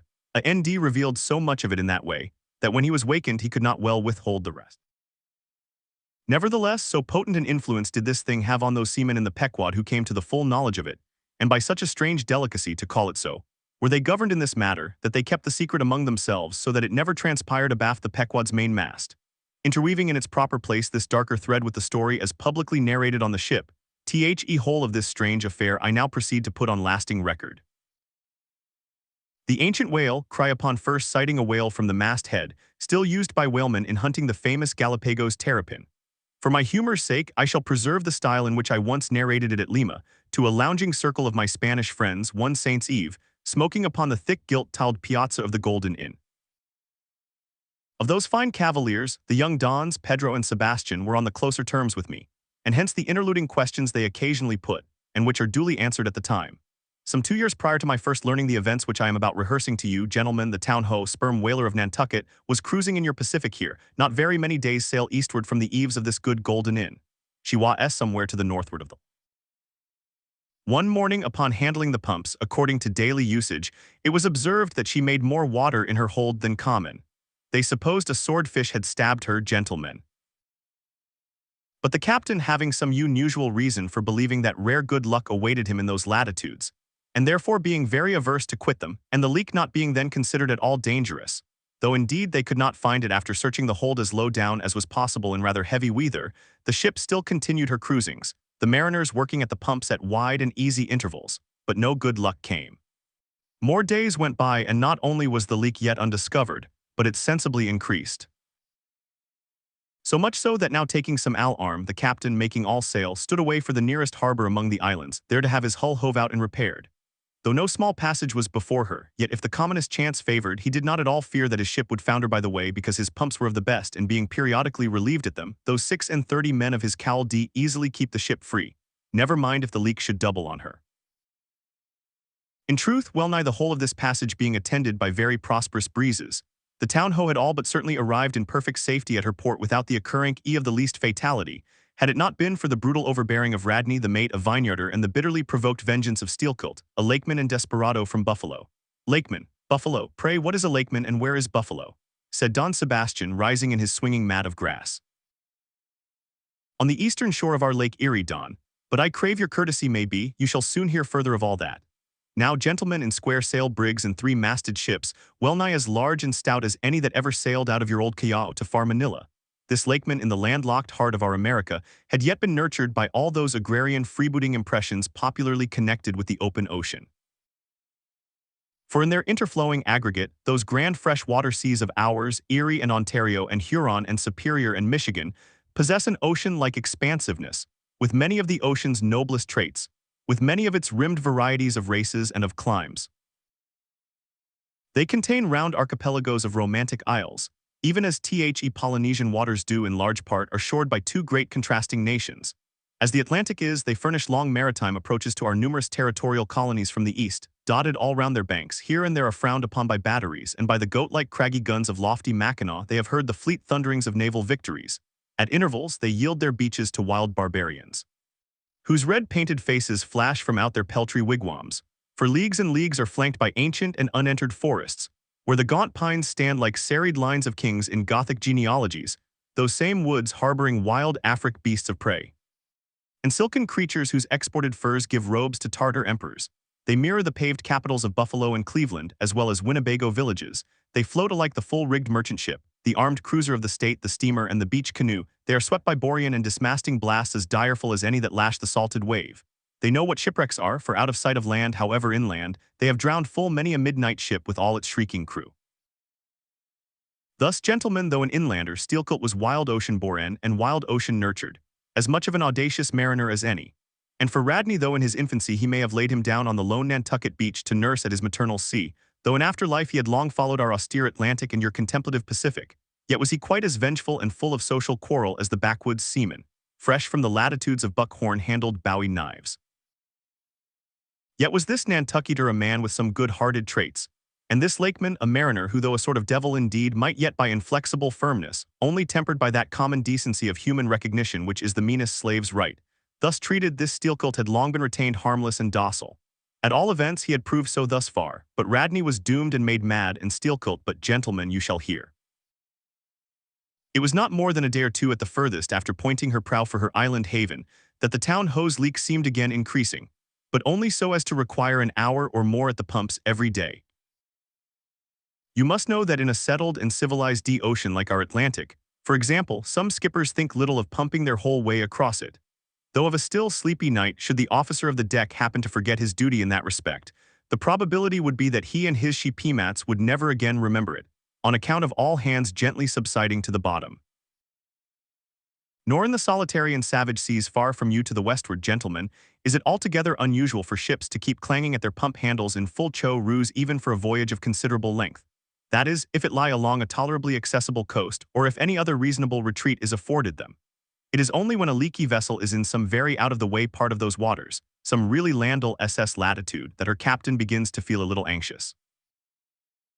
Much this way had it been with the town-ho. So when her leak was found gaining once more, there was in truth some small concern manifested by several of her company, especially by Radney the mate.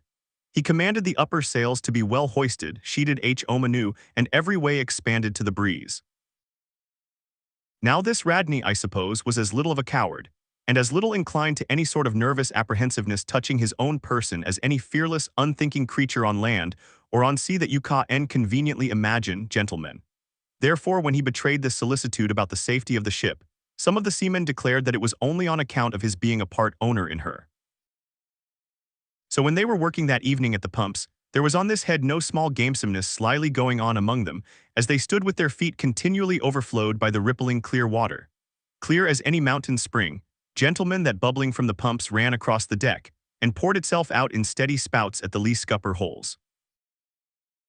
Now, as you well know, it is not seldom the case in this conventional world of ours, watery or otherwise, that when a person placed in command over his fellow men finds one of them to be very significantly his superior in general pride of manhood, straightway against that man he conceives an unconquerable dislike and bitterness. And if he have a chance, he will pull down and pulverize that subaltern's tower and make a little heap of dust of it. Be this conceit of mine as it may, gentlemen, at all events Elcolt was a tall and noble animal with a head like a Roman, and a flowing golden beard like the tasseled housings of your last viceroy's snorting charger, and a brain and a heart and a soul in him, gentlemen, which had made Steelcolt Charlemagne had he been born son to Charlemagne's father. But Radney the mate was ugly as a mule, yet as hardy, as stubborn, as malicious. He did not love Steelcolt, and Steelcolt knew it. Espying the mate drawing near as he was toiling at the pump with the rest, the lakeman affected not to notice him, but unawed went on with his gay banterings. Aye, my merry lads, it's a lively leak this, hold a cannikin one of ye and let's have a taste. By the Lord, it's worth bottling. I tell you what, men, old Rad's investment must go for it. He had best cut away his part of the hull and tow it home. He fact is, boys, that swordfish only began the job. He's come back again with a gang of ship carpenters, saw fish and file fish and whatnot, and the whole posse of 'em are now hard at work cutting and slashing at the bottom, making improvements, I suppose. If old Rad were here now, I'd tell him to jump overboard and scatter 'em. They're playing the devil with his estate, I can tell him. But he's a simple old soul, Rad, and a beauty too. Boys, they say the rest of his property is invested in looking glasses. I wonder if he'd give a poor devil like me the model of his nose. Damn your eyes, what's that pump stopping for? Roared Radney, pretending not to have heard the sailors talk. Thunder away at it. Aye, aye, sir, said Steelcolt, merry as a cricket. Lively, boys, lively now. And with that the pump clanged like 50 fire engines. The men tossed their hats off to it, and ere long that peculiar gasping of the lungs was heard which denotes the full tension of life's utmost energies. Quitting the pump at last, with the rest of his band, the lakeman went forward all panting and sat himself down on the windlass, his face fiery red, his eyes bloodshot, and wiping the profuse sweat from his brow. Now what cozening fiend it was, gentlemen, that possessed Radney to meddle with such a man in that corporeally exasperated state, I know not, but so it happened. Intolerably striding along the deck, the mate commanded him to get a broom and sweep down the planks, and also a shovel, and remove some offensive matters consequent upon allowing a pig to run at large. Now, gentlemen, sweeping a ship's deck at sea is a piece of household work which in all times but raging gales is regularly attended to every evening. It has been known to be done in the case of ships actually foundering at the time. Such, gentlemen, is the inflexibility of sea usages and the instinctive love of neatness in seamen, some of whom would not willingly drown without first washing their faces. But in all vessels this broom business is the prescriptive province of the boys. If boys there be aboard D besides, it was the stronger men in the town ho that had been divided into gangs, taking turns at the pumps, and being the most athletic seaman of them all, Steelcolt had been regularly assigned captain of one of the gangs. Consequently, he should have been freed from any trivial business not connected with truly nautical duties, such being the case with his comrades. I mention all these particulars so that you may understand exactly how this affair stood between the two men. But there was more than this. The order about the shovel was almost as plainly meant to sting and insult Steelcolt as though Radney had spat in his face. Any man who has gone sailor in a whaleship will understand this, and all this and doubtless much more the lakeman fully comprehended when the mate uttered his command. But as he sat still for a moment, and as he steadfastly looked into the mate's malignant eye and perceived the stacks of powder casks heaped up in him and the slow match silently burning along towards them, as he instinctively saw all this, that strange forbearance and unwillingness to stir up the deeper passionateness in any already ireful being, a repugnance most felt when felt at all, by really valiant men even when aggrieved this name less phantom feeling gentleman stole over Steelcolt. Therefore, in his ordinary tone, only a little broken by the bodily exhaustion he was temporarily in, he answered him saying that sweeping the deck was not his business, and he would not do it. And then, without at all alluding to the shovel, he pointed to 3 lads as the customary sweepers, who, not being billeted at the pumps, had done little or nothing all day. To this, Radney replied with an oath, in a most domineering and outrageous manner, unconditionally reiterating his command, meanwhile advancing upon the still seated lakeman with an uplifted Cooper's club hammer which he had snatched from a cask nearby. heated and irritated as he was by his spasmodic toil at the pumps. For all his first nameless feeling of forbearance, the sweating steelcolt could but ill brook this bearing in the mate. But somehow still smothering the conflagration within him, without eking he remained doggedly rooted to his seat, till at last the incensed Radney shook the hammer within a few inches of his face, furiously commanding him to do his bidding. Steelcolt rose and, slowly retreating round the windlass, steadily followed by the mate with his menacing hammer, deliberately repeated his intention not to obey. Seeing, however, that his forbearance had not the slightest effect, by an awful and unspeakably intimation with his twisted hand, he warned off the foolish and infatuated man. But it was to no purpose. And in this way the two went once slowly round the windlass, when, resolved at last no longer to retreat, bethinking him that he had now forborne as much as comported with his humor, the lakeman paused on the hatches and thus spoke to the officer. "Mr. Radney, I will not obey you. Take that hammer away or look to yourself." But the predestinated mate, coming still closer to him, where the lakeman stood fixed, now shook the heavy hammer within an inch of his teeth, meanwhile repeating a string of insufferable maledictions. Retreating not the thousandth part of an inch, stabbing him in the eye with the unflinching poniard of his glance, Steelcolt, clenching his right hand behind him and creepingly drawing it back, told his persecutor that if the hammer but grazed his cheek, he, Steelcolt, would murder him. But, gentlemen, the fool had been branded for the slaughter by the gods. Immediately the hammer touched the cheek. The next instant the lower jaw of the mate was stove in his head. He fell on the hatch, spouting blood like a whale. Ere the cry could go aft, Steelcolt was shaking one of the backstays leading far aloft to where two of his comrades were standing their mastheads. They were both canallers. "Canallers," cried Don Pedro. "We have seen many whale ships in our harbors, but never heard of your canallers." "Pardon, who and what are they?" "Canallers, Don, are the boatmen belonging to our Grand Erie Canal. You must have heard of it." "Nay, senor, hereabouts in this dull, warm, most lazy and hereditary land we know but little of your vigorous north." Well then, Don, refill my cup. "Your chicha's very fine, and ere proceeding further I will tell ye what our canallers are, for such information may throw side light upon my story. For 360 miles, gentlemen, through the entire breadth of the state of New York, through numerous populous cities and most thriving villages, through long, dismal, uninhabited swamps and affluent cultivated fields unrivaled for fertility, by billiard room and bar room, through the holy of holies of great forests, on Roman arches over Indian rivers, through sun and shade, by happy hearts or broken, through all the wide contrasting scenery of those noble Mohawk counties, and especially by rows of snow-white chapels, whose spires stand almost like milestones, flows one continual stream of Venetianly corrupt and often lawless life. There's your true Ashanti, gentlemen, there howl your pagans. Where you ever find them next door to you, you endure the long-flung shadow and the snug patronizing lee of churches. For by some curious fatality, as it is often noted of your metropolitan freebooters that they ever encamp around the halls of justice, so sinners, gentlemen, most abound in holiest vicin ides. Is that a friar passing?" said Don Pedro, looking downwards into the crowded plaza with humorous concern. "Well, for our northern friend, Dame Isabella's Inquisition wanes in Lima," laughed Don Sebastian. "Proceed, senor." "A moment, pardon," cried another of the company. "In the name of all us Limis, I but desire to express to you, Sir Sailor, that we have by no means overlooked your delicacy in not substituting present Lima for distant Venice in your corrupt comparison. Oh, do not bow and look surprised, you know the proverb all along this coast, corrupt as Lima. It but bears out your saying, too, churches more plentiful than billiard tables and forever open and corrupt as Lima. So too Venice, I have been there, the holy city of the blessed evangelist, St. Mark. St. Dominic, purge it your cup. Thanks, here I refill, now you pour out again." Freely depicted in his own vocation, gentlemen, the canaller would make a fine dramatic hero, so abundantly and picturesquely wicked is he. Like Mark Antony, for days and days along his green-turfed, flowery Nile, he indolently floats, openly toying with his red-cheeked Cleopatra, ripening his apricot thigh upon the sunny deck. But ashore all this effeminacy is dashed. The brigandish guise which the canaller so proudly sports, his slouched and gaily ribboned hat betoken his grand features. A terror to the smiling innocence of the villages through which he floats, his swart visage and bold swagger are not unshunned in cities. Once a vagabond on his own canal, I have received good turns from one of these canallers. I thank him heartily, would fain be not ungrateful. But it is often one of the prime redeeming qualities of your man of violence that at times he has as stiff an arm to back a poor stranger in a strait as to plunder a wealthy one. In sum, gentlemen, what the wildness of this canal life is emphatically evinced by this, that our wild whale fishery contains so many of its most finished graduates, and that scarce any race of mankind except Sydney men are so much distrusted by our whaling captains.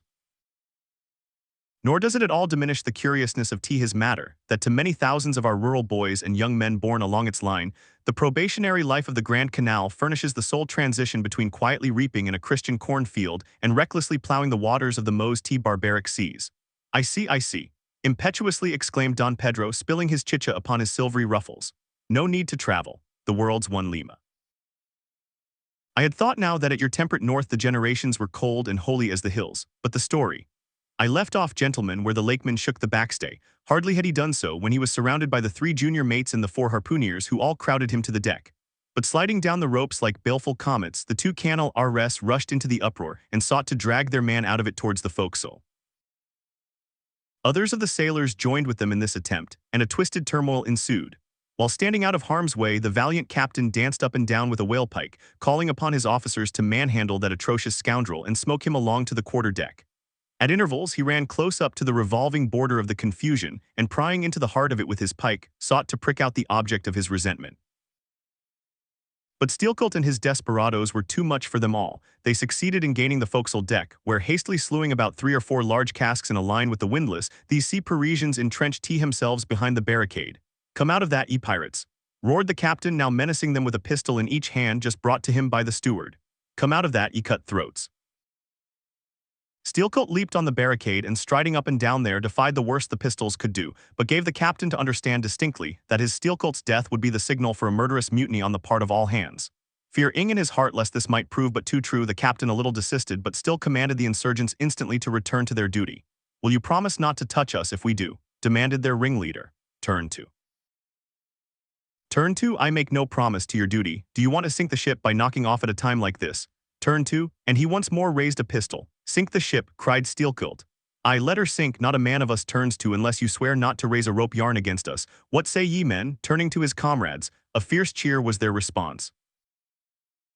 The lakeman now patrolled the barricade, all the while keeping his eye on the captain and jerking out such sentences as these. "It's not our fault, we didn't want it. I told him to take his hammer away. It was boy's business, he might have known me before this. I told him not to prick the buffalo. I believe I have broken a finger here against his cursed jaw. Ain't those mincing knives down in the forecastle there, men?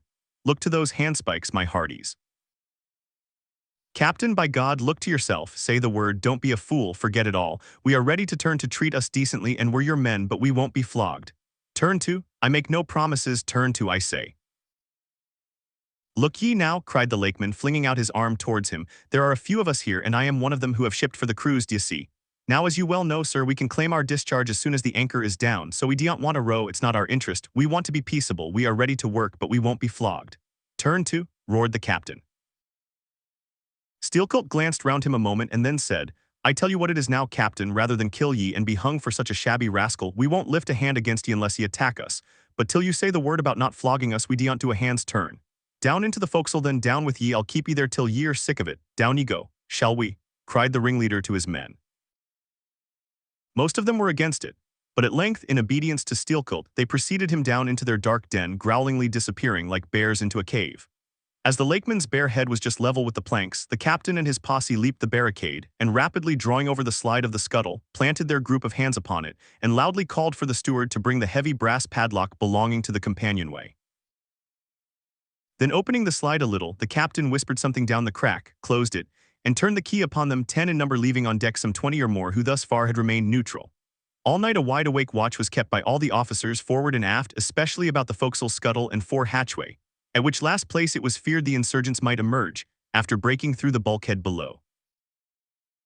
But the hours of darkness passed in peace. The men who still remained at their duty toiling hard at the pumps, whose clinking and clanking at intervals through the dreary night dismally resounded through the ship. At sunrise the captain went forward and, knocking on the deck, summoned the prisoners to work, but with a yell they refused. Water was then lowered down to them, and a couple of handfuls of biscuit were tossed after it. When again turning the key upon the M and pocketing it, the captain returned to the quarter-deck. Twice every day for 3 days this was repeated, but on the 4th morning a confused wrangling and then a scuffling was heard as the customary summons was delivered, and suddenly 4 men blew RST up from the forecastle, saying they were ready to turn to. The fetid closeness of the air and a famishing diet, united perhaps to some fears of ultimate retribution, had constrained them to surrender at discretion. Emboldened by this, the captain rate errated his demand to the rest, but Steelcolt shouted up to him a terrific hint to stop his babbling and betake himself where he belonged. On the fifth morning, 3 others of the mutineers bolted up into the air from the desperate arms below that sought to restrain them. Only 3 were left. "Better turn to now," said the captain with a heartless jeer. "Shut us up again, will ye?" cried Steelcolt. "Oh, certainly," said the captain, and the key clicked. It was at this point, gentlemen, that enraged by the defection of 7 of his former associates, and stung by the mocking voice that had last hailed him, and maddened by his long entombment in a place as black as the bowels of despair, it was then that Steelcolt proposed to the 2 Canaulers, thus far apparently of one mind with him, to burst out of their hole at the next summoning of the garrison. And armed with their keen mincing knives, long, crescentic, heavy implements with a handle at each end, run amuck from the bowsprit to the taffrail, and if by any devilishness of desperation possible, seize the ship. For himself he would do this, he said, whether they joined him or not. That was the last night he should spend in that den. But the scheme met with no opposition on the part of the other 2. They swore they were ready for that or for any other mad thing, for anything in short but a surrender. And what was more, they each insisted upon being the first man on deck, when the time to make the rush should come. But to this their leader as fiercely objected, reserving that priority for himself, particularly as his 2 comrades would not yield the one to the other in the matter, and both of them could not be first, for the latter would but admit 1 man at a time. And here, gentlemen, the foul play of these miscreants must come out. Upon hearing the frantic project of their leader, each in his own separate soul had suddenly lighted, it would seem, upon the same piece of treachery, namely, to be foremost in breaking out in order to be the first of the 3, though the last of the TN, to surrender, and thereby secure whatever small chance of pardon such conduct might merit.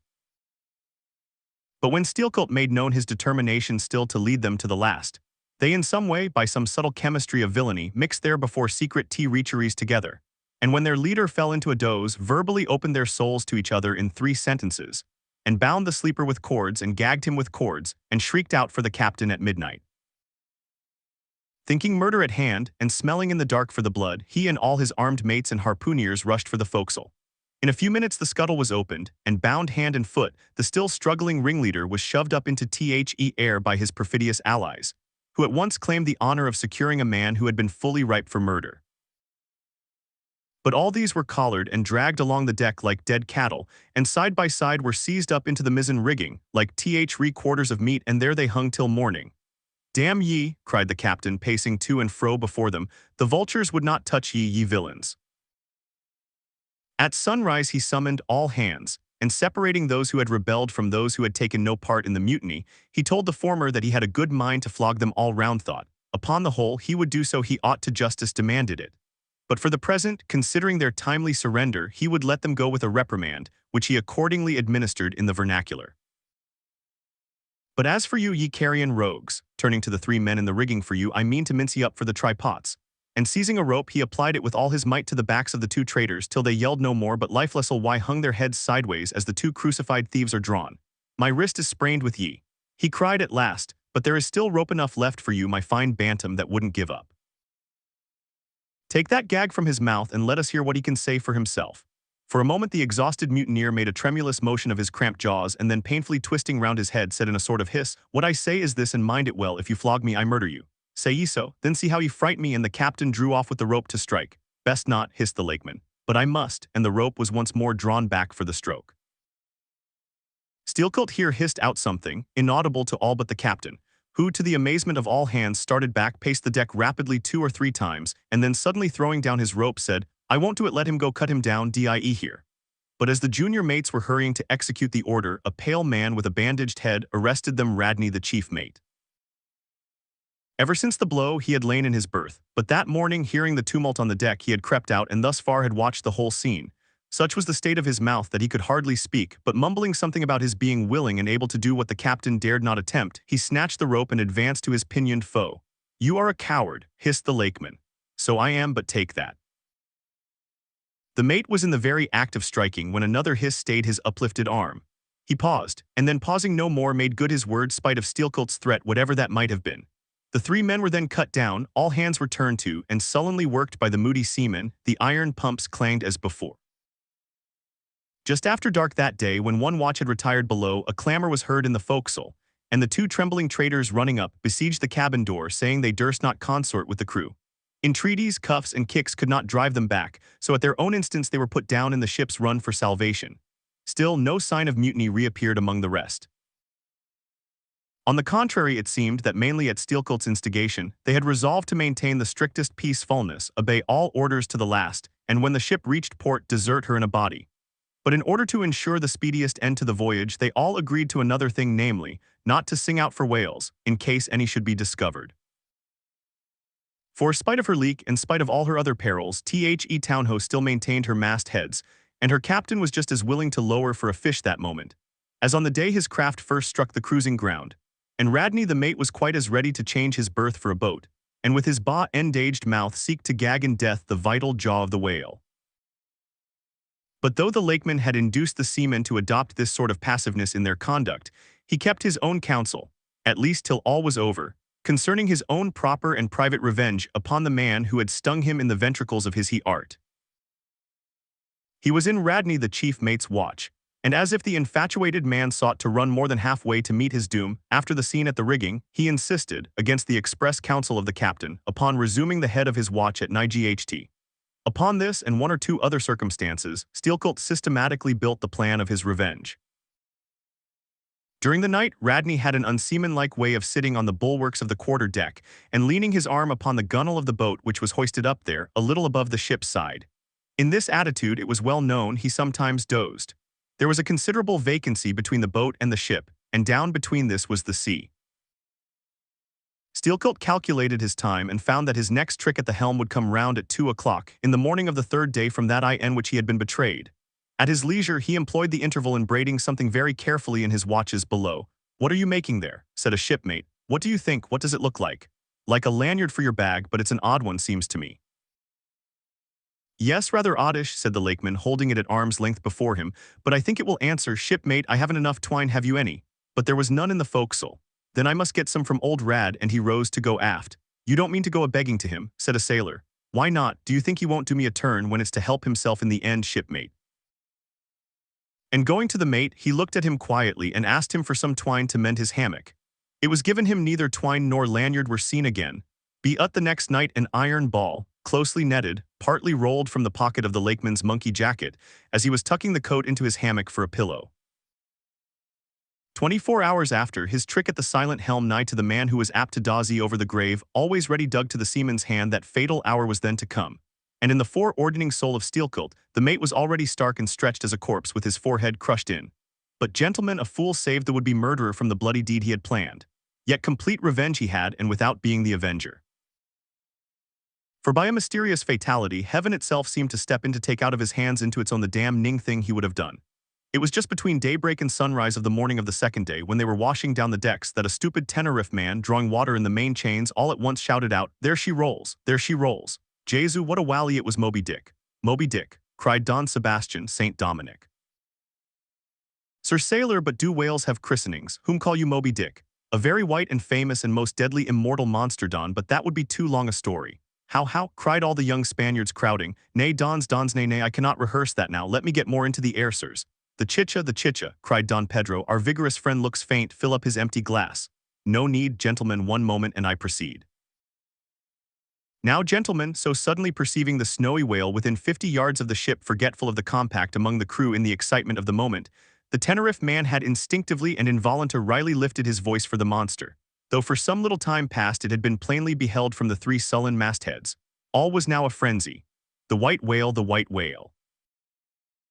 was the cry from captain, mates, and harpooneers, who, undeterred by fearful rumors, were all anxious to capture so famous and precious a fish, while the dogged crew eyed askance, and with curses, the appalling beauty of the vast milky mass that, lit up by a horizontal spangling sun, shifted and glistened like a living opal in the blue morning sea. Gentlemen, a strange fatality pervades the whole career of these events, as if verily mapped out before the world itself was charted. The mutineer was the boatsman of the mate, and when fast to a fish, it was his duty to sit next him, while Radney stood up with his ants in the prow and haul in or slacken the line at the word of command. Moreover, when the 4 boats were lowered, the mates got the start, and none howled more fiercely with delight than did Steelcoat as he strained at his oar. After a stiff pull, their harpooneer got fast, and spear in hand, Radney sprang to the boat. He was always a furious man, it seems, in a boat, and now his bandaged cry was to beach him on the whale's topmost back. Nothing loath, his boatsman hauled him up and up, through a bly ending foam that blent 2 whitenesses together, till of a sudden the boat struck as against a sunken ledge and keeling over spilled out the standing mate. That instant, as he fell on the whale's slippery back, the boat righted and was dashed aside by the swell, while Radney was tossed over into the sea on the other flank of the whale. He struck out through the spray and for an instant was dimly seen through that veil, wildly seeking to remove himself from the eye of Moby Dick. But the whale rushed row-und in a sudden maelstrom, seized the swimmer between his jaws and rearing high up with him, plunged headlong again and went down. Meantime, at the first tap of the boat's bottom, the lakeman had slackened the line, so as to drop astern from the whirlpool. Calmly looking on, he thought his own thoughts. But a sudden, terrific downward jerking of the boat quickly brought his knife to the line. He cut it, and the whale was free. But at some distance, Moby Dick rose again with some tatters of Radney's red woolen shirt caught in the teeth that had destroyed him. All four boats gave chase again, but the whale eluded them and finally wholly disappeared. In good time, the town-ho reached her port, a savage, solitary place where no civilized creature resided. There, headed by the lakemen, all but 5 or 6 of the foremastmen deliberately deserted among the palms, eventually, as it turned out, seizing a large double-war canoe of the savages and setting sail for some other harbor. The ship's company being reduced to but a handful, the captain called upon the islanders to assist him in the laborious business of heaving down the ship to stop the leak. But to such unresting vigilance over their dangerous allies was this small band of whites necessitated, both by night and by day, and so extreme was the hard work they underwent, that upon the vessel being ready again for sea, they were in such a weakened condition that the captain durst not put off with them in so heavy a vessel. After taking counsel with his officers, he anchored the ship as far offshore as possible, loaded and ran out his 2 cannon from the bows, stacked his muskets on the poop, and warning the islanders not to approach the ship at their peril, took 1 man with him, and setting the sail of his best whale boat, steered straight before the wind for Tahiti, 500 miles distant, to procure a reinforcement. On the 4th day of the sail, a large canoe was descried which seemed to have touched at a low isle of corals. He steered away from it, but the savage craft bore down on him, and soon the voice of Steelkilt hailed him to heave to or he would run him under water. The captain presented a pistol. With 1 foot on each prow of the yoked war canoes, the lakeman laughed him to scorn, assuring him that if the pistol so much as clicked in the lock, he would bury him in bubbles and foam. "What do you want of me?" cried the captain. "Where are you bound, and for what are you bound?" demanded Steelkilt. "No lies, I am bound to Tahiti for more men." "Very good, let me board you a moment, I come in peace." With that he leaped from the canoe, swam to the boat, and climbing the gunwale stood face to face with the captain. "Cross your arms, sir, throw back your head, now repeat after me. As soon as Steelkilt leaves me, I swear to beach this boat on yonder island and remain there 6 days. If I do not, may lightning strike me." "A pretty scholar," laughed the lakeman. "Adios, senor." And leaping into the sea, he swam back to his comrades. Watching the boat till it was fairly beached and drawn up to the roots of the cocoa nut trees, Steelkilt made sail again and in due time arrived at Tahiti, his own place of destination. There luck befriended him. 2 ships were about to sail for France and were providentially in want of precisely that number of men which the sailor headed. They embarked, and so forever got the start of their former captain, had he been at all minded to work them legal retribution. Some 10 days after the French ships sailed, the whale boat arrived, and the captain was forced to enlist some of the more civilized Tahitians, who had been somewhat used to this. Chartering a small native schooner, he returned with them to his vessel, and finding all right there again, resumed his cruisings. Where Steelkilt now is, gentlemen, none know, but upon the island of Nantucket the widow of Radney still turns to the sea which refuses to give up its dead, still in dreams sees the awful white whale that destroyed him. "Are you through?" said Don Sebastian quietly. "I am, Don." "Then I entreat you, tell me if to the best of your own convictions this your story is in substance really true. It is so passing wonderful. Did you get it from an unquestionable source? Bear with me if I seem to press. Also bear with all of us, Sir Sailor, for we all join in Don Sebastian's suit," cried the company with exceeding interest. "Is there a copy of the Holy Evangelist in the Golden Inn, gentlemen?" "Nay," said Don Sebastian, "but I know a worthy priest nearby who will quickly procure one for me. I go for it, but are you well advised? This may grow too serious." "Will you be so good as to bring the priest also, Don?" "Though there are no auto da face in Lima now," said one of the company to another, "I fear our sailor friend runs risk of the archiepiscopacy. Let us withdraw more out of the moonlight. I see no need of this."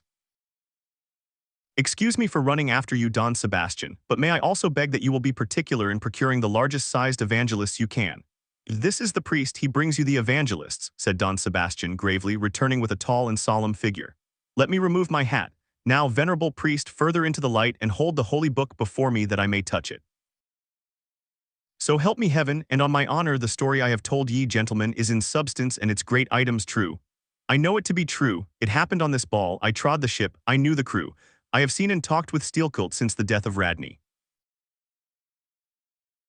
I shall ere long paint to you as well as one can without canvas, something like the true form of the whale as he actually appears to the eye of the whaleman, when in his own absolute body the whale is moored alongside the whale ship, so that he can be fairly stepped upon there. It may be worthwhile, therefore, previously to advert to those curious imaginary portraits of him, which even down to the present day confidently challenge the faith of the landsman. It is time to set the world right in this matter, by proving such pictures of the whale all wrong. It may be that the primal source of all those pictorial delusions will be found among the oldest Hindu, Egyptian, and Grecian sculptures.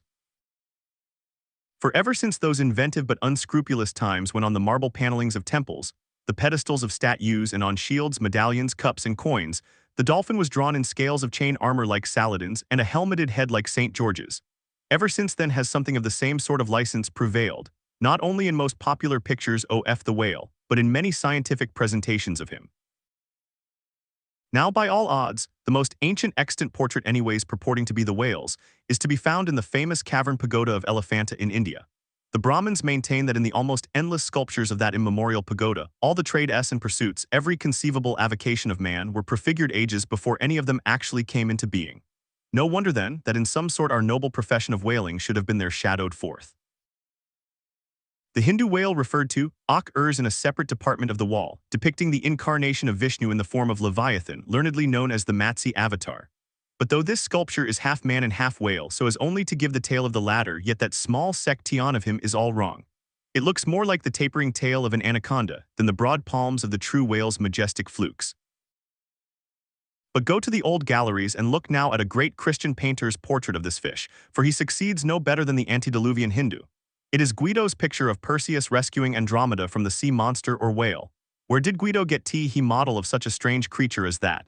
Nor does Hogarth, in painting the same scene in his own Perseus Descending, make out one whit better. The huge corpulence of that Hogarthian monster undulates on the surface, scarcely drawing 1 inch of water. It has a sort of howdah on its back, and its distended tusked mouth into which the billows are rolling mig be taken for the Trader's Gate leading from the Thames by water into the Tower. Then there are the prodromus whales of Old Scotch Sibbald, and Jonah's whale as depicted in the prints of old Bibles and the cuts of old primers. What shall be said of the sea? As for the bookbinder's whale winding like a vine stalk round the stalk of a descending anchor, as stamped and gilded on the backs and title pages of many books both old and new, that is a very picturesque but purely fabulous creature, imitated, I take it, from the like figures on antique vases.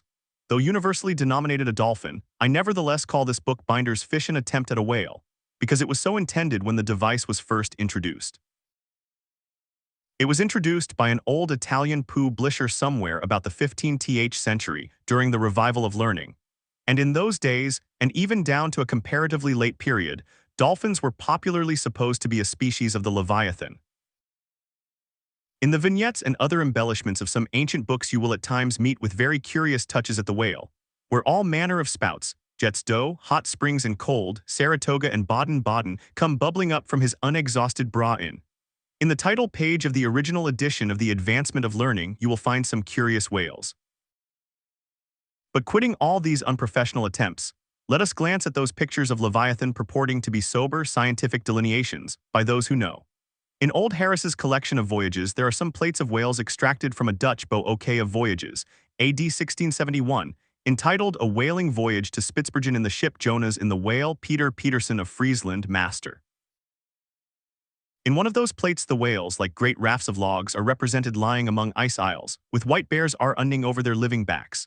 In another plate the prodigious blunder is made of representing the whale with perpendicular flukes. Then again there is an imposing quarto written by one Captain Colnett, a post-captain in the English Navy, entitled A Voyage Round Cape Horn into the South Seas, for the purpose of extending the spermaceti whale fisheries. In this book is an outline purporting to be a picture of a Pfister or spermaceti whale, drawn by scale from one killed on the coast of Mexico August 1793 and hoisted on deck. I doubt not the captain had this veracious picture taken for the benefit of his marines. To mention but one thing about it, let me say that it has an eye which, applied according to the accompanying scale to a full-grown sperm whale, would make the eye of that whale a bow window some 5 feet long. Ah, my gallant captain, why did you not give us Jonah looky ng out of that eye? Nor are the most conscientious compilations of natural history for the benefit of the young and tender, free from the same heinousness of mistake. Look at that popular work, Goldsmith's Animated Nature. In the abridged London edition of 1807, there are PL8s of an alleged whale and a narwhal. I do not wish to seem inelegant, but this unsightly whale looks much like an amputated sow. And as for the narwhal, one glimpse at it is enough to amaze one, that in this 19th century such a hippogriff could be palmed for genuine upon any intelligent public of schoolboys. Then again in 1825, Bernard Germain, Count de Lassapede, a great naturalist, published a scientific systemized whale book, wherein are several pictures of the different species of the Leviathan. All these are not only incorrect, but the picture of the Mies Teistus or Greenland whale, that is to say, the right whale, even Scoresby, a long-experienced man as touching that species, declares not to have its counterpart in nature. But the placing of the cap sheaf to all this blundering business was reserved for the scientific Frederick Cuvier, brother to the famous Baron. In 1836, he published a natural history of whales, in which he gives what he calls a picture of the sperm whale. Before showing that picture to any Nantucketer, you had best provide for your summary retreat from Nantucket. In a word, Frederick Cuvier's sperm whale is not a sperm whale but a squash. Of course, he never had the benefit of a whaling voyage such men as Eldam have, but whence he derived that picture, who can tell? Perhaps he got it as his scientific predecessor in the same field, Desmarest, got one of his authentic abortions, that is, from a Chinese drawing. And what sort of lively lads with the pencil T-hose Chinese are, many queer cups and saucers inform us. As for the sign painters' whales seen in the streets hanging over the shops of oil dealers, what shall be said of them? They are generally Richard III. Whales with dromedary humps and very savage, breakfasting on 3 or 4 sailor tarts, that is, whale boats full of mariners, their deformities floundering in seas of blood and blue paint.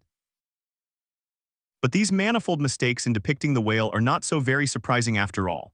Consider, most of the scientific drawings have been taken from the stranded fish, and these are about as correct as a drawing of a wrecked ship with broken back, while D correctly represent the noble animal itself in all its undashed pride of hull and spars. Though elephants have stood for their full lengths, the living Leviathan has never yet fairly floated himself for his portrait. The living whale in his full majesty and significance is only to be seen at sea in unfathomable waters, and afloat the vast bulk of him is out of sight, like a launched line of battle ship. And out of that element it is a thing eternally impossible for mortal man to hoist him bodily into the air, so as to preserve all his mighty swells and undulations. And not to speak of the highly presumable difference of contour between a young sucking whale and a full-grown Platonian Leviathan. Yet even in the case of one of those young sucking whales hoisted to a ship's deck, such is then the outlandish, eel-like, limbered, varying shape of him that his precise expression the devil himself could not catch. But it may be fancied that from the naked skeleton of the stranded whale, accurate hints may be derived touching his true form. Not at all. For it is one of the more curious things about this Leviathan, that his skeleton gives very little idea of his gene-ral shape. Though Jeremy Bentham's skeleton, which hangs for candelabra in the library of one of his executors, correctly conveys the idea of a burly-browed utilitarian old gentleman, with all Jeremy's other leading personal characteristics, yet nothing of this kind could be inferred from any Leviathan's articulated bones.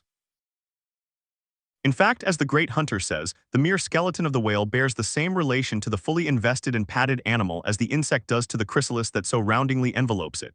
This peculiarity is strikingly evinced in the head, as in some part of this book will be incidentally shown. It is also very curiously displayed in the side fin, the bones of which almost exactly answer to the bones of the human hand, minus only the. This fin has 4 regular bone fingers, the index, middle, ring, and little finger, but all these are permanently lodged in their fleshy covering, as the human fingers in an artificial covering. However recklessly the whale may sometimes serve us, said humorous Stubb one day, he can never be truly said to handle us without mittens. For all these reasons, then, any way you may look at it, you must needs conclude that the great Leviathan is that one creature in the world which must remain unpainted to the last. True, one portrait may hit the mark much nearer than another, but none can hit it with any very considerable degree of exactness. So there is no earthly way of finding out precisely what the whale really looks like. And the only mode in which you can derive even a tolerable idea of his living contour is by going a whaling yourself. But by so doing, you run no small risk of being eternally stove and sunk by him. Wherefore, it seems to me you had best not be too fastidious in your curiosity touching this Leviathan. Scenes, in connection with the monstrous pictures of whales, I am strongly tempted here to enter upon those still more monstrous stories of them which are to be found in certain books, both ancient and modern, especially in Pliny, Purchas, Hakluyt, Harris, Cuvier, etc. But I pass that matter by. I know of only 4 published outlines of the great sperm whale, Colnett's, Huggins's, Frederick Cuvier's, and Beale's. In the previous chapter, Colnett and Cuvier have been referred to. Huggins's is far better than theirs, but by great odds Beale's is the best. All Beale's drawings of this whale are good, excepting the middle figure in the picture of three whales in various attitudes, capping his second chapter. His frontispiece, boats attacking sperm whales, though no doubt calculated to excite the civil skepticism of some parlor men, is admirably correct and lifelike in its general effect. Some of the sperm whale drawings in J. Ross Brown are pretty correct in contour, but they are wretchedly engraved. That is not his fault, though. Of the right whale, the best outline pictures are in Scoresby, but they are drawn on too small a scale to convey a desirable impression. He has but one picture of whaling scenes, and this is a sad deficiency because it is by such pictures only, when at all well done, that you can derive anything like a truthful idea of the living whale as seen by his living hunters. But taken for all in all, by far the finest, though in some details not the most correct, presentations of whales and whaling scenes to be anywhere found are two large French engravings, well executed and taken from paintings by one Garnery. Respectable why they represent attacks on the sperm and right whale. In the first engraving, a noble sperm whale is depicted in full majesty of might, just risen beneath the boat from the profundities of the ocean, and bearing high in the air upon his back the terrific wreck of the stoven planks. The prow of the boat is partially unbroken, and is drawn just balancing upon the monster's spine, and standing in that prow for that one single incomputable flash of time, you behold an oarsman, half shrouded by the incensed bow-iling spout of the whale, and in the act of leaping as if from a precipice. The action of the whole thing is wonderfully good and true. The half-emptied line tub floats on the whitened sea, the wooden poles of the spilled harpoons obliquely bob in it, the heads of the swimming crew are scattered about the whale in contrasting expressions of affright, while in the black stormy distance the ship is bearing down upon the scene. Serious fault might be found with the anatomical details of this whale, but let it pass, since for the life of me I could not draw so good a one. In the second engraving, the boat is in the act of drawing alongside the barnacled flank of a large running right whale that rolls his black weedy bulk in the sea like some mossy rock slide from the Patagonian cliffs. His jets are erect, full, and black like soot, so that from so abounding a smoke in the chimney, you would think there must be a brave supper cooking in the great bowels below. Seafowls are pecking at the small crabs, shellfish, and other sea candies and macaroni, which the right whale Soame at times carries on his pestilent back. And all the while the thick-lipped Leviathan is rushing through the deep, leaving tons of tumultuous white curds in his wake, and causing the slight boat to rock in the swells like a skiff caught nigh the paddle wheels of an ocean steamer. Thus the foreground is all raging commotion, but behind, in admirable artistic contrast, is the glassy level of a sea becalmed, the drooping unstarched sails of the powerless ship, and the inert mass of a dead whale, a conquered fortress, with the flag of capture lazily hanging from the whale pole inserted into his spout hole. Who Garnery the painter is or was, I know not. But my life for it, he was either practically conversant with his subject, or else marvelously tutored by some experienced whaleman. The French are the lads for painting action. Go and gaze upon all the paintings of Europe, and where will you find such a gallery of living and breathing commotion on canvas, as in that triumphal hall at Versailles, where the beholder fights his way pell-mell through the consecutive great battles of France, where every sword seems a flash of the northern lights and the successive armed kings and emperors dash by like a charge of crowned centaurs. Not wholly unworthy of a place in that gallery are these sea battle pieces of Garnery. The natural aptitude of the French for seizing the picturesqueness of things seems to be peculiarly evinced in what paintings and engravings they have of their whaling scenes. With not 1/10 of England's experience in the fishery, and not the 1000th part of that of the Americans, they have nevertheless furnished both nations with the only finished sketches at all capable of conveying the real spirit of the whale hunt. For the most part, the English and American whale draftsmen seem entirely content with presenting the mechanical outline of things, such as the vacant profile of the whale, which, so far as picturesqueness of effect is concerned, is about tantamount to sketching the profile of a pyramid. Even Scoresby, the justly renowned right whaleman, after giving us a stiff full length of the Greenland whale, and 3 or 4 delicate miniatures of narwhals and porpoises, treats us to a series of classical engravings of boat hooks, chopping knives and grapnels, and with the microscopic diligence of a Leeuwenhoek submits to the inspection of a shivering world 96 facsimiles of magnified Arctic snow crystals.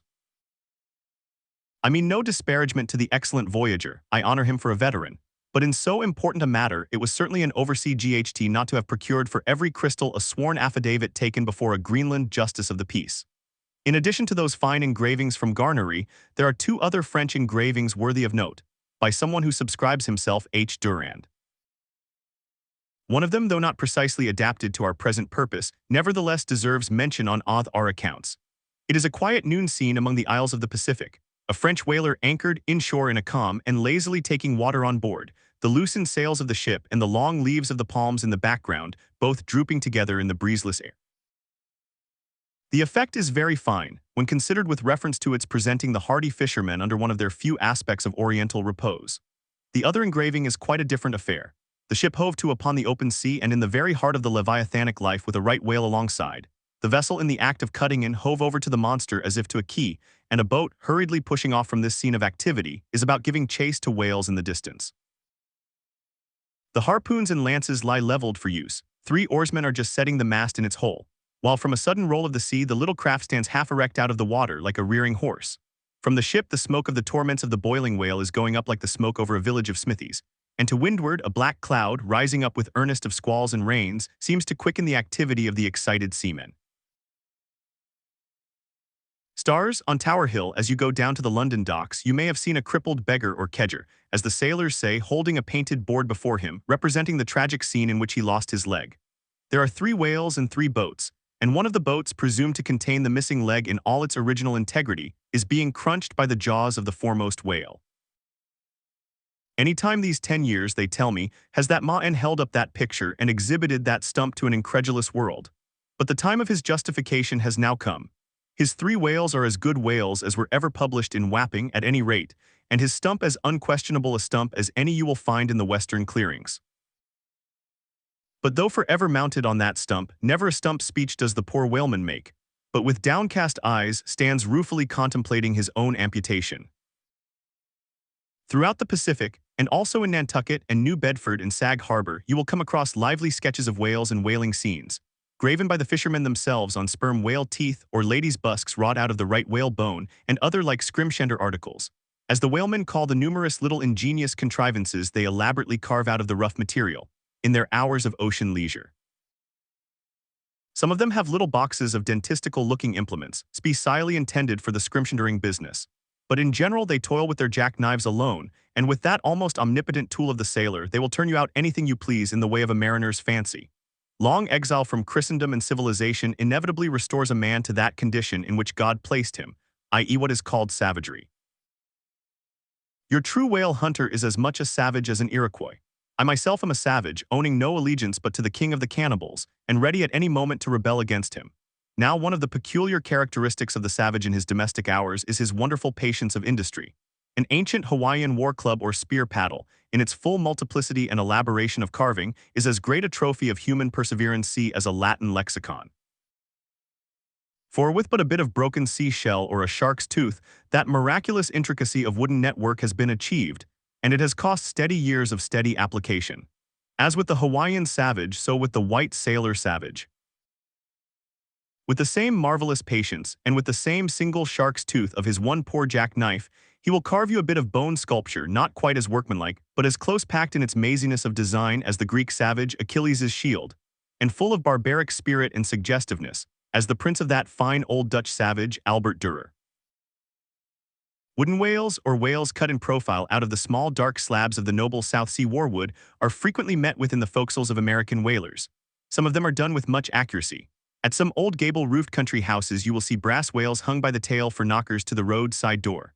When the porter is sleepy, the anvil-headed whale would be best, but these knocking whales are seldom remarkable as faithful essays. On tee-hee spires of some old-fashioned churches you will see sheet iron whales placed there for weather cocks, but they are so elevated, and besides that are to all intents and purposes so labeled with hands off. You cannot examine them closely enough to decide upon their merit. In bony, ribby regions of the earth, where at the base of high broken cliffs masses of rock lie strewn in fantastic groupings upon the plain, you will often discover images as of the petrified forms of the Leviathan partly merged in grass, which of a windy day breaks against them in a surf of green surges. Then again, in mountainous countries, where the traveler is continually girdled by amphitheatrical heights, here and there from some lucky point of view, you will catch passing glimpses of the profiles of whales defined along the undulating ridges. But you must be a thorough whaleman to see these sights, and not only that, but if you wish to return to such a site again, you must be sure and take the exact intersecting latitude and longitude of your first standpoint. else so chance-like are such observati ons of the hills, that your precise previous standpoint would require a laborious rediscovery, like the Saloma Islands which still remain incognita, though once high-ruffed Mendana trod them and old Figura chronicled them. Nor when expandingly lifted by your subject, can you fail to trace out great whales in the starry heavens and boats in pursuit of them, as when long filled with thoughts of war the eastern nations saw armies locked in battle among the clouds. Thus at the north have I chased Leviathan round, and round the pole with the revolutions of the bright points that first defined him to me. And beneath the effulgent Antarctic skies I have boarded the Argo Navis, and joined the chase against the starry Cetus far beyond the utmost stretch of Hydrus and the flying fish. With a frigate's anchors for my bridle bits and fasces of harpoons for spurs, would I could mount that whale and leap the topmost skies, to see whether the fabled heavens with all their countless tents really lie encamped beyond my mortal sight. Steering northeastward from the Crozets, we fell in with vast meadows of brit, the minute, yellow substance upon which the right whale largely feeds. For leagues and leagues it undulated round us, so that we seemed to be sailing through boundless fields of ripe and golden wheat. On the second day, numbers of right whales were seen, who, secure from the attack of a sperm whaler like the Pequod, with open jaws sluggishly swam through the brit, which, adhering to the fringing fibers of that wondrous Venetian blind in their mouths, was in that manner separated from the water that escaped at the lip. As morning mowers, who side by side slowly and seethingly advanced their scythes through the long wet grass of marshy meads, even so these monsters swam, making a strange, grassy cutting sound, and leaving behind them endless swaths of blue upon the yellow sea. That part of the sea known among whalemen as the Brazil Banks does not bear that name as the banks of Newfoundland do, because of there being shallows and soundings there, but because of this remarkable meadow-like appearance, caused by the vast drifts of brit continually floating in those latitudes, where the right whale is often chased. But it was only the sound they made as they parted the brit which at all reminded one of mowers. Seen from the mastheads, especially when they paused and were stationary for a while, their vast black forms looked more like lifeless masses of rock than anything else. And as in the great hunting countries of India, the stranger at a distance will sometimes pass on the plains recumbent elephants without knowing them to be such, taking them for bare, blackened elevations of the soil. Even so often with him, who for the first time beholds this species of the leviathans of the sea. And even when recognized at last, their immense magnitude renders it very hard really to believe that such bulky masses of overgrowth can possibly be instinct, in all parts, with the same sort of life that lives in a dog or a horse. Indeed, in other respects, you can hardly regard any creatures of the deep with the same feelings that you do those of the shore. For though some old naturalists have maintained that all creatures of the land are of their kind in the sea, and though taking a broad general view of the thing this may very well be, yet coming to specialties, where, for example, does the ocean furnish any fish that in disposition answers to the sagacious kindness of the dog? The accursed shark alone can in any generic respect be said to bear comparative analogy to him. But though to landsmen in general, the native inhabitants of the seas have ever been regarded with emotions unspeakably unsocial and repelling, though we know the sea to be an everlasting terra incognita, so that Columbus sailed over numberless unknown RLDS to discover his one superficial western one, though by vast odds, the most terrific of all mortal disasters have immemorially and indiscriminately befallen tens and hundreds of thousands of those who have gone upon the waters. Though but a moment's consideration will teach that however baby man may brag of his science and skill, and however much in a flattering future that science and skill may augment, yet forever and forever to the crack of doom THEC will insult and murder him and pulverize the stateliest, stiffest frigate he can make. Nevertheless, by the continual repetition of these very impressions, man has lost that sense of the full awfulness of the sea which aboriginally belongs to it. The first boat we read of floated on an ocean that with Portuguese vengeance had whelmed a whole world without leaving so much as a widow. That same ocean rolls now, that same ocean destroyed the wrecked ships of last year. Yea, foolish mortals know as FL Ood is not yet subsided, 2/3 of the fair world it yet covers, wherein differ the sea and the land, that a miracle upon one is not a miracle upon the other. Preternatural terrors rested upon the Hebrews, when under the feet of Korah and his company the live ground opened and swallowed them up forever. Yet not a modern sun ever sets, but in precisely the same manner the live sea swallows up ships and crews. But not only is the sea such a foe to man who is an alien to it, but it is also a fiend to its own offspring, worse than the Persian host who murdered his own guests, sparing not the creatures which itself hath spawned. Like a savage tigress that tossing in the jungle overlays her own cubs, so the sea dashes even the mightiest whales against the rocks, and leaves them there side by side with the split wrecks of ships. No mercy, no power, but its own controls it. Panting and snorting like a mad battle steed that has lost its rider, the masterless ocean overruns the globe. Consider the subtleness of the sea, how its most dreaded creatures glide underwater, unapparent for the most part and treacherously hidden beneath the loveliest tints of azure. Consider also the devilish brilliance and beauty of many of its most remorseful tribes, as the dainty embellished shape of many species of sharks. Consider once more the universal cannibalism of the sea, all whose creatures prey upon each other, carrying on eternal war since the world began. Consider all this and then turn to this green, gentle, and most docile earth. Consider them both, the sea and the land, and do you not find a strange analogy to something in yourself? For as this appalling ocean surrounds the verdant land, so in the soul of man there lies one insular Tahiti, full of peace and joy, but encompassed by all the horrors of the half-known life. God keep thee. Push not off from that isle, thou canst never return.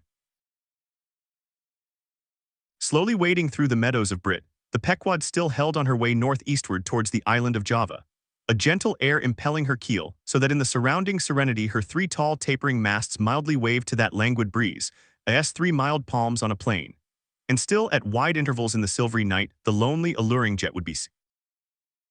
But one transparent blue morning, when a stillness almost preternatural spread over the sea, however unattended with any stagnant calm, when the long burnished sun glade on the waters seemed a golden finger laid across them, enjoining some secrecy, when slippered waves whispered together as they softly ran on, in this profound hush of the visible sphere a strange spectre was seen by Daggoo from the main masthead. In the distance, a great white mass lazily rose, and rising higher and higher and disentangling itself from the azure, at last gleamed before our prow like a snow slide new slid from the hills. Thus glistening for a moment as slowly it subsided, and San K then once more arose and silently gleamed. It seemed not a whale, and yet is this Moby Dick, thought Daggoo. Again the phantom went down, but on Ray appearing once more with a stiletto-like cry that startled every man from his nod, the Negro yelled out, there again, there she breaches, right ahead, the white whale, the white whale. Upon this, the seamen rushed to the yard arms, as in swarming time the bees rushed to the bows. Bareheaded in the sultry sun, Ahab stood on the bowsprit, and with one hand pushed far behind in readiness to wave his orders to the helmsman, cast his eager G-lance in the direction indicated aloft by the outstretched motionless arm of Daggoo. Whether the flitting attendance of the one still and solitary jet had gradually worked upon Ahab, so that he was now prepared to connect the ideas of mildness and repose with the first sight of the particular whale he pursued.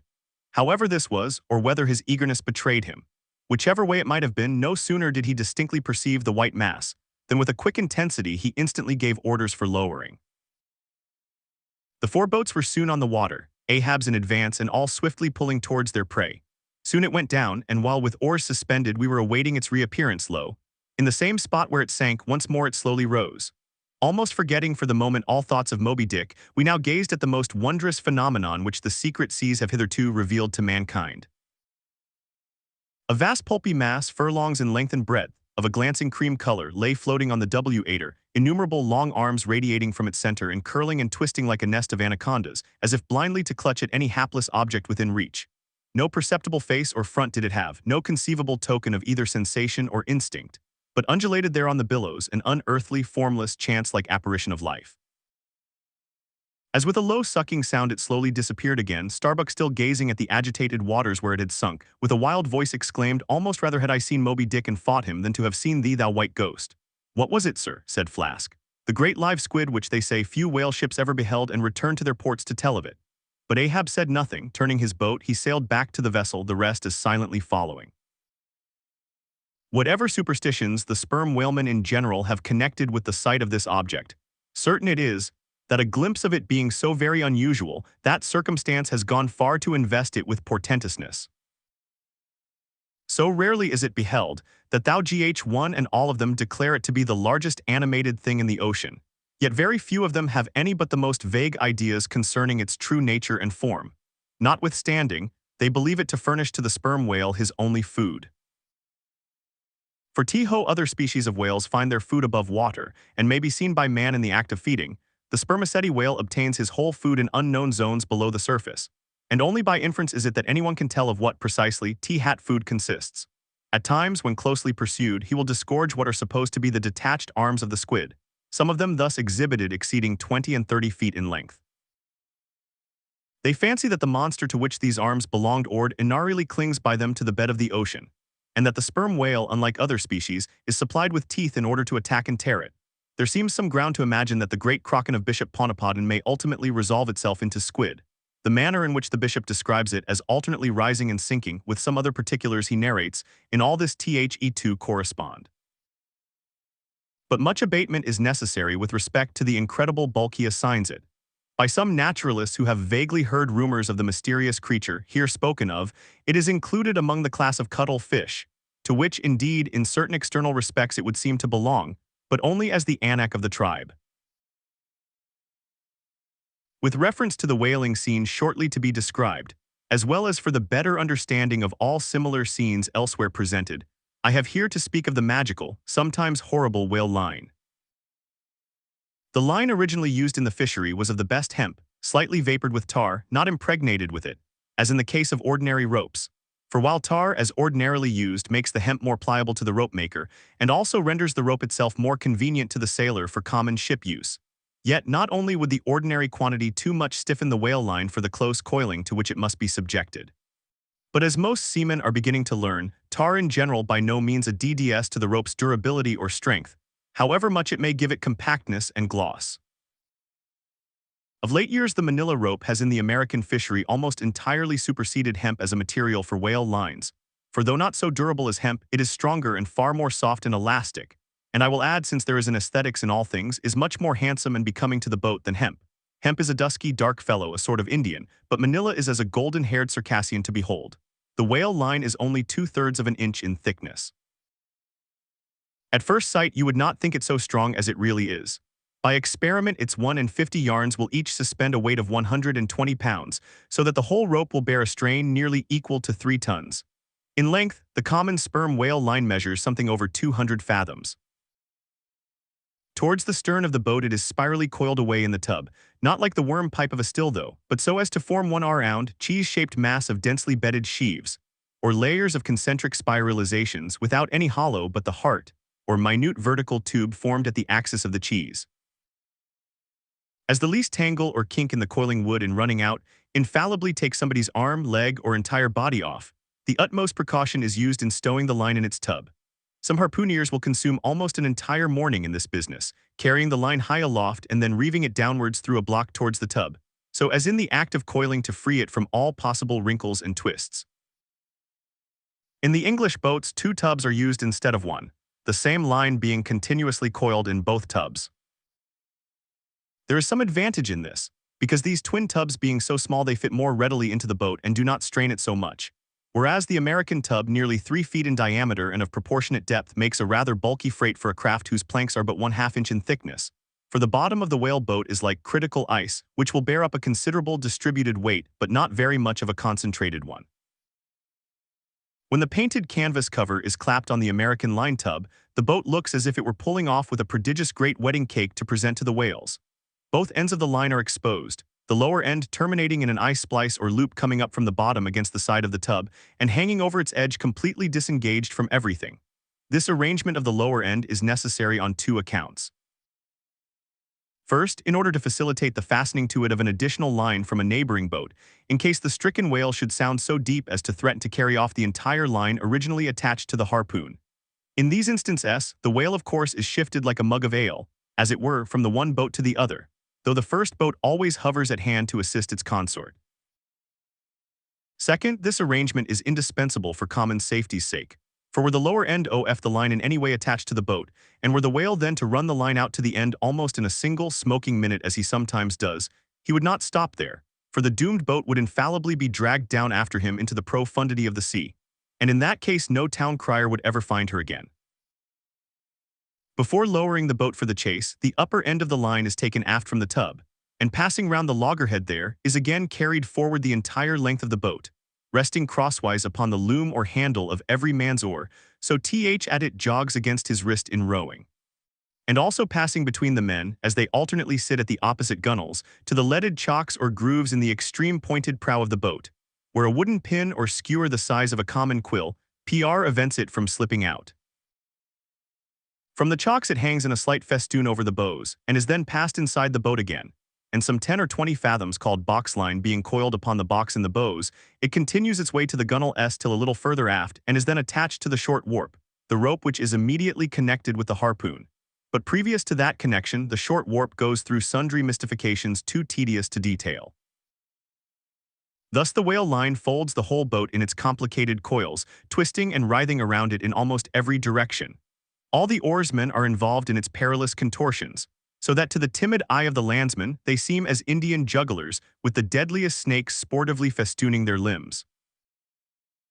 Nor can any son of mortal woman for the first time seat himself amid those hempen intricacies, and while straining his utmost at the oar, bethink him that at any unknown instant the harpoon may be darted, and all these horrible contortions be put in play like ringed lightnings. He cannot be thus circumstanced without a shudder that makes the very marrow in his bones to quiver in him like a shaken jelly. Yet habit, strange thing, what cannot habit accomplish? Gayer sallies, more merry mirth, better jokes, and brighter repartees you never heard over your mahogany than you will hear over the half-inch white cedar of the whale boat when thus hung in hangman's nooses. And like the 6 burghers of Calais before King Edward, the 6 men composing the crew pull into the jaws of death, with a halter around every neck as you may. Perhaps a very little thought will now enable you to account for those repeated whaling disasters, some few of which are casually chronicled of this man or that man being taken out of the boat by the line and lost. For when the line is darting out, to be seated then in the boat is like being seated in the midst of the manifold whizzings of a steam engine in full play, when every flying beam and shaft and wheel is grazing you. It is worse, for you cannot sit motionless in the heart of these perils, because the boat is rocking like a cradle, and you are pitched one way and the other without the slightest warning, and only by a certain self-adjusting buoyancy and simultaneousness of volition and action can you escape being made a mazepah of, and run away with where the all-seeing sun himself could never pierce you out. Again, as the profound calm which only apparently precedes and prophesies of the storm is perhaps more awful than the storm itself. For indeed the calm is but the wrapper and envelope of the storm, and contains it in itself, as the seemingly harmless rye flea holds the fatal powder and the ball and the explosion. So the graceful repose of the line, as it silently serpentines about the oarsmen before being brought into actual play, this is a thing which carries more of true terror than any other aspect of his dangerous affair. But why say more? All men live enveloped in whale lines. All are born with halters round their necks, but it is only when caught in the swift, sudden turn of death that mortals realize the silent, subtle, ever-present perils of life. And if you be a philosopher, though seated in the whale boat, you would not at heart feel one whit more of terror than though seated before your evening fire with a poker and not a harpoon by your side. If to Starbuck the apparition of the squid was a thing of portents, to Queequeg it was quite a different object. When you see him quid, said the savage, honing his harpoon in the bow of his hoisted boat, then you quick see him parm whale. The next day was exceedingly still and sultry, and with nothing special to engage them, the Pequod's crew could hardly resist the spell of sleep induced by such a vacancy. For this part of the Indian Ocean through which we then were voyaging is not what whalemen call a lively ground. That is, it affords fewer glimpses of porpoises, dolphins, flying fish, and other vivacious denizens of more stirring waters than those off the Rio de la Plata or the inshore ground off Peru. It was my turn to stand at the foremast head, and with my shoulders leaning against the slackened royal shrouds, to and fro I idly swayed in what seemed an enchanted air. No resolution could withstand it. In that dreamy mood, losing all consciousness, at last my soul went out of my body, though my body still continued to sway as a pendulum will, long after the power which first moved it is withdrawn. Ere forgetfulness altogether came over me, I had noticed that the seamen at the main and mizzen mastheads were already drowsy. So that at last all 3 of us lifelessly swung from the spars, and for every swing that we made there was a nod from below Fro M the slumbering helmsman. The waves, too, nodded their indolent crests, and across the wide trance of the sea east nodded to west and the sun over all. Suddenly bubbles seemed bursting beneath my closed eyes, like vices my hands grasped the shrouds, some invisible, gracious agency preserved me, with a shock I came back to life. And lo! Close under our lee, not 40 fathoms off, a gigantic sperm whale lay rolling in the water like the capsized hull of a frigate, his broad, glossy back of an Ethiopian hue glistening in the sun's rays like a mirror. But lazily undulating in the trough of the sea and ever and anon tranquilly spouting his vapory jet, the WH ale looked like a portly burgher smoking his pipe of a warm afternoon. But that pipe, poor whale, was thy last. As if struck by some enchanter's wand, the sleepy ship and every sleeper in it all at once started into wakefulness, and more than a score of voices from all parts of the vessel, simultaneously with the 3 notes from aloft, shouted forth the accustomed cry, as the great fish slowly and regularly spouted the sparkling brine into the air. "Clear away the boats, luff," cried Ahab, and obeying his own order he dashed the helm down before the helmsman could handle the spokes. The sudden exclamations of the crew must have alarmed the whale, and ere the boats were down, majestically turning, he swam away to the leeward but with such a steady tranquility, and making so few ripples as he swam, that thinking after all he might not as yet be alarmed, Ahab gave orders that not an oar should be used, and no man must speak but in whispers. So seated like Ontario Indians on the gunwales of the boats, we swiftly but silently paddled along, the calm not admitting of the noiseless sails being set. Presently, as we thus glided in chase, the monster perpendicularly flitted his tail 40 feet into the air and then sank out of sight like a tower swallowed up. "There go flukes!" was the cry, an announcement immediately followed by Stubbs producing his match and igniting his pipe, for now a respite was granted. After the full interval of his sounding had elapsed, the whale rose again, and being now in advance of the smoker's boat, and much nearer to it than to any of the others, Stubb counted upon the honor of the capture. It was obvious now that the whale had at length become aware of his pursuers. All silence of cautiousness was therefore no longer of use. Pas de less were dropped, and oars came loudly into play. And still puffing at his pipe, Stubb cheered on his crew to the assault. Yes, a mighty change had come over the fish. All alive to his jeopardy, he was going head out, that part obliquely projecting from the mad yeast which he brewed. It will be seen in some other place of what a very light substance the entire interior of the sperm whale's enormous head consists. Though apparently the most massive, it is by far the most buoyant part about him, so that with ease he elevates it in the air, and invariably does so when going at his utmost speed. Besides, such is the breadth of the upper part of the front of his head, and such the tapering cut water formation of the lower part, that by obliquely elevating his head, he thereby may be said to transform himself from a bluff-bowed sluggish galliot into a sharp-winded New York pilot boat. Start her, my men. Don't hurry yourselves, take plenty of time, but start her like thunder claps, that's all," cried Stubb, spluttering out the smoke as he spoke. "Start her now, give him the long and strong stroke, Tashtigo. Start Tash, my boy, start her all, but keep cool, cucumbers is the word, easy, only start her like grim death and grinning devils, and raise the buried dead perpendicular out of their graves, boys, that's all, start her. Woohoo, wah-hee!" Screamed the gay header in reply, raising some old war whoop to the skies, as every oarsman in the strained boat involuntarily bounced forward with the one tremendous leading stroke which the eager Indian gave. But his wild screams were answered by others quite as wild. "Kihi," yelled Dagu, straining forwards and backwards on his seat like a pacing tiger in his cage. "Kala, Kulu," howled Queequeg as if smacking his lips over a mouthful of grenadier steak. And thus with oars and yells the keels cut the sea. Meanwhile Stubb, retaining his place in the van, still encouraged his men to the onset, all the while Puffy and the smoke from his mouth. Like desperados they tugged and they strained, till the welcome cry was heard, "Stand up, Tashtigo, give it to him." The harpoon was hurled, stern all. The oarsmen backed water. The same moment something went hot and hissing along every one of their wrists. It was the magical line. An instant before, Stubb had swiftly caught 2 additional turns with it round the loggerhead, whence, by reason of its increased rapid circlings, a hempen blue smoke now jetted up and mingled with the steady fumes from his pipe. As the line passed round and round the loggerhead, so also just before reaching that point it blisteringly passed through and through both of Stubb's hands, from which the hand cloths or squares of elted canvas sometimes worn at these times had accidentally dropped. It was like holding an enemy's sharp 2-edged sword by the blade, and that enemy all the time striving to wrest it out of your clutch. "Wet the line, wet the line," cried Stubb to the tub oarsman, him seated by the tub, who, snatching off his hat, dashed sea water into it. More turns were taken, so that the line began holding its place. The boat now flew through the boiling water like a shark, all fins. Stubb and Tashtigo here changed places, stem for stern, a staggering business truly in that rocking commotion. Partly to show the indispensableness of this act, it may here be stated that in the old Dutch fishery a mop was used to dash the running line with water. In many other ships a wooden piggin or bailer is set apart for that purpose.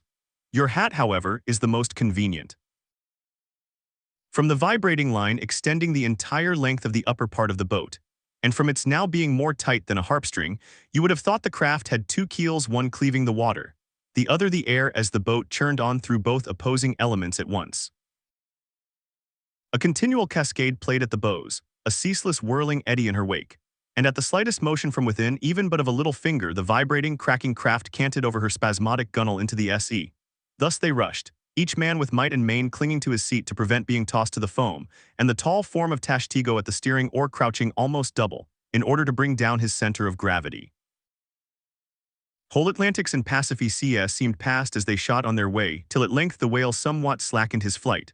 Haul in, cried Stubb to the boatswain, and facing round towards the whale, all hands began pulling the boat up to him, while yet the boat was being towed on. Soon ranging up by his flank, Stubb, firmly planting his knee in the clumsy cleat, darted dart after dart into the flying fish. At the word of command, the boat alternately sterning out of the way of the whale's horrible wallow, and then ranging up for another fling. The red tide now poured from all sides of the monster like brooks down a hill.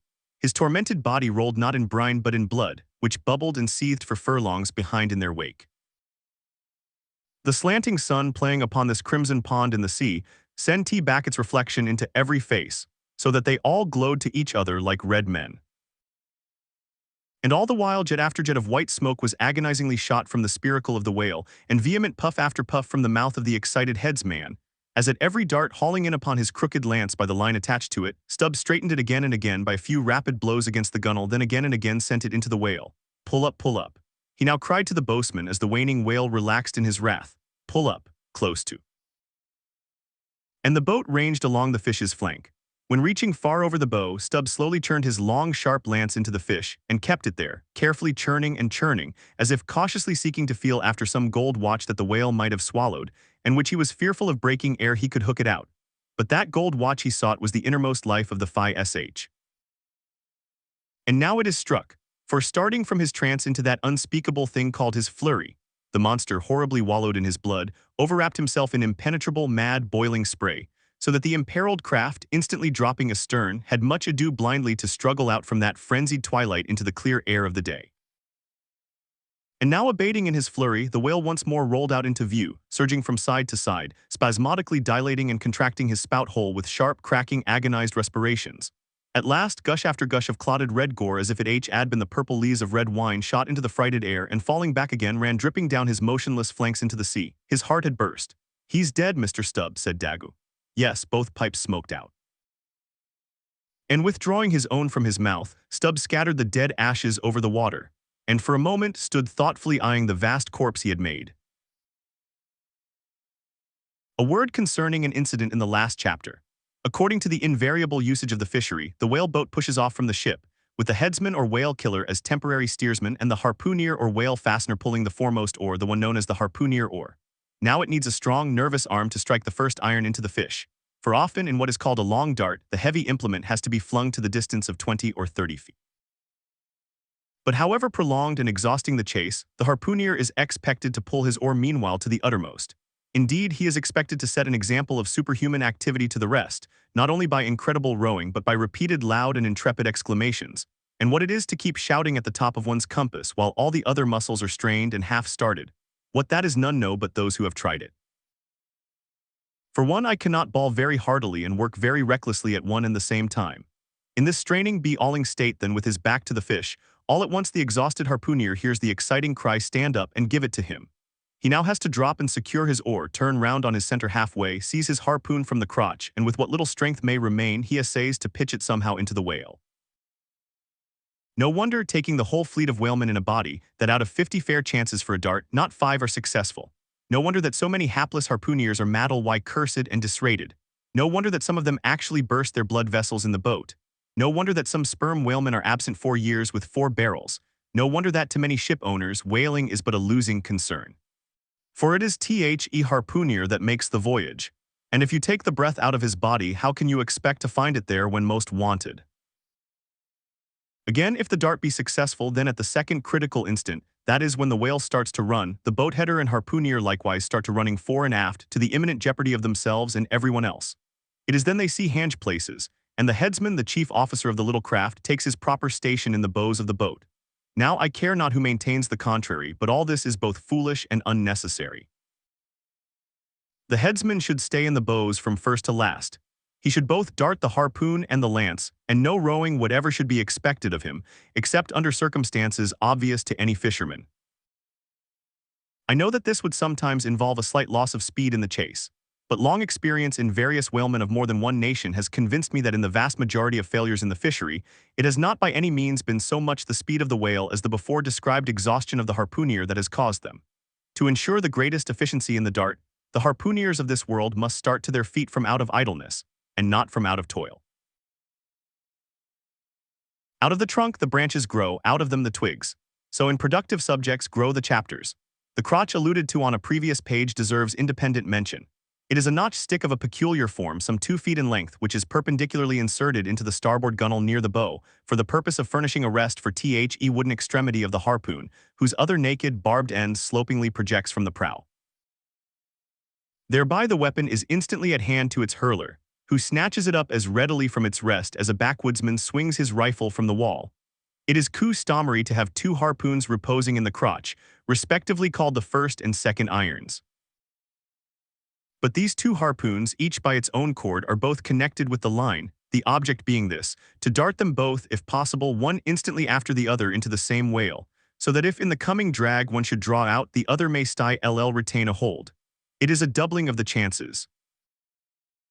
But it very often happens that, owing to the instantaneous, violent, convulsive running of the whale upon receiving the first iron, it becomes impossible for the harpooner, however lightning-like in his vehemence, to pitch the second iron into him. Nevertheless, as the second iron is already connected with the line and the line is running, hence that weapon must at all events be anticipatingly tossed out of the boat somehow and somewhere, else the most terrible jeopardy would involve all hands. Tumbled into the water it accordingly is in such cases, the spare coils of box line mentioned in a preceding chapter making this feat in most instances prudently practicable. But this critical act is not always unattended with the saddest and most fatal casualties. Furthermore, you must know that when the second iron is thrown overboard, it thenceforth becomes a dangling, sharp-edged terror, skittishly curveting about both boat and whale, entangling the lines or cutting them, and making a prodigious sensation in all directions. Nor, in general, is it possible to secure it again until the whale is fairly captured and a corpse.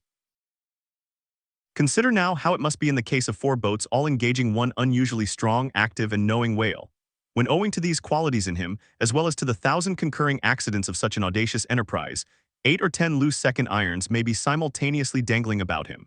For of course, each boat is supplied with several harpoons to bend on to the line should the first one be ineffectually darted without recovery. All these particulars are faithfully narrated here, as they will not fail to elucidate several most important, however intricate passages, in scenes hereafter to be painted. Stubbs' whale had been killed some distance from the ship. It was a calm, so forming a tandem of 3 boats, we commenced the slow business of towing the trophy to the Pequod. And now, as we 18 men with our 36 arms and 108 thumbs and fingers slowly toiled hour after hour upon that inert, sluggish corpse in the sea, and it seemed hardly to budge at all except at long intervals, good evidence was hereby furnished of the enormousness of the mass we moved. For upon the Griat Canal of Hang Ho, or whatever they call it in China, 4 or 5 laborers on the footpath will draw a bulky freighted junk at the rate of a mile an hour. But this grand argosy we towed heavily forged along, as if laden with pig lead in bulk. Darkness came on, but 3 lights up and down in the Pequod's main rigging dimly guided our way, till drawing nearer we saw Ahab dropping one of several more lanterns over the bulwarks. Vacantly eyeing the heaving whale for a moment, he issued the usual orders for securing it for the night, and then handing his lantern to a seaman, went his way into the cabin, and did not come forward again until morning. Though in overseeing the pursuit of this whale, Captain Ahab had evinced his customary activity to call it so. Yet now that the creature was dead, some vague dissatisfaction or impatience or despair seemed working in him, as if the sight of that dead body reminded him that Moby Dick was yet to be slain. And though 1,000 other whales were brought to his ship, all that would not one jot advance his grand, monomaniac object. Very soon you would have thought from the sound on the Pequod's decks that all hands were preparing to cast anchor in the deep, for heavy chains are being dragged along the deck and thrust rattling out of the portholes. But by those clanking links, the vast corpse itself, not the ship, is to be moored. Tied by the head to the S-turn, and by the tail to the bows, the whale now lies with its black hull close to the vessels and seen through the darkness of the night, which obscured the spars and rigging aloft. The 2 ship and whale seemed yoked together like colossal bullocks. Irioff one reclines while the other remains standing. A little item may as well be related here. The strongest and most reliable hold which the ship has upon the whale when moored alongside is by the flukes or tail, and as from its greater density that part is relatively heavier than any other excepting the side fins, its flexibility even in death causes it to sink low beneath the surface, so that with the hand you cannot get at it from the boat in order to put the chain round it. But this difficulty is ingeniously overcome. A small, strong line is prepared with a wooden float at its outer end, and a weight in its middle, while the other end is secured to the ship. By adroit management, the wooden float is made to rise on the other side of the mass, so that now having girdled the whale the chain is reedle why made to follow suit, and being slipped along the body is at last locked fast round the smallest part of the tail at the point of junction with its broad flukes or lobes. If moody Ahab was now all quiescence at least so far as could be known on deck, Stubb, his second mate flushed with conquest, betrayed an unusual but still good-natured excitement. Such an unwanted bustle was he in that the staid Starbuck, his official superior, quietly resigned to him for the time the sole management of affairs. One small helping cause of all this liveliness in Stubb was soon made strangely manifest. Stubb was a high liver. He was somewhat intemperately fond of the whale as a flavorish thing to his palate. A steak, ere I sleep, you daggoo, overboard you go and cut me one from his small. Here be it known that though these wild fishermen do not, as a general thing, and according to the great military maxim, make the enemy defray the current expenses of the war, at least before realizing the proceeds of the voyage, yet now and then you find some of these Nantucket-eaters who have a genuine relish for that particular part of the sperm whale designated by Stubb, comprising the tapering extremity of the body. About midnight that steak was cut and cooked, and lighted by 2 lanterns of sperm oil. Stubb stoutly stood up to his spermaceti supper at the capstan head, as if that capstan were a sideboard. Nor was Stubb the only banqueter on whale's flesh that night. Mingling their mumblings with his own mastications, thousands on thousands of sharks, swarming round the dead leviathan, smackingly feasted on its fatness. The few sleepers below in their bunks were often startled by the sharp slapping of their tails against the hull, within a few inches of the sleepers' hearts. Peering over the side you could just see them, as before you heard them wallowing in the sullen black waters and turning over on their backs as they scooped out huge globular pieces of the whale of the bigness of a human head. This particular feat of the shark seems all but miraculous. How at such an apparently unassailable surface they contrive to gouge out such symmetrical mouthfuls remains a part of the universal problem of all things. The mark they thus leave on the whale may best be likened to the hollow made by a carpenter in countersinking for a screw.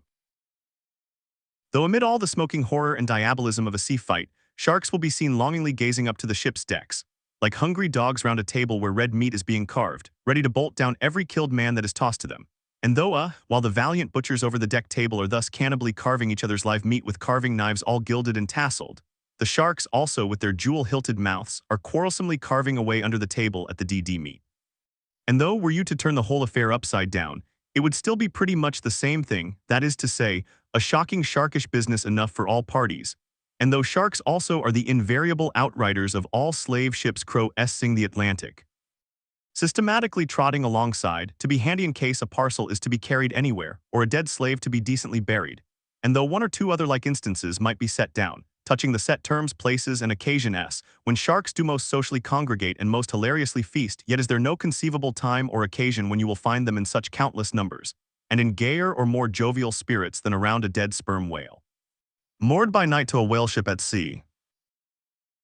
If you have never seen that sight, then suspend your decision about the propriety of devil worship and the expediency of conciliating the devil. But as yet, Stubb heeded not the mumblings of the banquet that was going on so nigh him, no more than the sharks heeded the smacking of his own Epicurean lips. "Cook, cook, where's that old fleece?" he cried at length, widening his legs still further as if to form a more secure base for his supper, and at the same time darting his fork into the dish as if stabbing with his lance. "Cook, you cook. Sail this way, cook." The old black, not in any very high glee at having been previously roused from his warm hammock at a most unseasonable hour, came shambling along from his galley, for like many old blacks there was something the matter with his knee pans, which he did no tea keep well scoured like his other pans. This old fleece, as they called him, came shuffling and limping along, assisting his step with his tongs, which after a clumsy fashion were made of straightened iron hoops.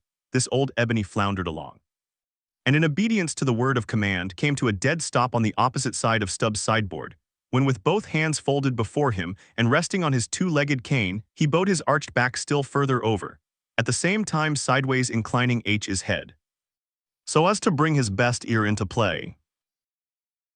"Cook," said Stubb, rapidly lifting a rather reddish morsel to his mouth, "don't you think this steak is rather overdone?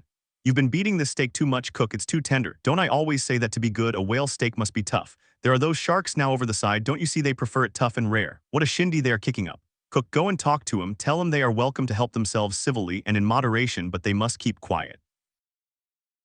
Blast me if I can hear my own voice. Away, cook, and deliver my message. Here, take this lantern," snatching one from his sideboard. "Now then, go and preach to 'em." Sullenly taking the offered lantern, old Fleece limped across the deck to the bulwarks, And then with one hand dropping his light low over the sea so as to get a good view of his congregation, with the other hand he solemnly flourished his tongs, and leaning far over the side in a mumbling voice began addressing the sharks while Stubbs, softly crawling behind, overheard all that was said. "Fellow critters, Izzy ordered here to say dat you must stop dat damn noise dare, you hear? Stop dat damn smackin' ob de lip. Massa Stubbs say dat you can fill your damn bellies up to the hatchings, but by gore, you must stop dat damn racket." "Cook," here interposed Stubb, accompanying the word with a sudden slap on the shoulder. "Cook, why damn your eyes, you mustn't swear that way when you're preaching. That's no way to convert sinners, Cook." "Who dat, den preach to him yourself," sullenly turning to go. "No, Cook, go on, go on." "Well, den, beloobed fellow critters. Right," exclaimed Stubb approvingly. "Coax 'em to it, try that," and Fleece continued. "Do you is all sharks and by nater worry voracious, yet I say to you fellow critters dat voraciousness top dat damn slappin' ob de tail. How you tink to hear s'pose you keep up such a damn slappin' and bitten dare?" "Cook," cried Stubb, collaring him, "I won't have that swearing, talk to him gentlemanly." Once more the sermon proceeded. "Your voraciousness fellow critters, I don't blame ye so much, for dat is nater and can't be helped, but to go burn dat wicked nater, dat is de pint. You is sharks, sartin, but if you go burn to sharkin you, why den you be angel, for all angel is nodding more dan to shark, well go burned. Now look here brethren, just try once to be civil a helping yourselves from dat whale. Don't be tearin' de blubber out your neighbor's mout, I say. Is not one shark dude right as toter to dat whale? And by gore none on you has de right to dat whale belong to someone else. I know some o' you has berry brig mout, brigger dan odors, but den de brig mout sometimes has de small bellies, so dat de brigness of de mout is not to swaller wid but to bit off de blubber for de small fry ob sharks dat can't get into de scrooge to help themselves." "Well done, old Fleece," cried Stubb, "that's Christianity, go on." "No use goin' on, de damn willains will keep a scougin' and slappin' each oder Massa Stubb. Dey don't hear one word, no use a preachin' to such damn geottons as you call 'em, till dare bellies is full and dare bellies is bottomless. And when dey do get 'em full, dey want hear you den. For den dey sinkin' to sea, go fast to sleep on de coral, and can't hear nodding at all no more for eber and eber." "Upon my soul, I am about of the same opinion, so give the benediction, Fleece, and I'll away to my supper." Upon this, Fleece, holding both hands over the fishy mob, raised his shrill voice and cried, "Cussed fellow critters, kick up de damnedest row as ever you can, fill your damn bellies till day bustin' den die." "Now Cook," said Stubb, resuming his supper at the capstan, "stand just where you stood before there, over against me, and pay particular attention." "All dention," said Fleece again, stooping over upon his tongs in the desired position. "Well," said Stubb, helping himself freely meanwhile, "I shall now go back to the subject of this steak. In the first place, how old are you, Cook?" "What dat do wid de teak," said the old black testily. "Silence, how old are you, Cook?" "'Bout 90, dey say," he gloomily muttered. "And you have lived in this world hard upon 100 years, Cook, and don't know yet how to cook a whale steak." Rapidly bolting another mouthful at the last word so that morsel seemed a continuation of the question. "Where were you born, Cook?" "Hind de hatchway in ferry boat goin' ober de Roanoke." "Born in a ferry boat, that's queer too, but I want to know what country you were born in, Cook." "Didn't I say de Roanoke country?" he cried sharply. "No, you didn't, Cook, but I'll tell you what I'm coming to. You must go home and be born over again. You don't know how to cook a whale steak yet." "Bless my soul if I cook noter one," he growled angrily, turning round to depart. "Come back, Cook, here, hand me those tongs, now take that bit of steak there and tell me if you think that steak cooked as it should be. Take it, I say," holding the tongs towards him, "take it and taste it." Faintly smacking his withered lips over it for a moment, the old Negro muttered, "Best cooked teak I eber taste, juicy, berry juicy." "Cook," said Stubb, squaring himself once more, "do you belong to the church?" "Passed one once in Cape Town," said the old man sullenly. "And you have once in your life passed a holy church in Cape Town, where you doubtless overheard a holy parson addressing his hearers as his beloved fellow creatures, have you, Cook? And yet you come here and tell me such a dreadful lie as you did just now, W.A., said Stubb. "Where do you expect to go to, Cook?" "Go to bed very soon," he mumbled, half turning as he spoke. "Avast heave to, I mean when you die, Cook. It's an awful question, now what's your answer?" "When dis old brack man dies," said the Negro slowly, changing his whole air and demeanor, "he hisself won't go nowhere, but some breast angel will come and fetch him." "Fetch him?" "In a coach and four, as they fetched Elijah, and fetch him where?" "Up Dara," said Fleece, holding his tongs straight over his head and keeping it there very solemnly. "So then you expect to go up into our main top, do you, Cook, when you are dead? But don't you know the higher you climb, the colder it gets? Main top, eh? Didn't say dat t all," said Fleece again in the sulks. "You said up there, didn't you? And now look yourself and see where your tongs are pointing. But perhaps you expect to get into heaven by crawling through the lubber's hole, Cook. But no, Cook, you don't get there except you go the regular way, rue ND by the rigging. It's a ticklish business but must be done or else it's no-go. But none of us are in heaven yet. Drop your tongs, Cook, and hear my orders. Do you hear? Hold your hat in one hand and clap t'other atop of your heart when I'm giving my orders, Cook. What, that your heart there, that's your gizzard. Aloft, aloft." That's it, now you have it. Hold it there now and pay attention. All dention, said the old black with both hands placed as desired, vainly wriggling his grizzled head as if to get both ears in front at one and the same time. Well then, cook, you see this whale steak of yours was so very bad that I have put it out of sight as soon as possible. You see that, don't you? Well, for the future, when you cook another whale steak for my private table here, the capstan, I'll tell you what to do so as not to spoil it by overdoing. Hold the steak in one hand and show a live coal to it with the other. That done, dish it, d'ye hear? And now tomorrow, cook, when we are cutting in the fish, be sure you stand by to get the tips of his fins, have them put in pickle. As for the ends of the flukes, have them soused, cook. There, now you may go. But Fleece had hardly got 3 paces off when he was recalled. Cook, give me cutlets for supper tomorrow night in the mid-watch. D'ye hear? Away you sail then. Hallo, stop, make a bow before you go. Avast heaving again. Whale balls for breakfast, don't forget. Wish by gore, whale eat him, stead of him eat whale. I'm breast if he ain't more of shark Dan massa shark hisself, muttered the old man, limping away, with which sage ejaculation he went to his hammock. That mortal man should feed upon the creature that feeds his lamp, and like Stubb, eat him by his own light, as you may say. This seems so outlandish a thing that one must needs go a little into the history and philosophy of it. It is upon record that 3 centuries ago the tongue of the right whale was esteemed a great delicacy in France, and commanded large prices there. Also that in Henry VII's time, a certain cook of the court obtained a handsome reward for inventing an admirable sauce to be eaten with barbecued porpoises, which you remember are a species of whale. Porpoises indeed are to this day considered fine eating. The meat is made into balls about the size of billiard balls, and being well seasoned and spiced might be taken for turtle balls or veal balls. The old monks of Dunfermline were very fond of them. They had a great porpoise grant from the crown. The fact is that among his hunters at least, the whale would by all hands be considered a noble dish, were there not so much of him. But when you come to sit down before a meat pie nearly 100 feet long, it takes away your appetite. Only the most prejudiced of men like Stubb nowadays partake of cooked whales, but the Esquimaux are not so fastidious. We all know how they live upon whales, and have rare old vintages of prime old train oil. Zagranda, one of their most famous doctors, recommends stry PS of blubber for infants, as being exceedingly juicy and nourishing. And this reminds me that certain Englishmen who long ago were accidentally left in Greenland by a whaling vessel, that these men actually lived for several months on the moldy scraps of whales which had been left ashore after trying out the blubber. Among the Dutch whalemen these scraps are called fritters, which indeed they greatly resemble, being brown and crisp and smelling something like old Amsterdam housewives' donuts or olijkoeks when fresh. They have such an eatable look that the most self-denying stranger can hardly keep his hands off. But what further depreciates the whale as a civilized dish is his exceeding richness. He is the great prize ox of the sea, too fat to be delicate. Look at his hump, which would be as fine eating as the buffalo's, which is esteemed a rare dish, were it not such a solid pyramid of fat. But the spermaceti itself, how bland and creamy that is, like the transparent half-jellied white meat of a coconut in the 3rd month of its growth, yet far too rich to supply a substitute for butter. Nevertheless, many whalemen have a method of absorbing it into some other substance, and then partaking of it. In the long try watches of the night, it is a common thing for the seamen to dip their ship biscuit into the huge oil pots and let them fry there ahoil. Many a good supper have I thus made. In the case of a small sperm whale, the brains are accounted a fine dish. The casket of the skull is broken into with an axe, and the 2 plump whitish lobes being withdrawn, precisely resembling 2 large puddings. They are then mixed with flour and cooked into a most delectable mess, in flavor somewhat resembling calf's head, which is quite a dish among some epicures. And every one knows that some young bucks among the epicures, by continually dining upon calves' brains, by and by get to have a little brains of their own, so as to be able to tell a calf's head from their own heads, which indeed requires uncommon discrimination. And that is the reason why a young buck with an intelligent-looking calf's head before him is somehow one of the saddest sig HTS you can see. The head looks a sort of reproachfully at him with an et tu brute expression. It is not perhaps entirely because the whale is so excessively unctuous that landsmen seem to regard the eating of him with abhorrence. That appears to result in some way from the consideration before mentioned, that a man should eat a newly murdered red thing of the sea and eat it too by its own light.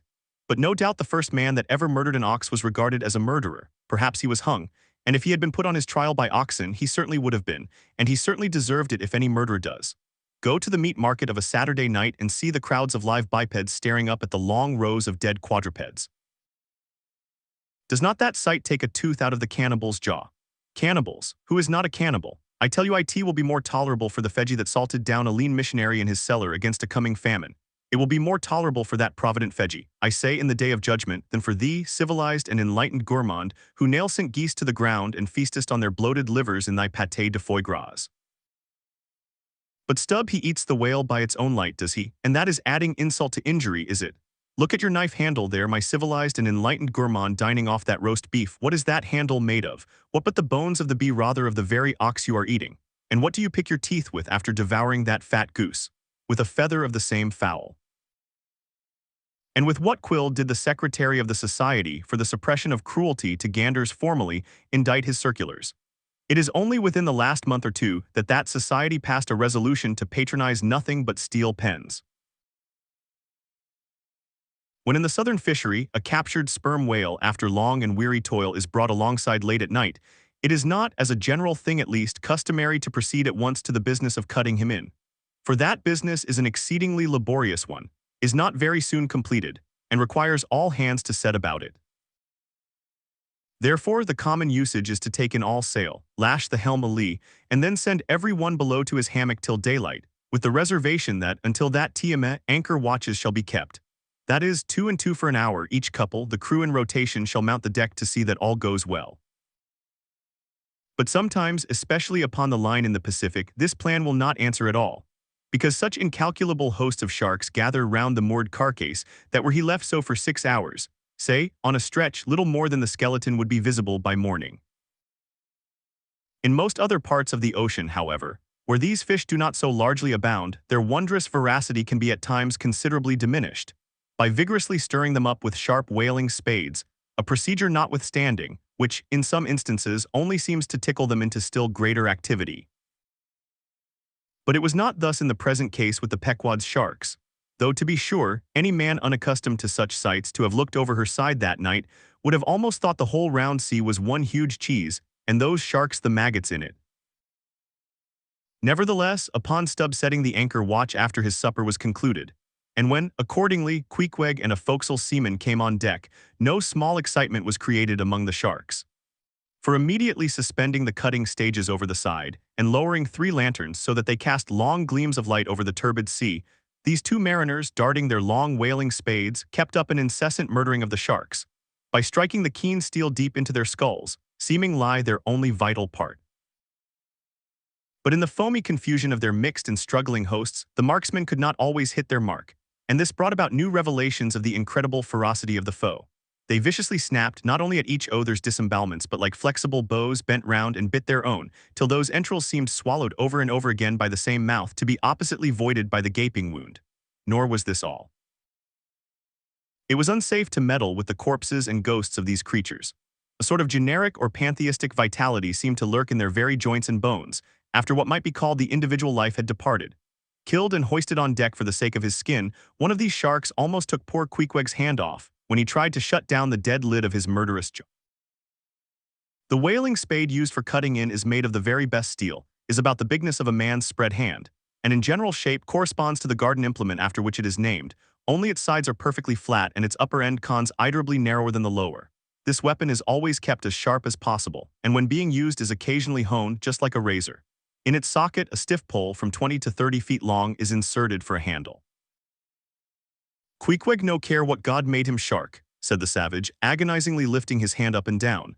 "Whether Feji God or Nantucket God, but to God what made shark must be one damn gin." It was a Saturday night and such a Sabbath as followed. Ex officio professors of Sabbath breaking are all whalemen. The ivory Pequod was turned into what seemed a shamble, every sailor a butcher. You would have thought we were offering up 10,000 red oxen to the sea gods. In the first place, the enormous cutting tackles, among other ponderous things comprising a cluster of blocks generally painted green, and which no single man can possibly lift, this vast bunch of grapes was swayed up to the main top and firmly lashed to the lower masthead, the strongest point anywhere above a ship's deck. The end of the hawser-like rope winding through these intricacies was then conducted to the windlass, and the huge lower block of the tackles was swung over the whale. To this block the great blubber hook weighing some 100 pounds was attached, and now suspended in stages over the side, Starbuck and Stubb, the mates armed with their long spades, began cutting a hole in the body for the insertion of the hook just above the nearest T of the 2 side fins. This done, a broad semicircular line is cut round the hole, the hook is inserted, and the main body of the crew striking up a wild chorus, now commence heaving in one dense crowd at the windlass. When instantly the entire ship careens over on her side, every bolt in her starts like the nail heads of an old house in frosty weather. She trembles, quivers, and nods her frighted mast heads to the sky. More and more she leans over to the whale, while every gasping heave of the windlass is answered by a helping heave from the billows, till at last, a swift, startling snap is heard. With a great swash, the ship rolls upwards and backwards from the whale, and the triumphant tackle rises into sight, dragging after it the disengaged semicircular end of the first strip of blubber. Now as the blubber envelopes the whale precisely as the rind does an orange, so is it stripped off from the body precisely as an orange is sometimes stripped by spiralizing it. For the strain constantly kept up by the windlass continually keeps the whale rolling over and over in the water, and as the blubber in one strip uniformly peels off along the line called the scarf, simultaneously cut by the spades of Starbuck and Stubb the mates, and just as fast as it is thus peeled off, and indeed by that very act itself, it is all the time being hoisted higher and higher aloft till its upper end grazes the main top. The men at the windlass then cease heaving, and for a moment or two the prodigious blood-dripping mass sways to and fro as if let down from the sky, and every one present must take good heed to dodge it when it swings, else it may box his ears and pitch him headlong overboard. One of the attending harpooneers now advances with a long, keen weapon called a boarding sword, and watching his chance he dexterously slices out a considerable hole in the lower part of the swaying mass. Into this hole, the end of the second alternating G-reat tackle is then hooked so as to retain a hold upon the blubber, in order to prepare for what follows. Whereupon this accomplished swordsman, warning all hands to stand off, once more makes a scientific dash at the mass, and with a few sidelong disper 8 lunging slicings, severs it completely in twain, so that while the short lower part is still fast, the long upper strip, called a blanket piece, swings clear and is all ready for lowering. The heavers forward now resume their song, and while the one tackle is peeling and hoisting a second strip from the whale, the other is slowly slackened away, and down goes the first strip through the main hatchway right beneath, into an unfurnished parlor called the blubber room. Into this twilight apartment sundry nimble hands keep coiling away the long blanket piece as if it were a great live mass of plaited serpents. And thus the work proceeds, the two tackles hoisting and lowering simultaneously, both whale and windlass heaving, the heavers singing, the blubber room gentlemen coiling, the mates scarfing, the ship straining, and all hands swearing occasionally, by way of assuaging the general friction. I have given no small attention to that not unvexed subject, the skin of the whale. I have had controversies about it with experienced whalemen afloat and learned naturalists ashore. My original opinion remains unchanged, but it is only an opinion. The question is, what and where is the skin of the whale? Already you know what his blubber is. That blubber is something of the consistence of firm, close-grained beef, but tougher, more elastic and compact, and ranges from 8 or 10 to 12 and 15 inches in thickness. Now, however preposterous it may at first seem to talk of any creature's skin as being of that sort of consistence and thickness, yet in point of fact these are no arguments against such a presumption, because you cannot raise any other dense enveloping layer from the whale's body but that same blubber, and the outermost enveloping layer of any animal, if reasonably dense, what can that be but the skin? True, from the unmarred dead body of the whale you may scrape off with your hand an infinitely thin, transparent substance, somewhat resembling the thinnest shreds of isinglass, only it is almost as flexible and soft as satin, that is, previous to being dried, when it not only contracts and thickens but becomes rather hard and brittle. I have several such dried bits which I use for marks in my whale books. It is transparent, as I said before, and being laid upon the printed page, I have sometimes pleased myself with fancying it exerted a magnifying influence. At any rate, it is pleasant to read about whales through their own spectacles, as you may say, but what I am driving at here is this. That same infinitely thin isinglass substance, which I admit invests the entire body of the whale, is not so much to be regarded as the skin of the creature, as the skin of the skin, so to speak, for it were simply ridiculous to say that the proper skin of the tremendous whale is thinner and more tender than the skin of a newborn child. But no more of this. Assuming the blubber to be the skin of the whale, then when this skin, as in the case of a very large sperm whale, will yield the bulk of 100 barrels of oil, and when it is considered that in quantity or rather weight, that oil in its express D state is only 3/4, and not the entire substance of the coat, some idea may hence be had of the enormousness of that animated mass, a mere part of whose mere integument yields such a lake of liquid as that. Reckoning 10 barrels to the ton, you have 10 tons for the net weight of only 3/4 of the stuff of the whale's skin. In life, the visible surface of the sperm whale is not the least among the many marvels he presents. Almost invariably, it is all over obliquely crossed and ray-crossed with numberless straight marks in thick array, something like those in the finest Italian line engravings. But these marks do not seem to be impressed upon the isinglass substance above mentioned, but seem to be seen through it as if they were engraved upon the body itself. Nor is this all. In some instances, to the quick, observant eye, those linear marks, as in a veritable engraving, but afford the ground for far other delineations. These are hieroglyphical. That is, if you call those mysterious ciphers on the walls of pyramids hieroglyphics, then that is the proper word to use in the presentee connection. By my retentive memory of the hieroglyphics upon one sperm whale in particular, I was much struck with a plate representing the old Indian characters chiseled on the famous hieroglyphic palisades on the banks of the upper Mississippi. Like those mystic rocks, too, the mystic marked whale remains undecipherable. This allusion to the Indian rocks reminds me of another thing. Besides all the other phenomena which the exterior of the sperm whale presents, he not seldom displays the back, and more especially his flanks, effaced in great part of the regular linear appearance, by reason of numerous rude scratches, altogether of an irregular, random aspect. I should say that those New England rocks on the sea-coast, which Agassiz imagines to bear the arcs of violent scraping contact with vast floating icebergs, I should say that those rocks must not a little resemble the sperm whale in this particular. It also seems to me that such scratches in the whale are probably made by hostile contact with other whales, for I have most remarked them in the large, full-grown bulls of the species. A word or two more concerning this matter of the skin or blubber of the whale. It has already been said that it is stripped from him in long pieces called blanket pieces. Like most sea terms, this one is very happy and significant, for the whale is indeed wrapped up in his blubber as in a real blanket or counterpane, or still better, an Indian poncho slipped over his head and skirting his extremity. It is by reason of this cozy blanketing of his body that the whale is enabled to keep himself comfortable in a weathers in all seas, times, and tides. What would become of a Greenland whale, say, in those shuddering, icy seas of the north, if unsupplied with his cozy surtout? True, other fish are found exceedingly brisk in those Hyperborean waters, but these, be it observed, are your cold-blooded, lungless fish, whose very bellies are refrigerators, creatures that warm themselves under the lee of an iceberg as a traveler in winter would bask before an inn fire, whereas, like man, the whale has lungs and warm blood. Freeze his blood and he dies. How wonderful is it then, except after explanation, that this great monster, to whom corporeal warmth is as indispensable as it is to man, how wonderful that he should be found at home, immersed to his lips for life in T-Ho's Arctic waters, where when seamen fall overboard, they are sometimes found, months afterwards, perpendicularly frozen into the hearts of fields of ice, as a fly is found glued in amber. But more surprising is it to know, as has been proved by experimenti, that the blood of a polar whale is warmer than that of a Borneo Negro in summer. It does seem to me that herein we see the rare virtue of a strong individual vitality and the rare virtue of thick walls and the rare virtue of interior spaciousness. O man, admire and model thyself after the whale.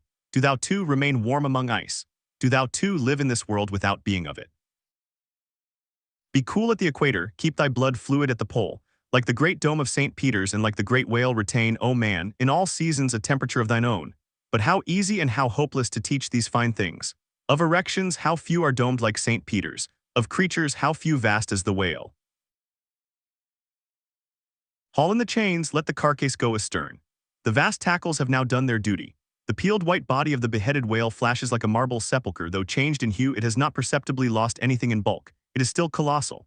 Slowly it floats more and more away, the weight are round it torn and splashed by the insatiate sharks, and the air above vexed with rapacious flights of screaming fowls, whose beaks are like so many insulting poniards in the whale. The vast white headless phantom floats further and further from the ship, and every rod that it so floats, what seem square roods of sharks and cubic roods of fowls augment the murderous din.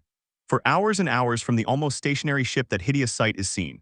Beneath the unclouded and mild azure sky, upon the fair face of the pleasant sea, wafted by the joyous breezes, that great mass of death floats on, till lost in infinite perspectives. There's a most doleful and most mocking funeral. The sea vultures all in pious mourning, the air sharks all punctiliously in black or speckled. In life but few of them would have helped the whale, I ween, if peradventure he had needed it, but upon the bank hewed of his funeral they most piously do pounce.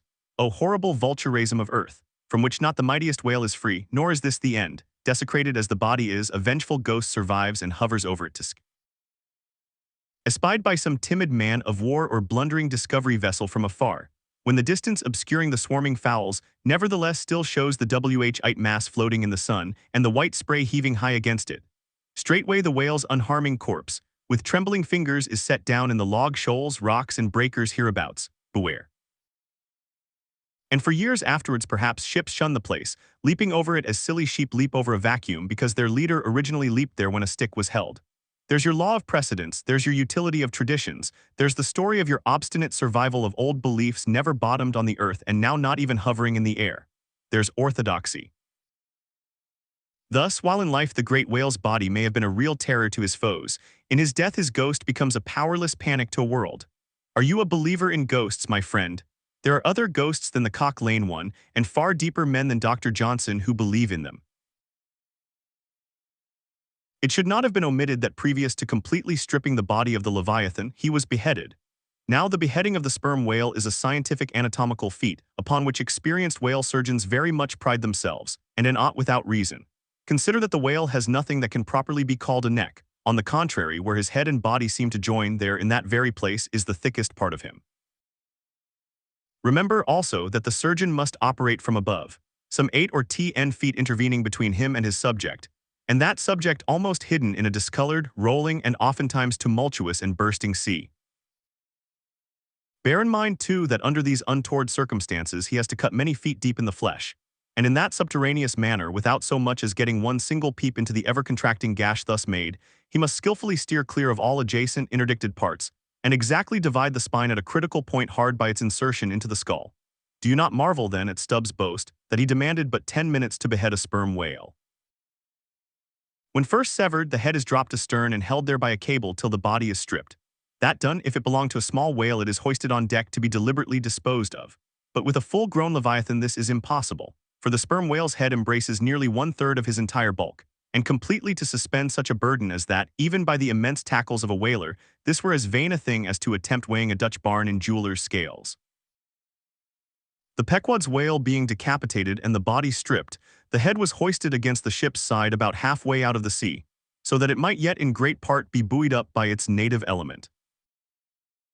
And there with the strained craft steeply leaning over to it, by reason of the enormous downward drag from the lower masthead, and every yard arm on that side projecting like a crane over the waves, there that blood-dripping head hung to the Pequod's waist like the giant Holofernes from the girdle of Judith. When this last task was accomplished it was noon, and the seamen went below to their dinner. Silence reigned over the before tumultuous but now deserted. An intense copper calm, like a universal yellow lotus, was more and more unfolding its noiseless, measureless leaves upon the sea. A short space elapsed, and up into this noiselessness came Ahab alone from his cabin. Taking a few turns on the quarter-deck, he paused to gaze over the side. Then slowly getting into the main chains, he took Stubbs' long spade still remaining there after he whale's decapitation, and striking it into the lower part of the half-suspended mass, placed its other end crutch-wise under one arm, and so stood leaning over with eyes attentively fixed on this head. It was a black and hooded head, and hanging there in the midst of so intense a calm it seemed the sphinxes in the desert. "Speak, thou vast and venerable head," muttered Ahab, "which though ungarnished with a beard, yet here and there lookest hoary with mosses. Speak, mighty head, and tell us the secret thing that is in thee. Of all divers thou hast dived the deepest. That head upon which the upper sun now gleams has moved amid this world's foundations, where unrecorded names and navies rust and untold hopes and anchors rot, where in her murderous hold this frigate earth is ballasted with bones of millions of the drowned, there in that awful waterland there was thy most familiar home. Thou hast been where bell or diver never went, hast slept by many a sailor's side where sleepless mothers would give their lives to lay them down. Thou saw'st the locked lovers when leaping from their flaming ship, heart to heart they sank beneath the exulting wave, true to each other when heaven seemed false to them. Thou saw'st the murdered mate when tossed by pirates from the midnight deck. For hours he fell into the deeper midnight of the insatiate maw, and his murderers still sailed on unharmed while swift lightnings shivered the neighboring ship that would have bore a righteous husband to outstretched, longing arms. O head! Thou hast seen enough to split the planets and make an infidel of Abraham, and not one syllable is thine. Sail ho! Cried a triumphant voice from the main masthead. Aye, well now that's cheering, cried Ahab, suddenly erecting himself while whole thunder clouds swept aside from his brow. That lively cry upon this deadly calm might almost convert a better man. Where away? 3 points on the starboard bow, sir, and bringing down her breeze to us. Better and better, man. Would now St. Paul would come along that way, and to my breezelessness bring his breeze. O nature and O soul of man, how far beyond all utterance are your linked analogies. Not the smallest atom stirs or lives on matter but has its cunning duplicate in mind. Hand in hand, ship and breeze blew on, but the breeze came faster than the ship and soon the Pequod began to rock. By and by, through the glass the stranger's boats and manned mastheads proved her a whale ship, but as she was so far to windward and shooting by, apparently making a passage to some other ground, the Pequod could not hope to reach her. So the signal was set to see what response would be made. Here be it said that like the vessels of military marines, the ships of the American whale fleet have each a private signal. All which signals being collected in a book with the names of the respective vessels attached, every captain is provided with it. Thereby the whale commanders are enabled to recognize each other upon the ocean, even at considerable distances and with no small facility. The Pequod's signal was at last responded to by the strangers setting her own, which proved the ship to be the Jeroboam of Nantucket. Squaring her yards, she bore down, ranged a beam under the Pequod's lee and lowered a boat. It soon drew nigh. But as the side ladder was being rigged by Starbuck's order to accommodate the visiting captain, the stranger in question waved his hand from his boat's stern in token of that proceeding being entirely unnecessary. It turned out that the Jeroboam had a malignant epidemic on board, and that Mayhew, her captain, was fearful of infecting the Pequod's company. For though himself and boat's crew remained untainted, and though his ship was half a rifle shot off and an incorruptible sea and air rolling and flowing between, yet conscientiously adhering to the timid quarantine of the land, he peremptorily refused to come into direct contact with the Pequod. But this did by no means prevent all communications. Preserving an interval of some few yards between itself and the ship, the Jeroboam's boat by the occasional use of its oars contrived to keep parallel to the Pequod, as she heavily forged through the sea, for by this time it blew very fresh with her main topsail aback. Though indeed at times by the sudden onset of a large rolling wave, the boat would be pushed some way ahead, but would be soon skillfully brought to her proper bearings again. Subject to this and other the like interruptions now and then, a conversation was sustained between the two parties, but at intervals not without still another interruption of a very different sort. Pulling an oar in the Jeroboam's boat was a man of a singular appearance, even in that wild whaling life where individual notabilities make up all totalities. He was a small, short, youngish man, sprinkled all over his face with freckles and wearing redoutant yellow hair. A long-skirted, cabalistically cut coat of a faded walnut tinge enveloped him, the overlapping sleeves of which were rolled up on his wrists. A deep, settled, fanatic delirium was in his eyes. So soon as this figure had been first descried, Stubb had exclaimed, "That's he, that's he, the long-togged scaramouche the town hose company told us of." Stubb here alluded to a strange story told of the Jeroboam and a certain man among her crew some time previous when the Pequod spoke the town ho. According to this account and what was subsequently learned, it seemed that the scaramouche in question had gained a wonderful ascendancy over almost everybody in the Jeroboam. His story was this. He had been originally nurtured among the crazy society of Nesciuna Shakers, where he had been a great prophet, in their cracked, secret meetings having several times descended from heaven by the way of a trap door, announcing the speedy opening of the sea-vent vial which he carried in his vest pocket, but which, instead of containing gunpowder, was supposed to be charged with laudanum. A strange, apostolic whim having seized him, he had left Nesciuna for Nantucket, where with that cunning peculiar to sea raziness he assumed a steady common-sense exterior, and offered himself as a green hand candidate for the Jeroboam's whaling voyage. They engaged him, but straightway upon the ship's getting out of sight of land, his insanity broke out in a freshet. He announced himself as the Archangel Gabriel, and commanded the captain to jump overboard. He published his manifesto, whereby he set himself forth as the deliverer of the Isles of the Sea and vicar general of all Oceanica. The unflinching earnestness with he declared these things, the dark daring play of his sleepless, excited imagination and all the preternatural terrors of real delirium, united to invest this Gabriel in the minds of the majority of the ignorant crew with an atmosphere of sacredness. Moreover, they were afraid of him. As such a man, however, was not of much practical use in the ship, especially as he refused to work except when he pleased, the incredulous captain would fain have been rid of him. But apprised that that individual's intention was to land him in the first convenient port, the Archangel forthwith opened all his seals and vials, devoting the ship and all hands to unconditional perdition, in case this intention was carried out. So strongly did he work upon his disciples Am and G the crew, that at last in a body they went to the captain and told him if Gabriel was sent from the ship, not a man of them would remain. He was therefore forced to relinquish his plan, nor would they permit Gabriel to be any way maltreated, say or do what he would, so that it came to pass that Gabriel had the complete freedom of the ship. The consequence of all this was that the Archangel cared little or nothing for the captain and mates, and since the epidemic had broken out, he carried a higher hand than ever, declaring that the plague, as he called it, was at his sole command, nor should it be stayed but according to his good pleasure. The sailors, mostly poor devils, cringed, and some of them fawned before him, in obedience to his instructions, sometimes rendering him personal homage as to a god. Such things may seem incredible, but however wondrous they are true, nor is the history of fanatics half so striking in respect to the measureless self-deception of the fanatic himself as his measureless power of deceiving and bedeviling so many others. But it is time to return to the Pequod. "I fear not thy epidemic, man," said Ahab from the bulwarks to Captain Mayhew, who stood in the boat's stern. "Come on board." But now Gabriel started to his feet. Think of the fevers, yellow and bilious, beware of the horrible plague." "Gabriel, Gabriel," cried Captain Mayhew, "thou must either," but that instant a headlong wave shot the boat far ahead and its seethings drowned all speech. "Hast thou seen the white whale?" demanded Ahab when the boat drifted back. Think of thy whale boat stoven and sunk, beware of the horrible tale." "I tell thee again, Gabriel, that," but again the boat tore ahead as if dragged by fiends. Nothing was said for some moments, while a succession of riotous waves rolled by, which by one of those occasional caprices of the seas were tumbling, not heaving it. Meantime, the hoisted sperm whale's head jogged about very violently, and Gabriel was seen eyeing it with rather more apprehensiveness than his archangel nature seemed to warrant. When this interlude was over, Captain Mayhew began a dark story concerning Moby Dick. Not, however, without frequent interruptions from Gabriel whenever his name was mentioned and the crazy sea that seemed leagued with him. It seemed that the Jeroboam had not long left home when, upon speaking a whale ship, her people were reliably apprised of the existence of Moby Dick and the havoc he had made. Greedily sucking in this intelligence, Gabriel solemnly warned the captain against attacking the white whale, in case the monster should be seen, in his gibbering insanity, pronouncing the white whale to be no less a being than the Shaker God incarnated, the Shakers receiving the Bible.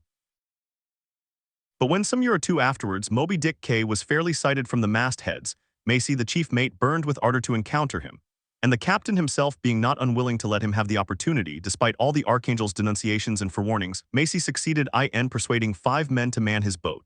With them he pushed off, and after much weary pulling and many perilous, unsuccessful onsets, he at last succeeded in getting one iron fast.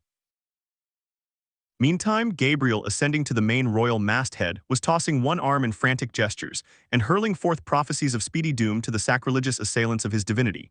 Now, while Macy the mate was standing up in his boat's bow, and with all the reckless energy of his tribe was venting wild exclamations upon the whale, and essaying to get a fair chance for his poised lance, lo! A broad white shadow rose from the sea, by its quick fanning motion temporarily taking the breath out of the bodies of the oarsmen. Next instant the luckless mate, so full of furious life, was smitten bodily into the air, and making a long arc in his descent, fell into the sea at the distance of about 50 yards. Not a chip of the boat was harmed, nor a hair of any oarsman's head, but the mate forever sank. It is well to parenthesize here that of the fatal accidents in the sperm whale fishery, this kind is perhaps almost as frequent as any. Sometimes nothing is injured but the man who is thus annihilated.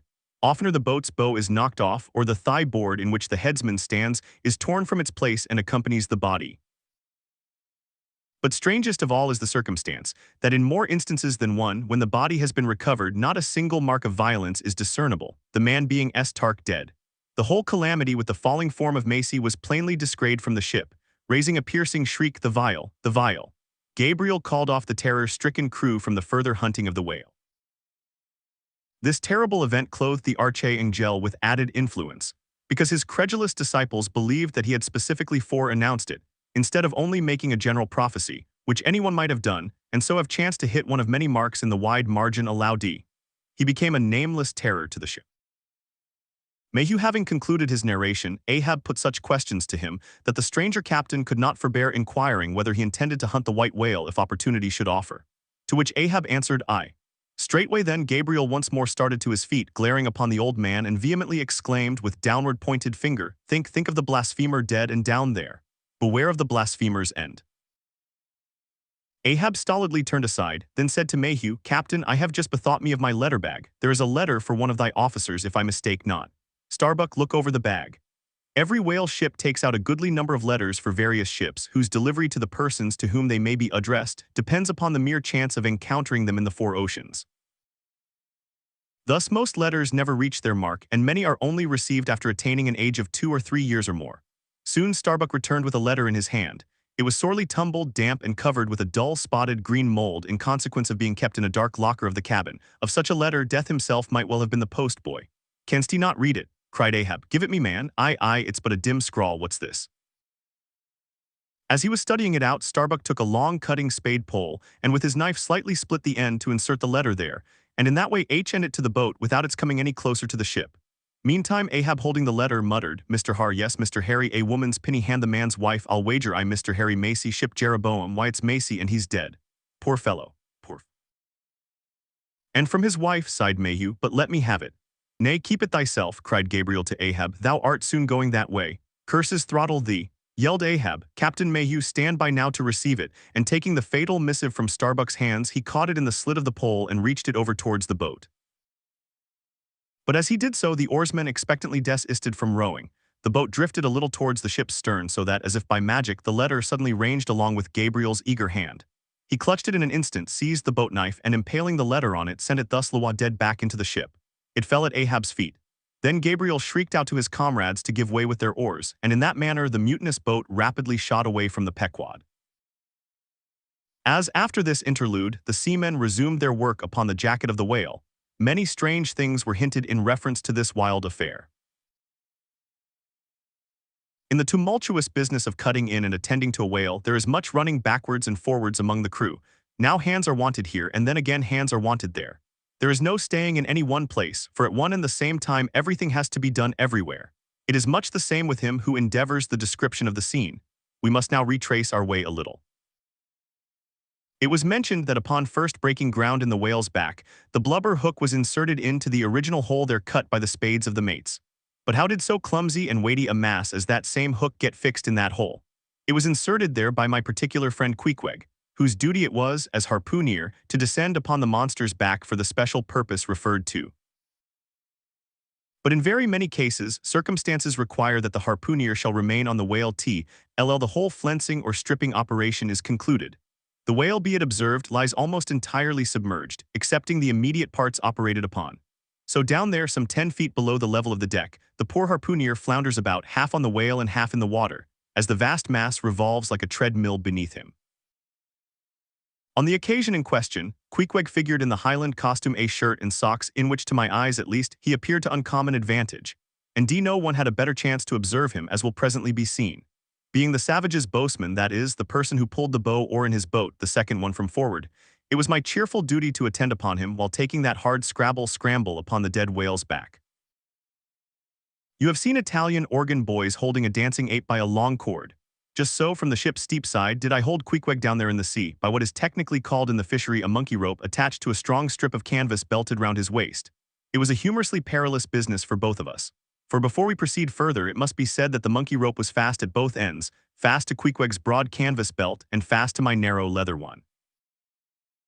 So that for better or for worse, we for the time were wedded, and should poor Queequeg sink to rise no more than both usage and honor demanded, that instead of cutting the cord it should drag me down in his wake.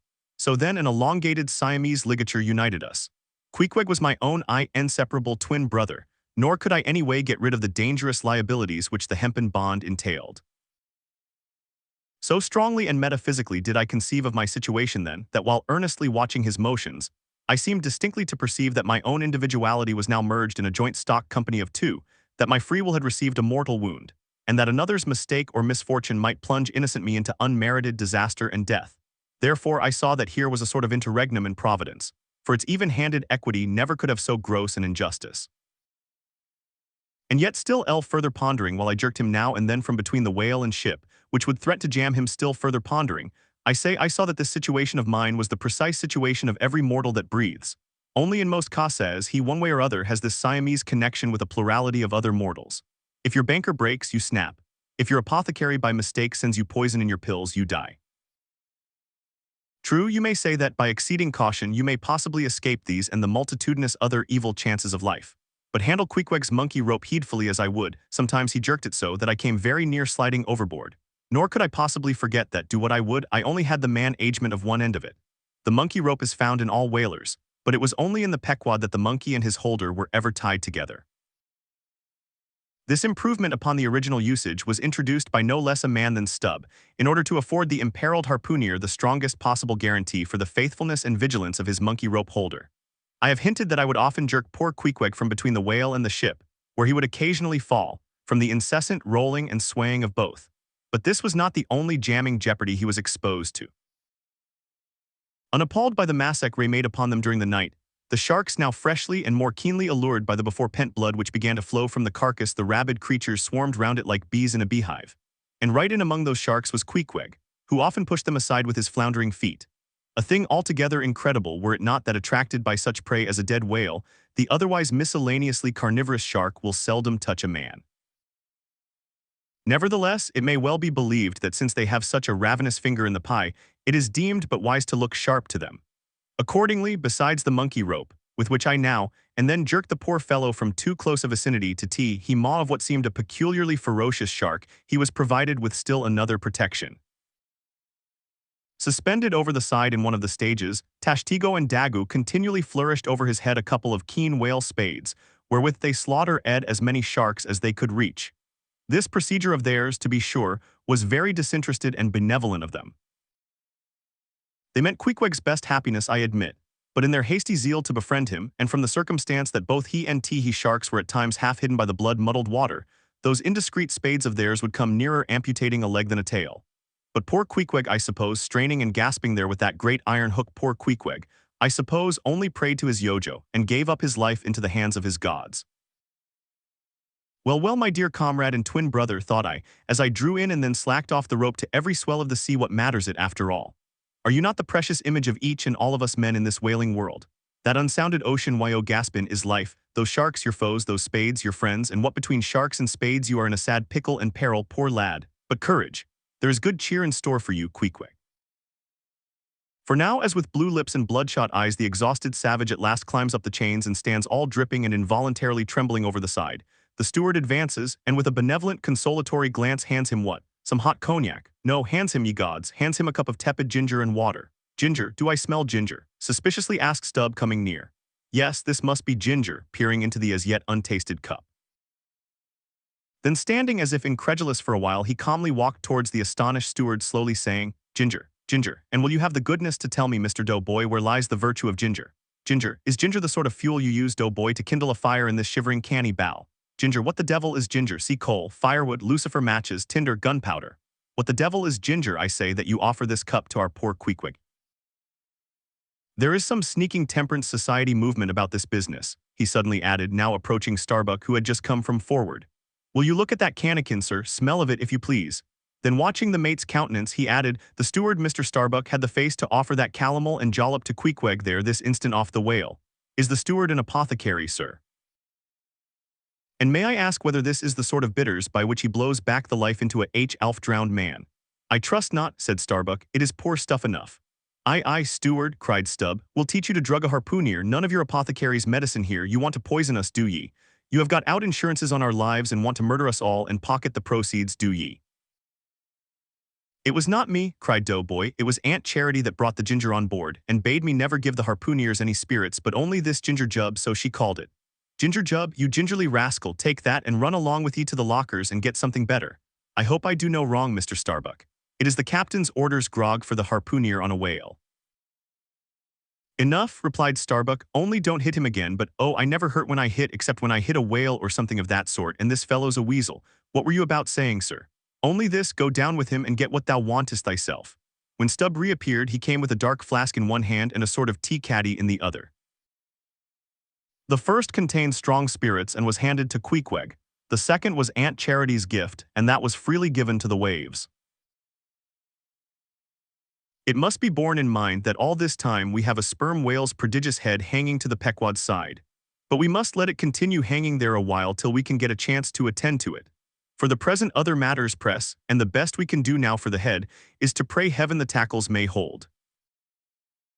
Now, during the past night and forenoon, the Pequod had gradually drifted into a sea, which, by its occasional patches of yellow brit, gave unusual tokens of the vicinity of right whales, a species of the leviathan that but few suppose to be at this particular time lurking anywhere near.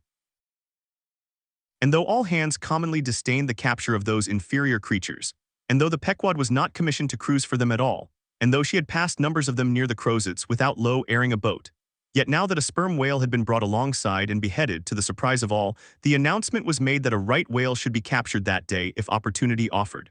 Nor was this long wanting. Tall spouts were seen to leeward, and 2 boats, Stubbs and Flasks, were detached in pursuit. Pulling further and further away, they at last became almost invisible to the men at the masthead. But suddenly in the distance the Y saw a great heap of tumultuous white water, and soon after news came from aloft that one or both the boats must be fast. An interval passed and the boats were in plain sight, in the act of being dragged right towards the ship by the towing whale. So close did the monster come to the hull that at first it seemed as if he meant it malice, but suddenly going down in a maelstrom within 3 rods of the planks, he wholly disappeared from view as if diving under the keel. "Cut, cut," was the cry from the ship to the boats, which for one instant seemed on the point of being brought with a deadly dash against the vessel's side. But having plenty of line yet in the tubs and the whale not sounding very rapidly, they paid out abundance of rope, and at the same time pulled with all their might so as to get ahead of the ship. For a few minutes the struggle was intensely critical, for while they still slacked out the tightened line in one direction and still plied their oars in another, the contending strain 3 oughtn't to take them under. But it was only a few feet advance they sought to gain. And they stuck to it till they did gain it, when instantly a swift tremor was felt running like lightning along the keel, as the strained line scraping beneath the ship suddenly rose to view under her bows, snapping and quivering, and so flinging off its drippings that the drops fell like bits of broken glass on the water, while the whale beyond also rose to sight, and once more the boats were free to fly. But the fagged whale abated his speed, and blindly altering his course, went round the stern of the ship towing the 2 boats after him, so that they performed a complete circuit. Meantime they hauled more and more upon their lines, till close flanking him on both sides, Stubb answered Flask with lance for lance, and thus round and round the Pequod the battle went, while the multitudes of sharks that had before swum round the sperm whale's body rushed to the fresh blood that was spilled, thirstily drinking at every new gash, as the eager Israelites did at the new bursting fountains that poured from the smitten rock. At last his spout grew thick, and with a frightful roll and vomit he turned upon his back a corpse, while the 2 headsmen were engaged in making fast cords to his flukes, and in other ways getting the mass in readiness for towing. Some conversation ensued between them. "I wonder what the old man wants with this lump of foul lard," said Stubb, not without some disgust at the thought of having to do with so ignoble a leviathan. "Wants with it," said Flask, coiling some spare line in the boat's bow. "Did you never hear that the ship which but once has a sperm whale's head hoisted on her starboard side, and at the same time a right whale's on the larboard, did you never hear, Stubb, that ship can never afterwards capsize?" "Why not?" "I don't know, but I heard that Gamboge ghost of a Fedella saying so, and he seems to know all about ship's charms. But I sometimes think he'll charm the ship to no good at last." "I don't half like that chap, Stubb. Did you ever notice how that tusk of his is a sort of carved into a snake's head, Stubb? Sink him, I never look at him at all, but if ever I get a chance of a dark night and he's standing hard by the bulwarks and no one by, look down there, Flask," pointing into the sea with a peculiar motion of both hands. "I Flask, I take that Fedella to be the devil in disguise." "Do you believe that cock and bull story about his having been stowed away on board ship? He's the devil, I say. The reason why you don't see his tail is because he tucks it up out of sight. He carries it coiled away in high pocket, I guess. Blast him. Now that I think of it, he's always wanting oakum to stuff into the toes of his boots. He sleeps in his boots, don't he? He hasn't got any hammock, but I've seen him lay of nights in a coil of rigging." "No doubt, and it's because of his cursed tail. He coils it down, do ye see, in the eye of the rigging. What's the old man have so much to do with him for? Striking up a swap or a bargain, I suppose." "Bargain about what? Why, do ye see, the old man is hard bent after that white whale, and the devil there is trying to come round him and get him to swap away his silver watch or his soul or something of that sort, and then he'll surrender Moby Dick." "Stubb, you are skylarking. How can Fedella do that?" "I don't know, Flask, but the devil is a curious chap and a wicked one, I tell ye. Why, they say as how he went a-sauntering into the old flagship once, switching his tail about devilish easy and gentlemanlike, and inquiring if the old governor was at home. Well, he was at home and asked the devil what he wanted. The devil, switching his hoofs up, and says, 'I want John.' 'What for?' says the old governor. 'What business is that of yours?' says the devil, getting mad. 'I want to use him.' 'Take him,' says the governor, and by the Lord, Flask, if the devil didn't give John the Asiatic cholera before he got through with him, I'll eat this whale in one mouthful. But look sharp, ain't you already there? Well then, pull ahead and let's get the whale alongside." "I think I remember some such story as you were telling," said Flask, when at last the 2 boats were slowly advancing with their burden towards the ship, "but I can't remember where." "3 Spaniards, Adventures of those 3 bloody-minded soldados. Did you read it there, Flask?" "I guess he did." "No, never saw such a book, heard of it though. But now tell me, Stubb, do you suppose that devil you was speaking of just now was the same you say is now on board the Pequod?" Am I the same man that helped kill this whale? Doesn't the devil live forever? Who ever heard that the devil was dead? Did you ever see any parson a-wearing mourning for the devil? And if the devil has a latch key to get into the admiral's cabin, don't why suppose he can crawl into a porthole? Tell me that, Mr. Flask. How old do you suppose Fedella is, Stubb? Do you see that mainmast there? Pointing to the ship. Well, that's the figure one. Now take all the hoops in the Pequod's hold and string along in a row with that mast for aughts. Do you see? Well, that wouldn't begin to be Fedella's age. Nor all the Coopers in creation couldn't show hoops enough to make aughts enough. But see here, Stubb, I thought you a little boasted just now that you meant to give Fedella a sea toss if you got a good chance. Now if he's so old as all those hoops of yours come to, and if he is going to live forever, what good will it do to pitch him overboard? Tell me that. Give him a good ducking anyhow. But he'd crawl back. Duck him again and keep ducking him. Suppose he should take it into his head to duck you though, yes, and drown you, what then? I should like to see him try it. I'd give him such a pair of black eyes that he wouldn't dare to show his face in the admiral's cabin again for a long while, let alone down in the orlop there where he lives, and hereabouts on the upper decks where he acts so much. Damn the devil, Flask. So you suppose I'm afraid of the devil? Who's afraid of him except the old governor who daresn't catch him and put him in double darbies as he deserves, but lets him go about kidnapping people. And signed a bond with him that all the people the devil kidnapped he'd roast for him. There's a governor. Do you suppose Fedella wants to kidnap Captain Ahab? Do I suppose it? You'll know it before long, Flask.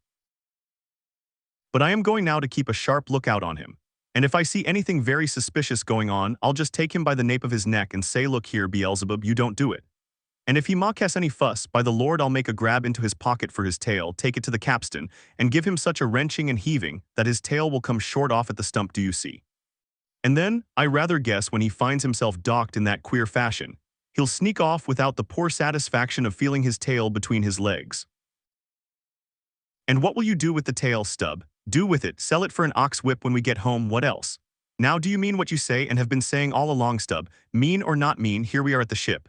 The boats were here hailed to tow the whale on the larboard side where fluke chains and other necessaries were already prepared for securing him. Didn't I tell you so? Said Flask, yes, you'll soon see this right whale's head hoisted up opposite that Parmacetes. In good time Flask's saying proved true. As before, the Pequod steeply leaned over towards the sperm whale's head. Now by the counterpoise of both heads she regained her even keel, though sorely strained, you may well believe. So when on one side you hoist in Locke's head, you go over that way, but now on the other side hoist in cants and you come back again, but in very poor plight. Thus some minds for ever keep trimming boat. Oh, ye foolish! Throw all these thunderheads overboard and then you float light and right. In disposing of the body of a right whale, when brought alongside the ship, the same preliminary proceedings commonly take place as in the case of a sperm whale. Only in the latter instance the head is cut off whole, but in the former the lips and tongue are separately removed and hoisted on deck, with all the well-known black bone attached to what is called the crown piece. But nothing like this in the present case had been done. The carcasses of both whales had dropped astern, and the head-laden ship and a little resembled a mule carrying a pair of overburdening panniers. Meantime Fedella was calmly eyeing the right whale's head, and ever and anon glancing from the deep wrinkles there to the lines in his own hand. And Ahab chanced so to stand that the Parsee occupied his shadow, while if the Parsee's shadow was there at all it seemed only to blend with and lengthen Ahab's. As the crew toiled on, Laplandish speculations were bandied among them, concerning all these passing things. Here now are two great whales laying their heads together, let us join them and lay together our own.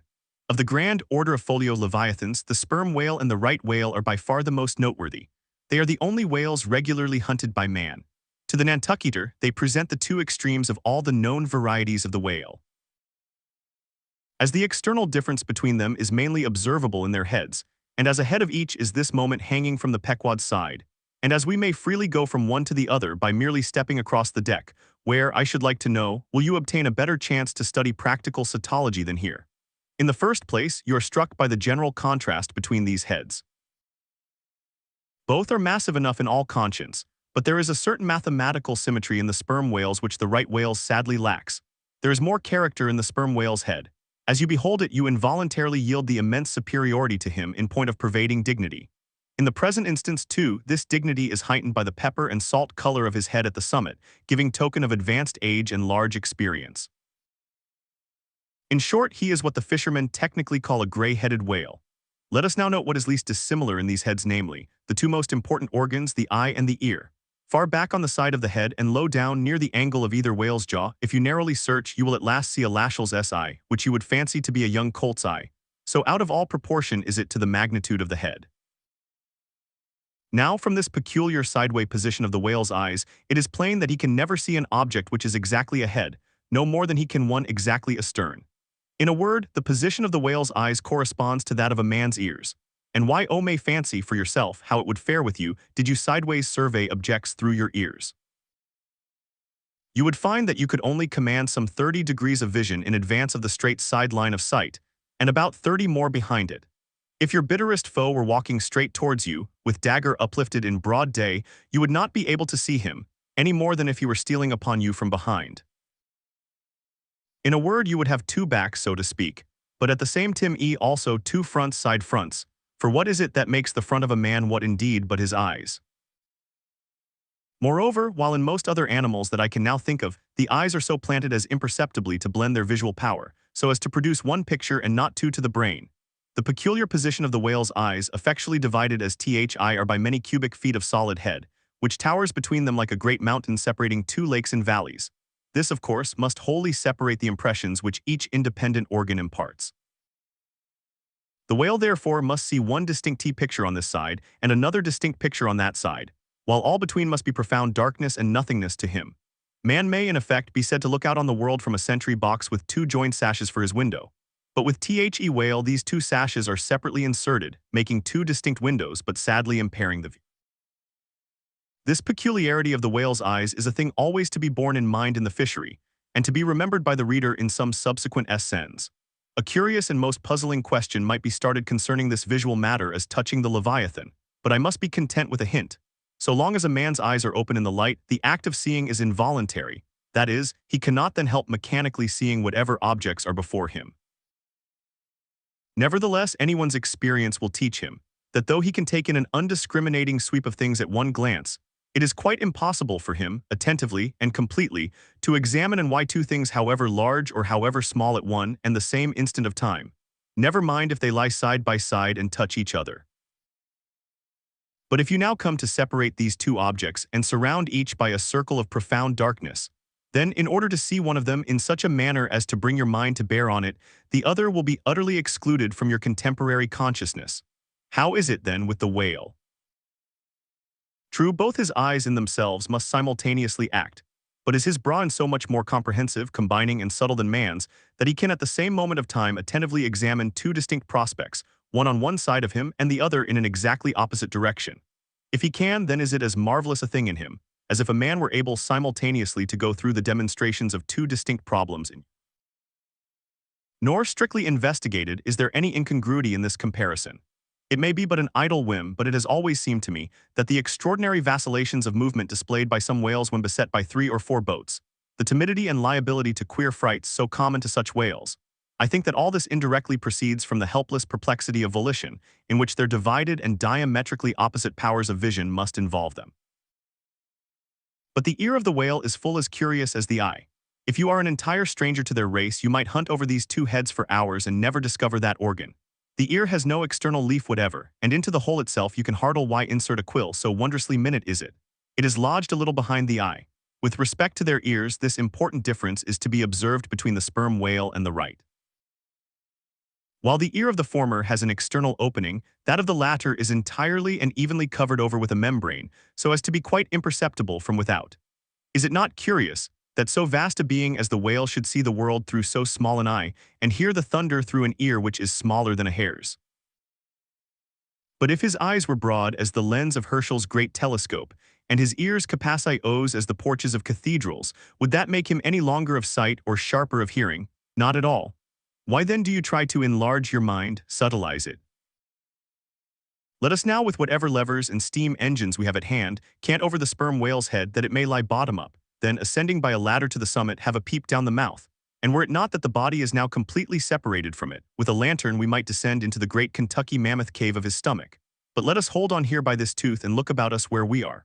What a really beautiful and chaste-looking mouth. From floor to ceiling lined, or rather papered with a glistening white membrane, glossy as bridal satins. But come out now and look at this portentous lower jaw, which seems like the long narrow lid of an immense snuff box with the hinge at one end instead of one side. If you pry it up so as to get it overhead and expose its rows of teeth, it seems a terrific portcullis, and such, alas. It proves to many a poor wight in the fishery, upon whom these spikes fall with impaling force. But far more terrible is it to behold, when fathoms down in the sea, you see some sulky whale floating there suspended, with H's prodigious jaw, some 15 feet long, hanging straight down at right angles with his body, for all the world like a ship's jib boom. This whale is not dead, he is only dispirited, out of sorts perhaps, hypochondriac, and so supine that the hinges of his jaw have relaxed, leaving him there in that ungainly sort of plight, a reproach to all his tribe, who must no doubt imprecate lock jaws upon him. In most cases, this lower jaw, being easily unhinged by a practiced artist, is disengaged and hoisted on deck for the purpose of extracting the ivory teeth, and furnishing a supply of that hard white whalebone with which the fishermen fashion all sorts of curious articles, including canes, umbrella stocks, and handles to riding whips. With a long, weary hoist, the jaw is dragged on board as if it were an anchor, and when the proper time comes, some few days after the other work, Queequeg, Dagu, and Tashtigo, being all accomplished dentists, are set to drawing teeth. With a keen cutting spade, Queequeg lances the gums, then the jaw is lashed down to ring bolts, and a tackle being rigged from aloft, they drag out these teeth, as Michigan oxen drag stumps of old oaks out of wild wood lands. There are generally 42 teeth in all, in old whales much worn down but undecayed, nor filled after our artificial fashion. The jaw is afterwards sawn into slabs and piled away like joists for building houses. Crossing the deck, let us now have a good long look at the right whale's head. As in general shape, the noble sperm whale's head may be compared to a Roman war chariot, especially in front where it is so broadly rounded. So, at a broad view, the right whale's head bears a rather inelegant resemblance to a gigantic galliot toad shoe. 200 years ago, an old Dutch voyager likened its shape to that of a shoemaker's last. And in this same last or shoe, that old woman of the nursery tale with the swarming brood might very comfortably be lodged, she and all her progeny. But as you come nearer to this great head, it begins to assume different aspects according to your point of view. If you stand on its summit and look at these two F-shaped spout holes, you would take the whole head for an enormous bass viol, and these spiracles, the apertures in its sounding board. Then again, if you fix your eye upon this strange, crested, comb-like incrustation on the top of the mast, this green, barnacled thing, which the Greenlanders call the crown, and the southern fishers the bonnet of the right whale. Fixing your eyes solely on this, you would take the head for the trunk of some huge oak, with a bird's nest in its crotch. At any rate, when you watch those live crabs that nestle here on this bonnet, such an idea will be almost sure to occur to you, unless indeed your fancy has been fixed by the technical term crown also bestowed upon it, in which case you will take great interest in thinking how this mighty monster is actually a diademed king of the sea, whose green crown has been put together for him in this marvelous manner. But if this whale be a king, he is a very sulky-looking fellow to grace a diadem. Look at that hanging lower lip. What a huge sulcan pout is there. A sulcan pout by carpenter's measurement about 20 feet long and 5 feet deep, a sulcan pout that will yield you some 500 gallons of oil and more. A great pity now that this unfortunate whale should be hair-lipped. The fissure is about a foot across. Probably the mother during an important interval was sailing down the Peruvian coast when earthquakes caused the beach to gape. Over this lip, as over a slippery threshold, we now slide into the mouth. Upon my word, were I at Mackinac, I should take this to be the inside of an Indian wigwam. Good Lord! Is this the road that Jonah went? The roof is about 12 feet high and runs to a pretty sharp angle as if there were a regular ridgepole there, while these ribbed, arched, hairy sides present us with those wondrous half-vertical, cimeter-shaped slats of whalebone, say 300 on a side, which, depending from the upper part of the head or crown bone, form those Venetian blinds which have elsewhere been cursorily mentioned. The edges of these bones are fringed with hairy fibers, through which the right whale strains the water, and in whose intricacies he retains the small fish. When open-mouthed, he goes through the seas of brit in feeding time. In the central blinds of bone, as they stand in their natural order, there are certain curious marks, curves, hollows, and ridges, whereby some whalemen calculate the creature's age, as the age of an oak by its circular rings. Though the certainty of this criterion is far from demonstrable, yet it has the savor of analogical probability. At any rate, if we yield to it, we must grant a far greater age to the right whale than at first glance will seem reasonable. In old times, there seem to have prevailed the most curious fancies concerning these blinds. One voyager in Perches calls them the wondrous whiskers inside of the whale's mouth, another, hog's bristles. A third old gentleman in Hakluyt uses the follow-wing elegant language.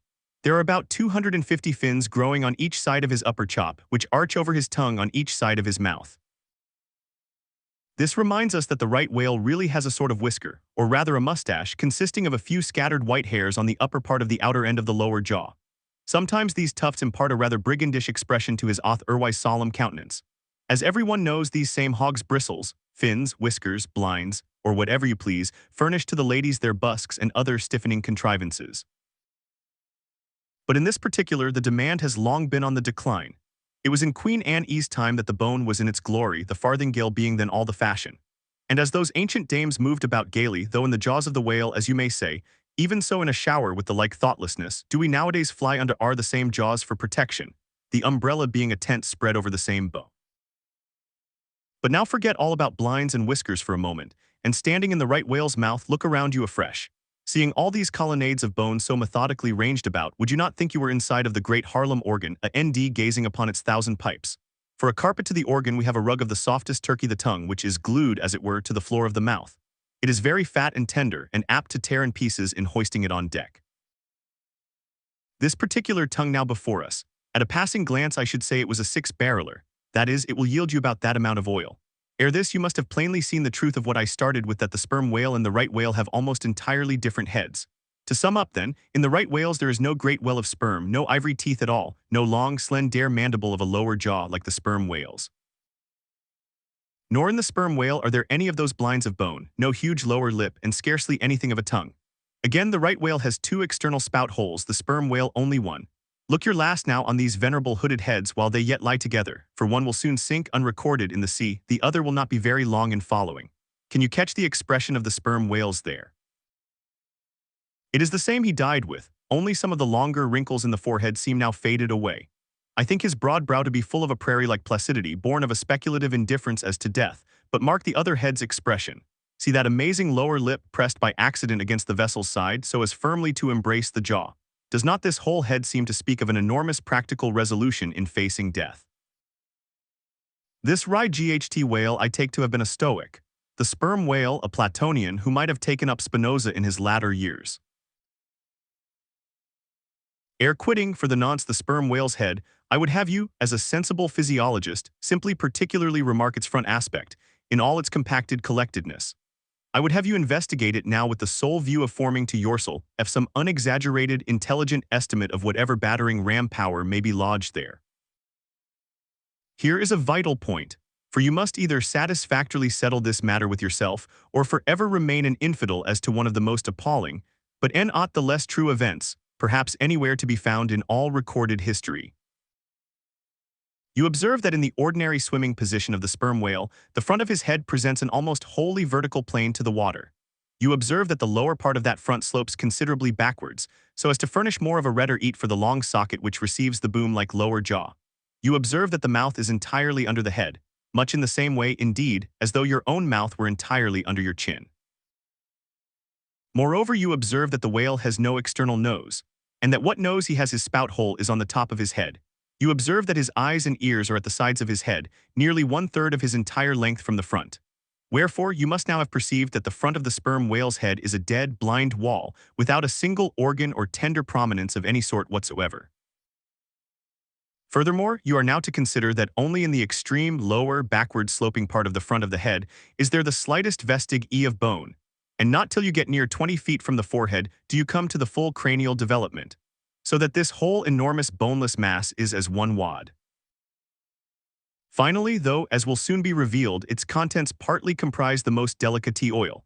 Yet, you are now to be apprised of the nature of the substance which so impregnably invests all that apparent effeminacy.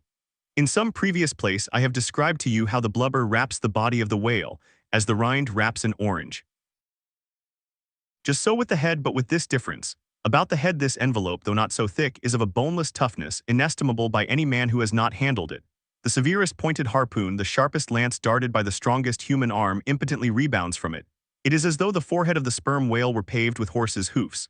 I do not think that any sensation lurks in it. Bethink yourself also of another thing. When 2 large loaded Indiamen chance to crowd and crush towards each other in the docks, what do the sailors do? They do not suspend between them at the point of coming contact any merely hard substance like iron or wood. No, they hold there a large round wad of tow and cork, enveloped in the thickest and toughest of ox hide. That bravely and uninjured takes the jam which would have snapped all their oaken handspikes and iron crow bars. By itself, this sufficient lie illustrates the obvious fact I drive at. But supplementary to this, it has hypothetically occurred to me that as ordinary fish possess what is called a swimming bladder in them, capable at will of distension or contraction, and as the sperm whale, as far as I know, has no such provision in him, considering too the otherwise inexplicable manner in which he now depresses his head altogether beneath the surface, and anon swims with it high elevated out of the water, considering the unobstructed elastic idea of its envelope. Considering the unique interior of his head, it has hypothetically occurred to me, I say, that those mystical lung-celled honeycombs there may possibly have some hitherto unknown and unsuspected connection with the outer air, so as to be susceptible to atmospheric distension and contraction. If this be so, fancy the irresistibleness of that might, to which the most impalpable and destructive of all elements contributes. Now mark, unerringly impelling this dead, impregnable, uninjurable wall and this most buoyant thing within, there swims behind it all a mass of tremendous life, only to be adequately estimated as piled wood is by the cord, and all obedient to one validio n as the smallest insect. So that when I shall hereafter detail to you all the specialities and concentrations of potency everywhere lurking in this expansive monster, when I shall show you some of his more inconsiderable braining feats, I trust you will have renounced all ignorant incredulity and be ready to abide by this, that though the sperm whale stove a passage through the Isthmus of Darien and mixed the Atlantic with the Pacific, you would not elevate one hair of your eyebrow. For unless you own the whale, you are but a provincial and sentimentalist in truth. But clear truth is a thing for salamander giants only to encounter. How small the chances for the provincials then? What befell the weakling youth lifting the dread goddess's veil at lies? Now comes the bailing of the case. But to comprehend it aright, you must know something of the curious internal structure of the thing operated upon. Regarding the sperm whale's head as a solid oblong, you may, on an inclined plane, sideways divide it into two coins, whereof the lower is the bony structure forming the cranium and jaws, and the upper an unctuous mass wholly free from bones, its broad forward end forming the expanded vertical apparent forehead of the whale. At the middle of the forehead, horizontally subdivide this upper coin, and then you have two almost equal parts, which before were naturally divided by an internal wall of a thick tendinous substance. Coin is not a Euclidean term. It belongs to the pure nautical mathematics. I know not that it has been defined before. A coin is a solid which differs from a wedge in having its sharp end formed by the steep inclination of one side, instead of the mutua L tapering of both sides. The lower subdivided part, called the junk, is one immense honeycomb of oil, formed by the crossing and recrossing into 10,000 infiltrated cells of tough elastic white fibers throughout its whole extent. The upper part, known as the case, may be regarded as the great Heidelberg tun of the sperm whale, and as that famous great tierce is mystically carved in front, so the whale's vast plated forehead forms innumerable strange devices for the emblematical adornment of his wondrous tongue. Moreover, as T. of Heidelberg was always replenished with the most excellent of the wines of the Rhenish valleys, so the tun of the whale contains by far the most precious of all his oily vintages, namely, the highly prized spermaceti in its absolutely pure, limpid, and odoriferous state. Nor is this precious substance found unalloyed in any other part of the creature. Though in life it remains perfectly fluid, yet upon exposure to the air after death it soon begins to concrete, sending forth beautiful crystalline shoots as when the first thin delicate ice is just forming in water. A large whale's case generally yields about 500 gallons of sperm, though from unavoidable circumstances, considerable of it is spilled, leaks, and dribbles away, or is otherwise irrevocably lost in the ticklish business of securing what you can. I know not with what fine and costly material the Heidelberg tun was coated within, but in superlative richness that coating could not possibly have compared with the silken pearl-colored membrane, like the lining of a fine pelisse, forming the inner surface of the sperm whale's case. It will have been seen that the Heidelberg tun of the sperm whale embraces the entire length of the entire top of the head, and since, as has been elsewhere set forth, the head embraces 1/3 of the whole length of the creature, then setting that length down at 80 feet for a good-sized whale, you have more than 26 feet for the depth of the tun, when it is lengthwise hoisted up and down against a ship's side. As in decapitating the whale, the operator's instrument is brought close to the spot where an entrance is subsequently forced into the spermaceti magazine. He has therefore to be uncommonly heedful, lest a careless, untimely stroke should invade the sanctuary and wastingly let out its invaluable contents. It is this decapitated end of the head, also, which is at last elevated out of the water and retained in that position by the enormous cutting tackles, whose hempen combinations on one side make quite a wilderness of ropes in that quarter. Thus much being said, attend now, I pray you, to that marvelous, and in this particular instance almost fatal operation, whereby the sperm whale's great Heidelberg tun is tapped. Nimble as a cat, Tashtego mounts aloft, and without altering his erect posture runs straight out upon the overhanging mainyard arm to the part where it exactly projects over the hoisted tun. He has carried with him a light tackle called a whip, consisting of only 2 parts traveling through a single sheaved block. Securing this block so that it hangs down from the yard arm, he swings one end of the rope till it is caught and firmly held by a hand on deck. Then hand over hand, down the other part, the Indian drops through the air, till dexterously he lands on the summit of the head. They're still high elevated above the rest of the company, to whom he vivaciously cries he seems some Turkish muezzin calling the good people to prayers from the top of a tower. A short-handled sharp spade being sent up to him, he diligently searches for the proper place to begin breaking into the tun. In this business he proceeds very heedfully, like a treasure hunter in some old house, sounding the walls to find where the go-ld is masoned in. By the time this cautious search is over, a stout iron-bound bucket, precisely like a well bucket, has been attached to one end of the whip, while the other end, being stretched across the deck, is there held by 2 or 3 alert hands. These last now hoist the bucket within grasp of the Indian, to whom another person has reached up a very long pole. Inserting this pole into the bucket, Tashtego downward guides the bucket into the tun, till it entirely disappears. Then giving the word to the seamen at the whip, up comes the bucket again, all bubbling like a dairy maid's pail of new milk. Carefully lowered from its height, the full freighted vessel is caught by an appointed hand, and quickly emptied into a large tub. Then remounting aloft, it again goes through the same round until the deep cistern will yield no more. Towards the end, Tashtego has to ram his long pole harder and harder, and deeper into the tun, until some 20 feet of the pole have gone down. Now, the people of the Pequod had been bailing some time in this way. Several tubs had been filled with the fragrant sperm, when all at once a queer accident happened. Whether it was that Tashtego, that wild Indian, was so heedless and reckless as to let go for a moment his one-handed hold on the great cabled tackles suspending the head, or whether the place where he stood was so treacherous and oozy, or whether the evil one himself would have it to fall out so, without stating his particular reasons. How it was exactly there is no telling now, but on a sudden, as the 80th or 90th bucket came suckingly up, my God! Poor Tashtego, like the twin reciprocating bucket in a veritable well, dropped head foremost down into this great tun of Heidelberg, and with a horrible oily gurgling went clean out of sight. Man overboard, cried Daggoo, who amid the general consternation first came to his senses. Swing the bucket this way. And putting one foot into it, so as the better to secure his slippery handhold on the whip itself, the hoisters ran him high up to the top of the head, almost before Tashtego could have reached its interior bottom. Meantime, there was a terrible tumult. Looking over the side, they saw the before lifeless head throbbing and heaving just below the surface of the sea, as if that moment seized Ed with some momentous idea, whereas it was only the poor Indian unconsciously revealing by those struggles the perilous depth to which he had sunk. At this instant, while Daggoo on the summit of the head was clearing the whip which had somehow got foul of the great cutting tackles, a sharp cracking noise was heard. And to the unspeakable horror of all, one of the 2 enormous hooks suspending the head tore out, and with a vast vibration the enormous mass sideways swung, till the drunk ship reeled and shook as if smitten by an iceberg. The one remaining hook, upon which the entire strain now depended, seemed every instant to be on the point of giving way, an event still more likely from the violent motions of the head. Come down, come down, yelled the seaman to Daggoo, but with one hand holding onto the heavy tackles so that if the head should drop he would still remain suspended.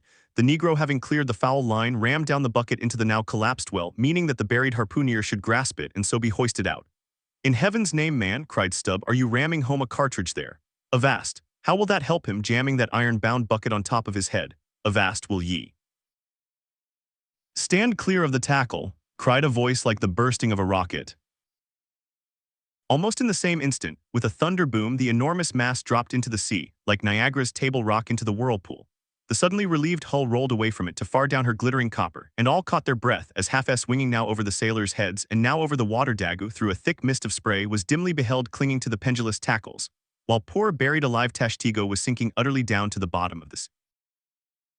But hardly had the blinding vapor cleared away, when a naked figure with a boarding sword in his hand was for one swift moment seen hovering over the bulwarks. The next, a loud splash announced that my brave Queequeg had dived to the rescue. One packed rush was made to the side, and every eye counted every ripple as moment followed moment, and no sign of either the sinker or the diver could be seen. Some hands now jumped into a boat alongside and pushed a little off from the ship. Ha, ha! cried Dagu all at once from his now quiet, swinging perch overhead, and looking further off from the side we saw an arm thrust upright from the blue waves, a sight strange to see as an arm thrust forth from the grass over a grave. Both, it is both, cried Dagu again with a joyful shout, and soon after Queequeg was seen boldly striking out with one hand and with the other clutching the long hair of the Indian. Drawn into the waiting boat, they were quickly brought to the deck, but Tashtigo was long in coming to, and Queequeg did not look very brisk. Now how had this noble rescue been accomplished? Why, diving after the slowly descending head, Queequeg with his keen sword had made side lunges near its bottom, so as to scuttle a large hole there, then dropping his sword had thrust his long arm far inwards and upwards, and so hauled out poor Tash by the head. He averred that upon first thrusting in for him a leg was presented, but well knowing that that was not as it ought to be, and might occasion great trouble, he had thrust back the leg and by a dexterous heave and toss had wrought a somerset upon the Indian, so that with the next trial he came forth in the good old way head foremost. As for the great head itself, that was doing as well as could be expected. And thus through the courage and great skill in obstetrics of Queequeg, the deliverance, or rather delivery of Tashtigo was successfully accomplished, in the teeth too of the most untoward and apparently hopeless impediments, which is a lesson by no means to be forgotten. Midwifery should be taught in the same course with fencing and boxing, riding and rowing. I know that this queer adventure of the gay headers will be sure to seem incredible to some landsmen, though they themselves may have either seen or heard of someone's falling into a cistern ashore, an accident which not seldom happens, and with much less reason too than the Indians, considering the exceeding slipperiness of the curb of the sperm whale's well. But peradventure it may be sagaciously urged, how is this? We thought the tissued, infiltrated head of the sperm whale was the lightest and most corky part about him, and yet thou makest it sink in an element of a far greater specific gravity than itself if we have thee there. Not at all, but I have ye. For at the time poor Tash fell in, the case had been nearly emptied of its lighter contents, leaving little but the dense tendinous wall of the well-a double-welded hammered substance, as I have before said, much heavier than the sea water, and a lump of which sinks in it like lead almost. But the tendency to rapid sinking in this substance was in the present instance materially counteracted by the other parts of the head remaining undetached from it, so that it sank very slowly and deliberately indeed, affording Queequeg a fair chance for performing his agile obstetrics on the run, as you may say. Yes, it was a running delivery, so it was. Now had Tashtigo perished in that head, it had been a very precious perishing, smothered in the very whitest and daintiest of fragrant spermaceti, coffined, hearsed, and tombed in the secret inner chamber and sanctum sanctorum of the whale. Only one sweet end can readily be recalled, the delicious death of an Ohio honey hunter, who seeking honey in the crotch of a hollow tree, found such exceeding store of it that leaning too far over, it sucked him in so that he died embalmed. How many think ye have likewise fallen into Plato's honey head, and sweetly perished there? To scan the lines of his face, or feel the bumps on the head of this Leviathan, this is a thing which no physiognomist or phrenologist has as yet undertaken. Such an enterprise would seem almost as hopeful as for Lavater to have scrutinized the wrinkles on the rock of Gibraltar, or for Gall to have mounted a ladder and manipulated the dome of the Pantheon. Still, in that famous work of his, Lavater not only treats of the various faces of men, but also attentively studies the faces of horses, birds, serpents, and fish, and dwells in detail upon the modifications of expression discernible therein. Nor have Gall and his disciple Spurzheim failed to throw out some hints touching the phrenological characteristics of other beings than man. Therefore, though I am ill qualified for a pioneer in the application of these two semi-sciences to the whale, I will do my endeavor. I try all things, I achieve what I can. Physiognomically regarded, the sperm whale is an anomalous creature. He has no proper nose. And since the nose is the central and most conspicuous of the features, and since it perhaps most modifies and finally controls their combined expression, hence it would seem that its entire absence, as an external appendage, must very largely affect the countenance of the whale. For as in landscape gardening, a spire, cupola, monument, or tower of some sort is deemed almost indispensable to the completion of the scene, so no face can be physiognomically in keeping without the elevated open-work belfry of the nose. Dash the nose from Phidias's marble Jove, and what a sorry remainder. Nevertheless, Leviathan is of so mighty a magnitude, all his proportions are so stat-ely, that the same deficiency which in the sculptured Jove were hideous, in him is no blemish at all. Nay, it is an added grandeur. A nose to the whale would have been impertinent. As on your physiognomical voyage you sail round his vast head in your jolly boat, your noble conceptions of him are never insulted by the reflection that he has a nose to be pulled. A pestilent conceit, which so often will insist upon obtruding even when beholding the mightiest royal beetle on his throne. In some particulars, perhaps the most imposing physiognomical view to be had of the sperm whale is that of the full front of his head. This aspect is sublime. In thought, a fine human brow is like the east when troubled with the morning. In the repose of the pasture, the curled brow of the bull has a touch of the grand in it. Pushing heavy cannon up mountain defiles, the elephant's brow is majestic. Human or animal, the mystical brow is as that great golden seal affixed by the German emperors to their decrees. It signifies God, done this day by my hand. But in most creatures, nay in man himself, very often the brow is but a mere strip of alpine land lying along the snow line. Few are the foreheads which like Shakespeare's or Melanchthon's rise so high and descend so low that the eyes themselves seem clear, eternal, tideless mountain lakes. And all above them in the forehead's wrinkles you seem to track the antlered thoughts descending there to drink, as the Highland hunters track the snow prints of the dew.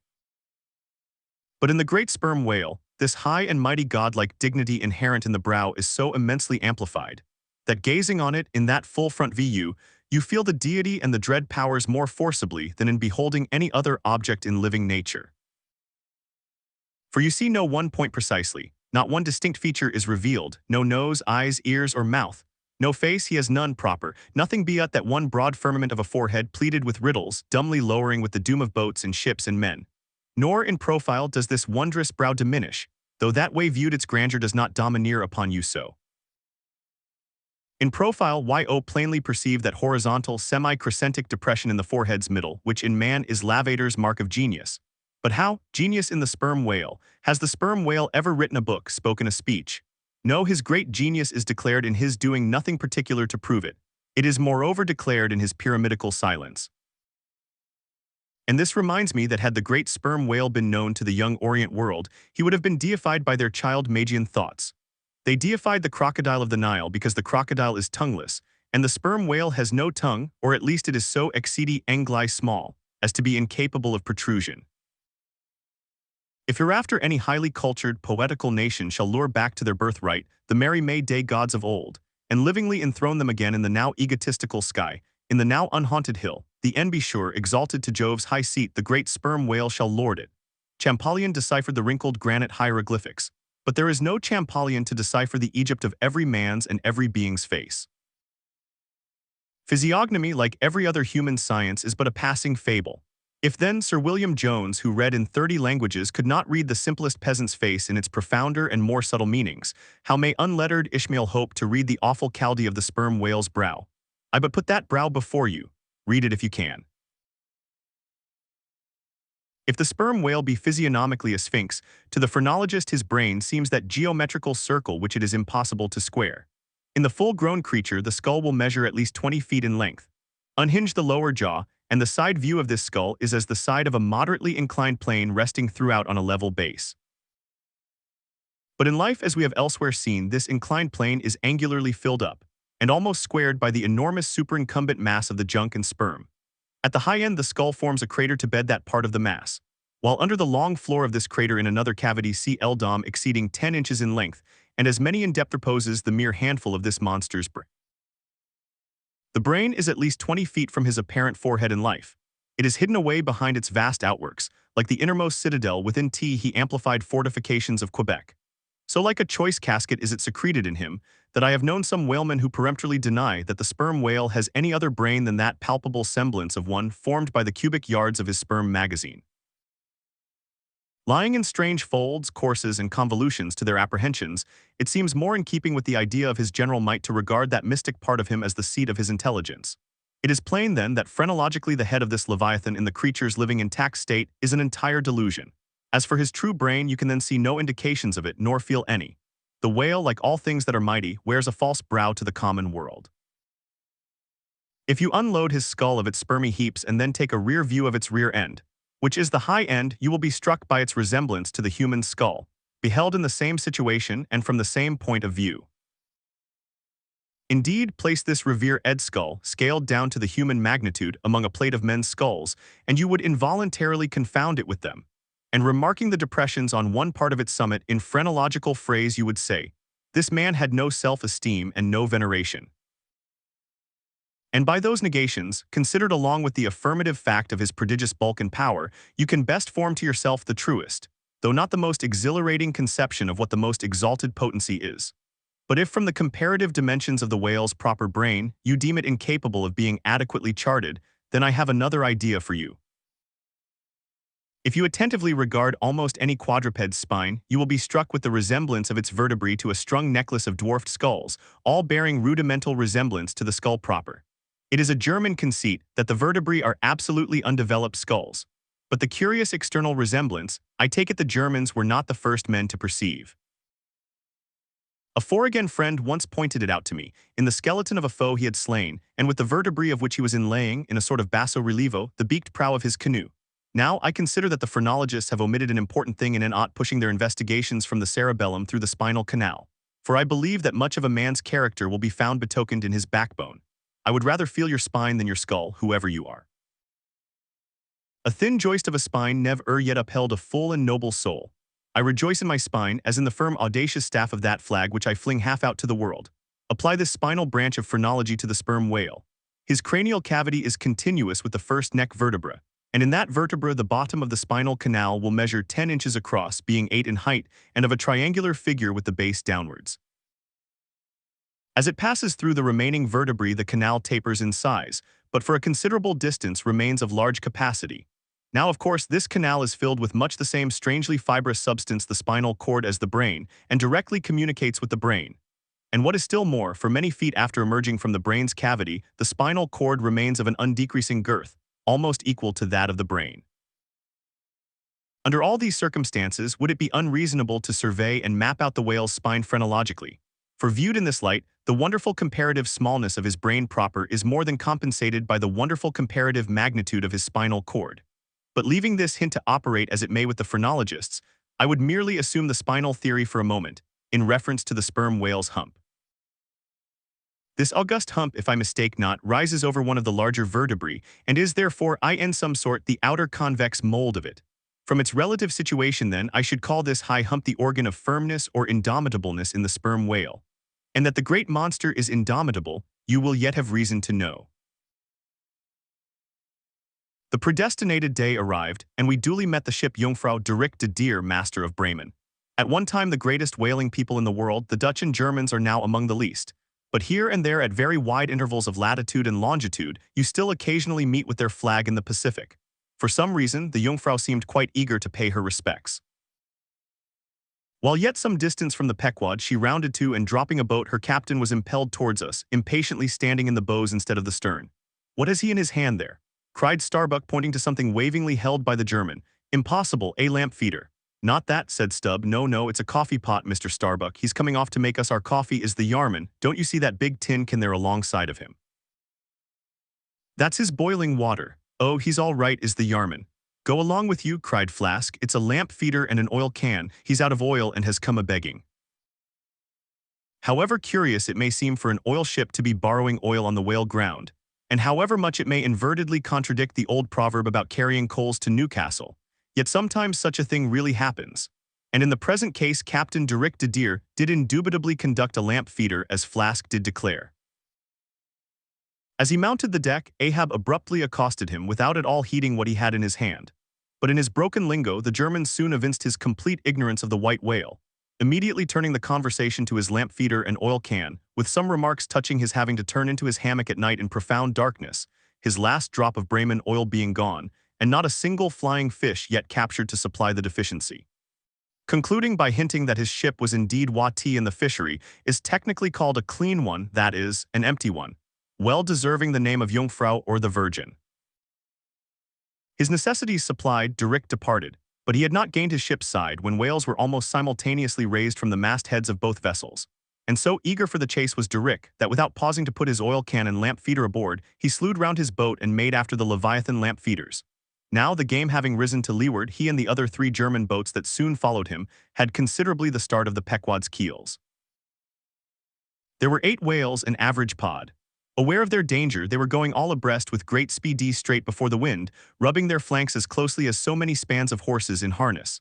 They left a great wide wake, as though continually unrolling a great wide parchment upon the sea. Full in this rapid wake and many fathoms in the rear swam a huge, humped old bull, which by his comparatively slow progress as well as by the unusual yellowish incrustations overgrowing him, seemed afflicted with the jaundice or some other infirmity. Whether this whale belonged to the pod in advance seemed questionable, for it is not customary for such venerable leviathans to be at all social. Nevertheless, he stuck to their wake, though indeed their back water must have retarded him, because the white bone or swell at his broad muzzle was a dashed one, like the swell formed when two hostile currents meet.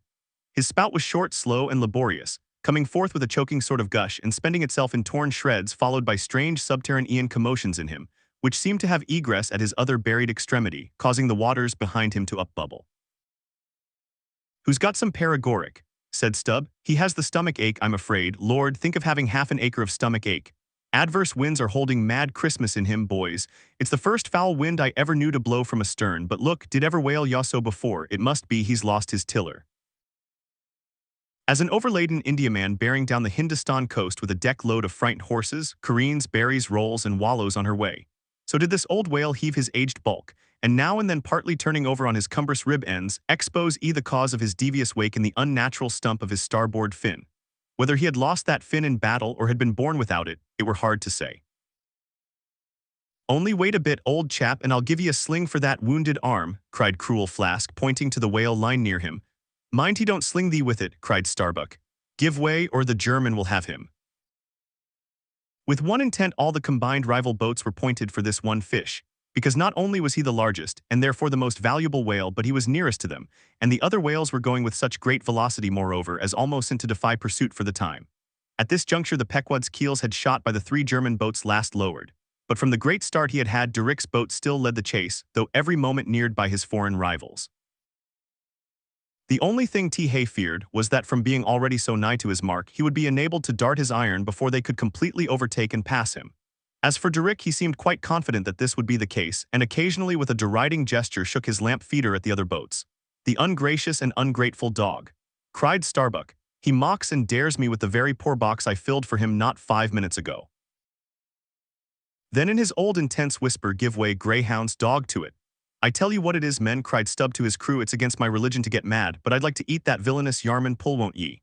Are ye going to let that rascal beat ye? Do ye love brandy? A hogshead of brandy then to the best man. Commie, why don't some of ye burst a blood vessel? Who's that been dropping an anchor overboard? We don't budge an inch, ye be calmed. Halloo, here's grass growing in the boat's bottom, and by the Lord the mast there's budding. This won't do, boys, look at that Yarman. The short and long of it is, men, will ye spit fire or not? Oh, see the suds he makes," cried Flask, dancing up and down. "What a hump, oh, do pile on the beef, lays like a log. My lads, do spring slapjacks and quahogs for supper, you know, my lads, baked clams and muffins, oh, do spring. He's 100 bar luller, don't lose him now, don't, oh, don't. See that Yarman, oh, won't ye pull for your duff, my lads, such a sogger, don't ye love sperm? There goes $3,000, men, a bank, a whole bank, the Bank of England. Oh, do, what's that Yarman about now?"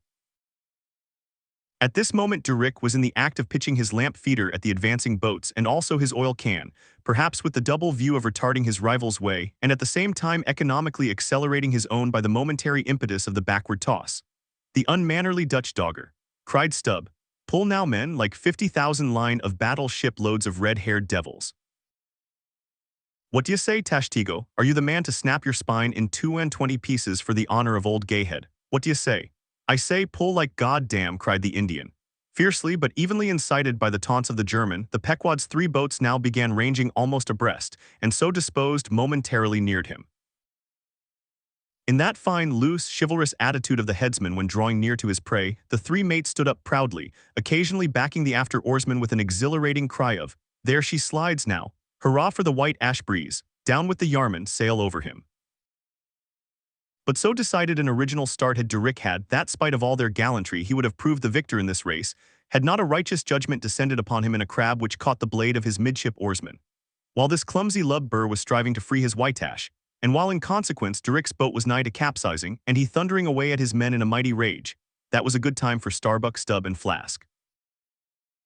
With a shout they took a mortal start forwards, and slantingly ranged up on the German's quarter. An instant more and all four boats were diagonally in the whale's immediate wake, while stretching from them on both sides was the foaming swell that he made. It was a terrific, most pitiable and maddening sight. The whale was now going head out and sending his spout before him in a continual tormented jet, while his one poor fin beat his side in an agony of fright.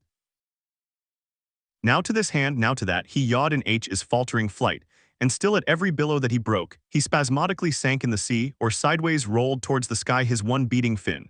So have I seen a bird with clipped wing making affrighted broken circles in the air, vainly striving to escape the piratical hawks. But the bird has a voice and with plaintive cries will make known her fear. But the fear of this vast dumb brute of the sea was chained up and enchanted in him. He had no voice save that choking respiration through his spiracula, and this made the sight of him unspeakably pitiable. While still in his amazing bulk, portcullis jaw, and omnipotent tail, there was enough to appall the stoutest man who so pitied. Seeing now that but a very few moments more would give the Pequod's boats the advantage, and rather than be thus foiled of his game, Durick chose to hazard what to him must have seemed a most unusually long dart, ere the last chance would forever escape.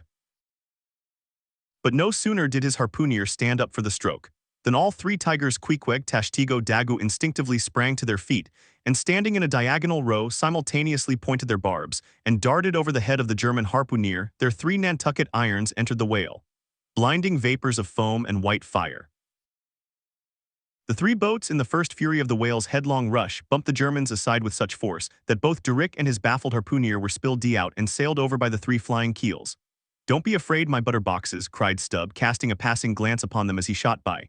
"Ye'll be picked up presently all right. I saw some sharks astern St. Bernard's dogs, you know, relieve distressed travelers. Hurrah, this is the way to sail now. Every keel a sunbeam. Hurrah, here we go like three tin kettles at the tail of a mad cougar. This puts me in mind of fastening to an elephant in a tilbury on a plane makes the wheel spokes fly, boys, when you fasten to him that way, and there's danger of being pitched out too when you strike a hill. Hurrah, this is the way a fellow feels when he's going to Davy Jones all a rush down an endless inclined plane. Hurrah, this whale carries the everlasting mail." But the monster's run was a brief one. Giving a sudden gasp, he tumultuously sounded.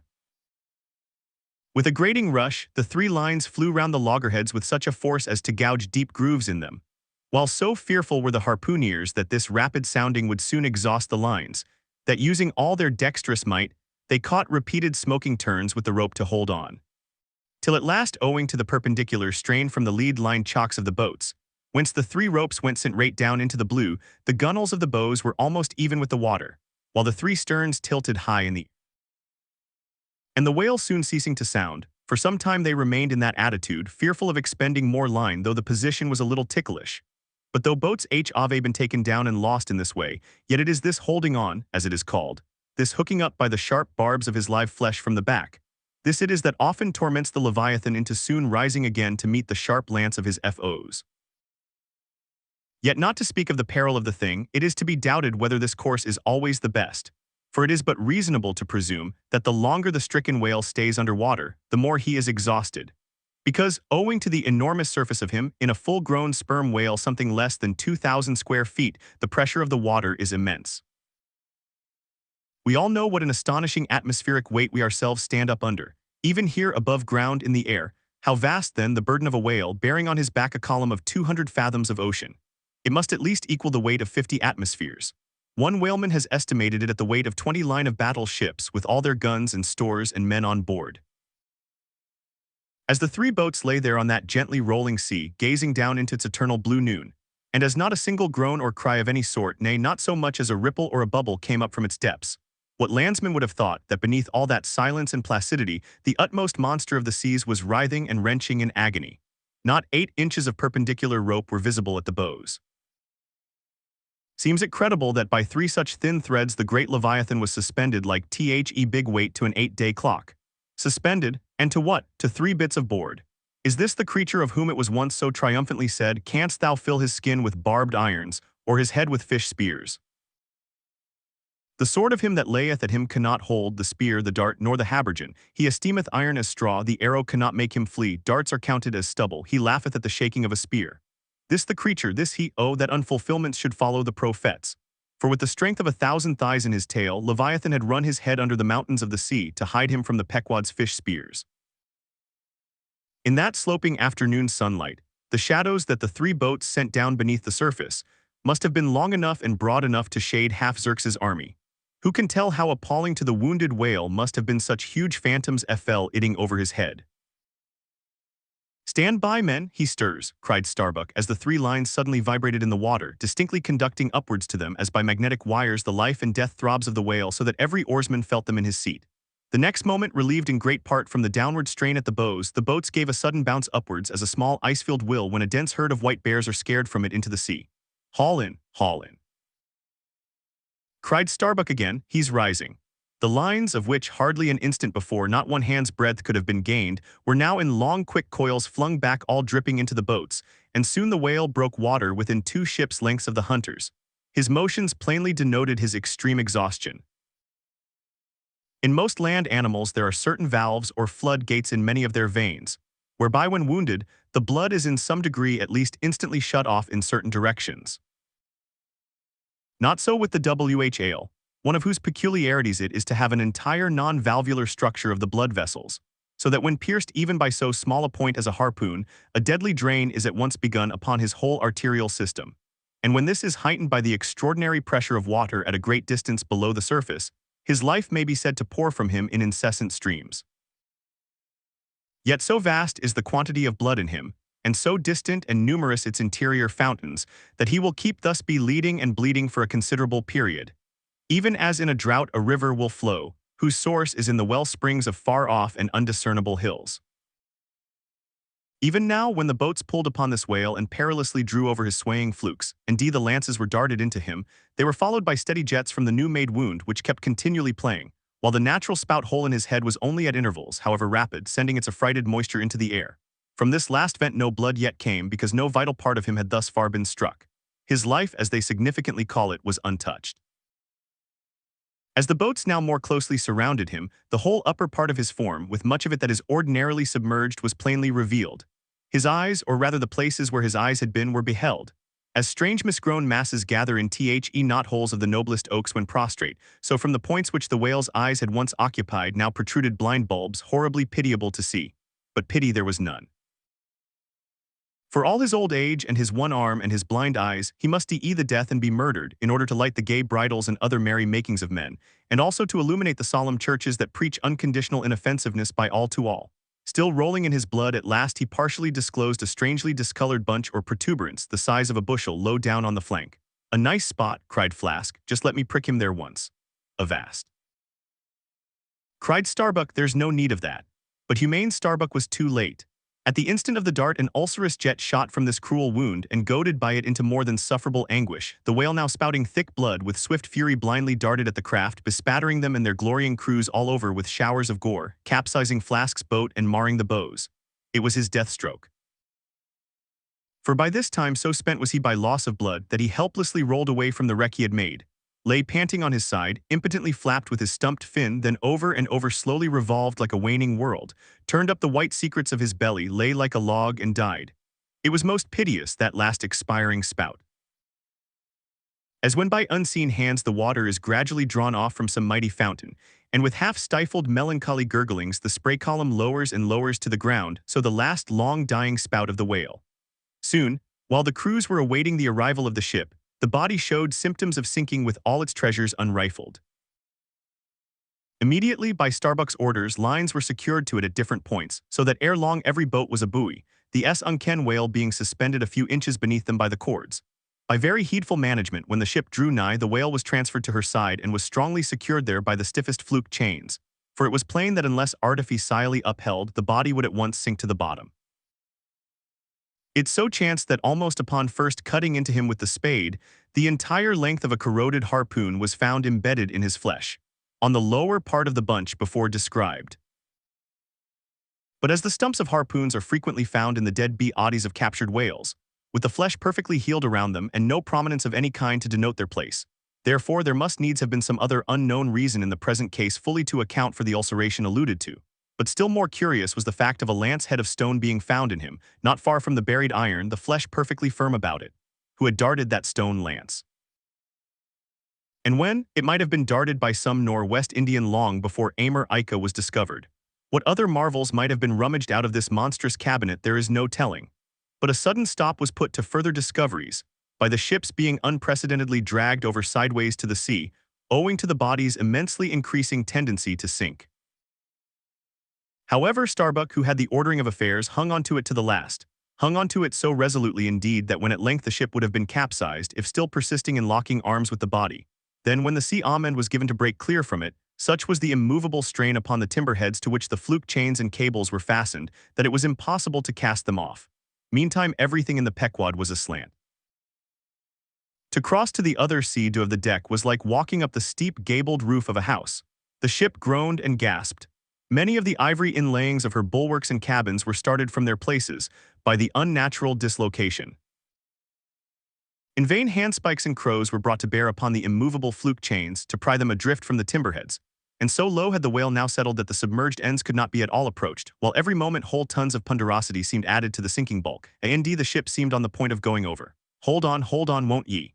cried Stubb to the body. "Don't be in such a devil of a hurry to sink. By thunder, men, we must do something or go for it. No use prying there, avast I say with your handspikes, and run one of ye for a prayer book and a penknife and cut the big chains." "Knife, aye," cried Queequeg, and seizing the carpenter's heavy hatchet he leaned out of a porthole and steel to iron began slashing at the largest fluke chains, but a few strokes full of sparks were given when the exceeding strain affected the rest.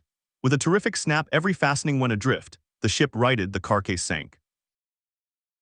Now this occasional inevitable sinking of the recently killed sperm whale is a very curious thing, nor has any fisherman yet adequately accounted for it. Usually the dead sperm whale floats with great buoyancy, with its side or belly considerably elevated above the surface. If the only whales that thus sank were old, meager, and broken-hearted creatures, their pads of lard diminished and all their bones heavy and rheumatic, then you might with some reason assert that this sinking is caused by an uncommon specific gravity in the fish so sinking, consequent upon this absence of buoyant matter in him. But it is not so. For young whales in the highest health and swelling with noble aspirations, prematurely cut off in the warm flush and May of life, with all air panting lard about them, even these brawny, buoyant heroes do sometimes sink. Be it said, however, that the sperm whale is far less liable to this accident than any other species. Where one of that sort go down, 20 right whales do. This difference in the species is no doubt imputable in no small degree to the greater quantity of bone in the right whale. His Venetian blinds alone sometimes weighing more than a ton. From this encumbrance the sperm whale is wholly free. But there are instances where, after the lapse of many hours or several days, the sunken whale again rises, more buoyant than in life. But the reason of this is obvious. Gases are generated in him, he swells to a prodigious magnitude, becomes a sort of animal balloon. A line of battle ship could hardly keep him under then. In the shore whaling on soundings among the bays of New Zealand, when a right whale gives token of sinking, they fasten buoys to him with plenty of rope, so that when the body has gone down, they know where to look for it when it shall have ascended again. It was not long after the sinking of the body that a cry was heard from the Pequod's mast heads, announcing that the Jungfrau was again lowering her boats, though the only spout in sight was that of a finback, belonging to the species of uncapturable whale-ease, because of its incredible power of swimming. Nevertheless, the finback's spout is so similar to the sperm whale's that by unskillful fishermen it is often mistaken for it. And consequently Durick and all his host were now in valiant chase of this unnet arable brute, the Virgin crowding all sail, made after her 4 young keels, and thus they all disappeared far to leeward, still in bold, hopeful chase. Oh, many are the finbacks and many are the Duricks, my friend. There are some enterprises in which a careful disorderliness is the true method. The more I dive into this matter of whaling, and push my researches up to the very spring head of it, so much the more am I impressed with its great honorableness and antiquity, and especially when I find so many great demigods and heroes, prophets of all sorts, who one way or other have shed distinction upon it, I am transported with the reflection that I myself belong, though but subordinately, to so emblazoned a fraternity. The gallant Perseus, a son of Jupiter, was the first whaleman, and to the eternal honor of our calling be it said, that the first whale attacked by our brotherhood was not killed with any sordid intent. Those were the nightly days of our profession, when we only bore arms to succor the distressed, and not to fill men's lamp feeders. Everyone knows the fine story of Perseus and Andromeda, how the lovely Andromeda, the daughter of a king, was tied to a rock on the sea coast, and as Leviathan was in the very act of carrying her off, Perseus, the prince of whalemen, intrepidly advancing, harpooned the monster and delivered and married the maid. It was an admirable artistic exploit, rarely achieved by the best harpooneers of the present day, inasmuch as this Leviathan was slain at the very first dart. And let no man doubt this archite story, For in the ancient Joppa, now Jaffa, on the Syrian coast, in one of the pagan temples, there stood for many ages the vast skeleton of a whale, which the city's legends and the inhabitants asserted to be the identical bones of the monster that Perseus slew. When the Romans took Joppa, the same skeleton was carried to Italy in triumph. What seems most singular and suggestively important in this story is this: it was from Joppa that Jonah set sail.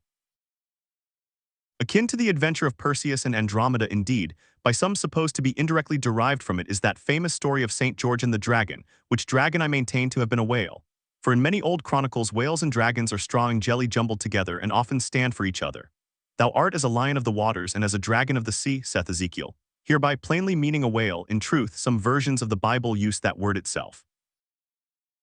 Besides, it would much subtract CT from the glory of the exploit had St. George but encountered a crawling reptile of the land, instead of doing battle with the great monster of the deep. Any man may kill a snake, but only a Perseus, a St. George, a coffin, have the heart in them to mark H boldly up to a whale. Let not the modern paintings of this scene mislead us, for though the creature encountered by that valiant whaleman of old is vaguely represented of a griffin-like shape, and though the battle is depicted on land and the saint on horseback, yet considering the great ignorance of those times, when the true form of the whale was unknown to artists, and considering that, as in Perseus' case, St. George's whale might have crawled up out of the sea on the beach, and considering that the animal ridden by St. George might have been only a large seal or sea horse, bearing all this in mind, it will not appear altogether incompatible with the sacred legend and the ancientest drafts of the scene, to hold this so-called dragon no other than the great Leviathan himself. In fact, placed before the strict and piercing truth, this whole story will fare like that fish, flesh, and fowl idol of the Philistines, Dagon by name, who being planted before the ark of Israel, his horse's head and both the palms of his hands fell off from him, and only the stump or fishy part of him remained. Thus then, one of our own noble stamp, even a whaleman, is the tutelary guardian of England, and by good rights, we harpooneers of Nantucket should be enrolled in the most noble order of St. George. And therefore, let not the Knights of T-Hat honorable company, none of whom, I venture to say, have ever had to do with a whale like their great patron, let them never eye a Nantucketer with disdain, since even in our woolen frocks and tarred trousers we are much better entitled to St. George's decoration than they.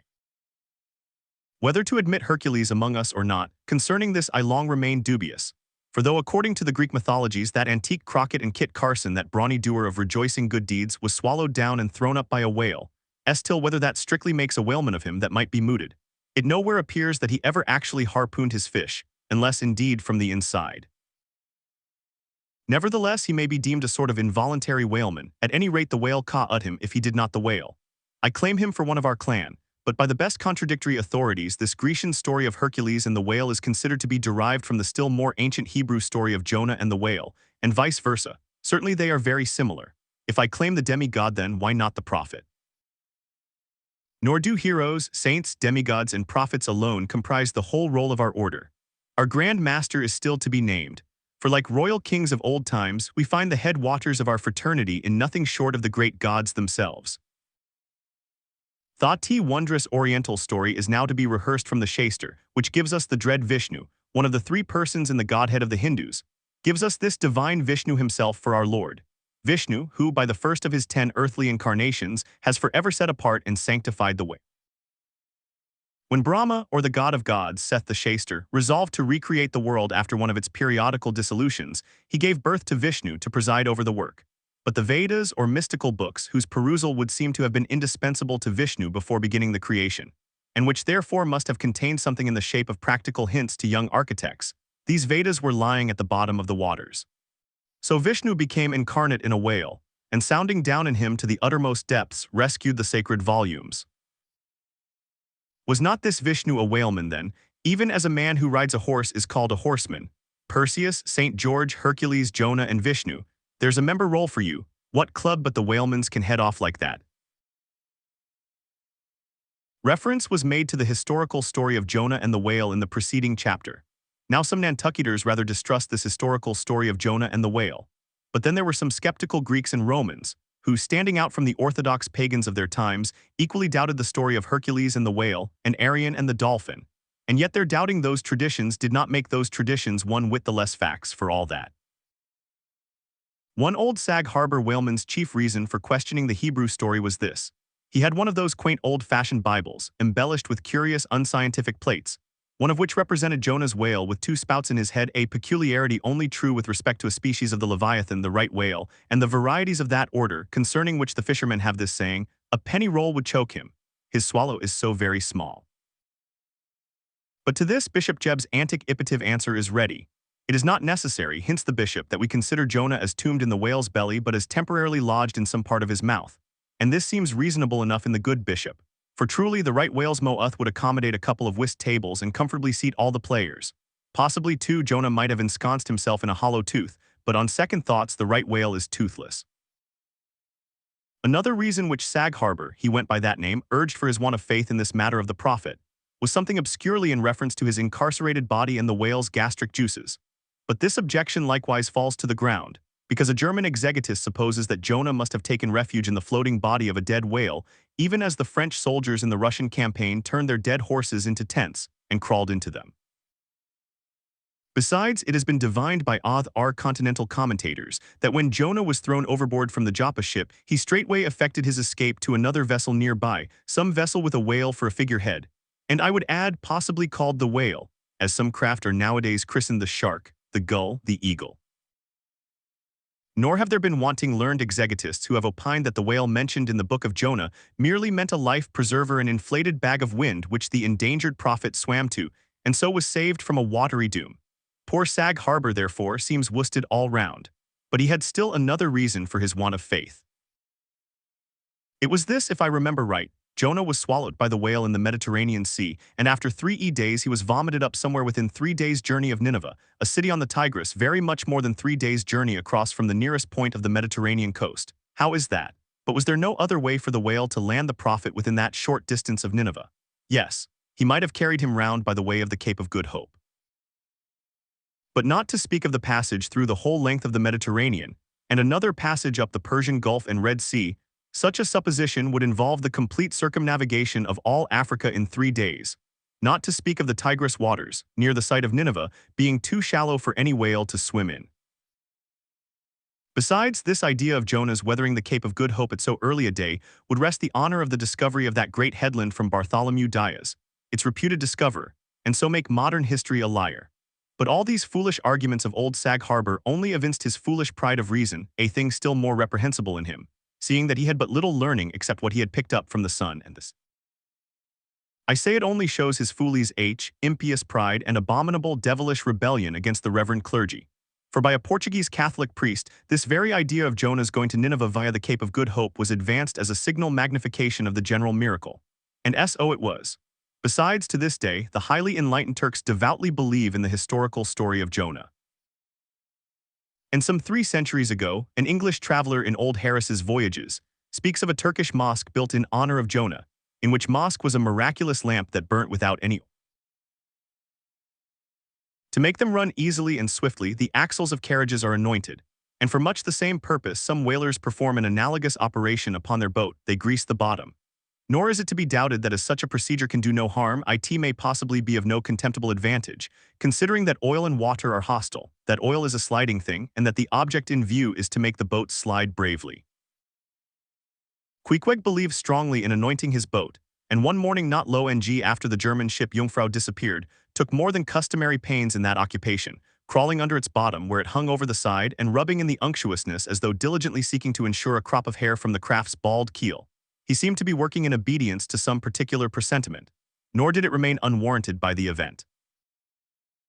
Towards noon whales were raised, but so soon as the ship sailed down to them they turned and fled with swift precipitancy, a disordered flight as of Cleopatra's barges from Actium. Nevertheless the boats pursued and Stubbs was foremost. By great exertion Tashtego at last succeeded in planting one iron, but the stricken whale, without at all sounding, still continued his horizontal flight with added fleetness. Such unintermitted strainings upon the planted iron must sooner or later inevitably extract it. It became imperative to lance the flying whale or be content to lose him. But to haul the boat up to his flank was impossible, he swam so fast and furious. What then remained? Of all the wondrous devices and dexterities, the sleights of hand and countless subtleties to which the veteran whaleman is so often forced, none exceed that fine maneuver with the lance called pitchpoling. Small sword or broadsword, in all its exercise boasts nothing like it. It is only indispensable with an inveterate running whale, Its grand fact and feature is the wonderful distance to which the long lance is accurately darted from a violently rocking, jerking boat under extreme headway. Steel and wood included, the entire spear is some 10 or 12 feet in length. The staff is much slighter than that of the harpoon and also of a lighter material, pine. It is furnished with a small rope called a warp of considerable length by which it can be hauled back to the hand after darting. But before going further, it is important to mention here that though the harpoon may be pitchpoled in the same way with the lance, yet it is seldom done, and when done is still less frequently successful on account of the greater weight and inferior length of the harpoon as compared with the lance, which in effect becomes serious drawbacks. As a general thing, therefore, you must first get fast to a whale before any pitchpoling comes into play. Look now at Stubb, a man who from his humorous, deliberate coolness and equanimity in the direst emergencies was specially qualified to excel in pitchpoling. Look at him, he stands upright in the tossed bow of the flying boat, wrapped in fleecy foam. The to-wing whale is 40 feet ahead. Handling the long lance lightly, glancing twice or thrice along its length to see if it be exactly straight, Stubb whistlingly gathers up the coil of the warp in one hand, so as to secure its free end in his grasp, leaving he rest unobstructed. Then holding the lance full before his waistband's middle, he levels it at the whale. When covering him with it, he steadily depresses the butt end in his hand, thereby elevating the point till the weapon stands fairly balanced upon his palm 15 feet in the air. He minds you somewhat of a juggler, balancing a long staff on his chin. Next moment, with a rapid, nameless impulse, in a superb lofty arch, the bright steel spans the foaming distance, and quivers in the life spot of the hail. Instead of sparkling water, he now spouts red blood. That drove the spigot out of him. Cried Stubb, "'Tis July's immortal 4th, all fountains must run wine today. Would now it were old Orleans whiskey or old Ohio or unspeakable old Monongahela. Then Tashtego lad, I'd have ye hold a cannikin to the GT and we'd drink round it. Yea, verily, hearts alive, we'd brew choice punch in the spread of his spout hole there, and from that live punch bowl quaff the living stuff." Again and again to such gamesome talk, the dexterous dart is repeated, the spear returning to its master like a greyhound held in skillful leash. The agonized whale goes into his flurry, the tow line is slackened, and the pitchpoler dropping astern folds his hands and mutely watches the monster die. That for 6,000 years and no one knows how many millions of ages before the great whales should have been spouting all over the sea, and sprinkling and mystifying the gardens of the deep, as with so many sprinkling or mystifying pots, and that for so many centuries back, thousands of hunters should have been close by the fountain of the whale, watching these sprinklings and spoutings, that all this should be, and yet that down to this blessed minute, 15 and a quarter minutes past 1 o'clock p.m. of the 16th day of December, A.D. 1851, it should still remain a problem whether these spoutings are, after all, really water or nothing but vapor. This is surely a noteworthy thing. Let us then look at this matter, along with some interesting items contingent. Everyone knows that by the peculiar cunning of their gills, the finny tribes in general breathe the air which at all times is combined with the element in which they swim. A herring or a cod might live a century, and never once raise its head above the surface. But owing to his marked internal structure which gives him regular lungs, like a human being's, the whale can only live by inhaling the disengaged air in the open atmosphere. Wherefore the necessity for his periodical visits to the upper world. But he cannot in any degree breathe through his mouth, for in his ordinary attitude the sperm whale's mouth is buried at least 8 feet beneath the surface, and what is still more, his windpipe has no connection with his mouth. No, he breathes through his spiracle alone, and this is on the top of his head. If I say that in any creature breathing is only a function indispensable to vitality, inasmuch as it withdraws from the air a certain element, which being subsequently brought into contact with the blood imparts to the blood its vivifying principle, I do not think I shall err, though I may possibly use some superfluous scientific words. Assume it, and it follows that if all the blood in a man could be aerated with one breath, he might then seal up his nostrils and not fetch another for a considerable time. That is to say, he would then live without breathing. Anomalous as it may seem, this is precisely the case with the whale, who systematically lives by intervals, his full hour and more when at the bottom, without drawing a single breath or so much as in any way inhaling a particle of air. For remember, he has no gills. How is this? Between his ribs and on each side of his spine he is supplied with a remarkable involved Cretan labyrinth of vermicelli-like vessels, which vessels, when he quits the surface, are completely distended with oxygenated blood, so that for an hour or more, 1,000 fathoms in the sea, he carries a surplus stock of vitality in him, just as the camel crossing the Wat-Erlis desert carries a surplus supply of drink for future use in its 4 supplementary stomachs. The anatomical fact of this labyrinth is indisputable. And that the supposition founded upon it is reasonable and true seems the more cogent to me when I see on sight the otherwise inexplicable obstinacy of that Leviathan in having his spoutings out, as the fishermen phrase it. This is what I mean. If unmolested upon rising to the surface, the sperm whale will continue there for a period of time exactly uniform with all his other unmolested risings. Say he stays 11 minutes and jets 70 times, that is, respires 70 breaths. Then whenever he rises again, he will be sure to have his 70 breaths over again to a minute. Now, if after he fetches a few breaths you alarm him so that he sounds, he will be always dodging up again to make good his regular allowance of air. And not till those 70 breaths are told will he finally go down to stay out his full term below. Remark, however, that in different individuals these rates are different, but in anyone they are alike. Now, why should the whale thus insist upon having his spoutings out, unless it be to replenish his reservoir of air descending for good? How obvious is it, too, that this necessity for the whale's rising exposes him to all the fatal hazards of the chase? For not by hook or by net could this vast Leviathan be caught when sailing 1,000 fathoms beneath the sunlight. Not so much thy skill, then, O hunter, as the great necessity that strike the victory to thee. In man, breathing is incessantly going on one breath only serving for 2 or 3 pulsations, so that whatever other business he has to attend to, waking or sleeping, breathe he must, or die he will. But the sperm whale only breathes about 1/7 or Sunday of his time. It has been said that the whale only breathes through his spout hole. If it could truthfully be added that his spouts are mixed with water, then I opine we should be furnished with the reason why his sense of smell seems obliterated in him. For the only thing about him that at all answers to his nose is that identical spout hole, and being so clogged with 2 elements, it could not be expected to have the power of smelling. But owing to the mystery of the spout, whether it be water or whether it be vapor, no absolute certainty can as yet be arrived at on this head. Sure it is, nevertheless, that the sperm whale has no proper olfactories, but what does he want of them? No roses, no violets, no cologne water in the sea. Furthermore, as his windpipe solely opens into the tube of his spouting canal, and as that long canal, like the Grand Erie Canal, is furnished with a sort of locks that open and shut for the downward retention of air or the upward exclusion of water, therefore the whale has no voice, unless you insult him by saying that when he so strangely rumbles he talks through his nose. But then again, what has the whale to say? Seldom have I known any profound being that had anything to say to this world, unless for said to stammer out something by way of getting a living. Oh, happy that the world is such an excellent listener. Now the spouting canal of the sperm whale, chiefly intended as it is for the conveyance of air, and for several feet laid along horizontally just beneath the upper surface of his head, and a little to one side. This curious canal is very much like a gas pipe laid down in a city on one side of a street. But the question returns whether this gas pipe is also a water pipe. In other words, whether the spout of the sperm whale is the mere vapor of the exhaled breath, or whether that exhaled breath is mixed with water taken in at the mouth and discharged through the spiracle. It is certain that the mouth indirectly communicates with the spouting canal, but it cannot be proved that this is for the purpose of discharging water through the spiracle.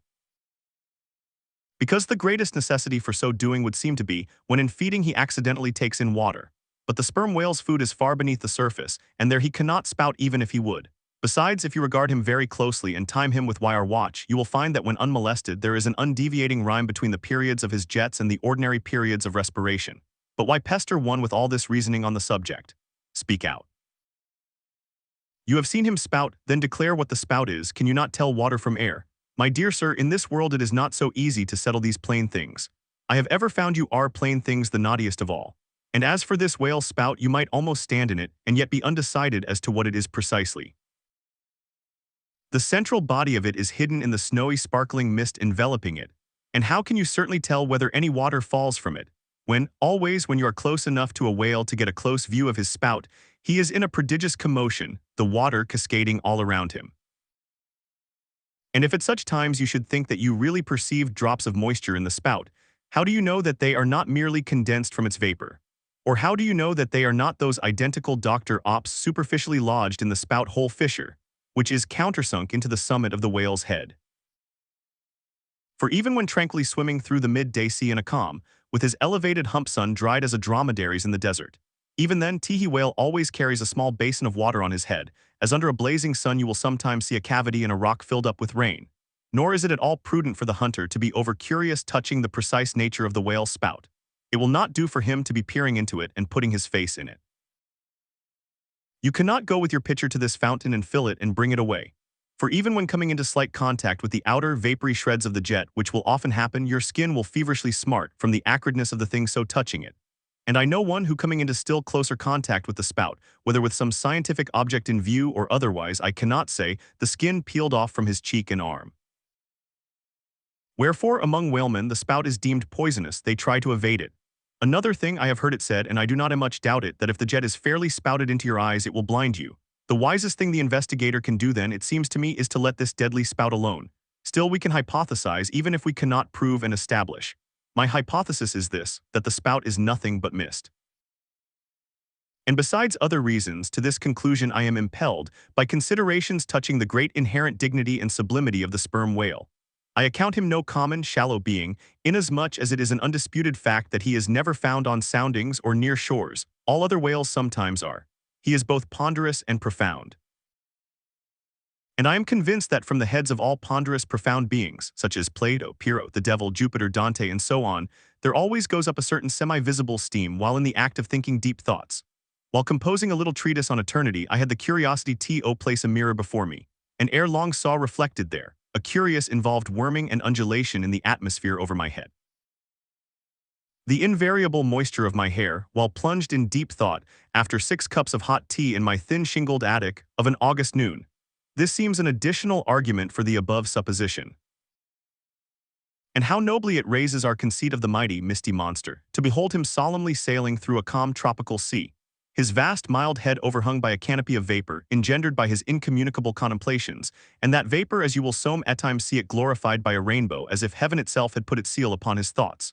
For d'ye see, rainbows do not visit the clear air, they only irradiate vapor.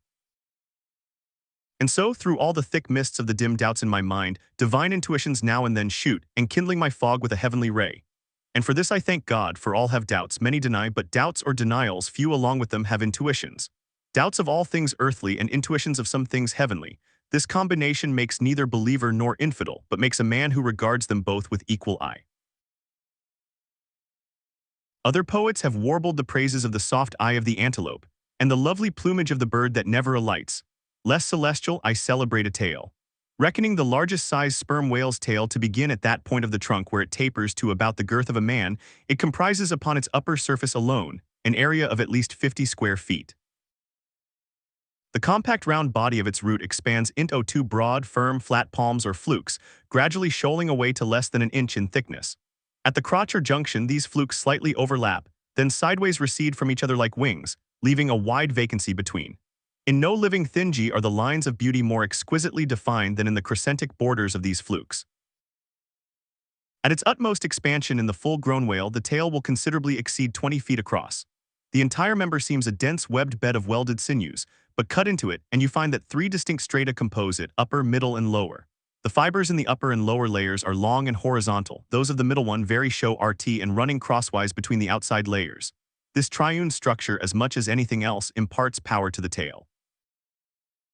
To the student of old Roman walls, the middle layer will furnish a curious parallel to the thin course of tiles, always alternating with the stone in those wonderful relics of the antique, and which undoubtedly contribute so much to the great strength of the masonry. But as if this vast local power in the tendinous tail were not enough, the whole bulk of the Leviathan is knit over with a warp and woof of muscular fibers and filaments, which passing on either side the loins and running down into the flukes, insensibly blend with them and largely contribute to their might, so that in the tail the confluent measureless force of the whole whale seems concentrated to a point. Could annihilation occur to matter, this were the thing to do it. Nor does this its amazing strength at all tend to cripple the graceful flexion of its motions, where infantileness of ease undulates through a titanism of power. On the contrary, those motions derive their most appalling beauty from it. Real strength never impairs beauty or harmony, but it often bestows it, and in everything imposingly beautiful, strength has much to do with the magic. Take away the tied tendons that all over seem bursting from the marble in the carved Hercules, and its charm would be gone. As devout Eckermann lifted the linen sheet from the naked corpse of Goethe, he was overwhelmed with the massive chest of the man that seemed as a Roman triumphal arch. When Angelo paints even God the Father in human form, mark what robustness is there.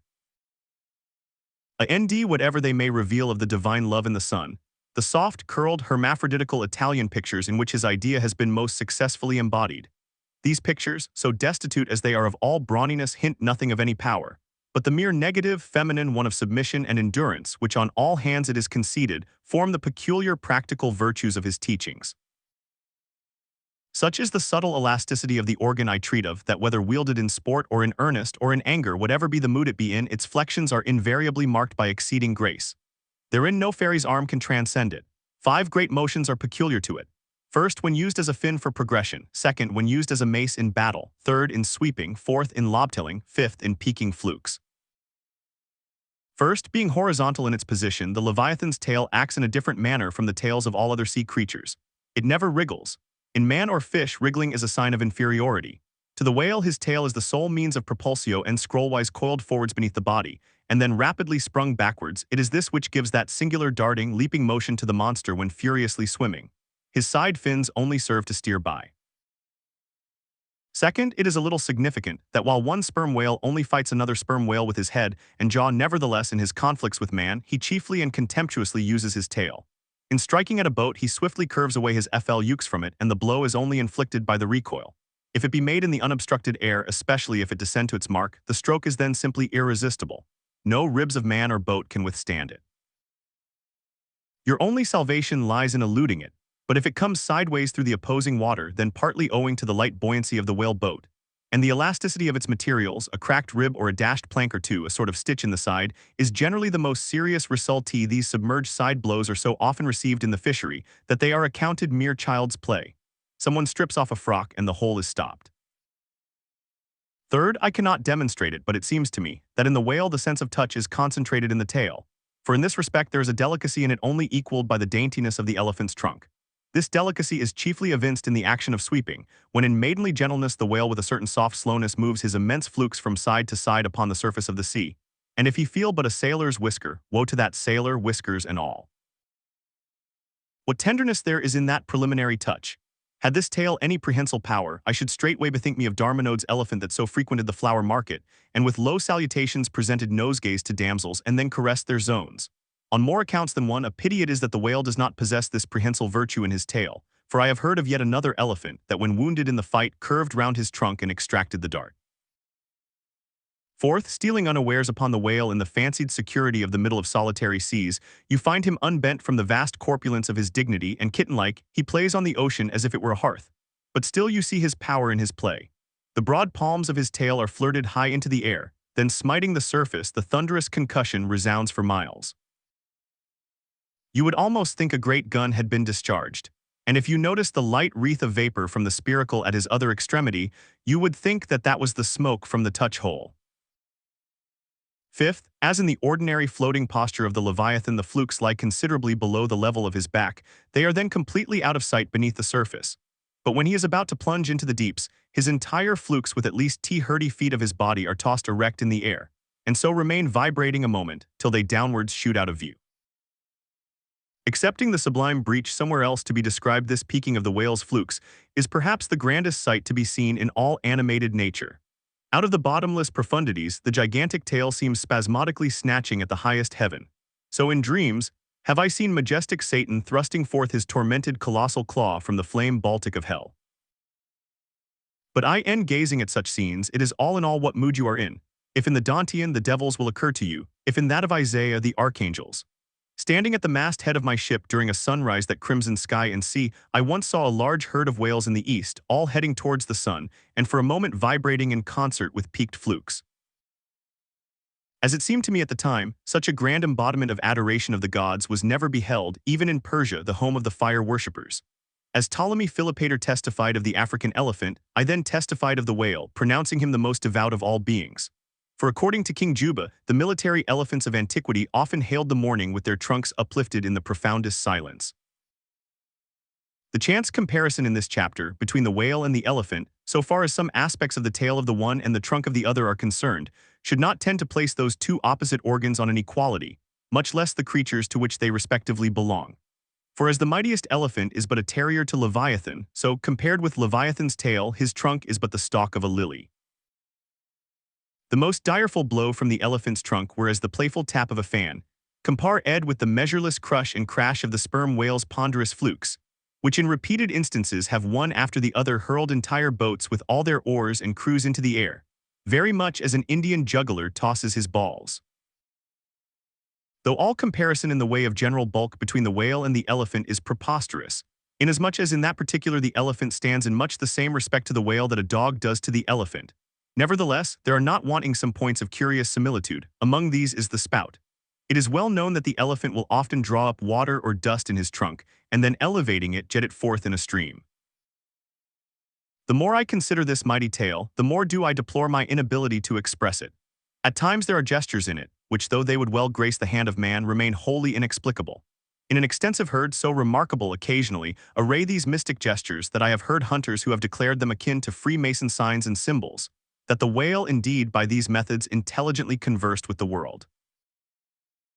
Nor are there wanting other motions of the whale in his genera L body, full of strangeness and unaccountable to his most experienced assailant. Dissect him how I may then, I but go skin deep, I know him not and never will. But if I know not even the tail of this whale, how understand his head? Much more, how comprehend his face when face he has none? Thou shalt see my back parts, my tail, he seems to say, but my face shall not be seen. But I cannot completely make out his back parts, and hint what he will about his face, I say again he has no face. The long and narrow peninsula of Malacca, extending southeastward from the territories of Burma, forms the most southerly point of all Asia.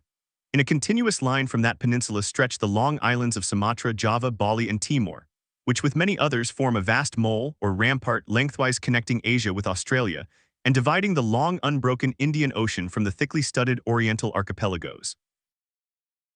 This rampart is pierced by several sallyports for the convenience of ships and whales, conspicuous among which are the Straits of Sunda and Malacca. By the Straits of Sunda, chiefly, vessels bound to China from the west emerge into the China Seas. Those narrow Straits of Sunda divide Sumatra from Java, and standing midway in that vast rampart of islands, buttressed by that bold green promontory, known to seamen as Java Head, they not a little correspond to the central gateway opening into some vast walled empire. And considering the inexhaustible wealth of spices, and silks, and jewels, and gold, and ivory, with which the 1,000 islands of that Oriental Sea are enriched, it seems a significant provision of nature, that such treasures by the very formation of the land should at least bear the appearance, however ineffectual, of being guarded from the all-grasping Western world. The shores of the Straits of Sunda are unsupplied with those domineering fortresses which guard the entrances to the Mediterranean, the Baltic, and the Propontis. Unlike the Danes, these Orientals do not demand the obsequious homage of lowered topsails from the endless procession of ships before the wind, which for centuries past, by night and by day, have passed between the islands of Sumatra and Java, freighted with the costliest cargoes of the East.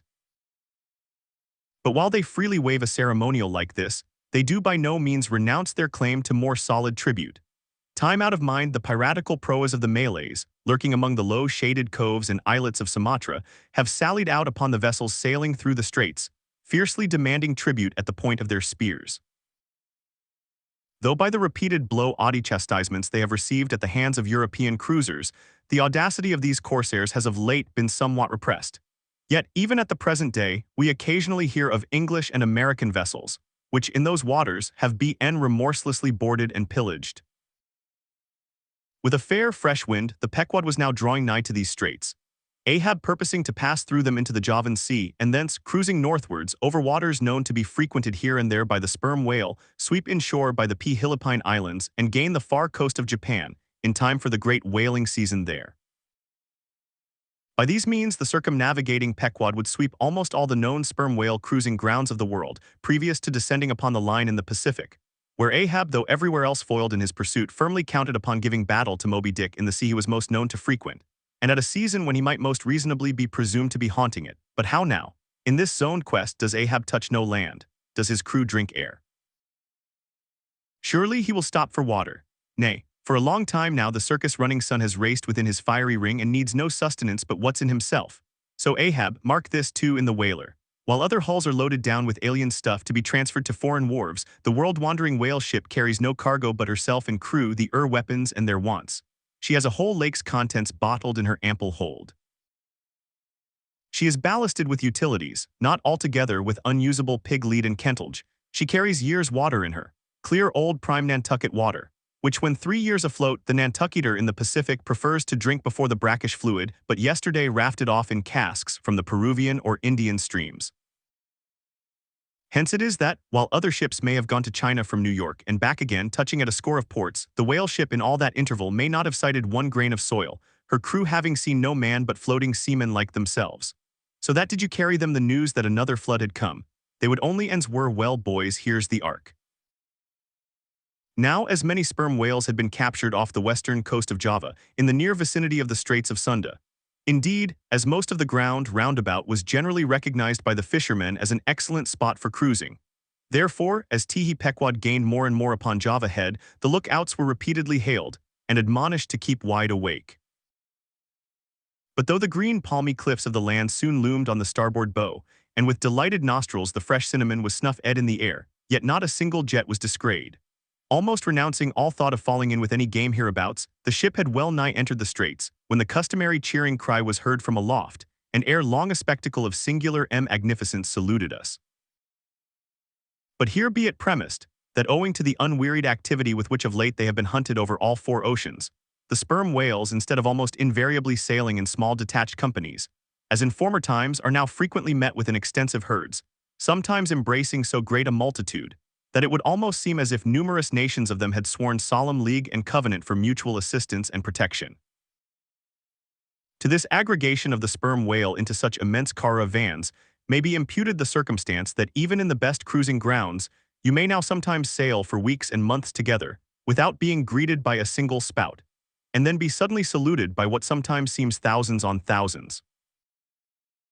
Broad on both bows at the distance of some 2 or 3 miles, and forming a great semicircle, embracing one half of the level horizon, a continuous chain of whale jets were up playing and sparkling in the noonday air. Unlike the straight perpendicular T-wind jets of the right whale, which dividing at top fall over in 2 branches, like the cleft drooping boughs of a willow, the single forward slanting spout of the sperm whale presents a thick curled bush of white mist, continually rising and falling away to leeward. Seen from the Pequod's deck, then as she would rise on a high hill of the sea, this host of vapory spouts, individually curling up into the air, and beheld through a blending atmosphere of bluish haze, showed like the 1,000 cheerful chimneys of some dense metropolis, descried of a balmy autumnal morning, by some horseman on a height. As marching armies approaching an unfriendly defile in the mountains, accelerate their march, all eagerness to place that perilous passage in their rear, and once more expand in comparative security upon the plain.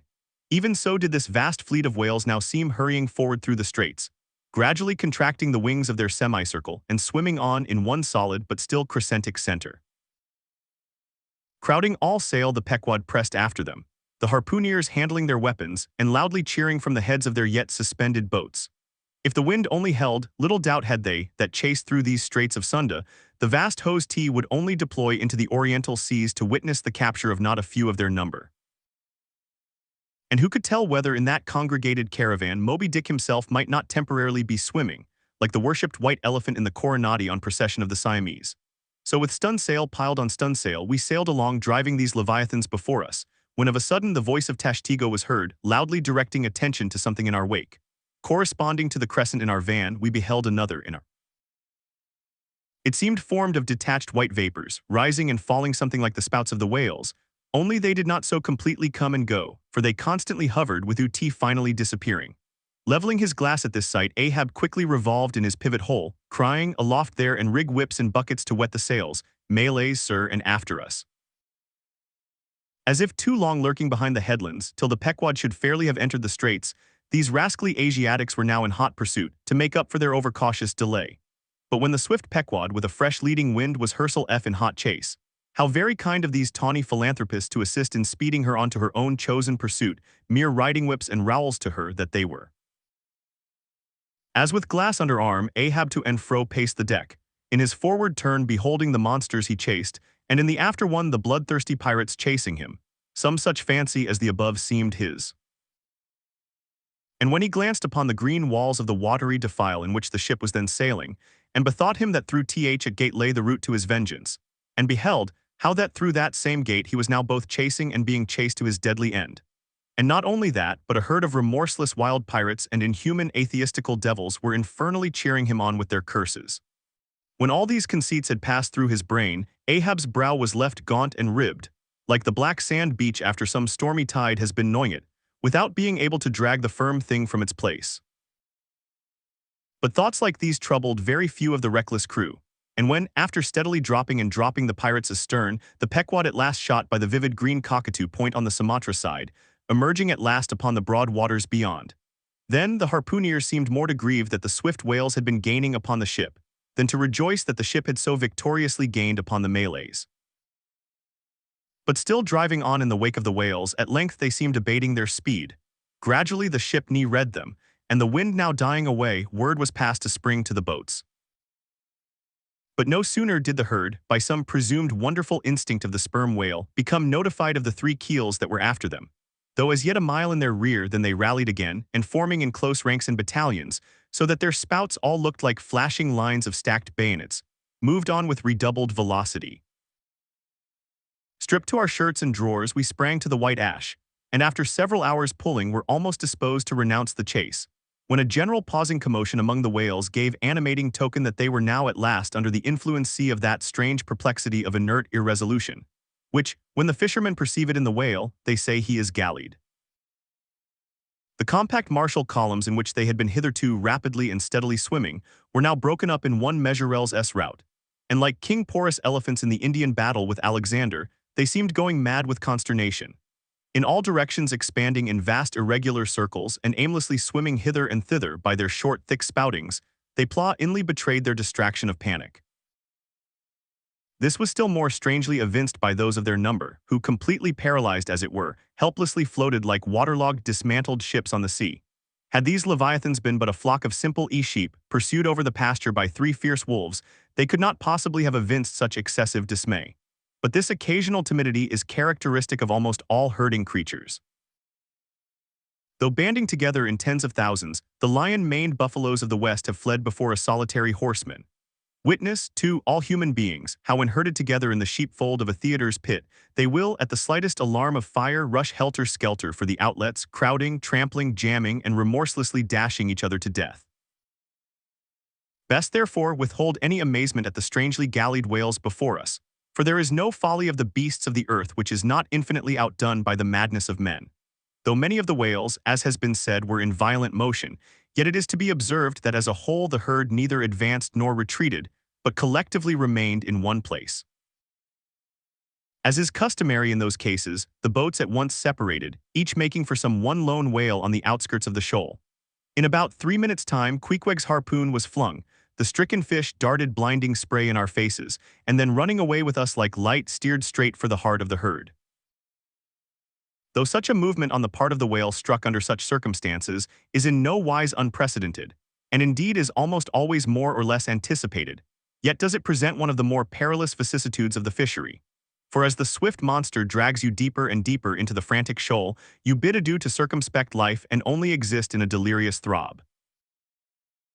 As blind and deaf, the whale plunged forward, as if by sheer power of speed to rid himself of the iron leech that had fastened to him. As we thus tore a white gash in the sea on all sides, menaced as we flew by the crazed creatures to and fro rushing abo at us, our beset boat was like a ship mobbed by ice isles in a tempest, and striving to steer through their complicated channels and straits, knowing not at what moment it may be locked in and crushed. But not a bit daunted, Queequeg steered us manfully, now sheering off from this monster directly across our route in advance, now edging away from that whose colossal flukes were suspended overhead, while all the time Starbuck stood up in the bows, lance in hand, pricking out of our way whatever whales he could reach by short darts, for there was no time to make long ones. Nor were the oarsmen quite idle, though their wonted duty was now altogether dispensed with. They chiefly attended to the shouting party of the business. "Out of the way, Commodore," cried one to a great dromedary that of a sudden rose bodily to the surface and for an instant threatened to swamp us. "Hard down with your tail there," cried a second to another, which close to our gunwale seemed calmly cooling himself with his own fan-like extremity. All whaleboats carry certain curious contrivances, originally invented by the Nantucket Indians, called drugs. Two thick squares of wood of equal size are stoutly clenched together so that they cross each other's grain at right angles. A line of considerable length is then attached to the middle of this block, and the other end of the line being looped, it can in a moment be fastened to a harpoon. It is chiefly among gallied whales that this drug is used, for then more whales are close round you than you can possibly chase at one time.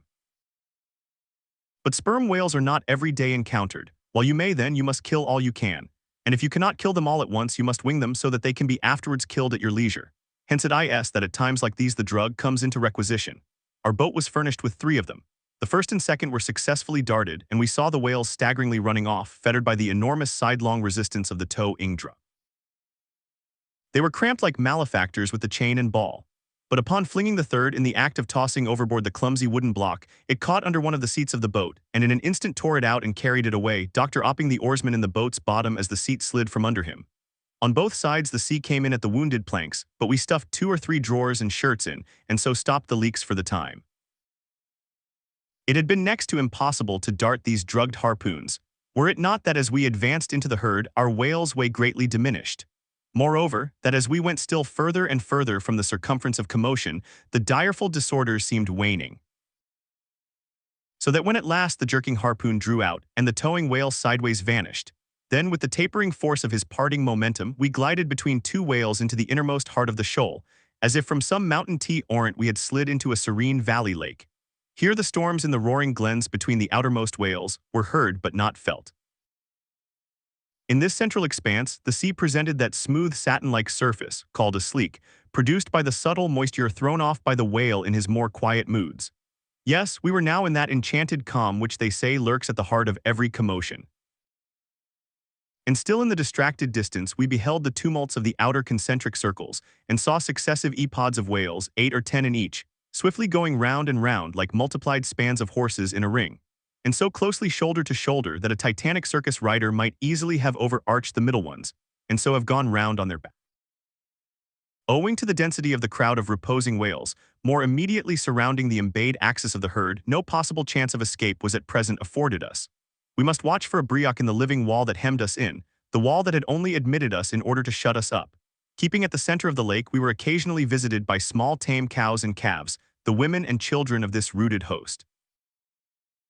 Now inclusive of the occasional wide intervals between the revolving outer circles, and inclusive of the spaces between the various pods in any one of those circles, the entire area at this juncture, embraced by the whole multitude, must have contained at least 2 or 3 square miles.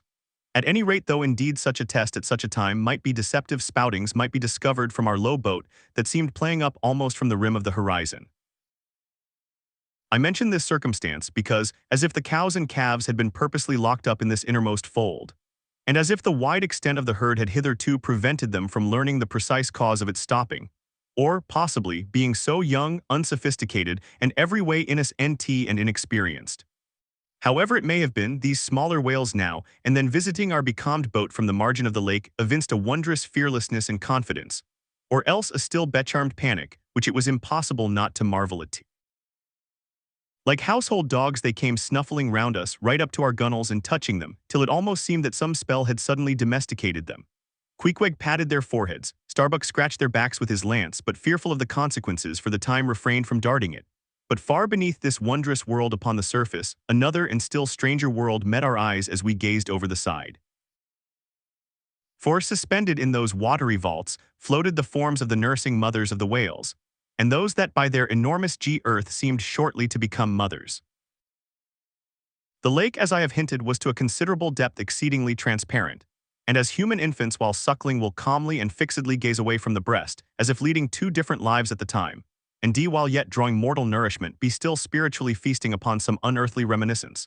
Even so did the young of these whales seem looking up towards us, but not at us, as if we were but a bit of gulfweed in their newborn sight. Floating on their sides, the mothers also seemed quietly eyeing us. One of these little infants that from certain queer tokens seemed hardly a day old might have measured some 14 feet in length and some 6 feet in girth. He was a little frisky, though as yet his body seemed scarce yet recovered from that irksome position it had so lately occupied in the maternal reticule, where tail to head and all ready for the final spring, the unborn whale lies bent like a Tartar's bow.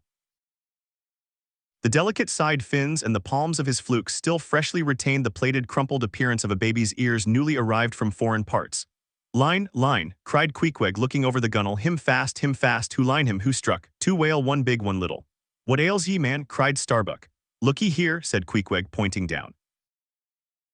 As when the stricken whale, that from the tub has reeled out hundreds of fathoms of rope, as after deep sounding he floats up again and shows the slackened curling line buoyantly rising and spiraling towards the air, so now Starbuck saw long coils of the umbilical cord of Madame Leviathan, by which the young cub seemed still tethered to its dam. Not seldom in the rapid vicissitudes of the chase, This natural line with the maternal end loose becomes entangled with the hempen one, so that the cub is irrebi trapped. Some of the subtlest secrets of the seas seemed divulged to us in this enchanted pond. We saw young leviathan amours in the deep. The sperm whale, as with all other species of the leviathan, but unlike most other fish, breeds indifferently at all seasons. After a gestation which may probably be set down at 9 months, producing but one at a time, though in some few known instances giving birth to an Esau and Jacob, a contingency provided for in suckling by 2 teats, curiously situated, one on each side of the anus, but the breasts themselves extend upwards from that. When by chance these precious parts in a nursing whale are cut by the hunter's lance, the mothers pouring milk and blood rivalingly discolor the sea for rods. The milk is very sweet and rich. It has been tasted by man. It might do well with strawberries. When overflowing with mutual esteem, the whales salute more home and And thus, though surrounded by circle upon circle of consternations and affrights, did these inscrutable creatures at the center freely and fearlessly indulge in all peaceful concernments, yea, serenely reveled in dalliance and delight. But even so, amid the tornadoed Atlantic of my being, do I myself still forever centrally disport in mute calm. And while ponderous planets of unwaning woe revolve round me, deep down and deep inland there I still bathe me in eternal mildness of joy. Meanwhile, as we thus lay entranced, the occasional sudden frantic spectacles in the distance evinced the activity of the other boats, still engaged in drugging the whales on the frontier of the host, or possibly carrying on the war within the first circle, where abundance of room and some convenient retreats were afforded them. But the sight of the enraged drugged whales now and then blindly darting to and fro across the circles was nothing to what at last met our eyes. It is sometimes the custom when fas tea to a whale more than commonly powerful and alert, to seek to hamstring him, as it were, by sundering or maiming his gigantic tail tendon. It is done by darting a short-handled cutting spade, to which is attached a rope for hauling it back again. A whale wounded, as we afterwards learned in this part, but not effectually as it seemed, had broken away from the boat, carrying along with him half of the harpoon line. And in the extraordinary agony of the wound, he was now dashing among the revolving circles like the lone mounted desperado Arnold, at the Battle of Saratoga, carrying dismay wherever he went.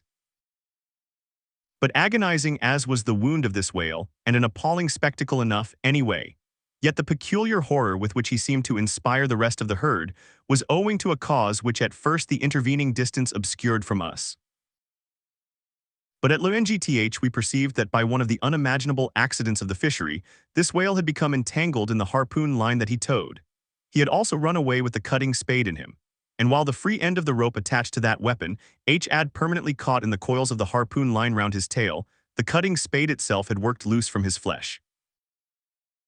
So that, tormented to madness, he was now churning through the water, violently flailing with his flexible tail, and tossing the keen spade about him, wounding and murdering his own comrades. This terrific object seemed to recall the whole herd from their stationary First, the whales forming the margin of our lake began to crowd a little and tumble against each other, as if lifted by half-spent billows from afar. Then the lake itself began faintly to heave and swell. The submarine bridal chambers and nurseries vanished. In more and more contracting orbits, the whales in the more central circles began to swim in thickening clusters. Yes, the long calm was departing. A low advancing hum was soon heard, and then, like to the tumultuous masses of block ice when the great river Hudson breaks up in spring, the entire host of whales came tumbling upon their inner center, as if to pile themselves up in one common mountain. Instantly Starbuck and Queequeg changed places, Starbuck taking the stern. Oars, oars, he intensely whispered, seizing the helm. Gripe your oars and clutch your souls now. My God, men, stand by. Shove him off, you Queequeg the whale there. Prick him, hit him, stand up, and stay so. Spring men, pull men, never mind airback, scrape them, scrape away. The boat was now all but jammed between two vast black bulks, leaving a narrow Dardanelles between their long lengths. But by desperate endeavor we at last shot into a temporary opening, then giving way rapidly, and at the same time earnestly watching for another outlet. After many similar hair-breadth escapes, we at last swiftly glided into what had just been one of the outer circles, but now crossed by random whales, all violently making for one center. This lucky salvation was cheaply purchased by the low SS of Queequeg's hat, who, while standing in the bows to prick the fugitive whales, had his hat taken clean from his head by the air eddy made by the sudden tossing of a pair of broad flukes close by. Riotous and disordered as the universal commotion now was, it soon resolved itself into what seemed a systematic movement, for having clumped together at last in one dense body, they then renewed their onward flight with augmented fleetness. Further pursuit was useless. but the boats still lingered in their wake to pick up what drugged whales might be dropped astern, and likewise to secure one which Flask had killed and waifed. The waif is a pen and pole, 2 or 3 of which are carried by every boat, and which, when additional game is at hand, are inserted upright into the floating body of a dead whale, both to mark its place on the sea and also as token of prior possession should the boats of any other ship draw near. The result of this lowering was somewhat illustrative of that sagacious saying in the fishery, "The more whales, the less fish." Of all the drugged whales, only one was captured. The rest contrived to escape for the time, but only to be taken, as will hereafter be seen, by some other craft than the Pequod. The previous chapter gave account of an immense body or herd of sperm whales, and there was also then given the probable cause inducing those vast aggregations. Now, though such great bodies are at times encountered, yet, as must have been seen even at the present day, small detached bands are occasionally observed, embracing from 20 to 50 individuals each. Such bands are known as schools. They generally array of 2 sorts, those composed almost entirely of females, and those mustering none but young vigorous males, or bulls as they are familiarly designated. In cavalier attendance upon the school of females, you invariably see a male of full-grown magnitude but not old, who upon any alarm evinces his gallantry by falling in the rear and covering the flight of his ladies. In truth, this gentleman is a luxury aux ottoman, swimming about over the watery world, surroundingly accompanied by all the solaces and endearments of the harem. The contrast between this ottoman and his concubines is striking, because while he is always of the largest leviathanic proportio ns, the ladies, even at full growth, are not more than 1/3 of the bulk of an average-sized male. They are comparatively delicate indeed, I dare say not to exceed half a dozen yards round the waist. Nevertheless, it cannot be denied that upon the whole they are hereditarily entitled to en bon point. It is very curious to watch this harem and its lord in their indolent ramblings. Like fashionables, they are forever on the move in leisurely search of variety. You meet them on the line in time for the full flower of the equatorial feeding season, having just returned perhaps from spending the summer in the northern seas, and so cheating summer of all unpleasant weariness and warmth. By the time they have lounged up and down the promenade of the equator a while, they start for the oriental waters in anticipation of the cool season there, and so evade the other excessive temperature of the year. When serenely advancing on one of these journeys, if any strange suspicious sights are seen, my Lord Whale keeps a wary eye on his interesting family. Should any unwarrantably pert young Leviathan coming that way presume to draw confidentially close to one of the ladies, with what prodigious fury the bashaw assails him and chases him away. High times indeed if unprincipled young rakes like him are to be permitted to invade the sanctity of domestic bliss. Though do what the bashaw will, he cannot keep the most notorious Lothario out of his bed, for alas, all fish bed in common. As ashore, the ladies often cause the most terrible duels among their rival admirers. Just so with the whales, who sometimes come to deadly battle and all for love. They fence their long lower jaws, sometimes locking them together and so striving for the supremacy like elks that warringly interweave their antlers. Not a few are captured having the deep scars of these encounters, furrowed heads, broken teeth, scalloped fins, and in some instances wrenched and dislocated mouths. But supposing the invader of domestic bliss to betake himself away at the first rush of the harem's lord, then is it very diverting to watch that lord. Gently he insinuates his vast bulk among them again and revels there a while, still in tantalizing vicinity to young Lothario, like pious Solomon devoutly worshipping among his 1,000 concubines. Granting other whales to be in sight, the fishermen will seldom give chase to one of these Grand Turks, for these Grand Turks are too lavish of their strength, and hence their unctuousness is small. As for the sons and the daughters they beget, why those sons and daughters must take care of themselves, at least with only the maternal help. For like certain other omnivorous roving lovers that might be named, my Lord D. Whale has no taste for the nursery, however much for the bower. And so, being a great traveler, he leaves his anonymous babies all over the world, every baby an exotic. In good time, nevertheless, as the ardor of youth declines, as years and dumps incur ease, as reflection lends her solemn pauses, in short, as a general lassitude overtakes the sated Turk, then a love of ease and virtue supplants the love for maidens. Our Ottoman enters upon the impotent, repentant, admonitory stage of life, forswears, disbands the harem, and grown to an exemplary, sulky old soul, goes about all alone among the meridians and parallels saying his prayers, and warning each young Leviathan from his amorous errors. Now, as the harem of whales is called by the fishermen a school, so is the lord and master of that school technically known as the schoolmaster. It is therefore not in strict character, however admirably satirical, that after going to school himself, he would then go abroad inculcating not what he learned there but the folly of it. His title, schoolmaster, would very naturally seem derived from the name bestowed upon the harem itself, but some have surmised that the man who first thus entitled this sort of Ottoman whale must have read the memoirs of Vidocq, and informed himself what sort of a country schoolmaster that famous Frenchman was in his younger days, and what was the nature of those occult lessons he inculcated into some of his pupils. The same secludedness and isolation to which the schoolmaster whale betakes himself in his advancing years is true of all aged sperm whales. Almost universally, a lone whale as a solitary leviathan is called proves an ancient one. Like venerable moss-bearded Daniel Boone, he will have no one near him but nature herself, and her he takes to wife in the wilderness of waters, and the best of wives she is, though she keeps so many moody secrets. The schools composing none but young and vigorous males previously mentioned offer a strong contrast to the harem schools. For while those female whales are characteristically timid, the young males, or 40-barrel bulls as they call them, are by far the most pugnacious of all leviathans and proverbially the most dangerous to encounter, excepting those wondrous gray-headed grizzled whales sometimes met, and these will fight you like grim fiends exasperated by a penal gout. The 40-barrel bull schools are larger than the harem schools.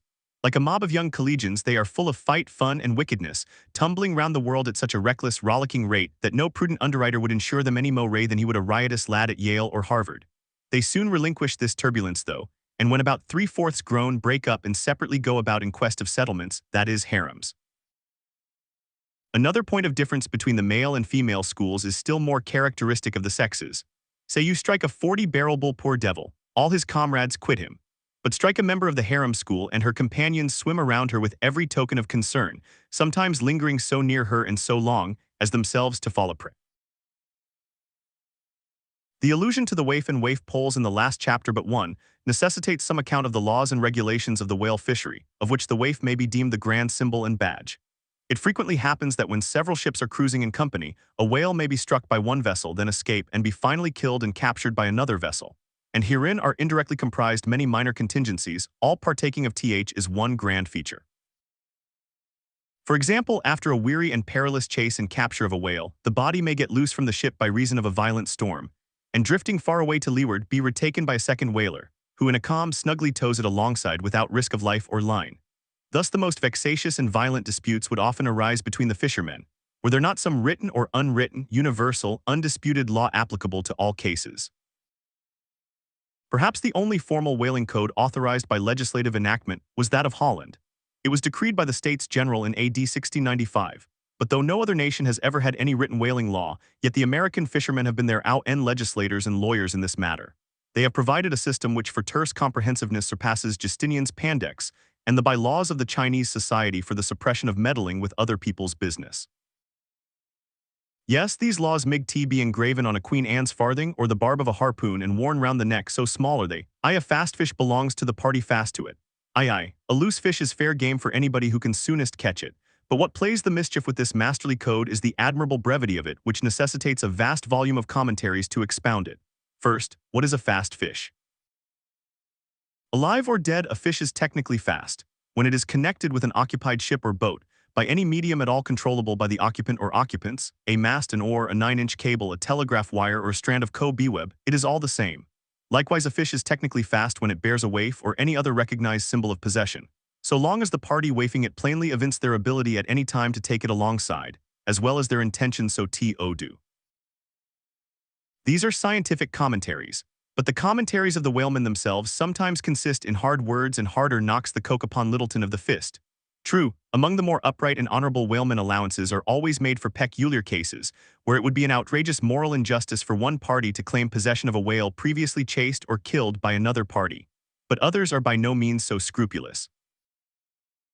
Some 50 years ago there was a curious case of whale trover litigated in England, wherein the plaintiffs set forth that after a hard chase of a whale in the northern seas, and when indeed they, the plaintiffs, had succeeded in harpooning the fish, they were at last, through peril of their lives, obliged to forsake not only their lines, but their boat itself. Ultimately, the defendants, the crew of another ship, came up with the whale, struck, killed, seized, and finally appropriated it before the very eyes of the plaintiffs. And when those defendants were remonstrated with, their captain snapped his fingers in the plaintiffs' teeth, and assured them that by way of doxology to the deed he had done, he would now retain their line, harpoons, and boat, which Ha-di remained attached to the whale at the time of the seizure. Wherefore the plaintiffs now sued for the recovery of the value of their whale, line, harpoons, and boat. Mr. Erskine was counsel for the defendants, Lord Ellenborough was the judge. In the course of the defense, the witty Erskine went on to illustrate his position by alluding to a recent con. Case wherein a gentleman, after in vain trying to bridle High-S wife's viciousness, had at last abandoned her upon the seas of life.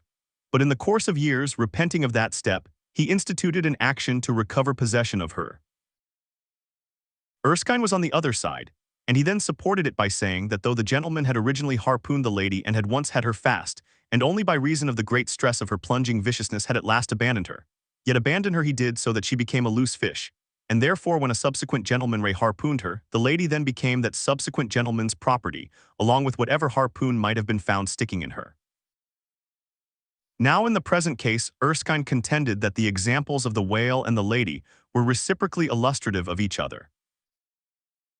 These pleadings and the counter-pleadings being duly heard, the very learned judge in set terms decided, to wit, that as for the boat he awarded it to the plaintiffs because they had merely abandoned it to save their lives, but that with regard to the controverted whale, harpoons, and line they belonged to the defendants, the whale because it was a loose fish at the time of the final capture, and the harpoons and line because when the fish made off with them, the fish acquired a property in those articles. And hence anybody who afterwards took the fish had a right to them. Now the defendants afterwards took the fish, ergo the aforesaid articles were theirs. A common man looking at this decision of the very learned judge might possibly object to it. But plowed up to the primary rock of the matter, the two great principles laid down in the twin whaling laws previously quoted, and applied and elucidated by Lord Ellenborough in the above-cited case. These two laws touching fast fish and loose fish, I say, will on reflection be found the fundamentals of all human jurisprudence. For notwithstanding its complicated tracery of sculpture, the temple of the law, the temple of the Philistines, has but two props to stand on. Is it not a saying in everyone's mouth, possession is half of the law, that is, regardless of how the thing came into possession? But often possession is the whole of the law. What are the sinews and souls of Russian serfs and Republican slaves but fast fish, whereof possession is the whole of the law? What to the rapacious landlord is the widow's last mite but a fast fish? What is yonder undetected villain's marble mansion with a door plate for a waif? What is that but a fast fish? What is the ruinous discount which Mordecai the broker gets from poor Woebegone the bankrupt, on a loan to keep Woebegone's family from starvation? What is that ruinous discount but a fast fish? What is the Archbishop of Savesoul's income of £100,000 seized from the scant brie ad and cheese of hundreds of thousands of broken-backed laborers, all sure of heaven without any of Savesoul's help? What is that globular £100,000 but a fast fish? What are the Duke of Dunder's hereditary towns and hamlets but fast fish? What to that redoubted harpooner John Bull is poor Ireland but a fast fish? What to that apostolic lancer Brother Jonathan is Texas but a fast fish?